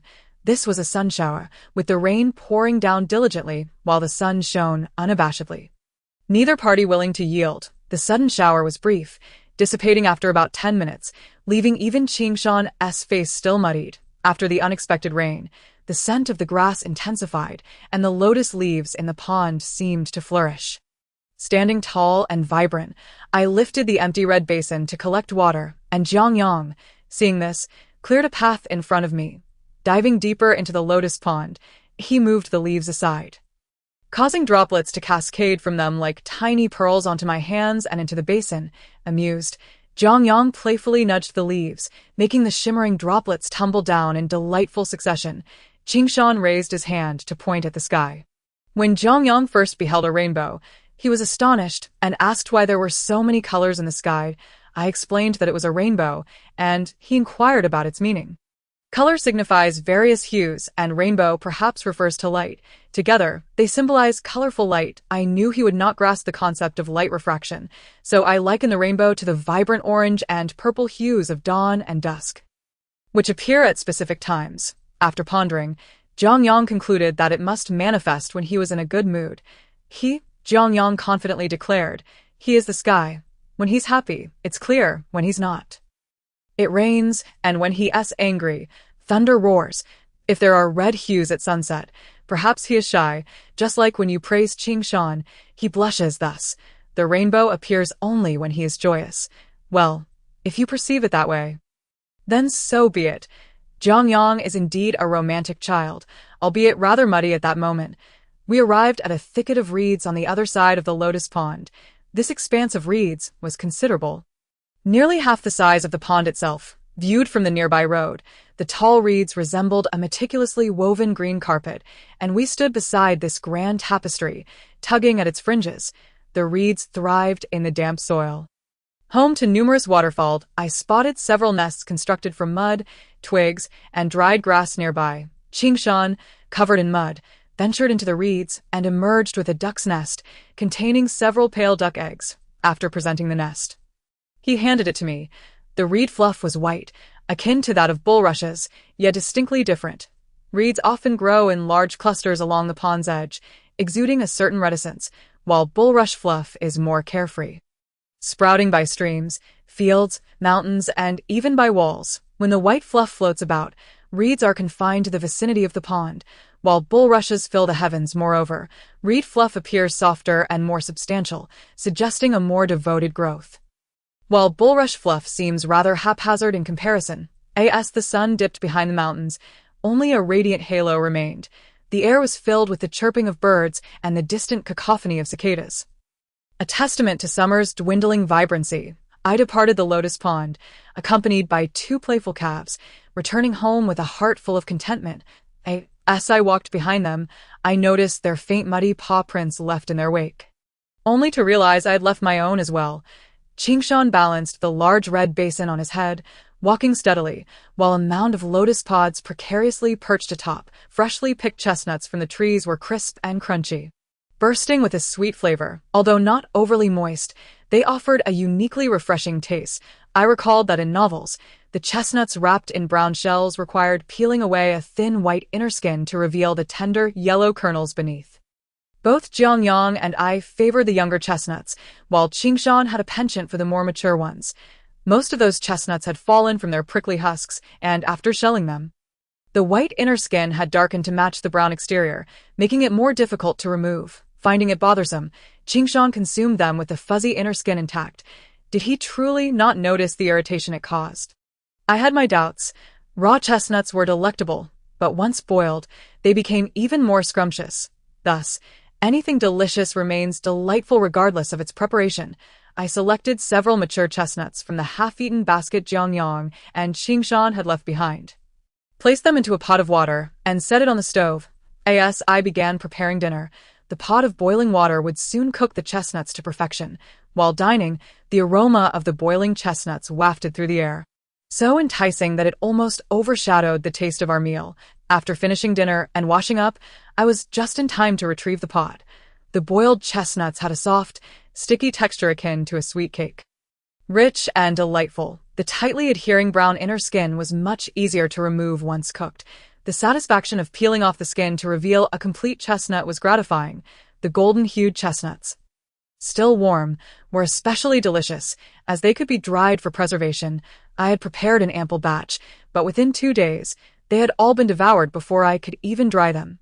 Overindulgence in chestnuts left me feeling unwell. While Jiang Yang and Qingshan continued munching away, seemingly unaffected, I could only watch them eat. In the village, there were 2 chestnut trees, but perhaps due to their proximity to the mutated locust tree, they bore few fruits. Jiang Yang dismissed the few shriveled chestnuts they produce.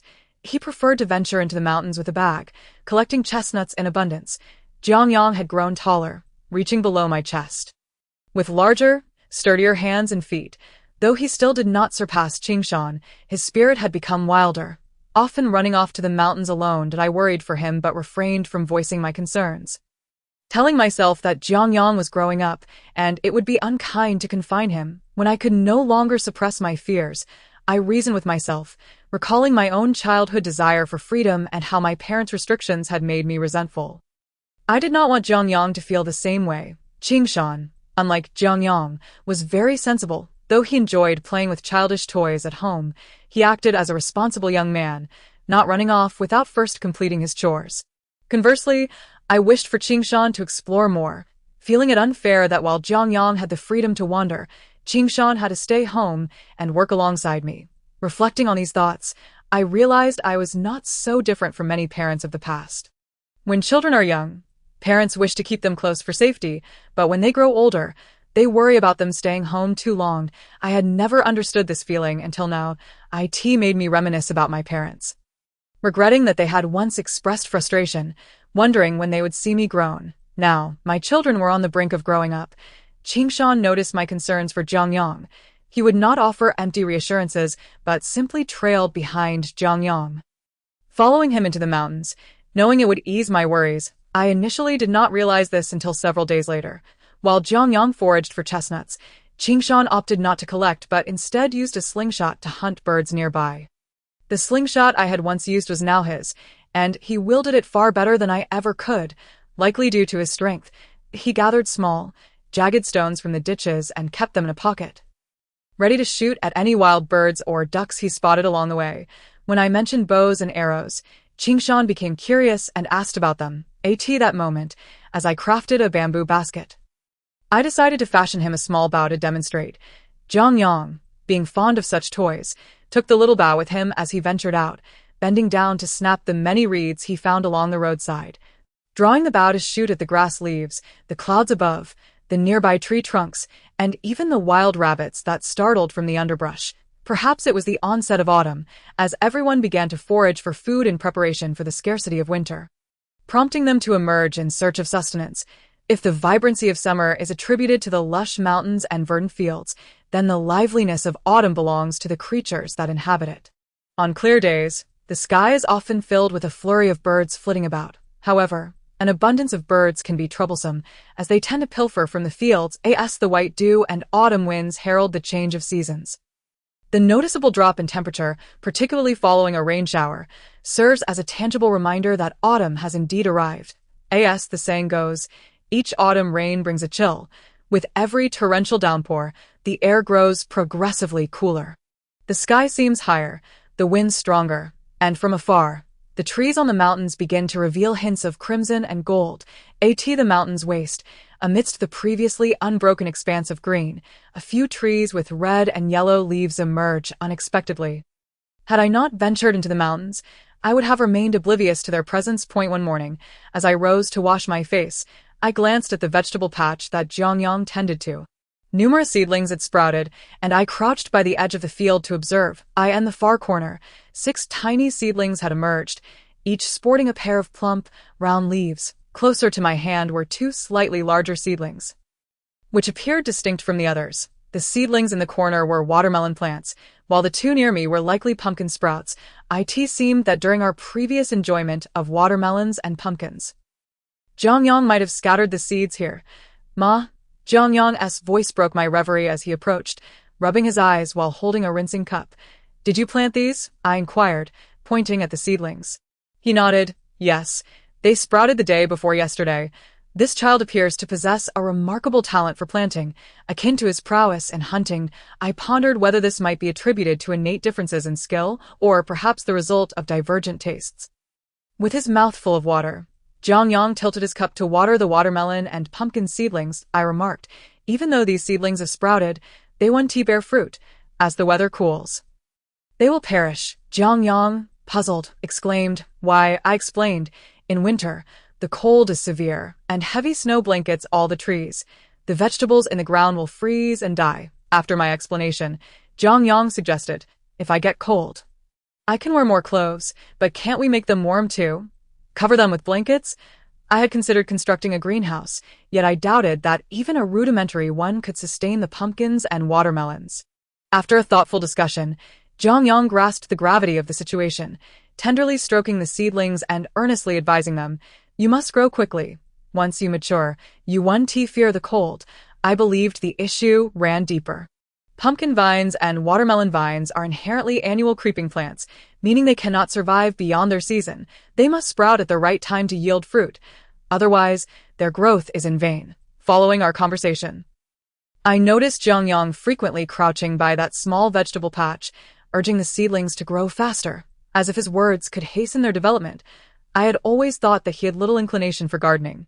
He would assist me with watering and fertilizing, but primarily engaged in physical labor while preferring to roam and hunt. However, I suddenly learned a small secret from Jiang Yang.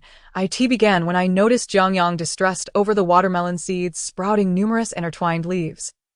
Wishing to separate them for planting, yet finding no available space, I pointed to an adjacent empty plot and asked, Isn't there space here? Why don't you plant something here? Jiang Yang replied, That's where Qingshan plants things. That I gazed at the barren patch, pondering what Qingshan intended to cultivate there. Jiang Yang explained, he has already planted. Initially, when I sowed beans, he did too. Later, he planted chili peppers, as well as watermelon and pumpkin seeds, all together with me. Then where are the seedlings? I mused, sensing that plot had always remained empty. Jiang Yang whispered conspiratorially, he can't get anything to grow there. It seemed that not only Jiang Yang lacked talent for hunting, but that Qingshan also struggled with planting. I found this situation quite amusing, prompting both of us to chuckle together. Qingshan approached and, seeing us laughing, inquired curiously, What are you laughing at? Confused, he was met with Jiang Yang bursting into uncontrollable laughter, resembling a deflating balloon. My offhand comment must have struck a chord, for Jiang Yang chuckled throughout the morning. Later, as we ventured to gather iron brooms, I heard him suddenly erupt in laughter again. Jiang Yang, what are you laughing at? I asked. I'm laughing at the ant that fell, he replied. Why would an ant fall? I pondered. Perhaps it slipped. Jiang Yang erupted with laughter. Haha, I added. Maybe the stone was too slippery, and it stepped in water. His laughter echoed. Ah, ha ha ha ha. This silly child appeared on the verge of laughter-induced exhaustion. Qingshan approached, holding a large iron broom, asking, Is this one suitable? Noticing Jiang Yang still laughing, he displayed an expression of utter bewilderment before focusing on the broom in his hands. There are 2 more large iron brooms over there. Let me check, I said. The iron broom is a type of plant used for making brooms. Our household broom had become quite threadbare, and we needed to make a new one. This resilient plant flourishes abundantly, with numerous branches and fine leaves, some towering above half a person's height, while shorter ones reach knee level. Brooms crafted from this plant are typically employed for sweeping the yard. I awoke in the middle of the night, stirred by Jiang Yang's shaking meat. He seemed inexplicably excited, grasping my hand and exclaiming, Mama, I remembered. Remembered what? I asked, still groggy as I propped myself up and ran my fingers through my hair. Jiang Yang sat up, gesturing animatedly. Peanuts. Today we saw them by that hole. You said they were peanuts, and I recalled where else I saw them. Where? I inquired, my voice still muddled. By the lotus pond, he exclaimed, pointing toward the nearby expanse of wild fields. Yes, I agreed, but the leaves aren't very edible. Peanut leaves are certainly less palatable than the peanuts themselves. In a few days, let us check how many we can find. For now, let us sleep. It's the middle of the night. I settled back down, but soon heard the sound of Jiang Yang tossing and turning beside me to go to sleep. Stop fidgeting, I instructed. Oh, he replied, wrapping his tail around himself and before long, he was fast asleep. However, once Jiang Yang drifted off, I found myself unable to sleep. The silly child had seemingly been pondering something ever since he descended from the mountain, and it turned out to be this. Dim light filtered through the window, suggesting it was around 3 or 4 in the morning. I lay with my eyes open, gazing at the soft glow illuminating the room, and before I knew it, I had also succumbed to slumber. Due to Jiang Yang's fervent insistence, we soon made our way back to the Lotus Pond. Jiang Yang's description of the nearby area was rather misleading, as the journey turned out to be somewhat lengthy. Previously, we had scoured these wild fields for edible finds, but I had no idea when he had ventured so far as we traversed the overgrown terrain. The rustling sounds of small creatures startled by our footsteps occasionally punctuated the air. "Ma, look, right here." Jiang Yang guided us to a spot beneath a field bank. The peanut leaves had begun to yellow, though most remained green. With a swift stroke of my hoe, I unearthed a string of peanuts. Each plant bore many small fruits, all connected by slender roots, and when held, they felt heavy in my hand. There were approximately a dozen peanut plants here, though not a vast quantity. Extracting them all would fill a small basket. The two of them relished the tasks I assigned, and now they were fully engaged in the search.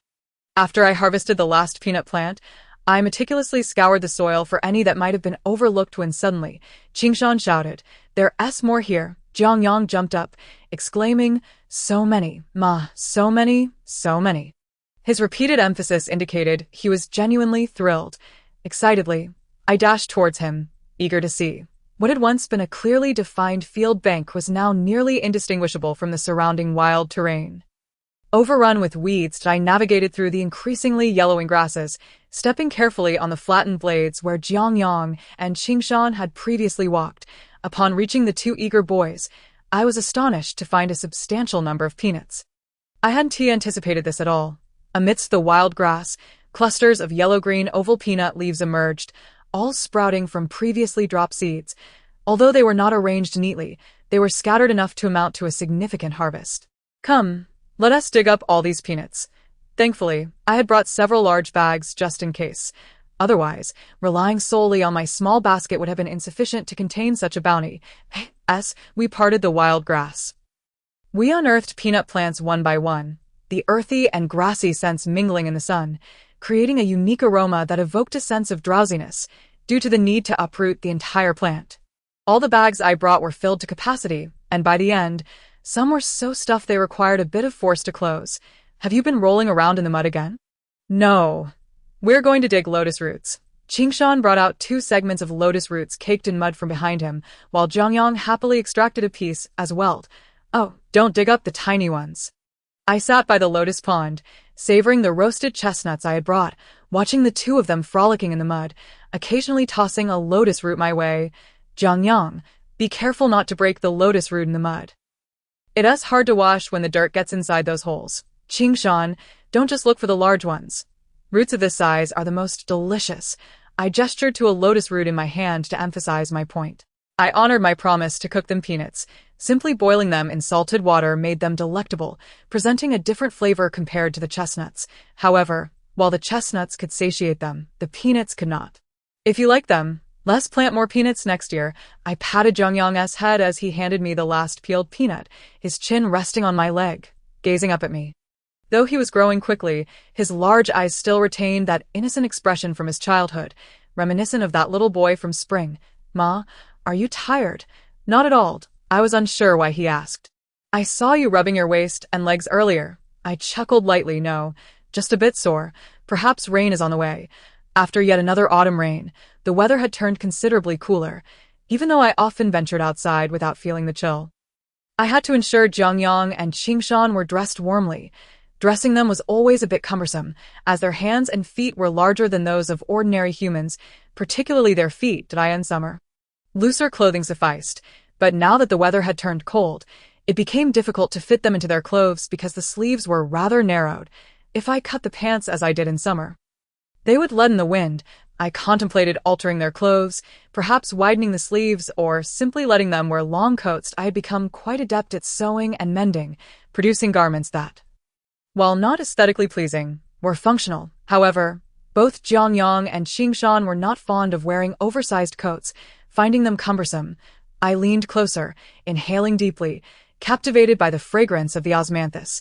The aroma was enchanting, especially when wafted from afar by the wind. A subtle scent that felt as refreshing as inhaling a breath of autumn mist.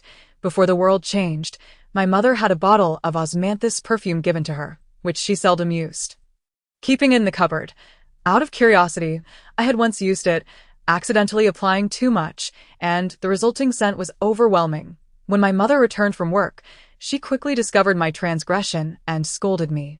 I thought to myself that when I grew up, I would buy as much perfume as I desired, but before I could reach adulthood, the world had changed. After the world transformed, I had a bottle of perfume gifted by a man whose appearance and name I had forgotten. Yet that expired. Inferior osmanthus fragrance left a lasting impression on me. Its cloying scent made me feel dizzy and breathless. Although labeled as osmanthus, it bore no resemblance to the fragrance of the flowers blooming on the tree. Nevertheless, at that time, I believed perfume should be overpowering, as it was the only way to mask the foul odor of decay. Qingshan approached with firewood and asked, "Do you like this fragrance? It is lovely." The osmanthus blooms until just before snow falls. I tucked an osmanthus branch behind his ear, and he shook his head, causing a few blossoms to fall. I then handed him a handful of osmanthus flowers. After I neatly stacked the firewood, I saw Jiang Yang had plucked all the osmanthus leaves, leaving only the branches and clusters of yellow flowers, and had begun to snack on his treat. I asked, "It delicious?" "Yes, but too little," Jiang Yang replied, his words infused with the scent of osmanthus. I pointed to Qingshan. "Why don't you go up the mountain with him to gather more? There are plenty left. I can go by myself." "I can smell them," Jiang Yang declared before darting off out of sight. Qingshan glanced at me, preparing to follow, but I said, "Never mind. Let him play alone." If I did not initiate conversation, he rarely spoke, a habit formed from his childhood spent among others. Though he was not talkative, Qingshan often stayed by my side, silently assisting with tasks that I in the past. When Jiang Yang was younger, he was more attached to me, wanting to follow wherever I went. Now, as he grew, he had begun to explore independently, leaving Qingshan to accompany me more often. He gazed at the large bundle of branches in his arms, revealing a look of regret. I had not anticipated that Jiang Yang would gather the osmanthus flowers without consuming any. Instead, he found a large jar, filled it with water, and placed the flowers inside, resulting in the sweet fragrance pervading the entire house. The osmanthus flowers in the living room permeated the air, allowing the scent to linger even as we slept. As the weather turned cooler, the morning air carried a briskness, and the scent of grass and trees was sharp and invigorating. Even in a state of drowsiness, a single breath of this air could awaken the senses. "Ma, look outside. There's fog."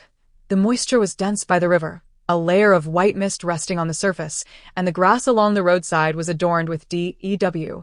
As we walked along the path beside the mountainside, I noticed clusters of low shrubs to the left, their leaves turning yellow. One particularly striking leaf, palm-sized and divided into 4 lobes, exhibited a brilliant yellow hue, devoid of blemishes and smooth to the touch. Jiang Yang picked 2 leaves to play with, not letting go even as we reached the cottage. While I toiled in the fields, Jiang Yang busied himself under the chestnut tree, gathering chestnuts, peeling them one by one, and running over to feed them to me. As for Qingshan, the work in the fields was light, so I suggested he go fishing. "Jiang Yang, let us see where Qingshan has gone," asked Jiang Yang, and I walked along the mountain path. Gazing out at the river, I faintly spotted a head bobbing in the distance. It must be Qingshan. Yet, I quickly noticed he was accompanied by a large black creature, and they seemed to be struggling in the water. "What is that?" Jiang Yang also caught sight of it. "There can't be a fish that size in the water. Let's hurry," I urged, pulling Jiang Yang toward the riverbank. As I ran, my mind raced with thoughts of what could have mutated in the river. The creature was thrashing about, and from a distance, I couldn't discern what it was. Qingshan was alone in the water. I wondered if he could handle it. Would anything happen upon seeing us? He waved from afar. I felt a wave of relief and swam toward him. "What are you 2 doing here?" Qingshan asked, perplexed, as I glanced at the object he was holding. With a grin, he lifted it, revealing a large wild boar. "Was that the creature you were struggling with in the water?" I inquired. Qingshan nodded, casually explaining, "I had just finished fishing and saw a wild boar trying to swim across the stream to the other side of the mountain. So, I jumped in to catch it. I grabbed its tail and hind legs and drowned it." Looking at Qingshan's relaxed smile, I thought, He truly is bold. He dares to intercept a wild boar crossing a river all by himself. Yet considering how he had previously fought barehanded against a mutated wild boar, it didn't seem so surprising. I helped drag the boar onto the shore, while Qingshan held its tail with one hand and paddled forward with the other. Making it a bit cumbersome, Jiang Yang and I supported him from behind, pushing the unfortunate beast onto the bank. Once we had managed to haul the boar ashore, Qingshan retrieved 2 large fish from behind a rock, his earlier catch. Thus, what began as a day for tending the fields had transformed into a bounty of meat. Certainly, it deserved proper preparation. With autumn upon us, it was indeed time to indulge. The pork would be cut into large chunks and braised, while the bones would be smashed for soup. The skin of the wild boar was much thicker than that of domestic pigs, so I specially asked Qingshan to remove it. The skin, tail, and ears were cooked separately, as they provided a delightful chewiness, and those with poor dentition would struggle to bite through them. The fat beneath the skin was rendered into lard, filling a basin with rich lard and a small bowl of lard residue. As I rendered the fat, the aroma filled the air, and Qingshan sat nearby, devouring half the lard residue without a hint of a bloated belly. I asked him, "Don't you usually have enough to eat?" "I am full," he replied. Jiang Yang, who never ate meat and had no interest in it, was busy peeling roasted chestnuts, filling a plate, and consuming them one by one, his cheeks puffed with anticipation. "How much longer do we have to wait?" Soon. This soon meant there was still about half a month to go. Perhaps due to recently consuming too many fried foods and the dry weather, Qingshan developed a large sore in his mouth. He never mentioned it, and when I discovered it, the sore was already beginning to fester. Despite the pain, he did not inform me. I gently tapped his head. He lowered his gaze, covering his cheek, and smiled faintly. How could he still smile? Jiang Yang, unaffected by such troubles, grinned widely, and I playfully tapped him too. "You can't laugh either." Indeed, the dryness of autumn was troublesome, and the only remedy I knew was to drink chrysanthemum tea.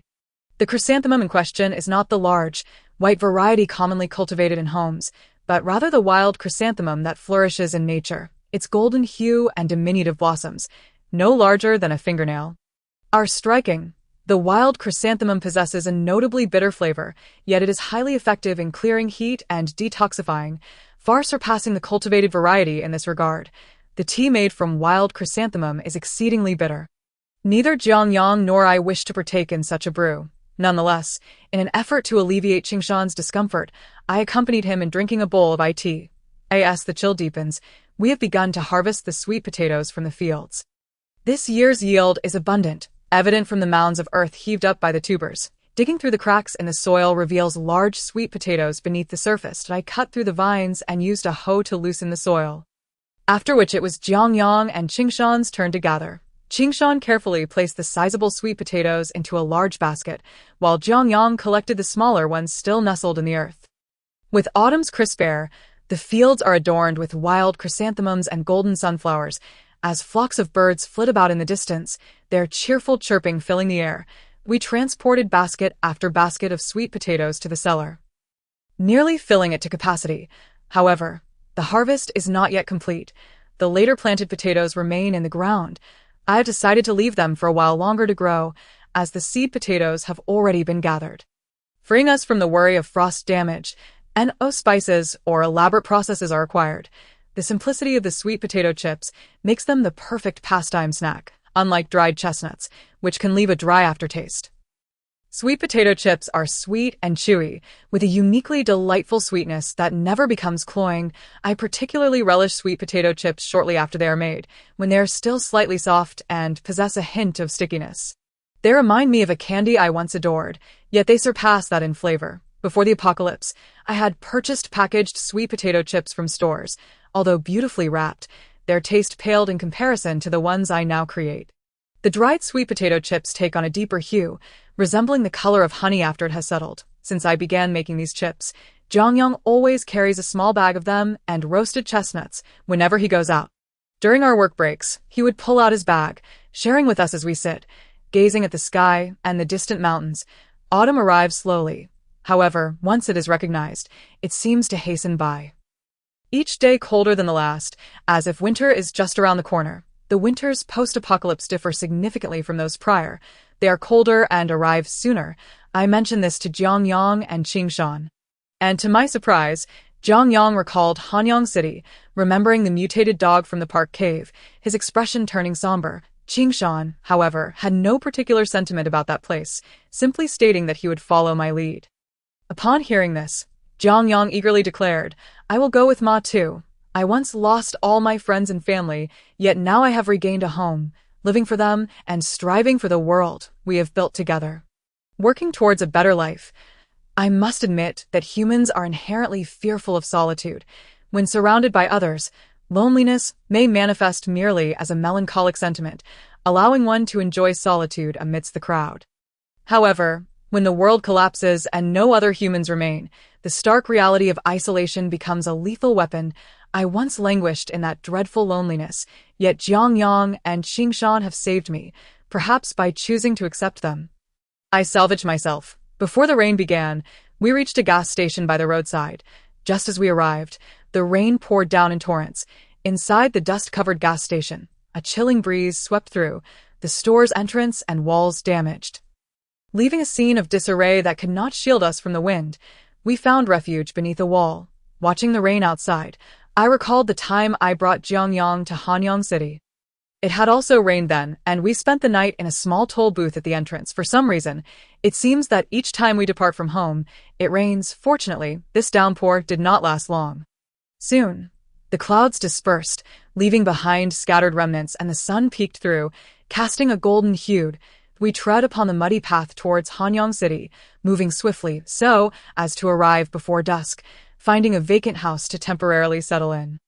The number of zombies in Hanyang City has diminished, yet tattered zombie skeletons litter the streets. Perhaps in a few years, all the zombies will have collapsed, and at that point, this city will truly be a dead one.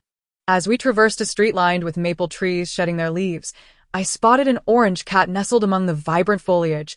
Nearly stepping on its tail, I meowed and scampered away, followed by a black and white calico cat perched on a nearby wall.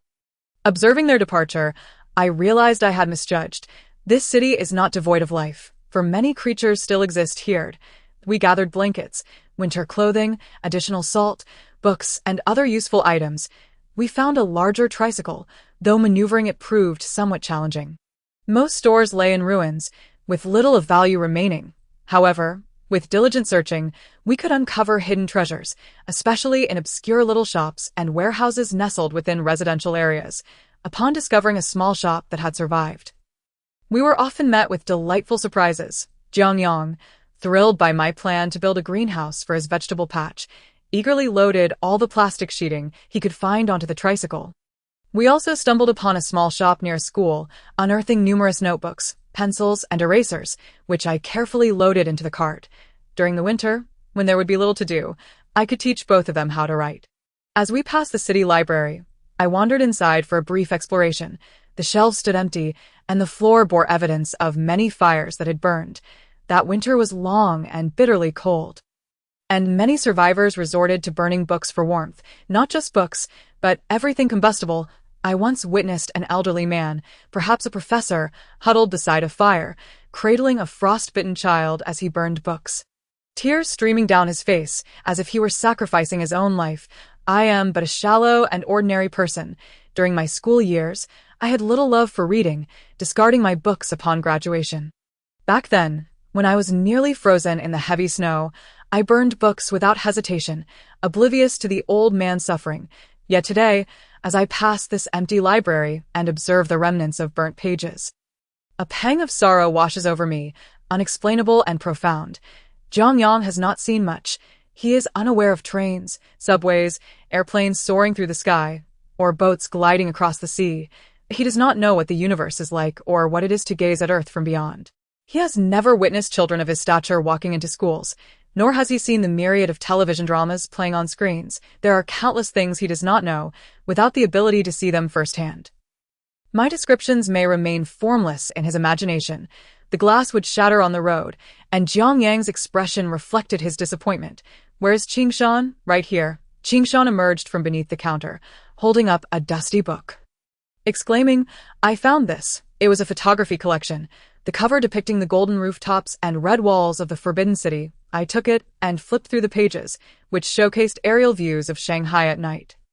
The five-flower lake in Juzhegu, the misty peaks of Lushan, the earthen buildings of Fujian, the old alleys of Beijing, the snow-capped mountains of Tibet, and joyful couples smiling amidst the crowd, fathers lifting their children high.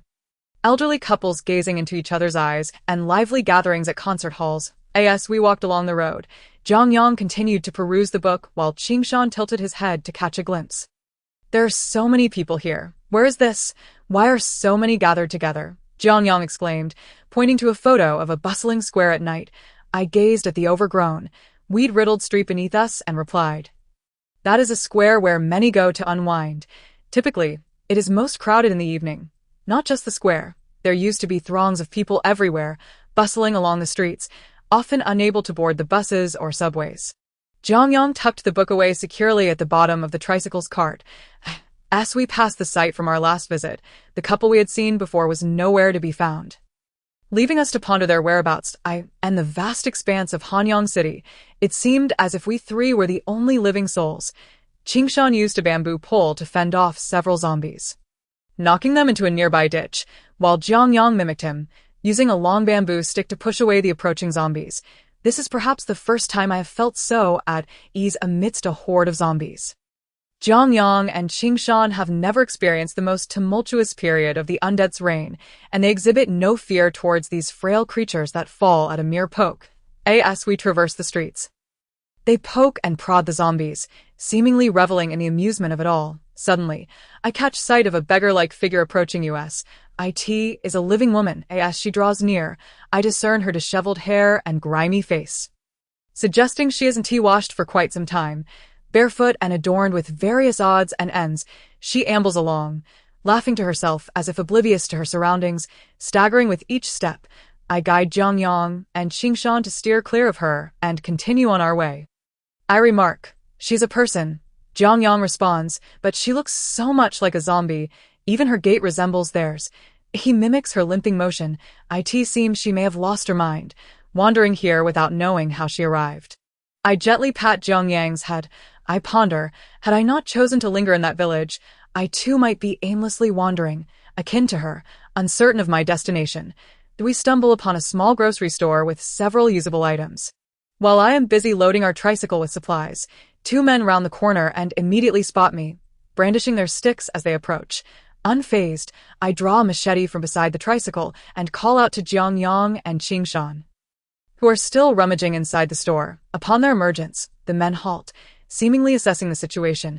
I swing the machete and assert, "Step back." They glance at Jiang Yang and Qingshan, shrug, and turn to leave. This time, we plan to remain in Hanyang City for several days, venturing out daily in search of usable items. The first couple of days pass without encountering anyone, yet in the following days, we gradually come across several individuals. Strangely, the sight of these long-lost living beings does not bring me solace. Rather, I dread their presence, for the existence of others signifies danger and conflict. Each encounter with strangers sends a wave of anxiety through me. Many who have survived the dark days of the apocalypse prefer to avoid the company of the unknown. The fear of solitude is palpable, yet acceptance of others remains elusive, a universal dilemma born from the remnants of a shattered world. However, Jiang Yang and Qingshan do not share my trepidation, particularly Jiang Yang, who views the strangers with innocent curiosity, which troubles me slightly. He resembles a woodland creature untouched by hunters, able to maintain a pure sense of wonder. At least Qingshan remains vigilant, likely influenced by his childhood experiences. While exploring an unfamiliar street, we observe two individuals attempting to catch a cat. One of them bears white scales, similar to Jiang Yang, albeit appearing slightly older. Jiang Yang, upon spotting the scaled individual, curiously inquires, "Why are you trying to catch the cat?" I remind him, "Jiang Yang, you cannot approach strangers. If there are two or more people, it is best to avoid them altogether." "Do you understand?" He obediently acknowledges, but remains oblivious to the danger, asking, "If they greet me first, can I respond?" "It's best not to. What if there is only one person?" "No," he fidgets with the sofa, disappointment evident in his tone. I ask Jiang Yang, yearning for companionship. I surmise he undoubtedly is. Yet, I am unable to provide him with that. There are many things I cannot offer. As Jiang Yang drifts off to sleep, I find myself restless. The room is permeated with dust and dampness. I rise and sit on the balcony, gazing outside. The moon is half obscured by clouds, casting a dim shadow across the interior. Qingshan approaches and sits beside me. I softly inquire, "Qingshan, do you wish to live among many people?" He shakes his head. "No," I sigh. "Jiang Yang seems to desire something different. I believe he yearns for more friends." Suddenly, from the darkness, Jiang Yang's voice cuts through. "I don't want that." I glance back to find him awake, peering at us with bright eyes. He navigates through the sofa, snuggling between Qingshan and me. Wrapping an arm around each of us, he reiterates, "I don't want to live with many people." Just like Qingshan, I tug at his hair. "But didn't he want to greet them?" Jiang Yang replies, "I am simply curious. I haven't he seen many people. If they don't like me, I want to talk to them. I'm content being with you too. No one else." He rests his head against my leg. A weight lifts from my heart momentarily, and I pat him. "I understand. Now, go to sleep." Do Jiang Yang and Qingshan truly not desire more companions? This has long been a question lingering in my mind. I have even dreamt several times of a day when Jiang Yang would leave me, seeking to explore other places and meet more people. I fear the dreams may materialize, dreading the day Jiang Yang grows up and truly departs. Especially if he were to perish in a place unseen by me. On the 8th day in Hanyang City, we encounter a corpse, the mad woman we first encountered. She has finally ceased her wandering. On the 10th day, we gather sufficient supplies and prepare to depart Hanyang City for home. But on this day, we encounter no one else. The load we carry is substantial, making the tricycle laborious to ride. Amidst the chilly autumn breeze, I perspire profusely. Ahead lies a slope, and the tricycle is laden with too much weight, rendering it impossible to ascend. Despite my efforts to pedal, I remain stationary, and the moment I cease, I slide backward. Observing my struggle, Qingshan swiftly dismounts his own tricycle and rushes to push mine from behind, assisting me in surmounting the incline. I feel as though I barely press the pedals. Yet Qingshan manages to propel both tricycle and rider up the hill. Well done, we laboriously pedal along the extended route. Whenever we encounter a pothole, the three of us collectively lift the tricycle over it. And when faced with an incline, Qingshan and Jiang Yang assist in pushing. Descending slopes provide the most respite. We need not pedal, allowing gravity to swiftly carry us downward, the wind whistling past our cheeks. And my heart racing along with the descent. Jiang Yang delights in these downhill stretches, releasing his grip to let the tricycle glide, his laughter ringing out joyfully. In a moment of distraction, I fail to notice him. And in his exuberance, he loses control, tumbling into a thicket at the roadside. Emerging unscathed from the underbrush, he finds his clothing ensnared with tiny black thorns from the patch of burrs. After riding the overturned tricycle, I glare at Jiang Yang, pay attention to the road and hold onto the handlebars, covered in thorns. Jiang Yang offers an apologetic smile, and I understand. As the scenery along the roadside becomes increasingly familiar. We realize that home is near. I recognize a vehicle that seems familiar, as I have seldom seen such vehicles in recent years. Suddenly, memories flood back to a spring day when I visited this place. Back then, Jiang Yang had only just been born, and I had yet to venture to Hanyang City or meet Qingshan. Standing beside the vehicle is a man I also recall, though his name eludes me momentarily, Gao Yuan. We had crossed paths once before. On that occasion, they bore no ill intentions towards me, and Gao Yuan even shared information regarding the white and black scales, which slightly eased my wariness, though I remained cautious. Upon seeing me, Gao Yuan waves, but upon noticing Jiang Yang and Qingshan beside me, a hint of confusion crosses his face. Shortly thereafter, a middle-aged man, the driver from our last encounter, disembarks, accompanied by a middle-aged woman. This woman is impeccably groomed and exudes an air of competence, lacking my apprehension as she cheerfully calls out, "Hey there, miss. Would it be convenient for us to chat?" Jiang Yang, Qingshan, and I dismount the tricycle. Standing at a distance, observing them, suddenly, a head appears from the vehicle behind them. A black-scaled girl, seemingly around 10 years old, though her growth rate suggests she is likely only 2 or 3, and noticing my gaze fixed on the curious girl peering from the window. The middle-aged woman smiles and gestures for her to come down, guiding the young girl toward me. "Hello, I'm Song Xiu. In our village. Everyone calls me Auntie. This is my child, Jimai, just coming of age."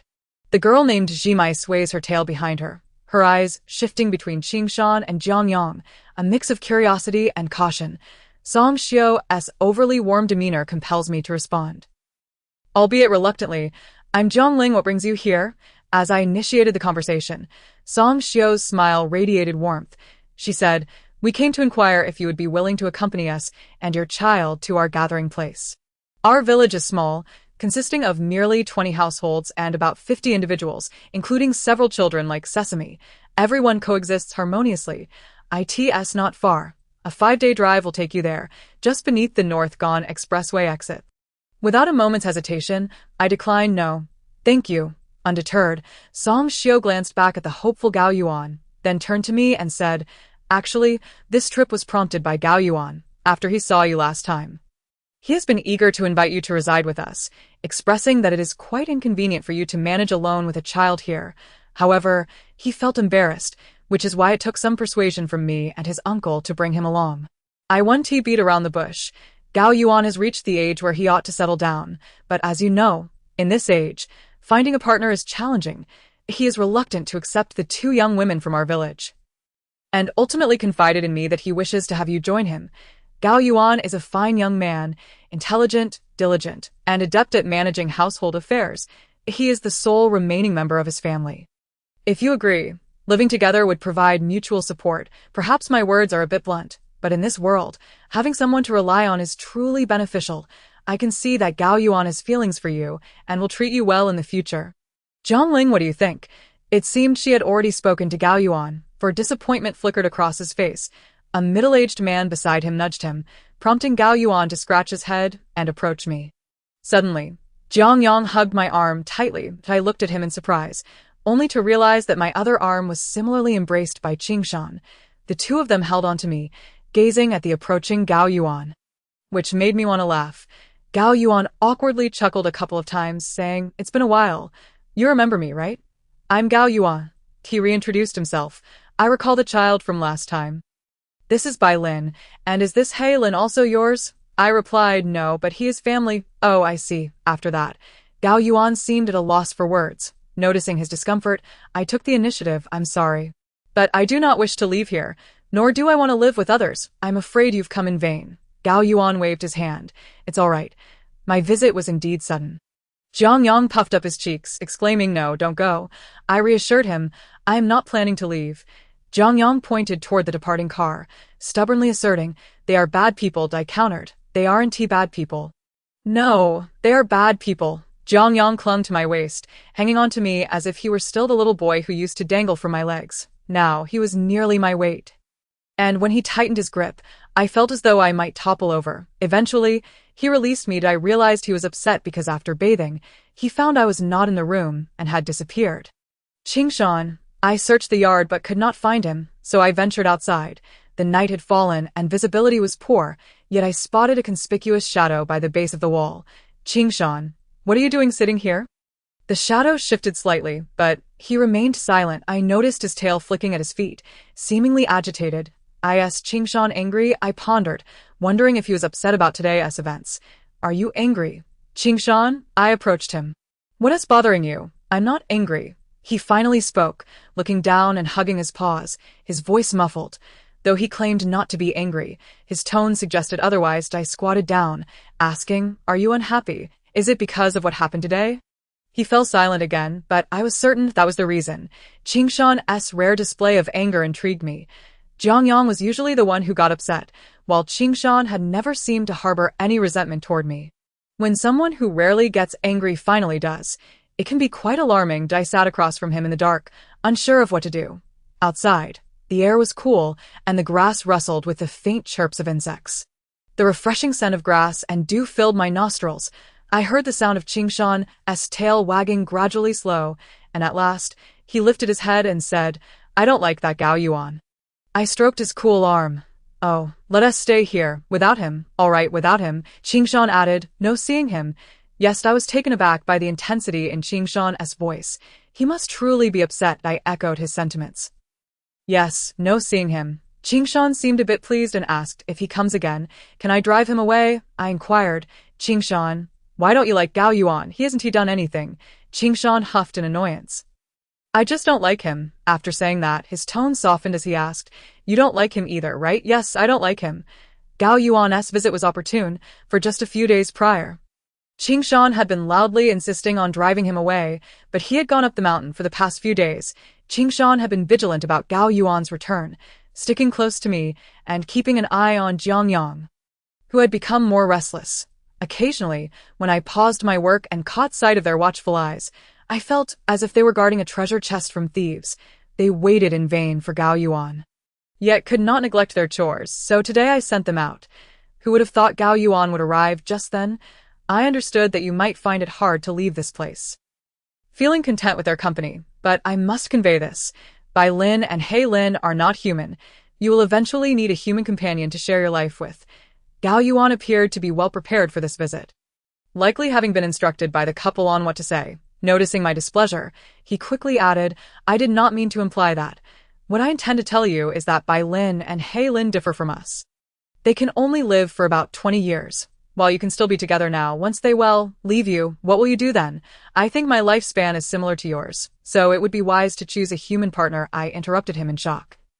"You say Bai Lin and He Lin can only live for 20 years. How do you know this? They've only been around for a few years. Why would you say that? Please don't rush. I am not deceiving you. You know we have a vehicle and have traveled to many places to a city near Hebei.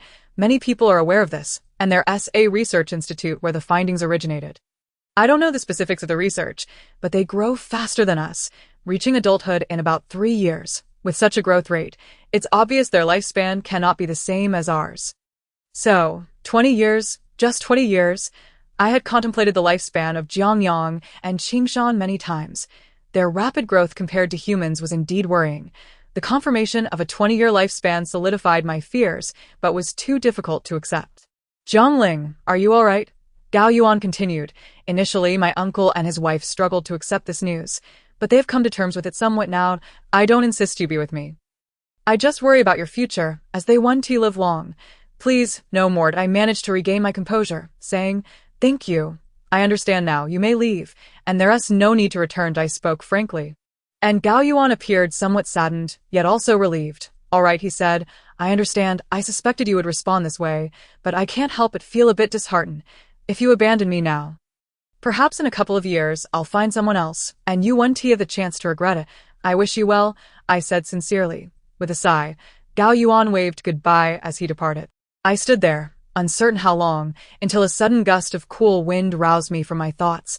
Thick, dark clouds rolled over the distant mountaintops, quickly engulfing the sky, heralding an impending storm.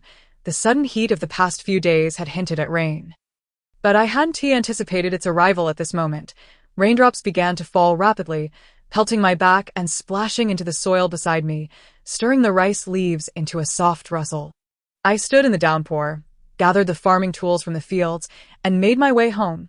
My garments were swiftly drenched, and a chilling sensation enveloped me, causing my teeth to chatter uncontrollably. By the time I reached my doorstep, I was utterly soaked. Approaching him, I lifted my hand to gently stroke his head, as if each time I did so, my hand would instinctively rise a fraction higher. Jiang Yang, puzzled, slightly bowed his head, brushing his damp hair against my palm. He was growing far too quickly. "What's wrong, Ma?" Jiang Yang inquired, his green eyes filled with confusion. I shook my head, forcing out a parched response from my constricted throat. "It's nothing. Go change into dry clothes." The Qingshan still loomed on the mountains, its exact location unknown, but with such heavy rain, it would likely descend soon. I changed out of my wet clothes and sat beneath the eaves, peeling beans. Jiang Yang, perched on a small stool beside me, had been using that stool since he was very young. It had become his personal seat, and though it now seemed a tad too small for him, it remained his favorite. He fidgeted, tilting the stool back and forth, and amidst my chaotic thoughts, I could hear the rhythmic thumping of his little stool, the sole clear notion surfacing in my mind being that Jiang Yang was restless. When he felt this way, he would create slight disturbances like now, not annoying but seeking my attention. "Ma, you're not happy, are you?" Jiang Yang took the beans from my hand, which had remained untouched for quite some time. I glanced down and noticed only 2 beans had been peeled into the small bamboo basket. Jiang Yang, With his three-fingered hand, clumsily attempted to peel the beans. I took the beans back from him and effortlessly peeled them open. I'm not unhappy, I feel like I saw you cry, he said. Jiang Yang diff. I paused, staring at the droplets splashing at my feet, and asked, if you could only live for 20 years, what would you think? Jiang Yang was momentarily taken aback, then asked, 20 years? Can I really live that long? I turned to him, finding no hint of reluctance in his eyes, only surprise. The sweet potato vines, corn, pumpkins, watermelons, and even the wild berries in the fields could only survive for a year before perishing. Dragonflies, butterflies, the cicadas in the trees, and the little bugs on the locust tree only lived for a year. I thought only trees could endure for a long time. Hearing Jiang Yang's words made me realize I had never spoken to him about the concept of lifespan. Since we had little interaction with others, he probably had no notion of how long humans typically lived. The concept of lifespan had yet to form in his mind. For a moment, I found myself at a loss for words. Jiang Yang babbled on, counting the potential lifespans of various things, some of which he got right and others wrong, but as he noticed my silence, he paused. Ma, did I say something wrong? I could no longer contain myself. Turning my head away, I said, 20 years isn't long. It's quite short. I've already lived over 20 years. Jiang Yang exclaimed, Ma can live for a long time, like a great tree. I may live even longer. Perhaps I could live for 20, 30, or even 40 more years. Jiang Yang suddenly grasped why I seemed so sorrowful. He nervously flicked his tail and cautiously asked, so long. What if I die? What will happen to you? Ma, oh, and Qingshan. Jiang Yang suddenly remembered, but how long could Qingshan live? He is like you, I choked out. Qingshan is older. He will be the first to leave me. Upon hearing this, Jiang Yang grew immensely worried. What should we do? If only we could live a little longer. I asked, there any way to live longer? Eating more food, perhaps? Ma, don't cry, I'll try my best to live a bit longer. The cool touch of his claw against my face brought tears to my eyes, and I held Jiang Yang's paw, weeping softly. I had long understood the futility of tears, yet the pain within me was unbearable, and the tears flowed uncontrollably. Just then, Qingshan entered, drenched from the rain. Blood stained his clothes, likely from the 2 deer left by the door, their blood now washed and smeared by the rain. He approached us, enveloped in the earthy scent of the forest and the dampness of the rain. Jiang Ling, stop crying. He seemed to have overheard my conversation with Jiang Yang, and he clearly understood the significance of lifespan and death far better than Jiang Yang. He suddenly uttered something that took me by surprise. I'll go find that person, and he can go to a place where many people live. Both you and Jiang Yang can go with him. The person he mentioned was likely Gao Yuan. He told me where they are. I'll go find him, and once I do, I'll take you both there. Qingshan, I shouted his name. This is my home. I want to leave here. I just want to be with you both, regardless of how long you might live. I clutched Jiang Yang tightly and reached out my hand to Qingshan. He gazed at me for a long moment, then finally extended his large, clawed hand, covered in dark scales, grasping mine, but Qingshan began. There are no buts. You go in and change your clothes and bring the deer inside. Qingshan turned to retrieve the deer left at the door. Autumn days are often filled with gusty winds. The colder it gets, the stronger the wind. The howling wind had blown throughout the night. Its sound creeping through the cracks of the door, whistling through the window frames of our room, never ceasing for even a moment. In the dead of night, I could hear the rustling of leaves from several large trees behind the house, punctuated by the sharp sounds of something falling, as if tiles from the roof had been blown down. Upon waking in the morning, I found several gray fragments of tiles scattered beneath the eaves. The wind had been relentless, and the leaves from the 2 trees outside had been blown into our yard, carpeting the ground in yellow-green foliage. Earlier, we had made a broom from iron brooms, which worked quite well. Jiang Yang noticed me gazing at the fallen leaves in the yard and promptly set to work, sweeping them into a pile around his little vegetable patch. Come eat, he called. The 3 of us sat together for breakfast in silence, no one speaking a word. After the meal, I told them, I'm heading to the fields, and ventured out alone with my tools. As I walked along the path, I felt the wind was a touch colder today, perhaps due to yesterday's rain. The roadsides had once been adorned with many purple wild morning glories, their thumb-sized flowers entwined along the vines, carpeting the wild grass on either side. But now they had mostly withered, yielding many gray-black fruits. The sky appeared gray, resembling a palette mixed with numerous colors in the distance. I spotted a dark speck in the sky, resembling a solitary wild goose. The dry grass at the field's edge swirled around my feet, and the exposed area around my ankle felt icy from the wind. I crouched at the field's edge, preparing to work, and rubbed my aching ankle. These feet had once traversed icy waters in winter, enduring prolonged exposure that left them riddled with frostbite.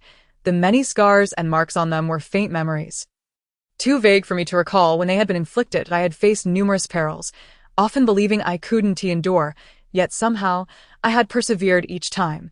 Was the human instinct for survival truly so formidable? I had witnessed the life and death of many, including my closest friends and family, not once or twice, but countless times. I thought I had grown accustomed to death and was no longer afraid of it. Yet now I suddenly understood that it was not death I feared, but parting. Each swing of the hoe became increasingly forceful as I endeavored to banish those unhappy thoughts, focusing solely on the task at hand. However, I could not control the emotions of helplessness and resentment flooding my mind. Once the human spirit is wounded, it is challenging to heal. I had painstakingly begun to mend past traumas, only to be faced with yet another. The mere thought of Jiang Yang and Qingshan potentially leaving me first plunged me into a despair I found hard to escape, nearly overwhelming me. For a moment, I questioned whether the existence of Jiang Yang and Qingshan was merely a figment of my imagination. Simultaneously, I realized I was spiraling once again. Meals, labor, and harvesting rice made my days busier, but I grew increasingly silent. Though I had never been particularly chatty, I was acutely aware of my reluctance to speak in recent days. Jiang Yang and Qingshan were both deeply concerned for me. I recognized that this state of mind was not right, and wished to recover, yet I felt powerless. The sinking feeling was akin to being trapped in a quagmire. No matter how hard I struggled, I could not extricate myself. The busyness of tasks failed to distract me from my internal worries.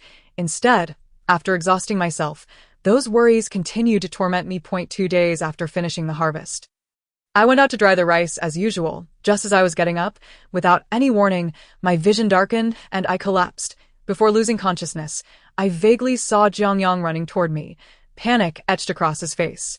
I did not wish for them to share in my sorrow, but wanting it did not equate to being able to achieve it. When I regained consciousness, I heard a long bird call coming from behind the window, where a nest had appeared in the trees. A bird unknown to me sang a long, crisp tune, often calling at dawn. I had never heard it sing during such a twilight hour before.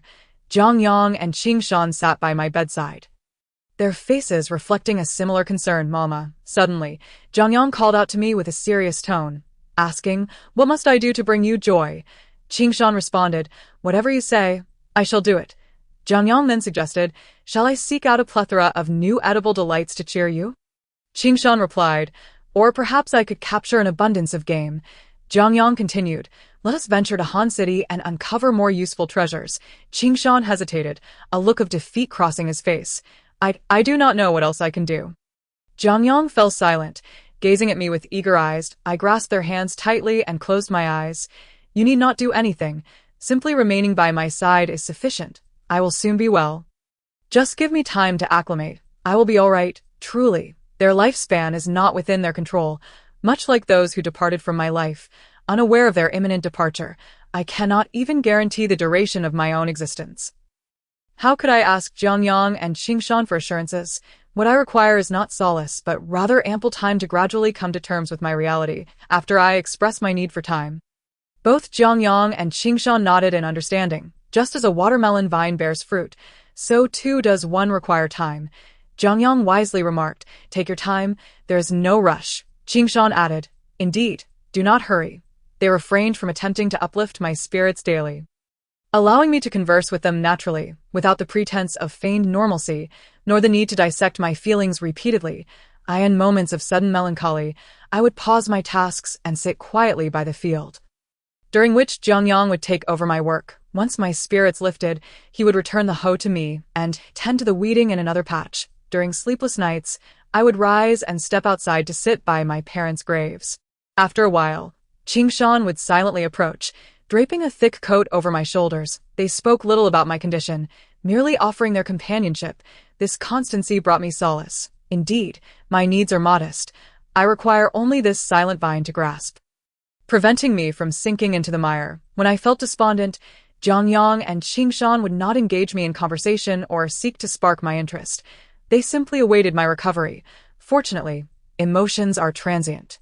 And I would not remain in despair indefinitely. Upon encountering joyful moments, laughter and conversation would return. I end my happiness. Jiang Yang and Qingshan appeared even more delighted, devising various ways to prolong my joy, if such moments lingered. They too would bask in happiness, which in turn would uplift my spirits. This creates a virtuous cycle, gradually diminishing my periods of gloom while increasing my moments of elation, whenever I encountered something unfamiliar or peculiar during our explorations. I would share it with them, resulting in a livelier atmosphere than before. Having heard Qingshan's suggestion, Jiang Yang turned to me, asking when we could ascend the mountain for leisure. Tomorrow, I replied, let us spend a couple of days hunting. We should prepare for winter's cured meats. We could venture to a nearby hollow where I had spotted 2 wild boars and numerous rabbits. Qingshan interjected, there are several wild fruit trees there that I cannot identify. I wonder if they are edible, I suggested. We shall see for ourselves. Whether joy or sorrow, emotions are contagious, and that night, I fell into a rare, deep slumber. Upon awakening to the long-missed sun, we 3 found ourselves traversing the dew-laden mountain path. The summer mountains are vibrant with fresh, tender greens. In autumn, they remain green, albeit in a deep, ink-like hue, occasionally accented with hints of yellow and red. From a distance, a small patch of brown can be seen on the ridge, indicating a grove of deciduous trees. At first glance, it appears unchanged, yet upon entering the mountains, one discovers myriad differences. At the mountain's base, the wild grasses have turned a withered yellow, bent under the weight of dew. Strewn haphazardly without a hint of vitality, the fallen leaves blink at the path, crackling underfoot. From afar, the tree canopies still seem lush, but beneath, the branches have become stark and bared. As Jiang Yang walked, he playfully snapped the surrounding branches and leaves, breaking the dry twigs with a satisfying crack. He picked up the broken branches and rustled through the dried leaves, uncovering blackened, decayed leaves beneath which various small creatures scurried away, seeking refuge in the piles of fallen foliage. Nearby, a chestnut tree bore a large beehive. The bees within do not produce honey, but they are formidable and aggressive, capable of inflicting serious harm. We dared not disturb them. Hence, when we collected chestnuts earlier, we avoided using bamboo poles on this tree. Now, nearly all the spiny husks had opened, dropping their nuts onto the leaves below. Aside from squirrels and some small forest creatures, these chestnuts remained untouched. Carpeting the ground in deep brown and reddish hues, I bent down to collect chestnuts, soon filling a small bag, with many more still in sight. Observing my efforts, Jiang Yang and Qingshan halted their steps to join in. Here's one, Jiang Yang exclaimed, pulling out a large, round chestnut from beneath the leaves, marveling for a moment before placing it in his pocket. Suddenly, a chestnut fell and struck my head. Jiang Yang, unaware of his throw's consequence, was oblivious, but Qingshan, holding a similarly flawed chestnut, tossed it at Jiang Yang's head in response. Hey, Jiang Yang exclaimed, turning to Qingshan. You hit me, I interjected. It was I who was struck. Jiang Yang pouted. I would never hit you, I replied, but you just hit me, look.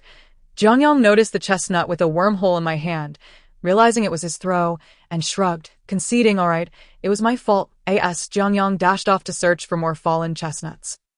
I seized a small chestnut and hurled it at Qingshan. The chestnut struck him squarely on the forehead before bouncing away. Qingshan blinked, picked it up, and placed it in his pocket, after a while of searching beneath the chestnut tree. We continued on our way, passing several orange trees. Jiang Yang reached for 2 hanging oranges, asking, can we pick these? Go ahead, I replied. Upon hearing this, Jiang Yang quickly plucked 3, 1 for each of us. The peels of these oranges were thick and difficult to remove, leaving our hands coated in yellow oil. The slightly bitter, sour aroma filled the air, invigorating yet unpalatable. Jiang Yang struggled to peel the orange, tasting a segment and grimacing, so sour, so bitter. Indeed, these oranges were inedible. I placed the orange in my backpack and veered toward another path. Recalling a sweet orange tree nearby, they quickly abandoned their bitter fruits and followed me. We trudged through tall grass until we arrived at a dilapidated straw hut. This place once housed crops but had been abandoned longer than the village below. The rotting wooden pillars had collapsed into heaps, overgrown with vines. Near this crumbling shelter stood a modest orange tree, laden with fruit. Upon spotting it, Jiang Yang exclaimed in delight, rushing to examine each orange. "Look, this one is ripe. Let us pick some to take up the mountain," I suggested. "Oh," Jiang Yang and Qingshan began to gather, their enthusiasm prompting me to caution. "Do not pick too many. We must conserve energy for the ascent." "No worries, I'll eat them so they won't weigh me down," Jiang Yang cheerily responded, leaping to pluck the largest orange from the branches. "Here's one for you," he called out, followed shortly by Qingshan, who handed me an even larger orange. "All right, let us go. We can gather more on the way down." As we walked, we peeled the oranges. Their skins bore a greenish hue but were soft and easy to remove, unlike the previous tree's tough peels. The orange flesh was vibrant and succulent, the thin white membrane bursting with sweet juice at the slightest pressure. "How sweet!" Jiang Yang exclaimed, devouring half an orange and nodding enthusiastically. Qingshan, having consumed an entire orange, concurred, "This one is quite sweet." The refreshing, sweet oranges filled our mouths with delightful juice as we enjoyed them alongside the chestnuts, following the unbroken trail up the mountain. Although I had not traversed this path before, the surrounding scenery felt familiar, reminiscent of previous journeys. Bright red wild berries hung from the branches, appearing quite delectable. A small, grayish bird flitted by, landing on a twig, but as the twig trembled gently, several berries fell into the thicket below, disappearing from sight. The bird, initially eager for a feast, could only chirp in disappointment before taking flight once more. I and the pile of decaying grass, clusters of yellow and white mushrooms sprouted, some with open caps while others remained closed. There was also a flower devoid of leaves, boasting a long stem crowned with a large, purple bloom resembling a lid, its center resembling a curled yellow tongue, an odd sight indeed, nearby the mountain path. A few tea trees were in bloom, their white flowers delicate and unfragrant, yet exceptionally lovely. Jiang Yang eagerly picked many, leaving the trees bare of their beautiful blossoms that I had once casually described a pearl necklace to him. But having never seen one, his imaginative rendition was rather rudimentary, yet I cherished it nonetheless. Upon spotting acorns, Jiang Yang promptly gathered a few, tossing them playfully at the leaves above. Squirrels often frequented the oak trees. These gray squirrels, no larger than unmutated mice, were remarkably alert, darting away to other trees at the slightest hint of our presence. Jiang Yang's acorn startled a hidden squirrel, causing rustling sounds among the leaves. And in a blink, those swift shadows vanished. After wandering for nearly 4 hours, we paused to rest, able to catch a distant glimpse of our home, the village at the foot of the mountain. And further still, the winding river and road. However, from this vantage point, everything appeared minuscule. In any situation, when one is immersed, the surroundings seem magnified. Yet, upon stepping back, they appear trivial. Lost in thought, I turned to find Qingshan pouring me a cup of water, while Jiang Yang offered me 2 freshly peeled chestnuts. Balancing the cup in one hand and the chestnuts in the other, I whimsically felt as if I were consuming medicine. After sipping the water and savoring the chestnuts, I felt rejuvenated, the sudden pang of sorrow dissipating. Perhaps this was their remedy for me. Once rested, we resumed our journey. Initially, I was the one navigating, but soon Qingshan took the lead, recalling our earlier conversation about a tree of wild fruits nearby. Following him through the winding path, we arrived at the spot he mentioned, revealing a tree laden with wild kiwis. Jiang Yang, ever eager to sample anything edible, was the first to try the fruit I had described as delicious. He plucked one, skin and all, and stuffed it into his mouth. This child, foolishly naive, would undoubtedly fall for the same trick again. Each time I witnessed him grimace at the sourness of the unripe fruit. I couldn't help but chuckled. "Ah, Jiang Yang has wrinkled his face again," he exclaimed, covering his cheeks. Qingshan, observing, burst into laughter, likely having experienced the same tartness himself. If he had encountered something delightful on the mountain, he would surely bring it back for us. Thus, I surmised that was why he had refrained from picking the wild kiwis. The mountain chicken appeared quite plump, adorned with vibrant plumage, its neck a striking blend of white, blue, and red. Sensing danger, it moved its head restlessly. "Let me try," Jiang Yang whispered. Qingshan, initially poised to act, nodded in agreement, I watched as Jiang Yang made a bold leap towards the bird, which promptly flapped its wings and dashed into the thicket. I quickly interposed myself in its escape route, attempting to drive it back. It was evident that Jiang Yang was not cut out for hunting. His leap had landed him directly into the thorns. "Well, if you can't catch it, then so be it. After all, you don't eat meat," I remarked, helping him disentangle his clothes from the thorns. He sighed, lamenting, "But I wanted to catch it for you." I had long given up on expecting him to become a hunter. Each creature had its innate talents. Your gift lies in cultivating crops. Look how well you tend to those plants. Just grow them for me in the future. All right, Jiang Yang conceded, but I want to try again. I couldn't thwart his determination, yet after a couple more attempts, it became evident that he lacked any aptitude for capturing prey, falling far behind my own modest abilities. I could catch one, while he couldn't even grasp a feather. As we continued down the path, Jiang Yang's disappointment lingered from his failure to catch the mountain chicken. I occasionally glanced at him, certain that something amusing would soon lift his spirits. Just as I thought this, he dashed over, grasping my sleeve excitedly. Look over there, what?" I followed his finger but saw nothing. Jiang Yang leapt up, pointing into the distance. "There, right there, it must be edible. Let's go check it out." I turned to Qingshan for confirmation, and he nodded, leading us toward the direction Jiang Yang indicated. As we drew closer, I realized what Jiang Yang had spotted, a cluster of wild grapes growing on two towering cypress trees. These trees appeared nearly lifeless, their sparse leaves and grayish-white trunks draped with brown vines and green leaves, intermingled with an unknown vine bearing small yellow flowers. The grapevines climbed high, and what Jiang Yang wanted me to see were the clusters of grapes at the very top. The tiny black grapes hung in bunches, looking quite appetizing. Although these wild grapes were smaller than cultivated ones, they were exceptionally sweet, a fact I could attest to from previous experience.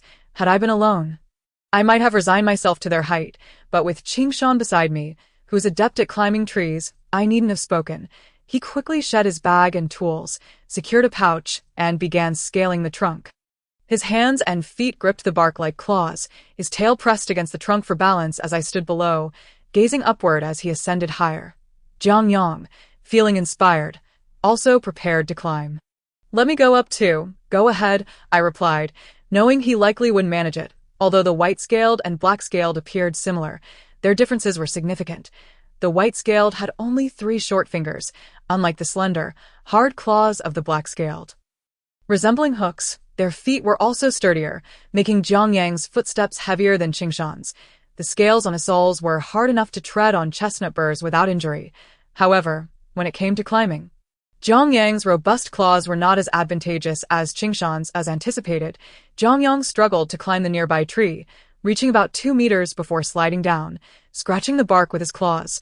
I thought he might try again, but upon feeling the 6 claw marks on the trunk, he turned and said, "Forget it. I can't climb up." Sometimes knowing when to give up is wise. There's no point in stubbornly persisting at something one isn't skilled at, I told him, patting his head. He replied with a soft leaning against my shoulder. Suddenly, I felt something strike my forehead, and upon touching it, I discovered a purple stain, accompanied by the scent of grapes. Looking up, I caught sight of Qingshan retracting his head from the tree. He had probably intended to throw something at Jiang Yang, but accidentally struck me instead. "Qingshan, that's enough. Come down carefully," I called out. He swiftly climbed down, displaying half a bag of wild grapes. I tasted one and found it sweet, surpassing even the sweetness of the previous oranges. It seemed we were fortunate, for wild grapes could either be sweet enough to rival candy or sour enough to be unpleasant. We munched on grapes as we walked, unconcerned about the lack of water to wash them, enjoying our bounty nonetheless. Qingshan glanced at my forehead several times before finally reaching out, wiping it with the back of his hand. "I didn't mean to hit you," he explained. I glanced ahead at Jiang Yang, who was nearly bouncing with joy, clutching a bunch of grapes. "So, were you aiming for Jiang Yang?" I teased. Next time, be more careful," I advised, and Qingshan nodded earnestly. That evening, we rested in the mountains at a spot I had chosen, where the terrain was relatively flat, offering a clearer view than the previous dense thicket, alongside a mountain stream. I retrieved a foldable tent from my backpack, one of our acquisitions from the city trip. Struggling to set it up, I finally managed it, while Qingshan had already built a small fire, encircling it with stones. I rummaged through my basket, pulling out a few sweet potatoes to bury in the fire. These sweet potatoes should not come into direct contact with the flames, lest they burn. Instead, it's best to dig a small hole beneath the fire to submerge them. As we awaited the fire to burn for several hours, by midnight, the sweet potatoes would be ready, and those cooked in such a manner are simply exquisite. Dear, do awaken me when the sweet potatoes are done. Meanwhile, Jiang Yang, with grapes still in his mouth, was already anticipating the sweet potatoes nestled in the fire. The nights in the mountains descend early. After the sun sets, the bright sky is soon obscured by countless trees. As if the night had arrived prematurely, the spot we chose allows us a glimpse of the sky, where we sit by the fire, listening to the elongated calls of birds and insects in the woods. Accompanied by the crackling of the campfire, as the sky gradually darkens before our eyes, as the darkness enveloped the sky, our fire appeared even more radiant. The jars on the stone platform exuded steam, a fragrant mist wafting gently into the air, as smoke and vapor ascended together towards the heavens. Removing the jar from the fire, I added some twigs to stoke the flames, and we began our evening meal. The cold flatbread dipped into the hot soup, absorbing its flavor perfectly, achieving an ideal texture. Once satiated, a casual glance upward revealed a starry sky peeking through the canopy of the forest, unlike the dazzling starry seas of summer. The sky at the cusp of autumn and winter holds fewer stars, yet each shines with remarkable brilliance. If summer stars resemble the grains of sand on a beach, then the stars of late autumn are akin to washed pebbles in a brook. Exceptionally bright, I was by the stream, cleansing the pots and bowls we had used, while Jiang Yang and Qingshan played in the water downstream. Once I finished washing, the two of them cleaned their paws and faces. Returning to the fire with damp heads, the stream's water was icy, penetrating to the bone. After joining them by the fire, I held my crimson hands close to the flames for warmth. Jiang Yang poked at the fire with a stick, tilting his ear to listen intently, and after a moment, he inquired, "What is that sound, Ma?" "Listen, it goes coo, coo, coo." That was a bird from the woods, though I could not identify its species. Jiang Yang then asked about the chirping insects hidden in the grass, wondering if they were the same as those by our home. The calls of these concealed insects sounded alike, and I could hardly distinguish between the sounds of those at home and those in the mountains. They all produced the same hissing noise. However, it was evident that the autumn insects were no longer as vibrant as their summer counterparts. Their calls were brief and lethargic. Jiang Yang always managed to discover intriguing things. Happily investigating them, after listening to the surrounding sounds for a while, he turned back to the fire. He held a long stick ablaze, blowing it out, leaving a glowing ember that extended like a fragrant stick. As he waved it quickly through the air, the orange connected into lines, morphing into irregular patterns. "Ma, look quickly," Jiang Yang exclaimed with enthusiasm. There was also a type of dry leaf that, when tossed into the fire, emitted a sizzling sound and quickly burned, leaving behind a brilliant leaf skeleton that lingered in the fire for a while, creating a captivating sight.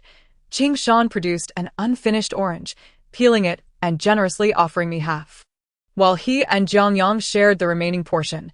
Jiang Yang munched on the orange. He tossed the peel into the fire, releasing a delightful citrus aroma that mingled with the smoke. The night deepened, and I urged Jiang Yang and Qingshan to sleep while I kept watch over the fire. Jiang Yang complied, getting up obediently, but Qingshan lingered. Noticing his hesitation, Jiang Yang sat back down. "Jiang Yang, go to sleep," I insisted. He was growing quickly this year and had been eating considerably more. By this time, he should be feeling drowsy. Reading my expression, Jiang Yang finally crawled into the tent. I then told Qingshan, "You should also go in and rest after a while." Some damp twigs were placed on the fire, releasing a thick, acrid smoke. I shifted position to avoid the wind.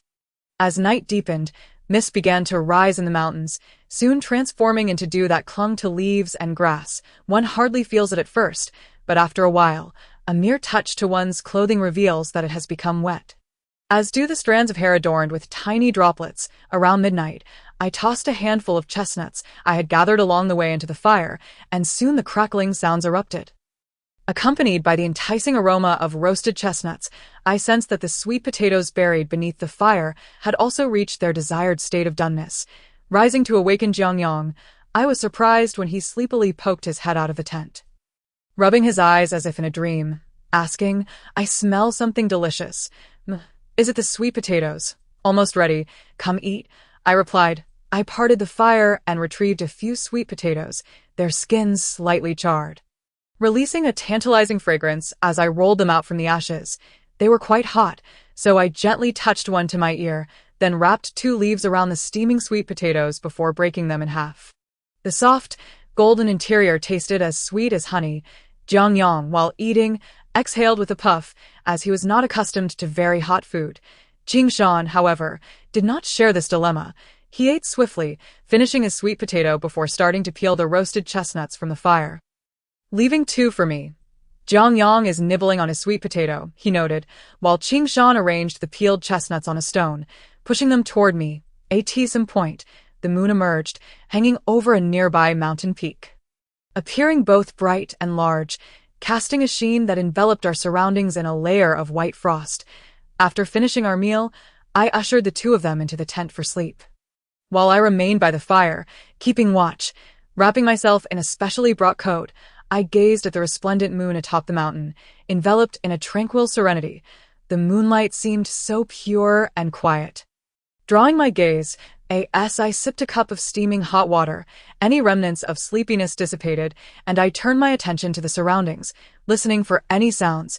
This was perhaps the quietest moment of the day. With even the earlier chorus of insects and birds now silenced, leaving only the gentle crackling of the fire before me, around 3 or 4 in the morning, I heard a rustle from the tent behind me. Turning, I saw Qingshan emerging. "I came to check on the fire. You should go back to sleep," he said. I took off my coat and offered it to him. "Then I will rest for a while." "You can wear this," I insisted. Qingshan shook his head. "I'm not cold." "You keep it." I touched his arm and found it indeed warm, so I relented and slipped into the tent to rest. Suddenly, leaving the warmth of the fire made me feel a bit chilly, and I couldn't help but shiver. The tent was small, and Jiang Yang was curled up in a corner, sound asleep. Clutching a piece of clothing, I lay down beside him, covering myself with a coat, which still held the warmth from the fire, and the spot bore the residual warmth left by Qingshan. With Jiang Yang's even breathing beside me, I soon drifted into slumber. The next day dawned bright and clear. We rinsed our mouths by the mountain stream, where the sun appeared before us, round and golden like a salted egg yolk. Exuding an oily richness, this time, the sunlight was gentle, hazy, needing to penetrate a layer of mountain mist before illuminating the flowers and trees below. Dewdrops clung to the grass leaves, and white beads of water adorned the orchid leaves by the stream.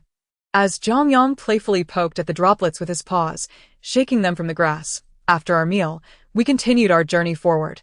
Qingshan was adept at hunting, yet he could not always catch his prey.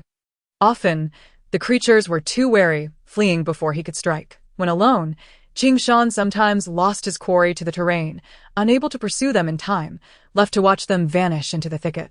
Having observed Qingshan's hunting methods, I noted that he relied heavily on his strength and speed, lacking proficiency with tools. Lacking his physical prowess, I compensated with my skillful use of tools, making our collaboration more effective. Jiang Yang also played his part, scaring and chasing the prey, aiding us significantly. The birds in the forest were startled by our calls, and numerous small animals fled in fright. Hunting in the mountains was no simple task. After a brief run, one would be drenched in sweat, clothes and hair adorned with various grasses and twigs. Fortunately, the mountain streams provided refreshing water to wash our faces and hands, revitalizing us, while pursuing a small wild boar. We arrived at a gully, and though we lost sight of the boar, we stumbled upon a grove of persimmon trees. A dozen trees stood on the sunlit slope, laden with many yellow persimmons. Although they appeared small, mountain persimmons were no less delightful than cultivated ones. Our only dilemma was that there was far too much to carry down the mountain. "Can you remember the way?" I asked. "We can remember it together." "I will remember the general route," Jiang Yang replied, nudging Qingshan, who assured me, "I can recall the approximate path." I wanted to get lost, however, upon returning home. The work was far from over. We had to process our catch meticulously. Those still alive needed to be bled, skinned, and the deceased required immediate attention. Fortunately, the weather had cooled, allowing for preservation over the next few days. We piled our catch near the small stream not far from the door. preparing to skin and process them. Small prey such as rabbits and wild chickens can be simply halved, while larger game must be chopped into strips of meat. Once we have processed the prey, the stream runs red with blood. The cleaned chunks of meat are piled into a large basin, generously coated with salt, ensuring that every part is thoroughly salted for preservation. If inadequately cured, the meat will spoil rapidly and cannot be stored for long. Since we were preparing to cure the meat, I thought it prudent to also pickle a few fish, so the following day, I set off with Jiang Yang and Qingshan to the river to catch fish. As usual, Qingshan went fishing while I worked in the fields by the reservoir. Jiang Yang, free to choose his companion, decided to follow me this time after previously joining Qingshan. The fields near the reservoir were too distant for me to cultivate anything worthwhile.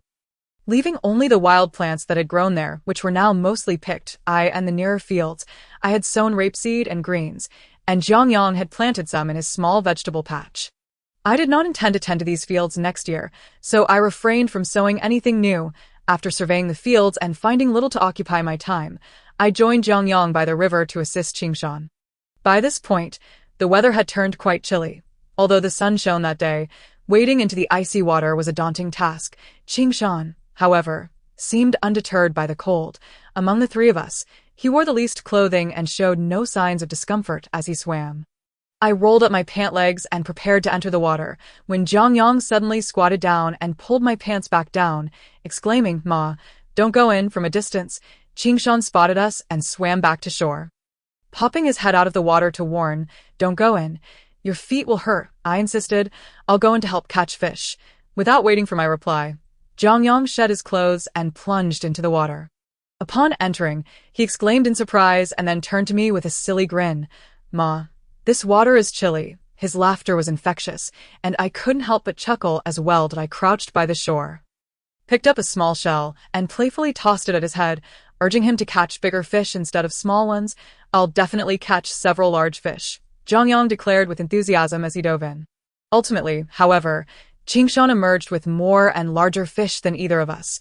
Jiang Yang, undeterred, shook the water from his hair and proclaimed, "Next year, I'll catch even more fish." This was certainly true. He was growing stronger and more capable with each passing year.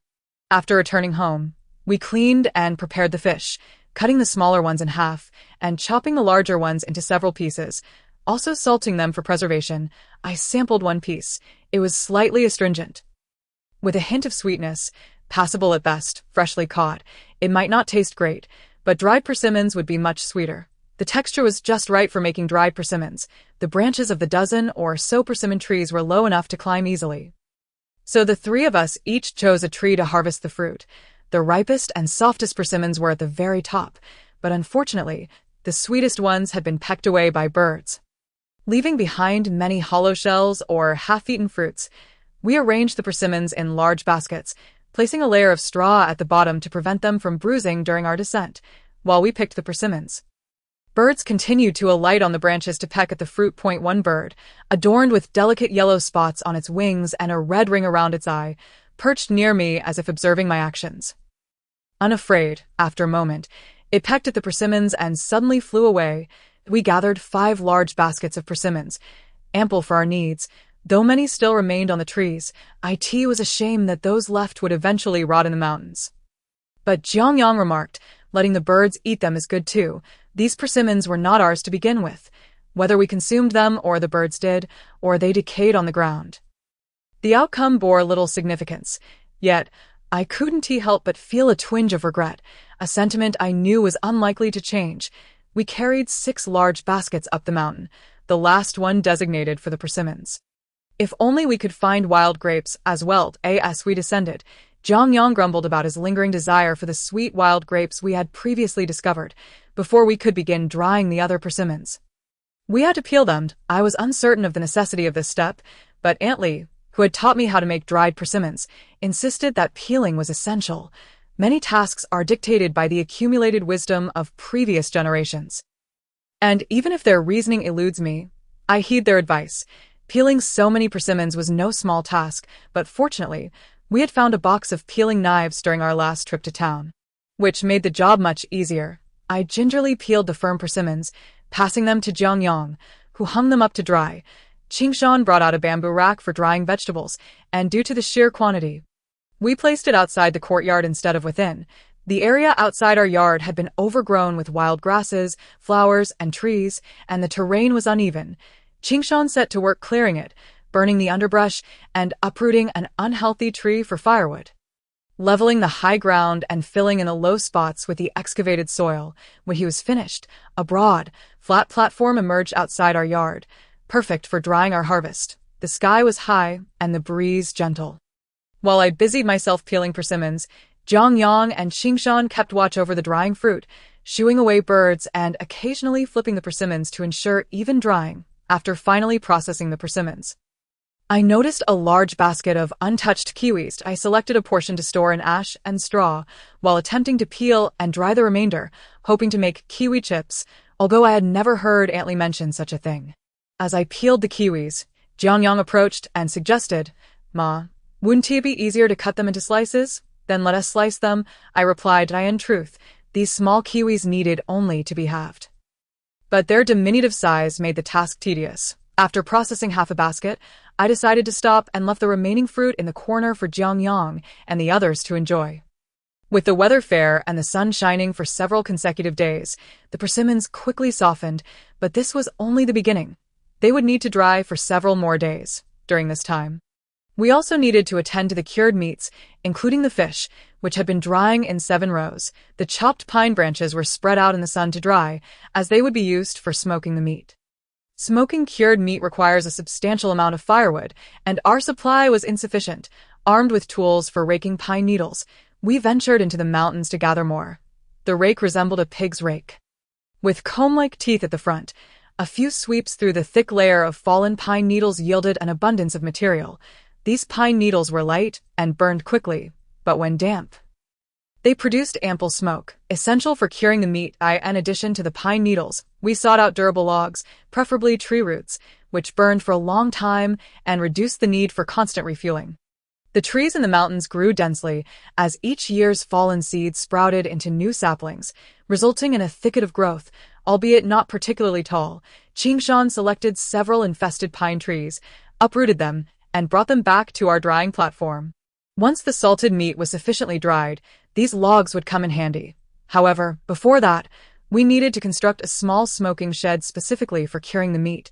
Last year, I had made cured meat alone, and with only a small quantity, it sufficed to smoke it beside the cooking stove. Now, with such an abundance of meat, a dedicated structure was necessary. It didn't need to be large, just enough to hang all the meat. I chose a suitable location, outlined the dimensions with branches, and prepared to build the small structure with Jiang Yang and Qingshan's assistance. With Jiang Yang and Qingshan as my helpers, constructing the small shed posed no great challenge. The site was chosen, we had the manpower, and materials were readily available. As for bricks, there were plenty of abandoned houses in the village. We could simply find one and dismantle 2 walls. Regarding the posts, we could fell several trees from the mountain, where the trees had proliferated year after year, tightly packed and abundant. Armed with axes, we climbed the mountain and, after some searching, selected a few straight pine trees, each the size of a bowl. We trimmed the excess branches, leaving only the trunks to dry for several days. Not far from our home stood a dilapidated house, half collapsed, and I decided to salvage some bricks from it for our project. Since these were not cement bricks but rather old blue bricks, they could be easily removed with a hammer after years of neglect. The deep green vines that had overrun the crumbling walls were cut away and discarded. I tapped away at the bricks, passing them to Jiang Yang, who stacked them into a small cart we had found at a roadside storage facility during our last trip to town. This cart, with 2 wheels, was typically used on construction sites to transport cement and bricks. Previously, we had used it for carrying grain and filling in low spots.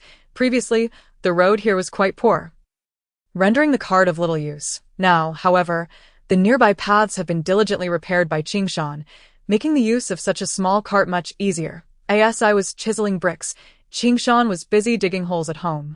The spots I marked required several pits and trenches to establish a simple foundation. Just as I managed to gather a cartload of bricks, Qingshan arrived. "Have you finished digging your pit?" "Yes, but I'm unsure if it's deep enough." His remark startled me, prompting me to ask him to come out quickly. Qingshan approached amidst clouds of dust, his head covered in a layer of grime, and I was likely in a similar state. You mustn't push like that. The house is on the verge of collapsing. If you're not careful, the entire structure could fall, leaving you trapped inside, I cautioned him, brushing the dust from his head as I spoke. With his head bowed, he responded with a cheerful once we had gathered a sufficient amount of bricks, we began constructing the house, since it was merely for smoking cured meat and not for habitation. We did not need to be overly meticulous. One side of this small structure would be against our original wall, so we only needed to build 3 walls. We started by placing 2 pillars into the deep pits, filling them with soil for stability, and then erected the overhead beams to create a large framework. After the framework was completed, we proceeded to construct the walls. Shallow trenches were dug between the pillars and the walls, serving as the foundation for the bricks to be staggered. Given that the beams would support the cured meat, the height of this little house could not be excessive. Once we reached a suitable height, we installed the central horizontal beam and added several thinner vertical beams atop it. Upon completing this, I realized it would complicate the roofing, necessitating a last-minute modification where I added several slanted beams, facilitating a more manageable roof installation. Naturally, we opted for tiles for the roofing. Using thatch as we had for the previous small shed could have led to a conflagration once the fire below ignited. The arrangement of tiles is crucial. Having previously repaired the roof, I knew the technique. Each curved tile would be layered, alternating between vertical and horizontal placements, repeating the process until completion. Just as we were nearing the end of the roofing, rain began to fall unexpectedly, leaving us with no choice but to abandon the unfinished structure and gather persimmons, kiwis, and salt-cured fish and meat. These had to be temporarily stored in the main room, where the abundance of persimmons stacked in layers made the space feel quite cramped. Speaking of persimmons, although they were not fully dried yet, we had already consumed several. The skin had formed a hard outer layer, chewy yet soft inside. A gentle squeeze revealed a slippery texture, and a bite revealed the still moist flesh akin to the gooey center of a candy, sweet and tender, compared to fully dried persimmons. These were equally delightful. To prevent the fish and meat from spoiling, we needed to expedite the completion of the small house. Thus, clad in raincoats, we resumed our outdoor tasks. The rain was light but persistent, with a cold breeze seeping through our collars and cuffs, causing shivers. Although winter had not yet arrived, the chill was palpable. The rain continued throughout the night, and by morning, the weather remained overcast. I worried that if this dreary weather persisted for several days, the undried persimmons might develop mold. The construction of the small house required a few finishing touches. There were numerous gaps in the walls that needed to be sealed with mortar. After mixing a bucket of mud, Jiang Yang and Qingshan volunteered to patch the wall seams, so I entrusted the task to them. Now, only the door remained. Initially, I had planned to craft a wooden door, but due to the issue with the wooden beams and the depletion of our previously felled trees, a wooden door was no longer feasible. I then decided a curtain door would suffice, being simpler and more convenient. This was easily fashioned by cutting 2 pieces of oiled paper cloth and securing them at the entrance. However, I encountered a problem. The oiled paper was too light and could easily be blown open by the wind. To remedy this, I sewed 2 wooden strips at the bottom of the cloth, effectively solving the issue.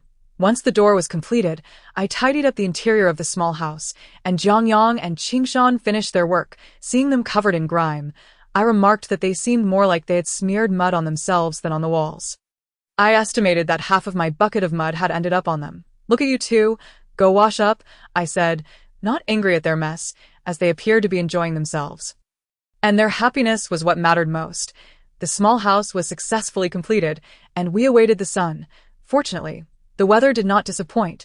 The day after the completion of our small house, the sun shone brightly, and the temperature rose slightly. The fire pit was ablaze, sending up thick plumes of white smoke that enveloped the rows of white meat. Seeing the smoke accumulate, Jiang Yang assisted in adding kindling to stoke the flames. "No, that's not right," I cautioned, using tongs to place some damp kindling onto the fire. "The cured meat requires smoking. If you increase the flames, it will roast the meat instead of curing it."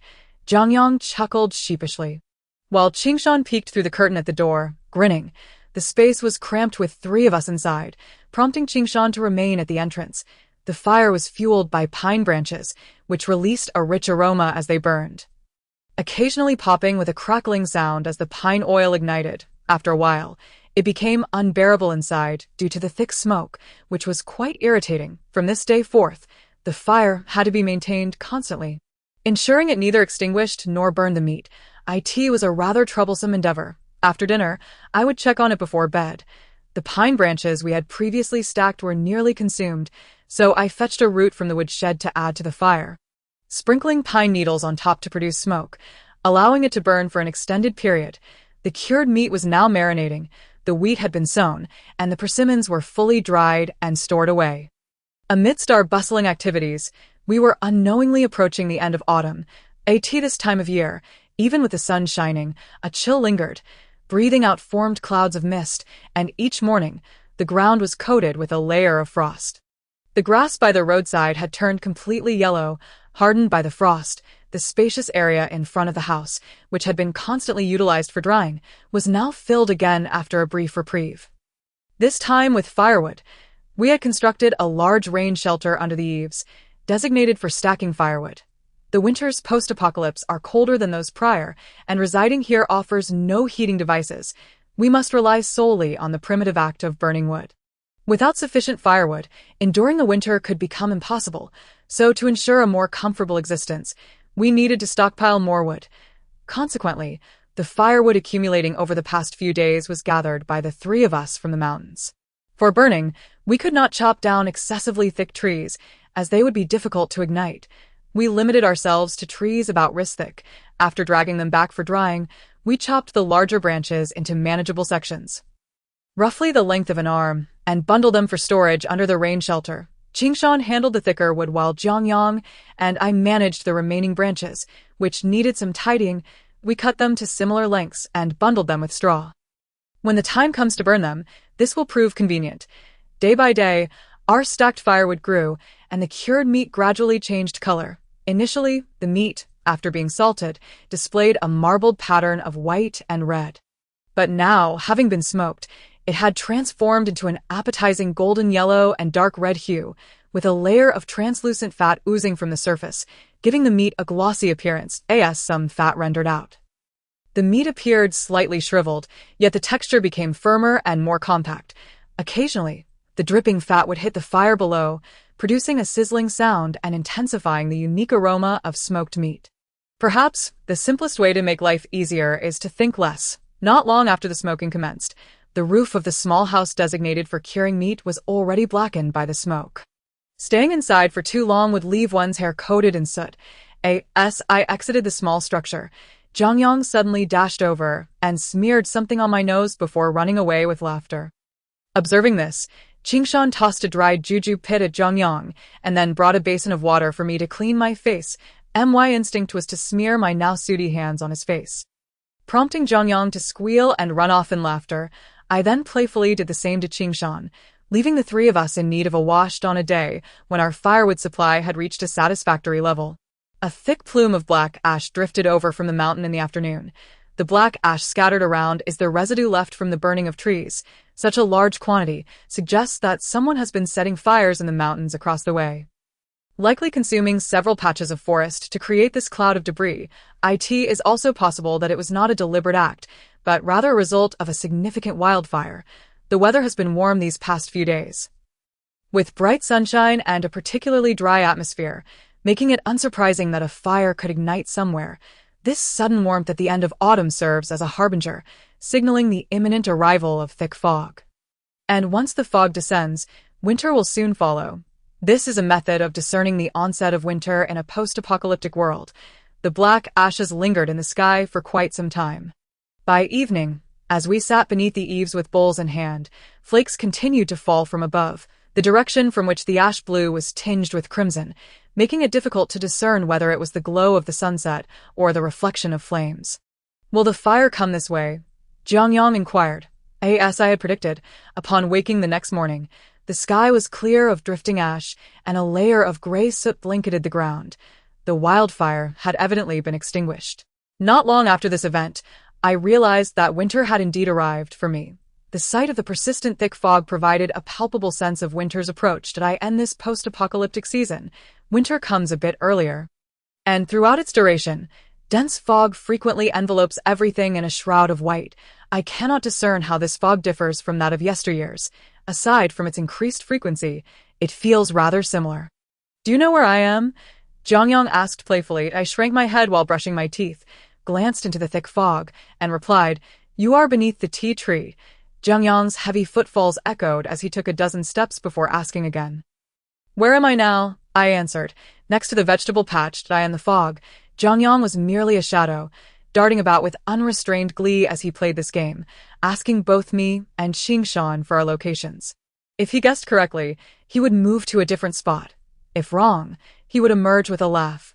Once the fog arrived, the last vestiges of autumn warmth dissipated, replaced by a more ferocious chill. I had recently cut my overly long hair about half a month ago, and now my neck felt exposed to the cold, prompting me to instinctively withdraw. I had also trimmed Jiang Yang and Qingshan's hair. Yet they appeared unfazed by the cold. With winter's arrival, I found myself in a state of unexpected leisure. Farmers, after all, can rest when the fields lie dormant in winter. However, with nothing to occupy my time, I resolved to tidy up the 2 plots in the yard that had yielded crops. These plots were intended to provide Jiang Yang with sustenance for the winter. Previously, he had set up a greenhouse over the land. Though it was poorly constructed, and I had long been dissatisfied with it, now seemed the perfect opportunity to rectify the situation. First, the frame of his greenhouse was inadequately assembled, threatening to collapse with the slightest pressure. One day, during a strong wind, the entire structure had been blown away. Although the greenhouse resembled a mere cover, crafting it properly required considerable attention to detail. For the framework, I chose bamboo for its resilience and availability. I bent broken bamboo into arcs and tightly secured several together. The cord used to bind the bamboo was made from hemp, which I spun myself. It was remarkably sturdy, far more so than standard plastic twine. The method of processing nettle fibers into hemp rope was taught to me by a woman I met during a previous stay.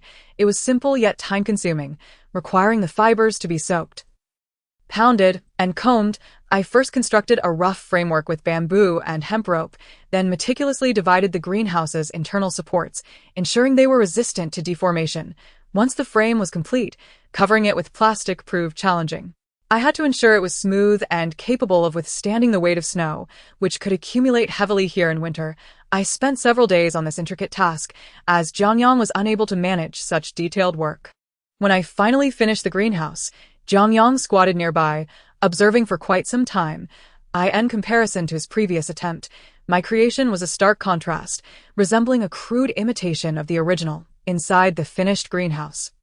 I plan to plant a variety of small and large cabbages, which may not even bear those names, as the cabbages I had previously consumed differed slightly from these. These were the only types I knew that could thrive in winter soil. The ones I ate last winter were of the same variety. Although they could grow, they had not fared well in the past due to the cold, often resulting in a wilted state, only swelling significantly once the snow melted. With the establishment of this greenhouse, I hoped they might flourish better this year, and I contemplated experimenting with other vegetables that might survive, in addition to the greenhouse. I crafted numerous bamboo baskets, each about the size of my embrace.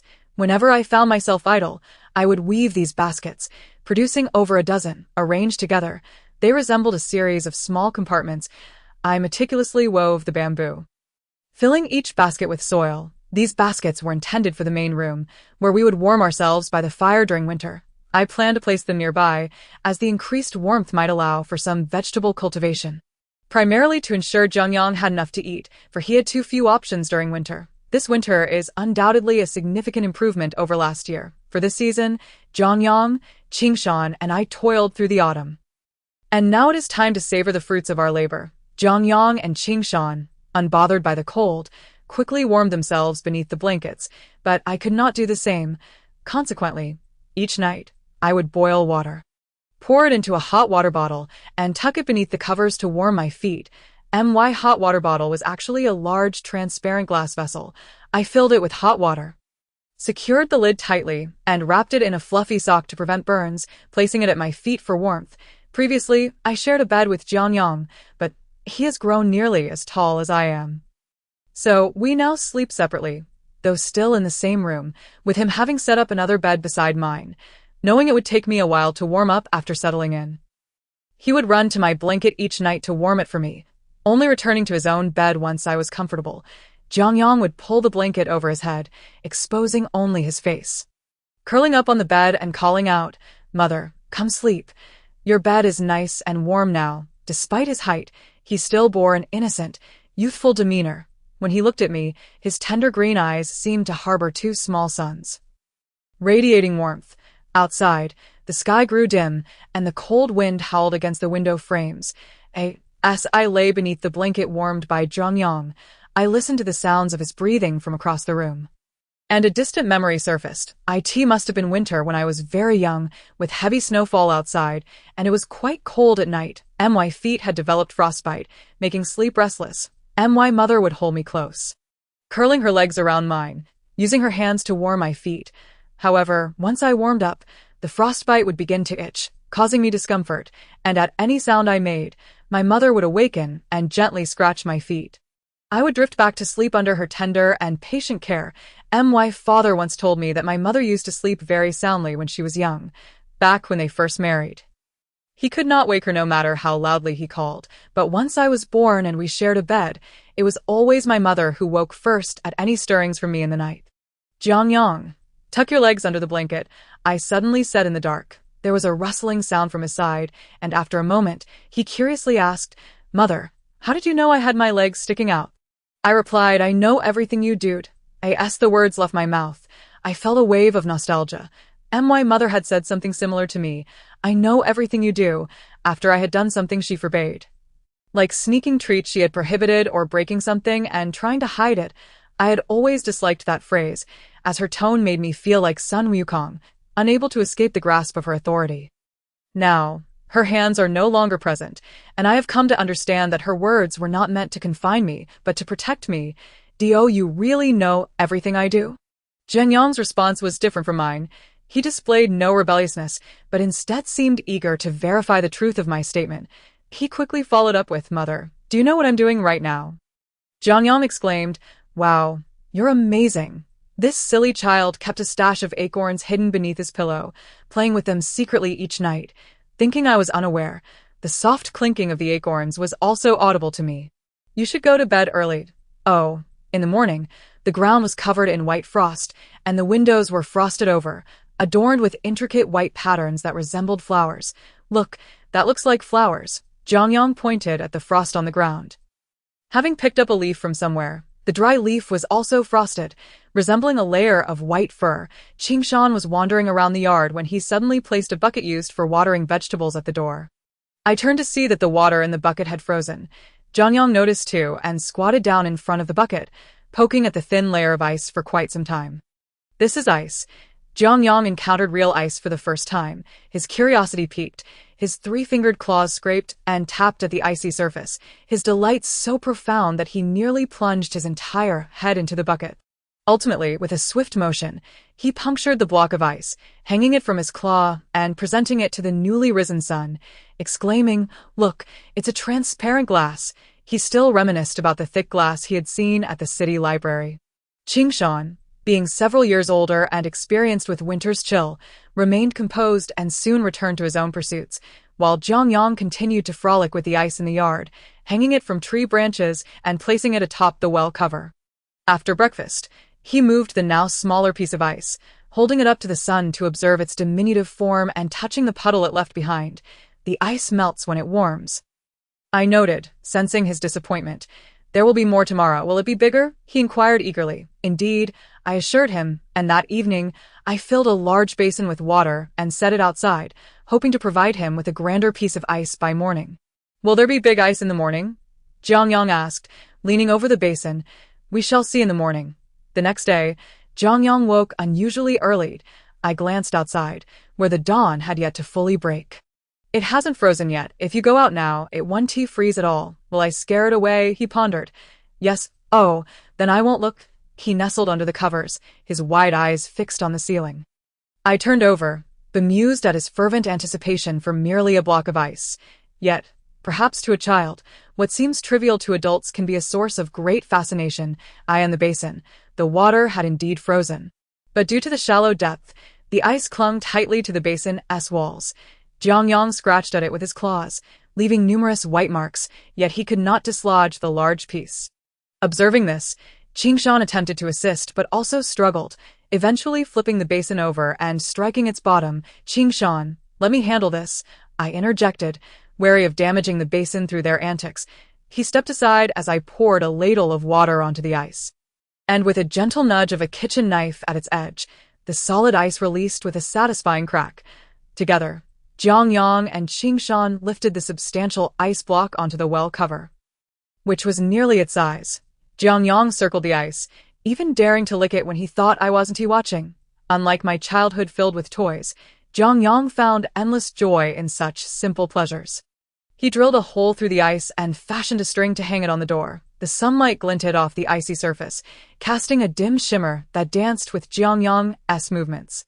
With the sun shining brightly these days, I laid out our winter clothing to dry, recognizing that some items would need adjustments for them, as their hands and feet had grown. Thus, I settled on a chair in the courtyard, mending the garments while basking in the warmth of the sun. Meanwhile, Qingshan was busy chopping wood, and to my surprise, he crafted a small stool with 4 legs, though one was slightly uneven, making it a tad unstable.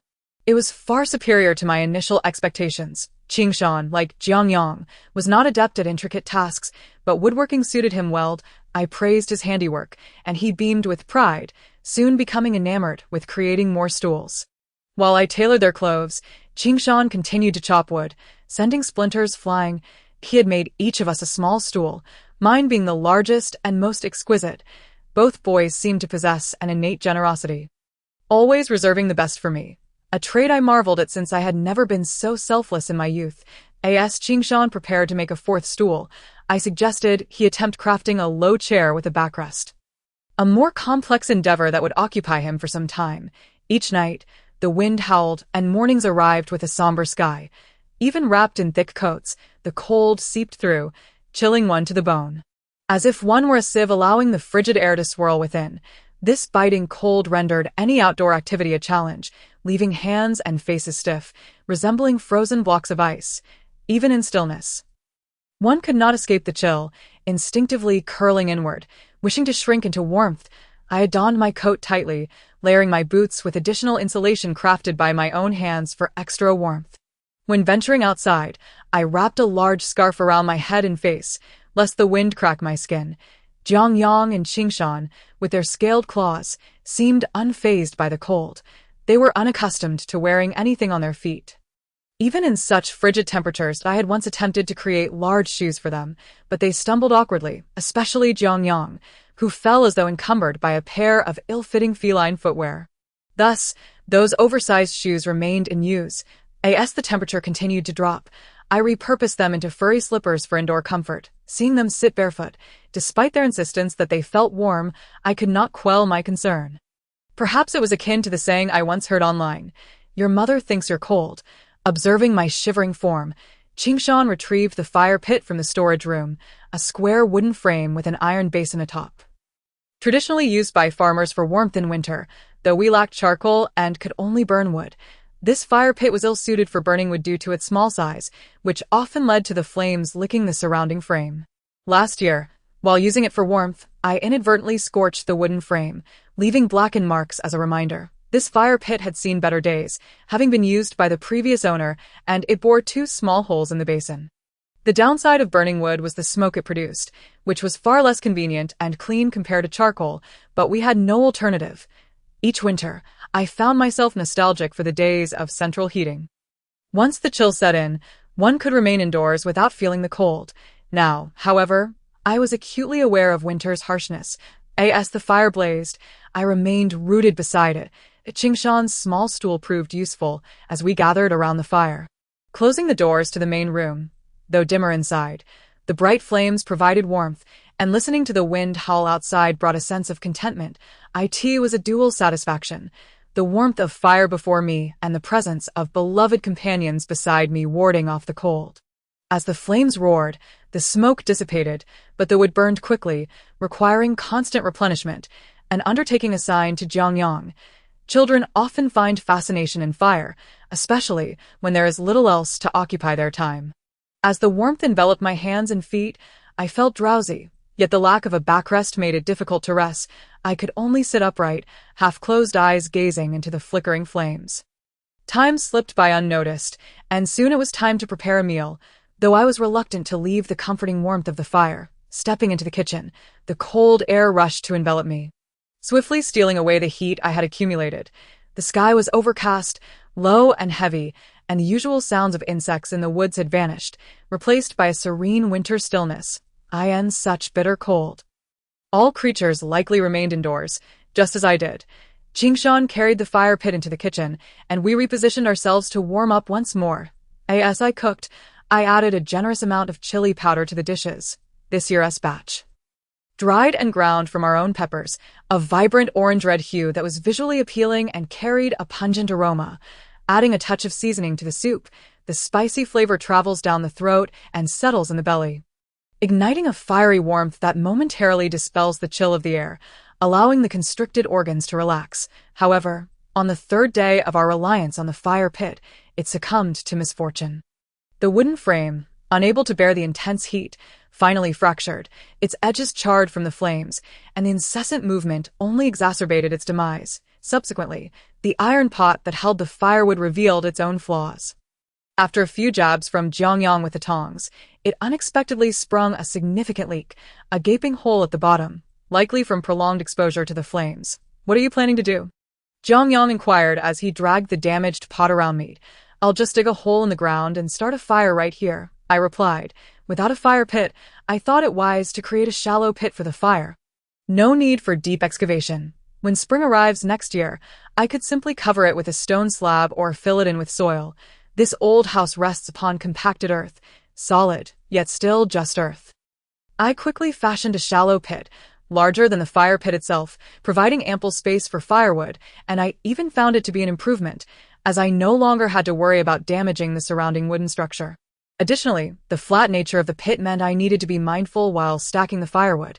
It couldn't be packed too tightly, or it would smolder and produce smoke. I replaced the fire pit with my newly dug fire hole and decided to switch to a new chair. After much effort, Jiang Yang finally produced a backrest chair, which he generously offered to me first. As I leaned back to test it, I felt myself tipping over, only to be caught by Jiang Yang. Chair and all. "Why does this chair tip so easily?" Jiang Yang wondered, inspecting his handiwork.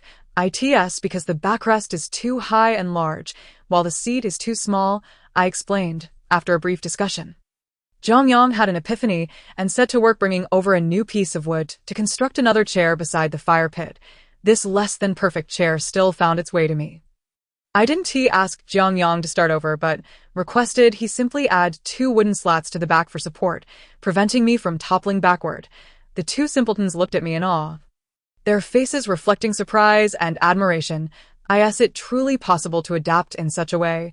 We must be flexible and not too rigid. Solutions are born from human ingenuity, and pathways are seldom entirely blocked. Sometimes, a simple turn can lead to resolution. "Do you understand?" I said, stretching my back comfortably against the chair. Finally, I could relax for a moment.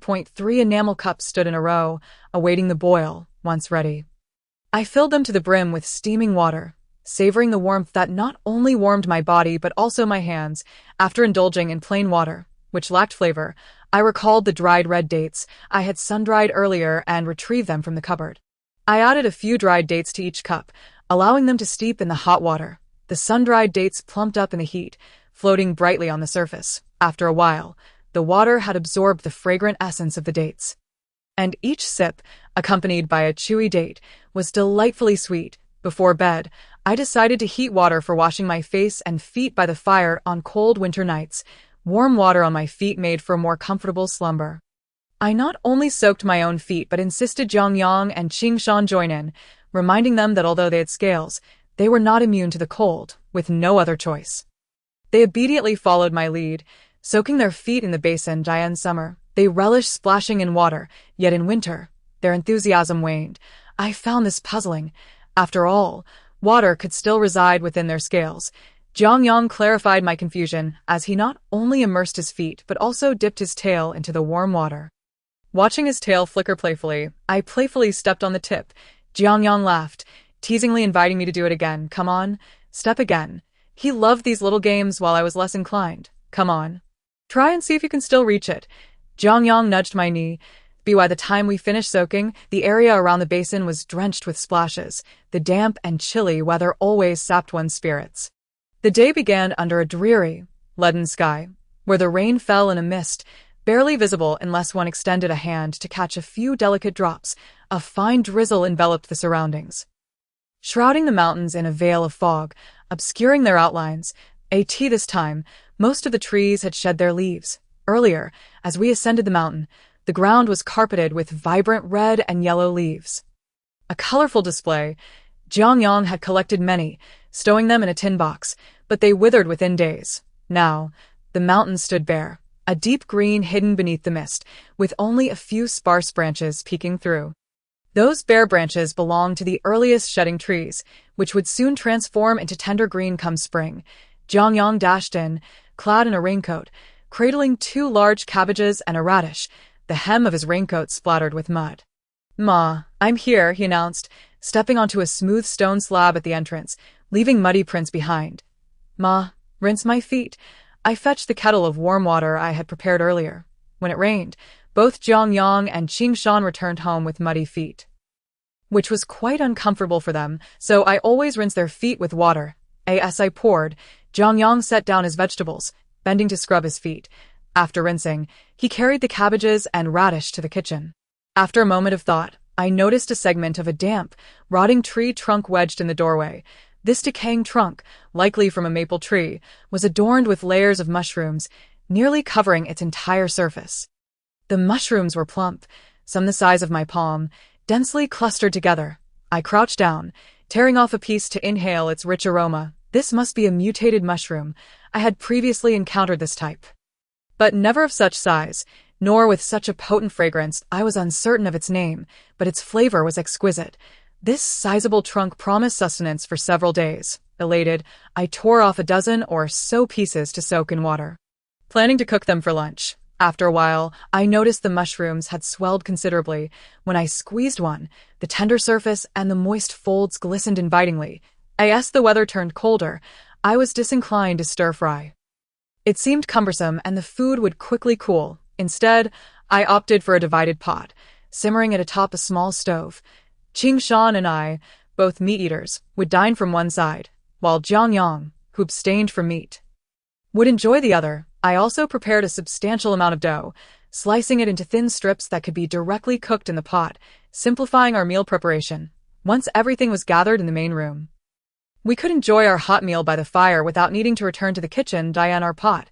The meat and chili powder created a visually appetizing concoction, complemented by vibrant greens and white radish slices, the torn mushrooms and previously soaked dried vegetables, all mingling together to produce a delightful flavor. In contrast, Jiang Yang's side appeared rather bland.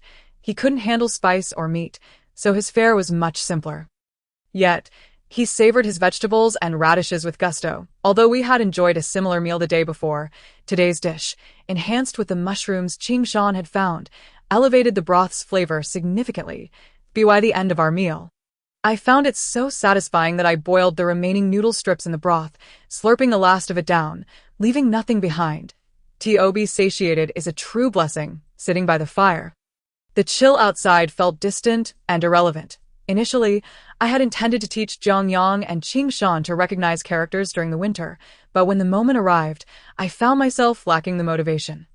Preferring to idle by the fire, not only did I neglect to teach them, but I also lacked the desire to even pick up a book. It seems a common human trait, despite our plans for how to spend our free time. When the time finally arrives, we often find ourselves reluctant to act. However, Jiang Yang was in a lively phase. While I could remain still by the fire, he grew restless, eager to venture outside to play. Thus, I reluctantly retrieved the paper and pen I had sourced from the market, along with a calendar from 2015. Qingshan, who had been crafting stools, paused his work and joined me, eager to learn. It had been so long since I had held a pen that I felt awkward, writing my name on the first page. Jiang Ling. The characters felt foreign and awkward. Once, my handwriting had been quite elegant.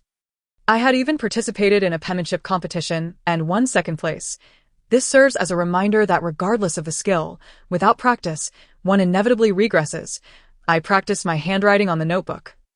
Inspired by a phrase at the bottom right corner of the calendar, 1,000 horses galloping, a spring of happiness at every door. What are you drawing? Asked Ma. Writing, I replied. Writing? It's different from what you wrote before. She observed I recalled that during my leisure time, I had taught them how to write their names by the edge of the field, along with some basic numbers. What does this mean? Ma asked, pointing to the character for horse. Here it is, here, and here too. Jiang Yang exclaimed that I wrote the character for horse next to it, making it larger, and explained, this is the character for horse, that a horse is an animal with 4 legs that runs very fast. As I elaborated on this creature, my mind wandered, pondering the numerous horse characters on the calendar. 2015 must have been the year of the horse. What year is it now? I can't quite remember. I decided to teach them about the 12 zodiac animals, but I still remembered them, starting from the rat and the ox, all the way to the dog and the pig. Most were easy to explain. But when I reached the dragon, I spent a little more time, as its existence has always been a mystery. Why is it grouped with the other animals? Jiang Yang asked. This question, I too was curious. I had no choice but to narrate the story of the 12 zodiac animals.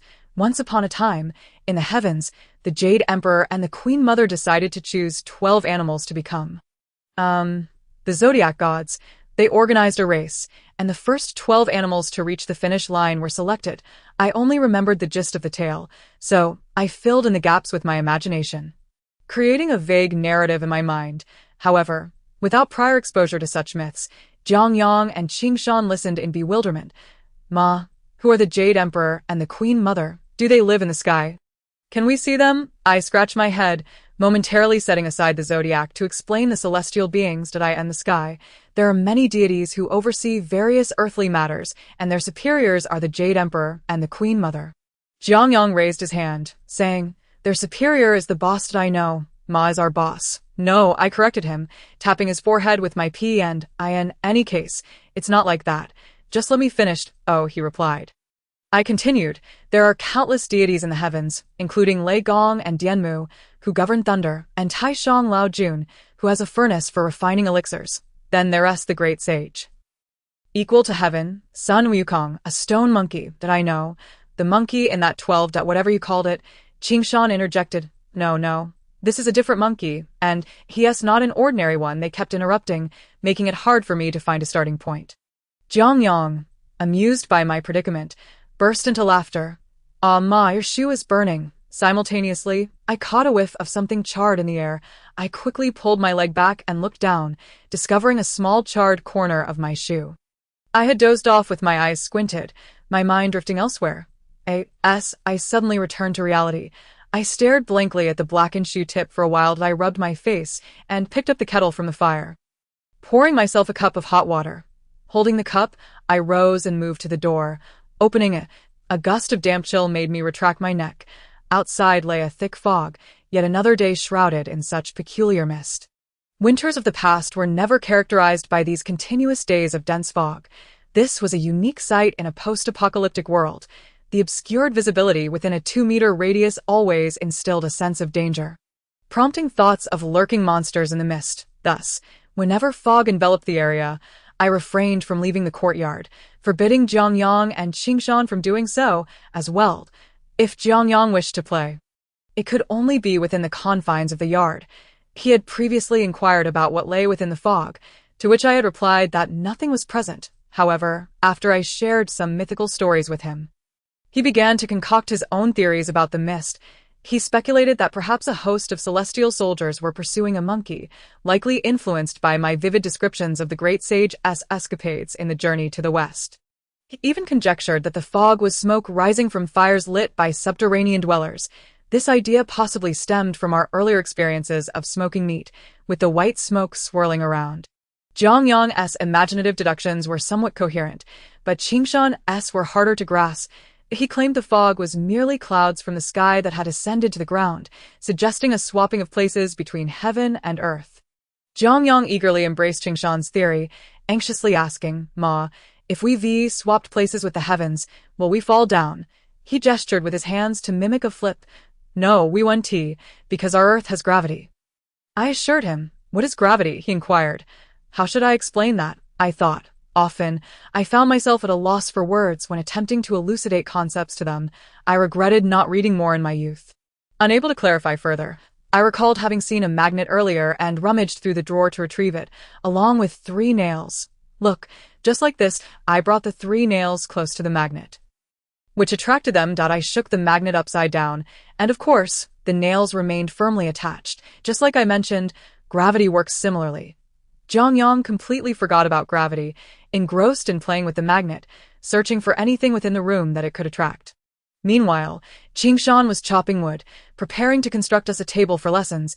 Listening to the rhythmic thuds, I gradually dozed off again by the fire.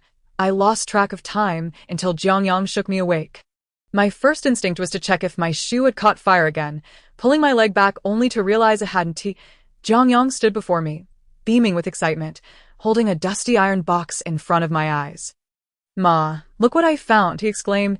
He explained that while playing with the magnet, he accidentally rolled it beneath the wardrobe, and using a stick, he managed to fish out this small box. The box was covered in dust and tightly sealed, seemingly too rusted for him to open. I took it from him and shook it, hearing the soft clinking of something inside. Brushing off the dust, I noticed the box was a mooncake container. I attempted to open it, but the rust made it difficult. Eventually, I borrowed a knife from Qingshan and pried it open. Inside, there were a few trinkets, 2 strands of plastic bead bracelets favored by little girls, 1 pink, 1 purple, and several transparent crystal beads. There was a small bag of coins, mostly 1 and 5 jiao coins, which reminded us of the loose change we had previously found in a shop. Jiang Yang exclaimed in delight upon seeing the small bag of coins, recalling how he had once lost some while playing along the ridge. Apart from these, I discovered a small notebook with a cover adorned with flowers surrounding a familiar silhouette, likely that of a pop star. Flipping it open, I found the first page labeled Lyrics Book, followed by pages filled with handwritten lyrics. It was evident that this was a young girl's creation. As the handwriting suggested she was quite young, I perused the lyrics, recognizing some familiar lines, and could even hum a few. They seemed to be from songs that were once immensely popular, often heard blaring from clothing and hair salons on the streets. I hummed a few bars, and Jiang Yang swayed along. I set the lyrics book aside and discovered a stack of postcards beneath the box, featuring celebrities I vaguely recognized but could not name. Flipping through them revealed birthday wishes and similar sentiments. Additionally, there were some anime characters cut from paper, large eyes and sharp faces, whose thin paper stuck to the bottom of the box and tore apart when I tugged at them. A red plastic bag, now faded, retained only a small section of its original color, likely shielded from the sun.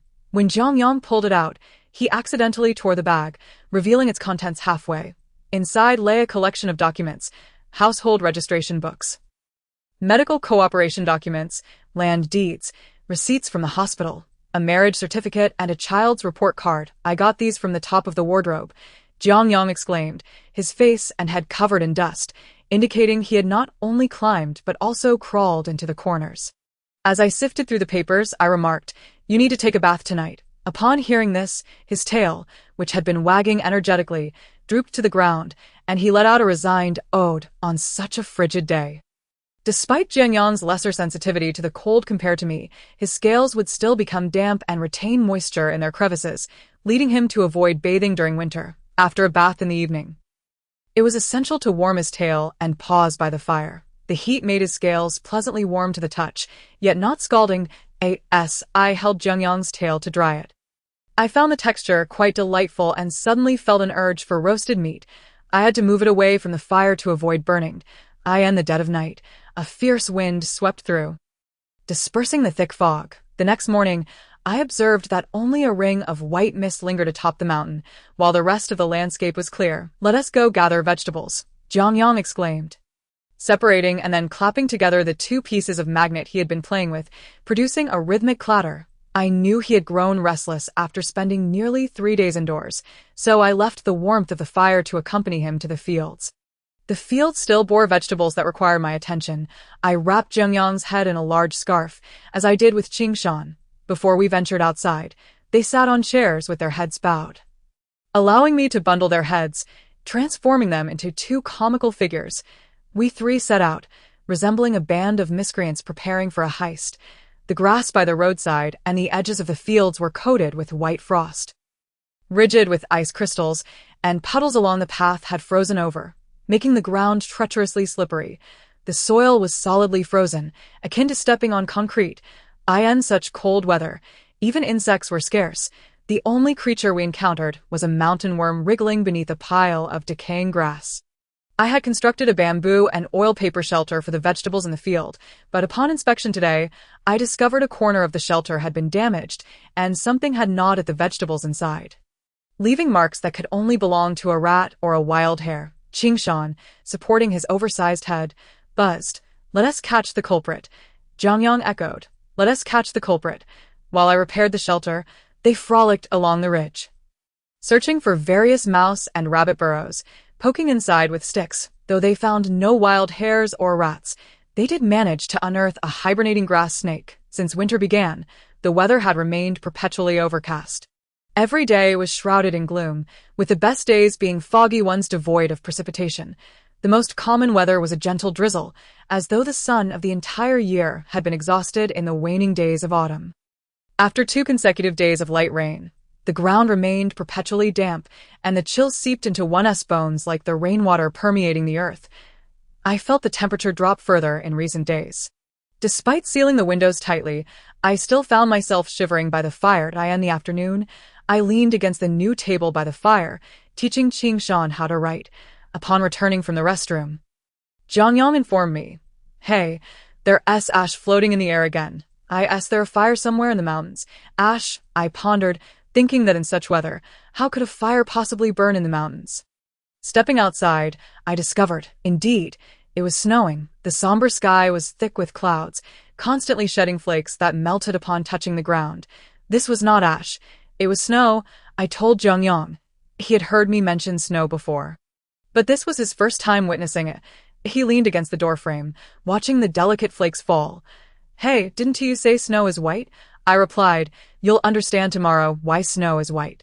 Given the weather, I surmised the snowfall would last at least a day, and by the morrow, the snow would accumulate. Allowing Jiang Yang to comprehend my words, I instructed him to close the door, and he complied. Then returned to peer out the window, the old patterned frosted glass tinged with green, obscuring the view of the snow. He fetched a stool to sit on, craning his neck to get a better look. He seemed quite enamored with the snow. However, I held an aversion to it, or rather, a deep-seated fear of heavy snowfall. This psychological shadow stemmed from a winter many years ago when I was trapped in a gathering place due to heavy snow. It was an exceedingly brutal winter, with relentless snowfall accumulating to a height that concealed all bare earth and severed many routes to sustenance. Hunger and cold were the most profound impressions I retained from that time. The mere thought of the world blanketed in white evoked a torrent of negative emotions within me. Huddled in a cramped cave, I used a tattered coat for warmth and resorted to snow for nourishment. Clearing away the bricks blocking my view, I could only gaze at the endless expanse of white snow. Prolonged exposure left my eyes stinging and my heart steeped in despair because of those experiences. I have remained averse to snowfall to this day. As I anticipated, by nightfall, the snow intensified, transforming from delicate flakes to fluffy snowflakes, their cotton-like forms stark against the night sky. In the yard, the well cover and the bluestone slabs began to accumulate snow. Although I was not particularly fond of snow, this marked the first snowfall of the year, and unlike before, such heavy snow would only enrich the soil, fostering a better harvest in the coming year. Which was indeed a positive outcome. I rummaged through the cured meats hanging in the small room and selected a piece, washing it with hot water before slicing it into morsels. The savory aroma of the cured meat wafted forth, its marbled fat and lean portions exceedingly appetizing. The fatty meat turned an amber translucent hue, while the lean meat glimmered a deep crimson, interspersed beautifully. The vegetables I had planted in bamboo baskets indoors had begun to sprout, with the green onions and garlic thriving the most. I snipped a handful of garlic leaves to stir-fry with the cured meat.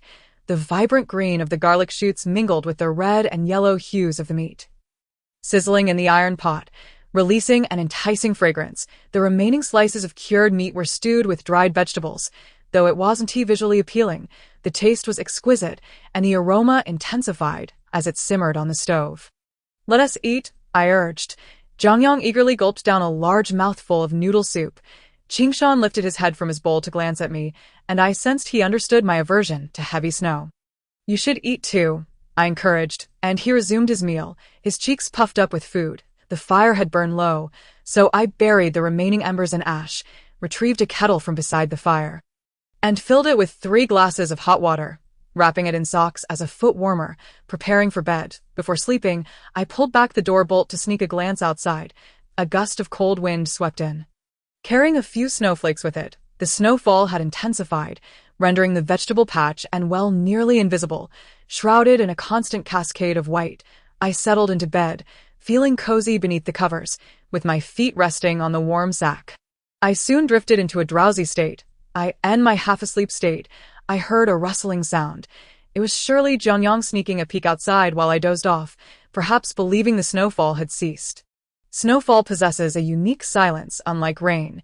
Turning my head, I noticed Jiang Yang had indeed risen. Perhaps due to the dream I had, I woke later than usual. The bed was warm, but the moment I extended my hand outside, it grew cold quickly, making me reluctant to rise, especially recalling the icy underground cave in my dream. I sensed Jiang Yang's voice drifting from the yard. Counting silently to 3, I finally mustered the will to get up. The snow had not stopped, though it had lightened to a gentle flurry. After a night of heavy snow, an accumulation of white blanketed the ground, with the tea trees, courtyard walls, and well covers all adorned in white. At the entrance, a layer of snow lay sprinkled with 2 palm prints, distinctly belonging to Jiang Yang. Unfazed by the cold, he was squatting in the yard, playing with the snow, which appeared to have been dislodged from the vegetable shelter and piled into a small mound.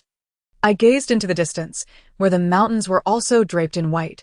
If I were to open the courtyard door, I imagined the world outside would be entirely blanketed in snow, though the sun was absent. The pervasive whiteness of the snow brightened the surroundings. Qingshan, noticing I was awake, peeked from the kitchen, announcing, "I've cooked the noodle dumplings." Both Qingshan and Jiang Yang could prepare simple meals, primarily boiling noodle dumplings. Occasionally, when I was pressed for time, I allowed them to cook. I acknowledged him and then asked Jiang Yang, who was lost in snowplay, if he had brushed his teeth or washed his face. We both squatted together to wash our faces. "Hey, the snow is so white," he exclaimed. "Indeed," I replied. "Look, the snow is beautiful," he continued, observing the yard and the mountains blanketed in white. "Will the mountains become completely white? If they do, is that what you refer to as snow mountains?"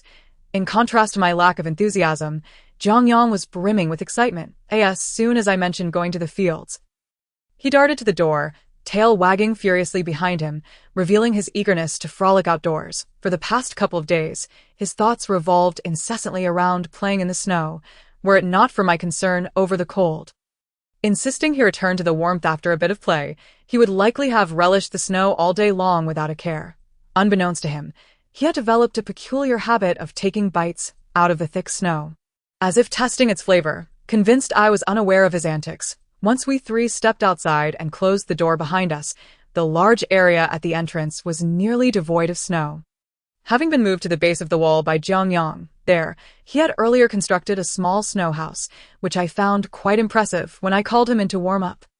I spotted him grinning while hiding inside that little abode, urging me to come in and join him. The entrance was exceedingly small and the interior cramped, so initially I hesitated to indulge his playful whims.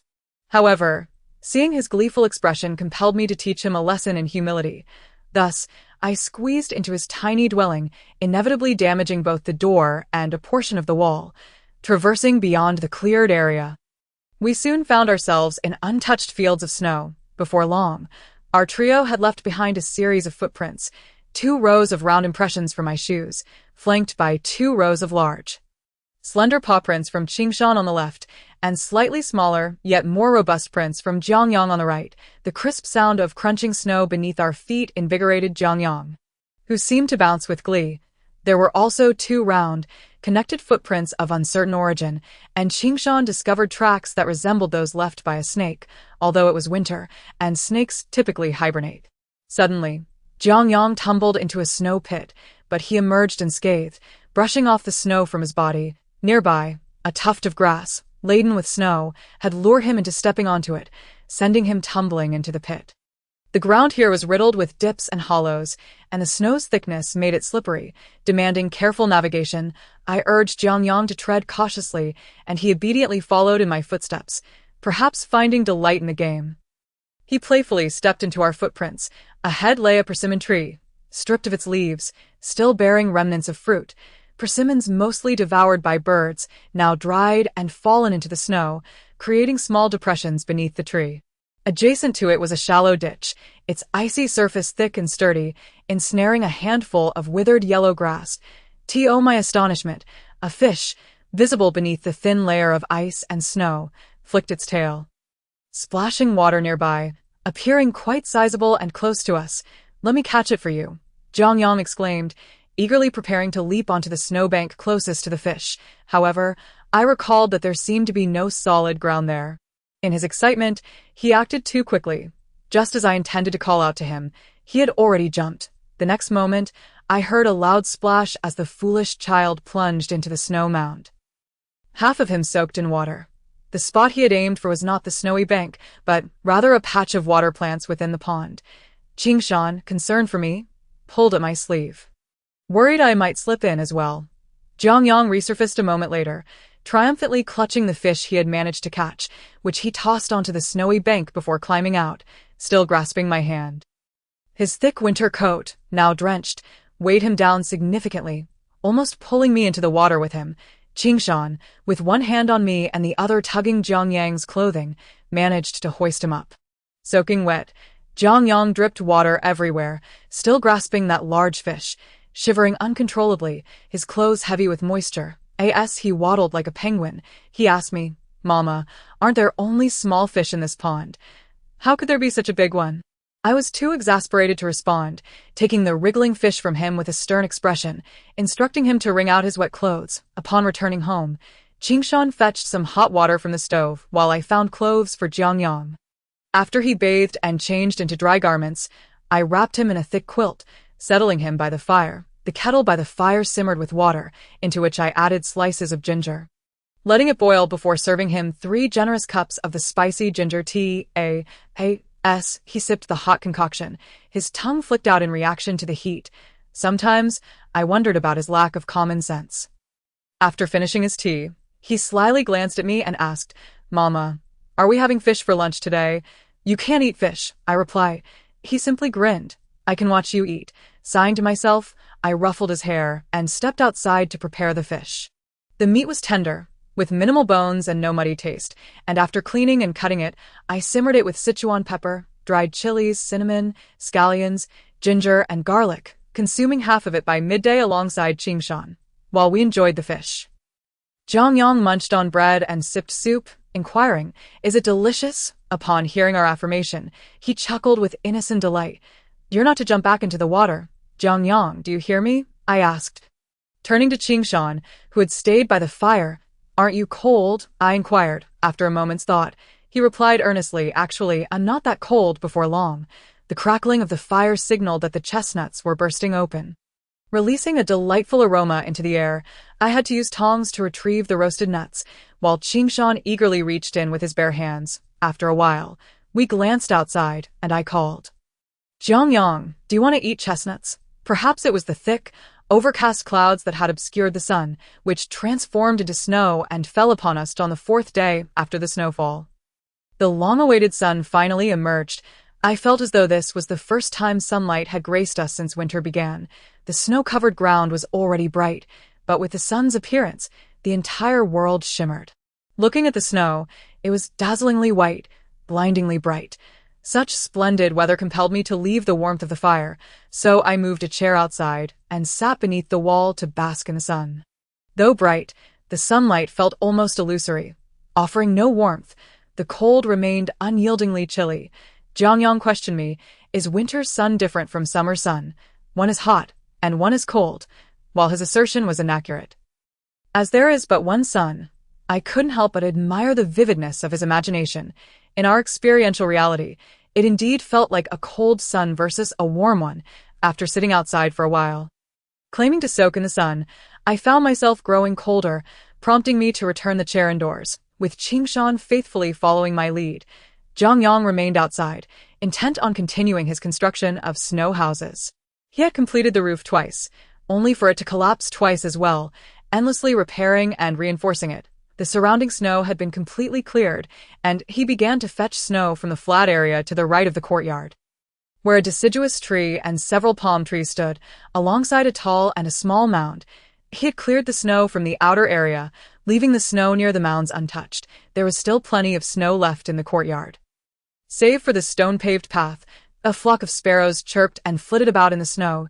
A few years back, food was scarce, and I resorted to various means to forage for sustenance, even attempting to catch birds using a snow-covered basket. With a small basket, a stick, and a length of rope, I would set up the basket in the snow, waiting for birds to enter before pulling the rope to trap them.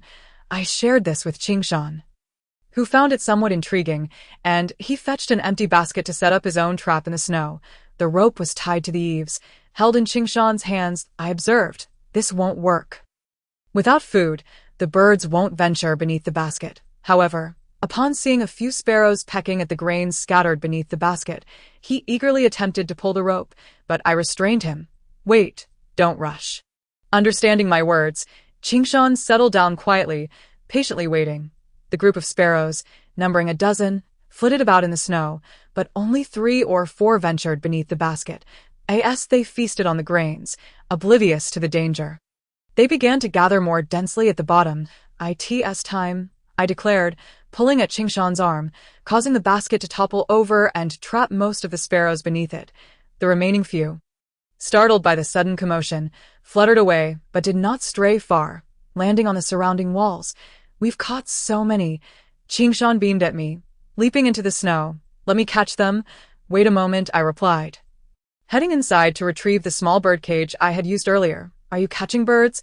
I want to join, he exclaimed, setting aside his shovel and basket, enthusiastically joining Qingshan in the endeavor. I warmed myself by the fire while they kept watch.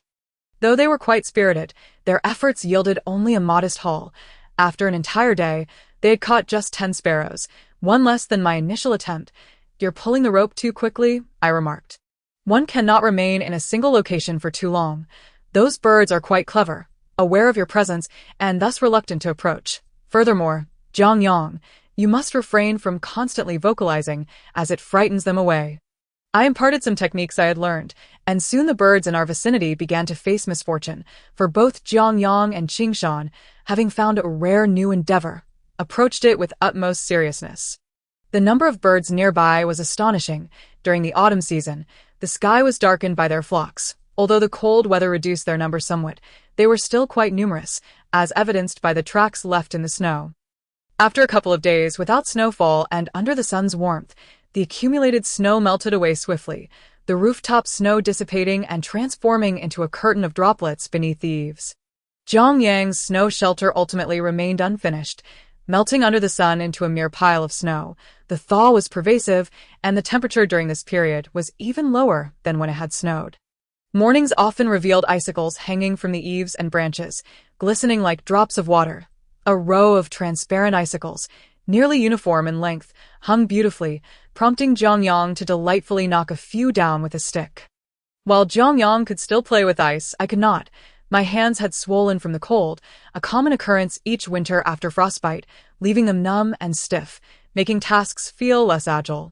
Winter offered little to engage in, leaving me to languish by the fire, consuming food and water, conversing with Jiang Yang and Qingshan, and before I realized it, the day would pass unnoticed, when the second snowfall arrived.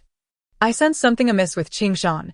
He lacked his previous vigor, rarely rushing outside like Jiang Yang, instead opting to sit with me, minimizing movement. Initially, I suspected he was unwell, and during mealtime, an epiphany struck me, prompting me to inquire directly, Qingshan, are you not getting enough to eat? He shook his head, affirming, I am full.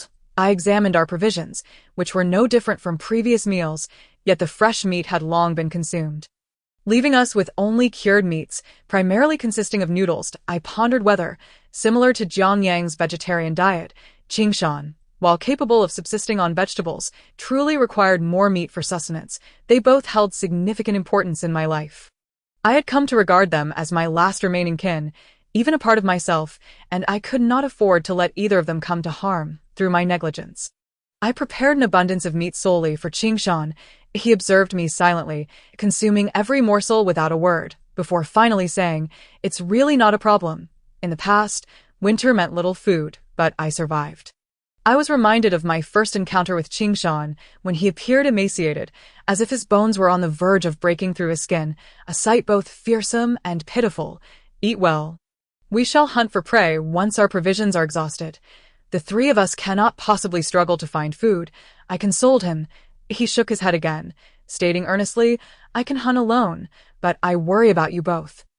Which is why I remain. Winter will pass if we endure." Qingshan understood the heightened dangers of the deep winter mountains and wished to spare Jiang Yang and me from unnecessary risk. Yet he could not bear to leave us behind, thus choosing to stay with us. I disagreed with his reasoning and firmly declared, "No need for discussion.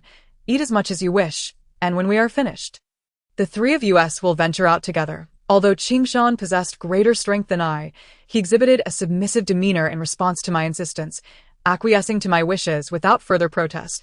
"I will heed your words. Please do not be upset. I am not angered. Oh, during the coldest days of winter, it is not the snowfall that chills, but the relentless drizzle of cold rain, persisting for days, shrouding the mountains in a lingering mist. Our main room has two doors, a large entrance and a back door. Since winter's onset, the back door has remained shut, for the drafts seep through the cracks. I fashioned a large curtain from old, tattered cotton batting to seal the back door. Merely blocking the gaps significantly warmed the interior, as it eliminated the intrusive drafts. Once the fourth snowfall melted, our meat supplies were nearly exhausted, prompting us to prepare for a hunt. We were not heading up the mountains. Rather, we intended to explore the large lotus pond nearby, where numerous wild ducks, with their grayish-white plumage, would remain throughout the season, resting in the partially dried reeds. In truth, one need not ascend the mountains to find prey. Many areas at lower elevations had become overgrown with grass and trees due to the prolonged absence of human activity, resulting in an increase in wildlife, such as wild rabbits, which we had previously encountered in the expansive fallow fields. While the mountains offered larger game, they also posed greater dangers. If we chose not to ascend, we would seek smaller prey in the surrounding areas, necessitating regular excursions. I preferred to remain nearby. Initially, Qingshan hesitated regarding my choice, and upon inquiry, I learned he was concerned about the cold during our daily outings. His worry struck me as amusing, prompting an involuntary laugh. Did he perceive me as fragile, as if I were an egg that might crack or shatter from a chill? I mused that if I could not withstand such cold, I would hardly have survived thus far. Even last winter, I had often ventured out alone, foraging for food when our supplies ran low.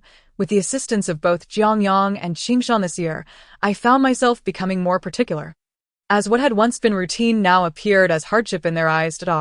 How inexperienced these two young men were. The responsibility of hunting primarily fell upon Qingshan and me, as we were the adults, while Jiang Yang, despite his height, was still a mere child, being less than a year old among his kind. Furthermore, he lacked proficiency in hunting, having witnessed his clumsiness while attempting to capture a chicken on the mountain. I harbored no illusions that he could successfully procure prey. Qingshan possessed keen senses and speed, granting him an advantage in hunting, yet even the most skilled hunters in nature do not succeed every time. To increase our chances of success, I employed various tools, an area in which I excelled. Over the years, I had acquired knowledge in crafting traps and utilizing tools, continuously refining my techniques through experimentation. With my traps and tools in hand, Qingshan found hunting to be more manageable, significantly reducing his failed attempts, and he consistently returned with a catch. As we reached the large lotus pond, the situation exceeded our expectations. Perhaps it was due to the excellent habitat, as no one else ventured there to hunt wild ducks, causing the ducks to remain unperturbed by our presence, waiting foolishly to be captured. Not only did Qingshan and I reap rewards, but even Jiang Yang, who was sent off to play, unexpectedly caught one. However, it was not a wild duck but rather a creature I could not quite identify. It had a long neck, white feathers, and bore some resemblance to a domestic duck, yet its legs were noticeably longer. I was left wondering how he had come across it that moment, as Qingshan and I were busy gathering the nets to extract the flurry of wild ducks. We suddenly heard a cacophony of urgent quacking. Turning swiftly, We witnessed Jiang Yang stumbling backward, emerging from a cluster of reeds, gripping the long neck of a large duck with both claws. The duck thrashed violently, flapping its wings and attempting to peck at Jiang Yang, who leaned forward, clutching its neck, while tilting his head back to avoid the duck's beak, his hair a disheveled mess from the flapping wings, creating a comically chaotic scene that made me burst into laughter, causing me to lose my footing and tumble into the nearby reeds, landing awkwardly on my back. At that moment, Jiang Yang found amusement in my predicament. Even as he continued to struggle with the duck, it was then that I heard laughter. It was Qingshan's. He often smiled, particularly when I visited him, yet such joyous laughter was rare. We shared a moment of laughter before I rose to assist Jiang Yang in subduing the feisty duck, stuffing it into a burlap sack, and then hurried back to help Qingshan with the nets. The large lotus pond had dried up by half, leaving the other half still filled with water, where occasional ripples formed, not from rain, but from the movements of small fish, shrimp, or snails. The various wild ducks and waterfowl inhabiting the reeds feasted upon the fish and shrimp within the pond. Sometimes heightened sensitivity can be a double-edged sword. Along our path, Jiang Yang noticed some snow by the roadside and eagerly ran over to gather a handful, rubbing it against his claws. In such weather, doing laundry was hardly a pleasurable task, and drying clothes was a challenge. If clothes were washed and hung outside, they would freeze overnight, turning into a solid block upon being struck, resembling a slab of stone. Conversely, if hung indoors while the fire burned, they would gather dust, becoming even dirtier than before they're washed. In truth, such weather is best preserved by hanging outside under the eaves to freeze, yet we cannot do so, for if left unattended, it would surely attract thieves. These thieves are merely small creatures, mice, feral cats, and weasels. Therefore, if food is not properly stored, it may be snatched away in an instant. On one occasion, during the dead of night, I arose to use the restroom and sensed something amiss. Turning my head, I spotted a cat crouching on the wall, its eyes gleaming. I recognized this cat as the same one I had seen before, identifiable by its singular ear, its other ear seemingly singed away. As for the weasel that came to pilfer, I had never seen it firsthand. It was only the following morning that Qingshan informed me of its presence, claiming he had heard rustling in the kitchen and discovered a small shadow, but it had escaped his grasp. From his description, I surmised it must have been a weasel. Furthermore, the window of our kitchen had been breached by this weasel, prompting me to instruct Qingshan to seal it up with wooden boards. Each day at mealtime, I would ask Qingshan if he was full, and then follow up with, "Are you truly satisfied?" His reactions would reveal whether he was genuinely satiated or merely feigning. I could easily discern if Jiang Yang was lying, just as I could with Qingshan. With both of them well fed, I felt a profound sense of relief. Amidst the desolation of the season, the sight of vibrant green vegetables within the house uplifted my spirits considerably. I had also planted several pieces of ginger in a basket, and as the ginger shoots emerged, they resembled a miniature grove of bamboo. One day, Jiang Yang, out of curiosity, plucked a leaf to taste, only to recoil and hastily gulp down 2 large cups of water to wash away the intense flavor. The taste of ginger leaves is far more potent than that of the ginger root itself, and thereafter, Jiang Yang refrained from touching those leaves again. "Hey," he said, pointing at the ginger leaves in the basket. "I am Jiang Yang. You are Jiang Ling, and that is ginger leaf.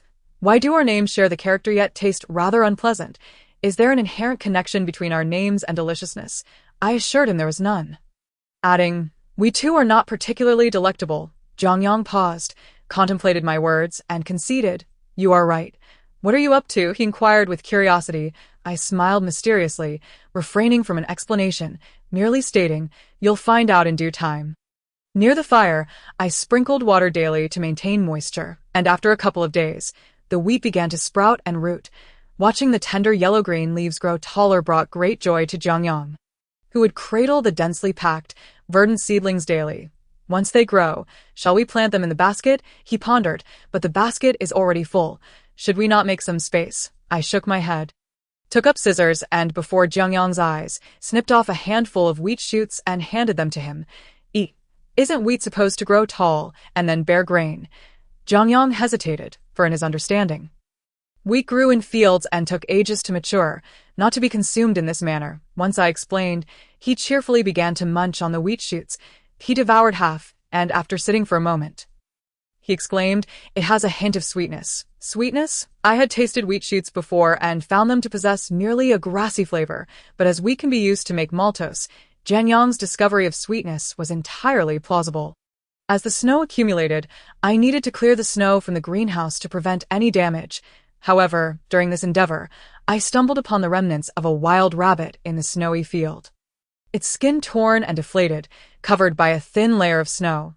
Additionally, I discovered numerous footprints near the foot of the mountain, resembling those of a dog but slightly larger, following a fresh snowfall. The imprints were not very distinct. While there were indeed wild dogs in the vicinity, they were solitary and the traces indicated a group descending from the mountain. Wild dogs typically do not venture uphill. Thus, I surmised that a pack of wolves might be lurking nearby. I was certain that wolves did not inhabit the mountain, for I had never encountered any during my previous ascents, and Qingshan, who had traversed many areas, had also found no signs of a pack. Yet, now it seemed a pack was close at hand. For 2 days, I worried over these tracks, returning daily to check, but no further traces appeared. And the initial footprints gradually faded. Perhaps I had misjudged the situation that night. However, I was awakened by a chilling feline cry, reminiscent of a child's shriek, startling me in the stillness of the night. I sat upright in bed, dim light revealing Jiang Yang tiptoeing toward the door. Upon noticing me, he turned and whispered, "Ma, it seems something is outside." I threw off the covers, donned my oversized coat, and opened the door. A dark silhouette stood silently at our doorstep, and if not for the familiar golden eyes glimmering in the night, I might have instinctively attacked. "Qingshan," I whispered, beckoning him closer. He stepped aside, pointing at the large door I had secured with a wooden bolt, and quietly indicated, "There is something in the yard." Just as Jiang Yang had suggested, their keen ears had likely detected noises beyond my perception. Despite standing there, I could hear nothing outside. However, that earlier cat's cry had unsettled me. At this hour, around 2 or 3 in the morning, people are usually in the deepest slumber. If not for that cat's cry, I would likely still be asleep, grasping the hatchet from the rack in the hall. I cautiously approached the door, pressing my ear against it. I held my breath and crouched down. A foul odor wafted in through the crack, accompanied by the sound of heavy breathing. I stepped back. The wooden door trembled violently as something outside collided with it, followed by a cacophony of spine-chilling wolf howls. The howls seemed to signal something, as the door before me quaked more fiercely, as if someone was forcefully pushing against it. Even outside the window, shadows flitted about, claws scraping against the glass with a disconcerting sound. I felt a flicker of comfort as I gripped the hatchet and moved towards the fire pit, preparing to ignite a blaze. Jiang Yang approached to assist, while Qingshan remained steadfast at the door, akin to a valiant sentinel. The howls of the wolves echoed ominously through the cold, dark night, sending chills down my spine. The flames gradually rose, and I added more firewood. Not wishing to venture outside frequently for fuel, I had stored plenty of dry wood in this corner of the hall, which now served its purpose well. As the fire blazed high, illuminating the entire room, the howls of the wolves lessened. Though they did not disperse entirely, I approached the door once more, listening intently, and could hear the rapid patter of paws outside, suggesting several wolves were circling. Suddenly, a deep, guttural growl erupted from behind me, overwhelming the cacophony of the wolves outside, which fell silent. Had I first encountered Qingshan in this fearsome state, I might have hesitated to invite him into our lives, as his presence would exude a palpable threat. Yet now, after sharing time together, I felt no fear. Rather, I found solace. A fierce demeanor offers protection against being bullied, perhaps startled by Qingshan's roar or perhaps due to the brightness of the firelight. The wolves outside howled a few more times before gradually falling silent, leaving me uncertain if they had retreated. The snow outside was trampled, a chaotic canvas of wolf tracks, and Jiang Yang's little vegetable patch had been ravaged, with some plants trampled. The yard gate had not been breached, leading me to suspect the wolves had scaled the outer wall. I searched for signs of their passage, and indeed found wolf paw prints. To scale such a high wall was impressive, suggesting they might be mutated. I unearthed various trapping tools that had long lain in use. I instructed Jiang Yang to tend to his vegetable patch, while Qingshan dug pits at the base of the wall. I retrieved several iron plates, studded with long nails, from a corner of the storage room. These plates were to be laid in the pits dug by Qingshan, aside from the area at the base of the wall. I also excavated 2 other spots where wolf tracks were most prevalent, inserting sharp stakes within. The entire yard was transformed into a trap-laden fortress. Before Jiang Yang appeared, I had lived here alone, and the yard was once a veritable maze of traps that afforded me peace of mind. However, as Jiang Yang entered my life, the traps were gradually dismantled, for I feared he might inadvertently harm himself amidst the chaos. In time, the yard flourished with vegetables and flowers. The traps have resurfaced, evoking a sense of nostalgia within me. Nevertheless, my mindset has evolved entirely compared to a year ago. On this day, we busied ourselves setting traps, wielding knives as we circled the house, meticulously checking for any oversights. As dusk approached, I recalled that the firewood in the house had nearly burned out the previous night, and it was time to bring some in for future use.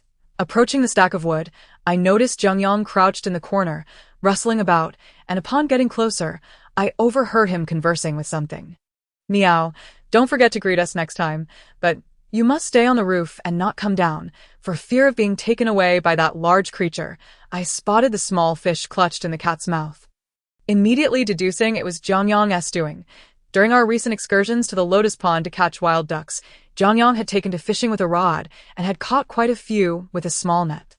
I wondered what had prompted his sudden enthusiasm for fishing, as he frequently checked on the fish he had placed in a basin in the kitchen. I had initially suspected that small animals were pilfering them, but it now seemed Jiang Yang had been feeding the cat.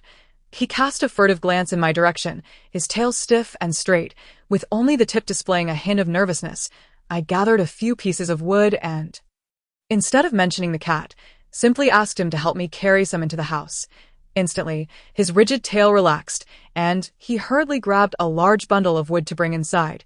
He likely feared my displeasure over the food, given my tendency to value sustenance highly, but in truth, I was unperturbed, for those small fish were his catch, and neither Qingshan nor I was lacking in provisions. Having lived here, Jiang Yang had no playmates growing up. His beloved owl had passed away, and as long as he engaged with creatures that posed no significant threat, I preferred not to interfere with his companionship. However, I pondered when he had begun to bond with that orange cat. The feline, missing an ear, regarded me with a wary gaze, suggesting it was not one to easily trust humans. As night deepened, weariness began to wash over me. I rose once more to fetch some branches for the fire, splashed my face with cold water, and sipped a cup of chilled tea. The refreshing liquid sent a shiver through me, invigorating my senses. The wolves might return tonight. Such creatures are vengeful and bold, and if they had set their sights on us, they would not relent easily. I had heard tales of mutated wolf packs, their fur a grayish hue, bold enough to challenge bears standing over 2 meters tall. In any case, wolves are not to be trifled with. Were I alone against a pack, my composure would likely falter, but with Qingshan by my side, I felt a sense of solace. I leaned against the bamboo bed by the fire, lost in thought, when suddenly I observed Qingshan perk up, his head raised and body leaning forward, as if intently listening to something. His abrupt movement startled me into alertness, and I turned to face the door. With his keen hearing, I was certain he had detected something. Jiang Yang, too, roused from his reverie, sat up to peer towards the windows, though we could see nothing outside, as I had secured the windows with wooden boards during the day. We could only listen to the sounds around us. The yard was quiet, with none of the traps near the door triggered, indicating that the wolves had not come close, save for one trap by the wall that had been disturbed. Upon inspection, we discovered 3 wolf corpses within, 2 of which had been impaled by long steel spikes, their blood pooling into the snow, staining it red. One unfortunate wolf had been pierced through the throat. I had previously calculated their entry point into the yard, and it was fortuitously precise. However, I did not believe this meant we were out of danger. The remaining wolves would undoubtedly seek vengeance, and this trap would lose its efficacy after one use, for wolves are clever creatures. Moreover, they would not limit their attempts to nighttime, having failed to ambush us under the cover of darkness. They would likely strategize a daytime attack. We needed to remove and process the 3 frozen wolves from the pit, as they represented several meals that should not go to waste. These wolves appeared much like the ones I had seen before, and did not seem to be mutated. I noted one had singed fur, a sizable patch charred, and upon closer inspection, the others bore similar scorch marks. This reminded me of the widespread ash fall before winter, which I had speculated was due to a nearby forest fire. Reflecting on the absence of wolves in the area in prior years, I surmised that perhaps their original habitat had been scorched, forcing them to migrate here in search of food. Qingshan and Jiang Yang aided me in transporting the stiff carcasses to the well, while I fetched buckets and basins to begin processing the wolf meat. Fearing an encounter with the wolves outside, we decided to remain indoors. Normally, I would skin the animals by the nearby stream, but this time I opted to do it in the yard, utilizing water from the well. The water was cool in summer and pleasantly warm in winter, though it could not compare to boiling water. It was still comfortable as steam rose from the basin.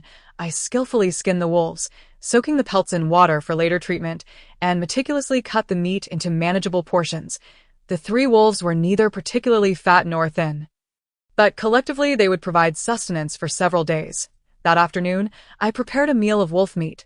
While wolf meat has a stronger odor than dog meat and is tougher, making it difficult to chew if cooked for too long, Qingshan, with his sharp teeth, found it easy to bite through. After seasoning with cinnamon and ginger, the flavor of the wolf meat turned out quite palatable. Both Qingshan and I were not particularly finicky eaters, and having food was a blessing. As I chewed, I noticed Jiang Yang again in the corner, conversing with the orange cat. I refrained from approaching, knowing the cat would flee at my presence. Not only I, but even Qingshan could not get close. The cat was even more wary of him than of me. That night, the wolf pack returned, and the orange cat scurried across the roof, letting out a series of yowls. The wolves' howls were not as close as before. It seemed they did not enter the yard but merely howled from a distance before departing. Upon inspection the following day, I found the traps in the yard undisturbed. Were it not for a lack of materials, I would have set numerous traps outside the yard to potentially catch another wolf or 2. The initial probing was over. I knew the most challenging encounters lay ahead. Although we could remain indoors for a few days, we could not avoid stepping outside forever. Once we did, it was inevitable that the wolves would follow us, for they excelled in ambush tactics. Jiang Yang nodded and said, "You must be careful too." Qingshan approached, carrying a net, a long stick, and a long-handled machete, assuring me, "I will be right behind you. It will be fine." I tightened my belt, thinking how 2 inexperienced children were worrying about my safety. Although I was larger and stronger, in a real emergency, it was uncertain who would react more swiftly. Jiang Yang continued, "If we encounter those wolves, make sure not to stand in my way. It's dangerous." He displayed his claws, stating, "Look, I have scales on my claws. They cannot bite me, but your hands are unprotected." He kicked the ground, asserting, "My feet are large enough to kick them away." I picked up the machete lying near his feet and placed it in his claws, instructing him to hold onto it and follow closely behind me. With those thick, blunt claws, he thought he could fend off a wolf. Unlike Qingshan's sharp talons, protecting me was a task for another time. The ground beneath the large locust tree was strewn with fallen leaves, cold and desolate, lacking the vibrancy of autumn. As we approached, a foul odor reached us, and peering around the tree's crown, we discovered the carcass of a wild dog. Judging by the remnants of its skin, it had likely died in the past couple of days, though whether it was the work of the wolves or the animals living in the locust tree remained uncertain. We quickly departed from the locust tree and made our way to a nearby low hill. This small rise was known for its wild rabbits. Previously, Qingshan and Jiang Yang had mentioned seeing numerous rabbit burrows there. Yet before we could reach the hill, we spotted a pack of 10 or more gray wolves approaching in the distance. Though wolves and dogs may appear similar, upon closer encounter, one can easily discern the difference. For wolves exude a ferocity unlike that of dogs. "We cannot run. We must stay here," I commanded, pulling Jiang Yang and Qingshan to huddle beneath a sturdy old tree. The wolves were swift, and the terrain was not in our favor. We might not outrun them. Wolves typically hunt by scattering their prey and then selecting one to attack. In such moments, we must remain calm, staying back to back and absolutely not separating, with weapons in hand. The wolves surrounding us had limited options against Qingshan's swinging iron rod and the long-handled machetes in Jiang Yang's and my grasp, forcing them to circle us at a distance. They were unable to break through against us. Yet Qingshan seemed unwilling to let them linger indefinitely. Thus he took the initiative. The long iron rod struck the ground with a thud, displacing the snow and earth beneath, leaving a deep mark. 2 wolves, narrowly avoiding the iron rod, leapt aside and howled at Qingshan, drawing his attention while the others sought their opportunity. Suddenly, Jiang Yang set down his hatchet and swiftly fired a stone from his slingshot. His skill with his slingshot had improved significantly, and he managed to hit one of the wolves, which yelped in pain. Seizing the moment, Qingshan raised his long pole. Faced with our preparedness, the pack of wolves was unable to penetrate our defenses. After a standoff, 2 wolves lay dead, and the rest retreated under the leadership of the Alpha. In a few days, when they could no longer find sustenance in the area and could do nothing more against us, they would likely seek food elsewhere. That night, the sound of a cat's meow echoed again, but I noticed no sign of the wolf pack, and this cat's calls were not sporadic like before. It persistently called out from outside. Qingshan listened intently for a moment before shaking his head. I turned to grab the hatchet and lifted a makeshift torch. Let us go see what's happening in the yard. Bring your knife, I urged. Jiang Yang stepped forward to open the door, but I pulled him aside, insisting I would go first. I cracked the door open just enough to peer outside. The air was crisp and devoid of the wolves' foul scent, and the yard appeared tranquil, with no lurking shadows. We had thoroughly cleaned the yard to ensure nothing could be concealed in the corners. Holding the torch aloft, I ventured out, with Jiang Yang by my side, his eyes scanning for the cat. The cat's calls ceased as we stepped outside, yet Jiang Yang quickly located the orange cat beneath a pile of firewood. Approaching, I expected it to flee, but it remained huddled within the wood, peering at us with round, glistening eyes. Why was it not running? I found it peculiar. At this distance, it would usually have bolted away. Perhaps it was trapped. Qingshan sniffed the air, seemingly catching a whiff of blood. Jiang Yang crouched down and gently extracted the orange cat from its hiding place. By the flickering torchlight, we noticed blood trickling from its hind leg, exposing raw flesh as if it had been bitten. Had it been attacked by a wolf? Jiang Yang cradled the cat and looked at me for help. He smiled brightly while holding the cat, nuzzling my shoulder, though I intended to treat its injury. I merely wrapped it up hastily, allowing the cat to rest in a box by the fire and offering it some food. Its survival now depended solely on its own resilience. The following morning, the cat lay motionless in the box. We did not venture out that day. I was busy preparing wolf pelts, having soaked them in salt and ash, and scraping off the excess fat with a knife. At noon, while dining, Jiang Yang caught 2 small fish in the kitchen basin for the orange cat, but the cat did not eat. It could not open its mouth.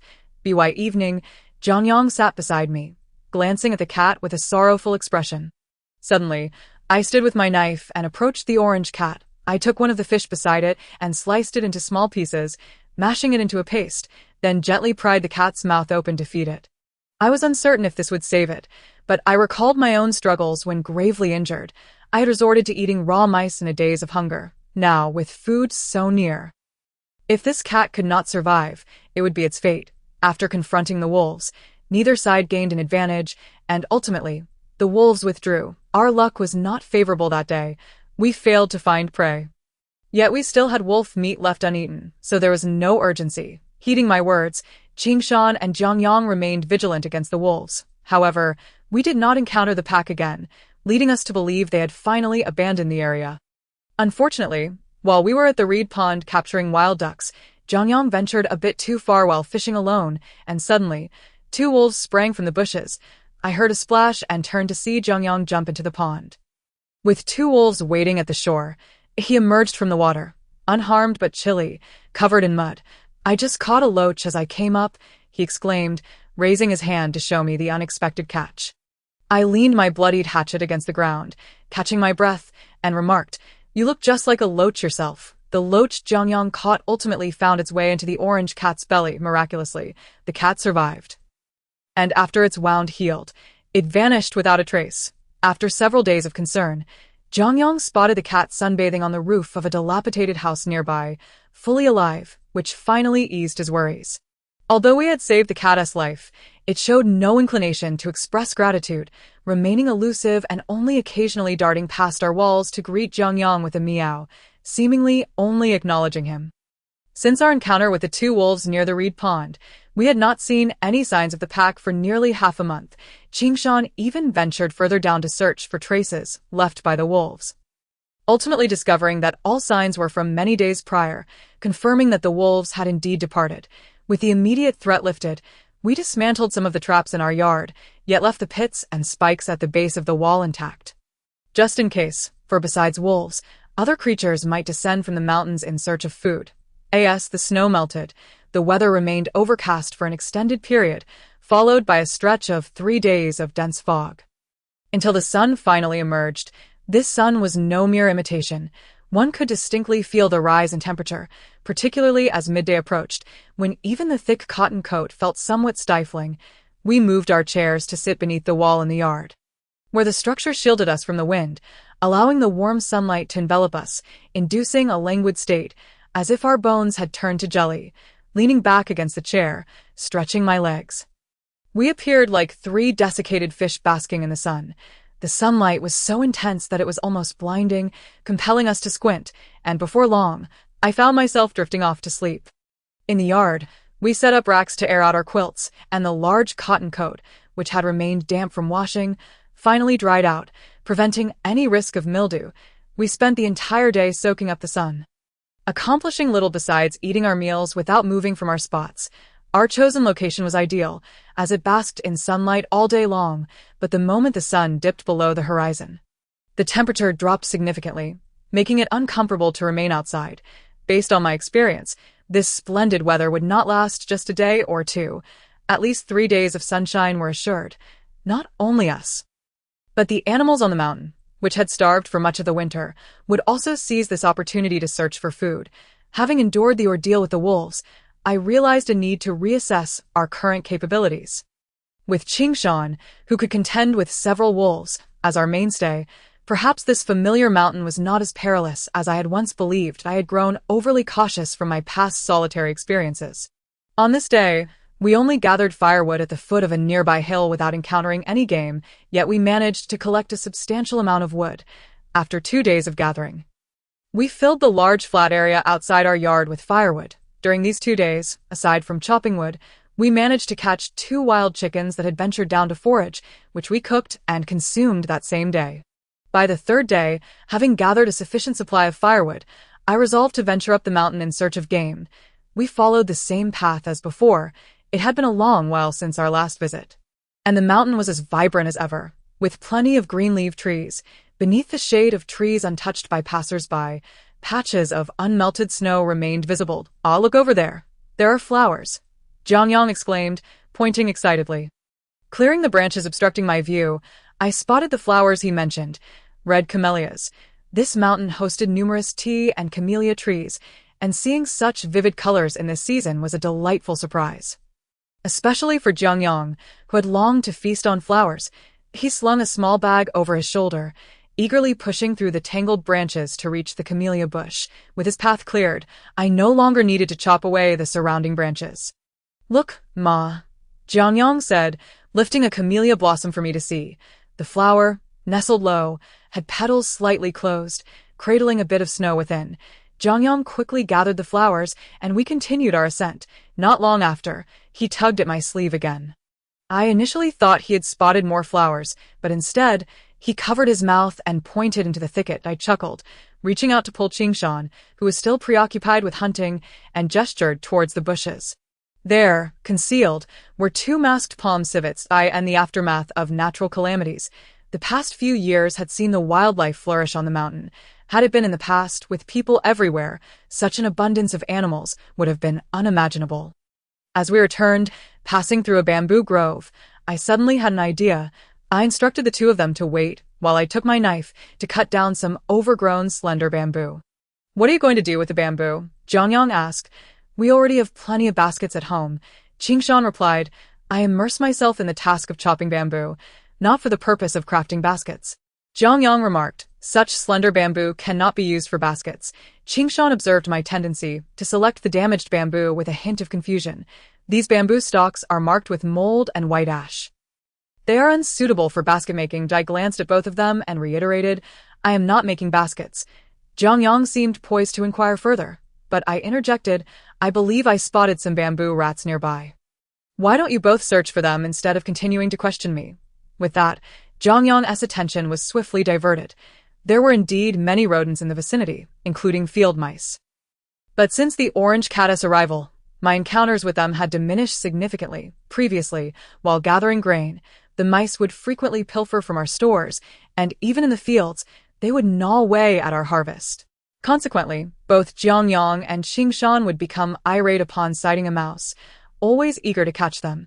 The field mice here are larger than the common ones and taste far more delectable. However, if they were to mutate, that would present an entirely different scenario. Long before Jiang Yang was born, I had caught a mutated giant rat that tasted surprisingly good. Jiang Yang, Qingshan, I called out. Hey, over here. We've caught some bamboo rats. They're quite large. Jiang Yang's excited voice echoed from the sun-drenched slope beyond the bamboo grove. Could it be that they truly captured bamboo rats? I had merely mentioned it in passing, having never actually seen any in this area. Approaching, I found indeed 2 plump bamboo rats. They feed on bamboo roots, which explained the nearby clusters of dead bamboo. Enlightenment dawned upon me. An unforeseen bounty is undoubtedly a fortuitous occurrence, and my spirits lifted accordingly. What is the new year? Jiang Yang began to question. Does the concept of New Year solely reside in the memories of us old-time folk? It had been ages since I last celebrated the New Year. Ever since the calamity began, I seldom lingered in one place for long. People came and went, never staying for a year. The term New Year had long since lost its significance for me. Yet it represented the most vivid and profound moments of happiness in my memory. I yearned to celebrate the New Year with Jiang Yang and Qingshan each year from now on.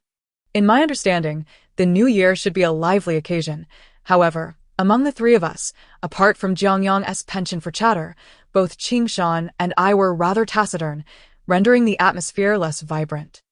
Nevertheless, this did not hinder Jiang Yang and Qingshan's enthusiasm for this novel celebration.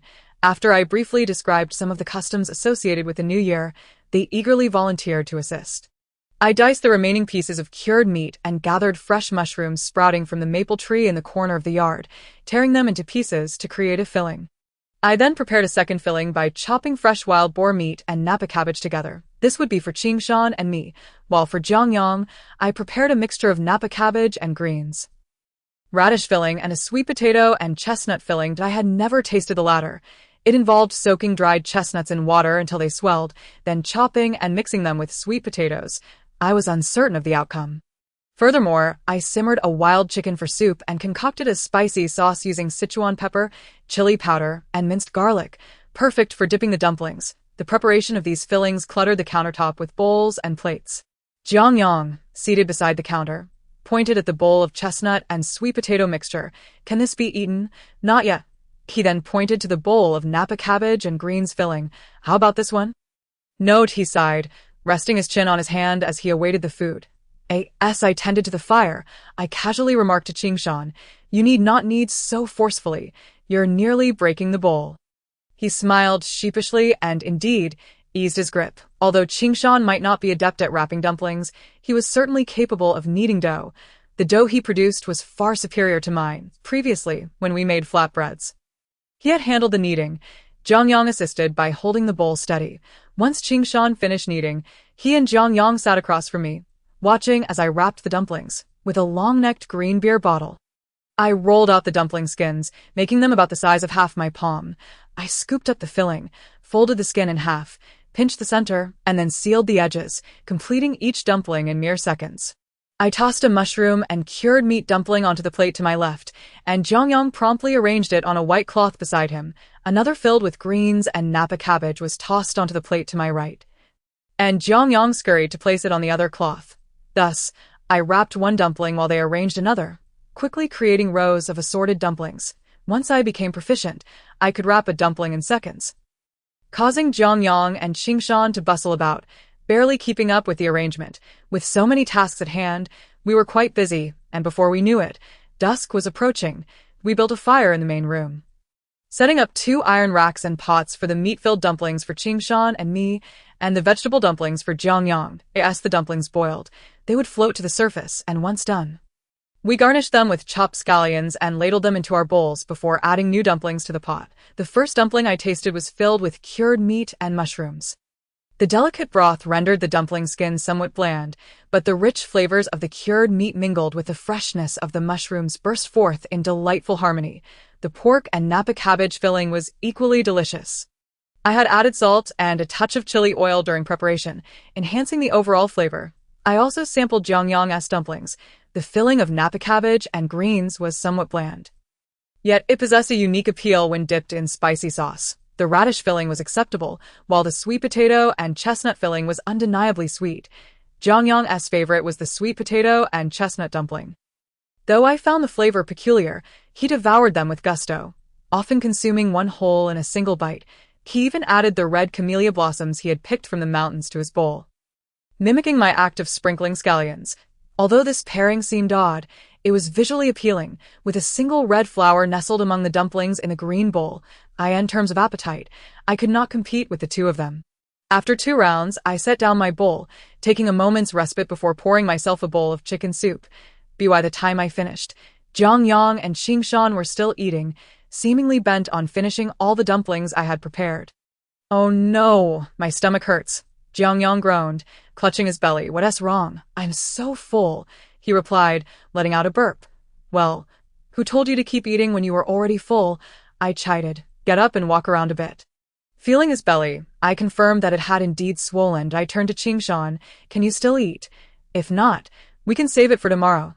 He set down his bowl, gazing wistfully at the remaining plate of dumplings, and then let out a burp. I wondered if I had been starving them as Qingshan burped and began clearing the plates. He remarked, "This is really delicious, but I might have overindulged. All right, I'll take care of it." "You should join Jiang Yang for a stroll in the yard." Eating the warm dumplings had warmed my entire being, and I felt no chill despite the winter night. As I tidied up the leftover dumplings, Jiang Yang suddenly burst in again. "Can I have 2 dumplings? For what purpose?" He grinned mischievously but remained silent. I understood immediately. He must have seen the orange cat.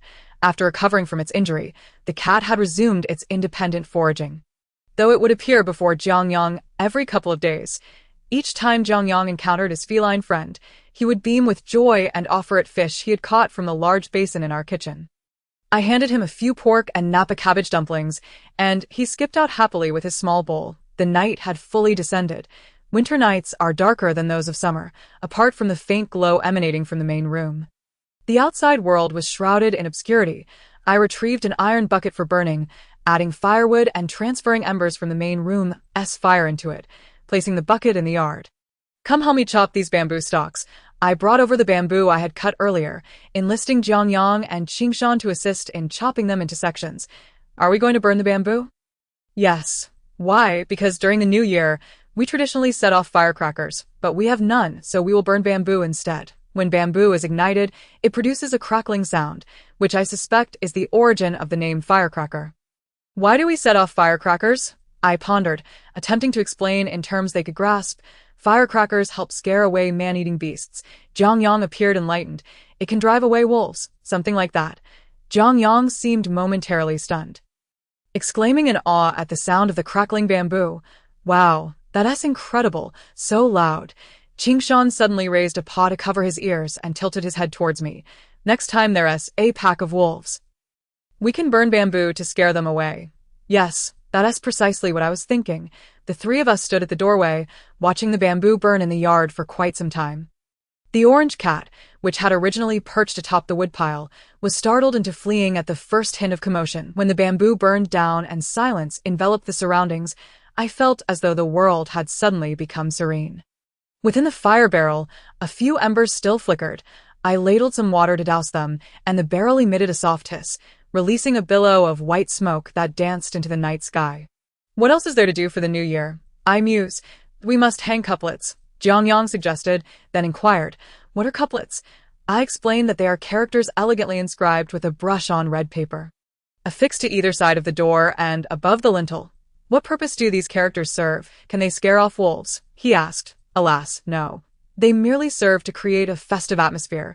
Jiang Yang posed many questions about the New Year, ultimately concluding, "I understand now. The essence of the New Year is to revel in merriment. Whatever one does must embody this spirit." This sentiment seemed accurate, yet our New Year celebrations differ from those of the past. Now, as I celebrate with them, I seek not mere revelry but rather to pray for our safety and well-being in the coming year, hoping we can welcome another together. Indeed, we require special days to anchor our thoughts and wishes. For such moments grant us tranquility and strength for the spirit.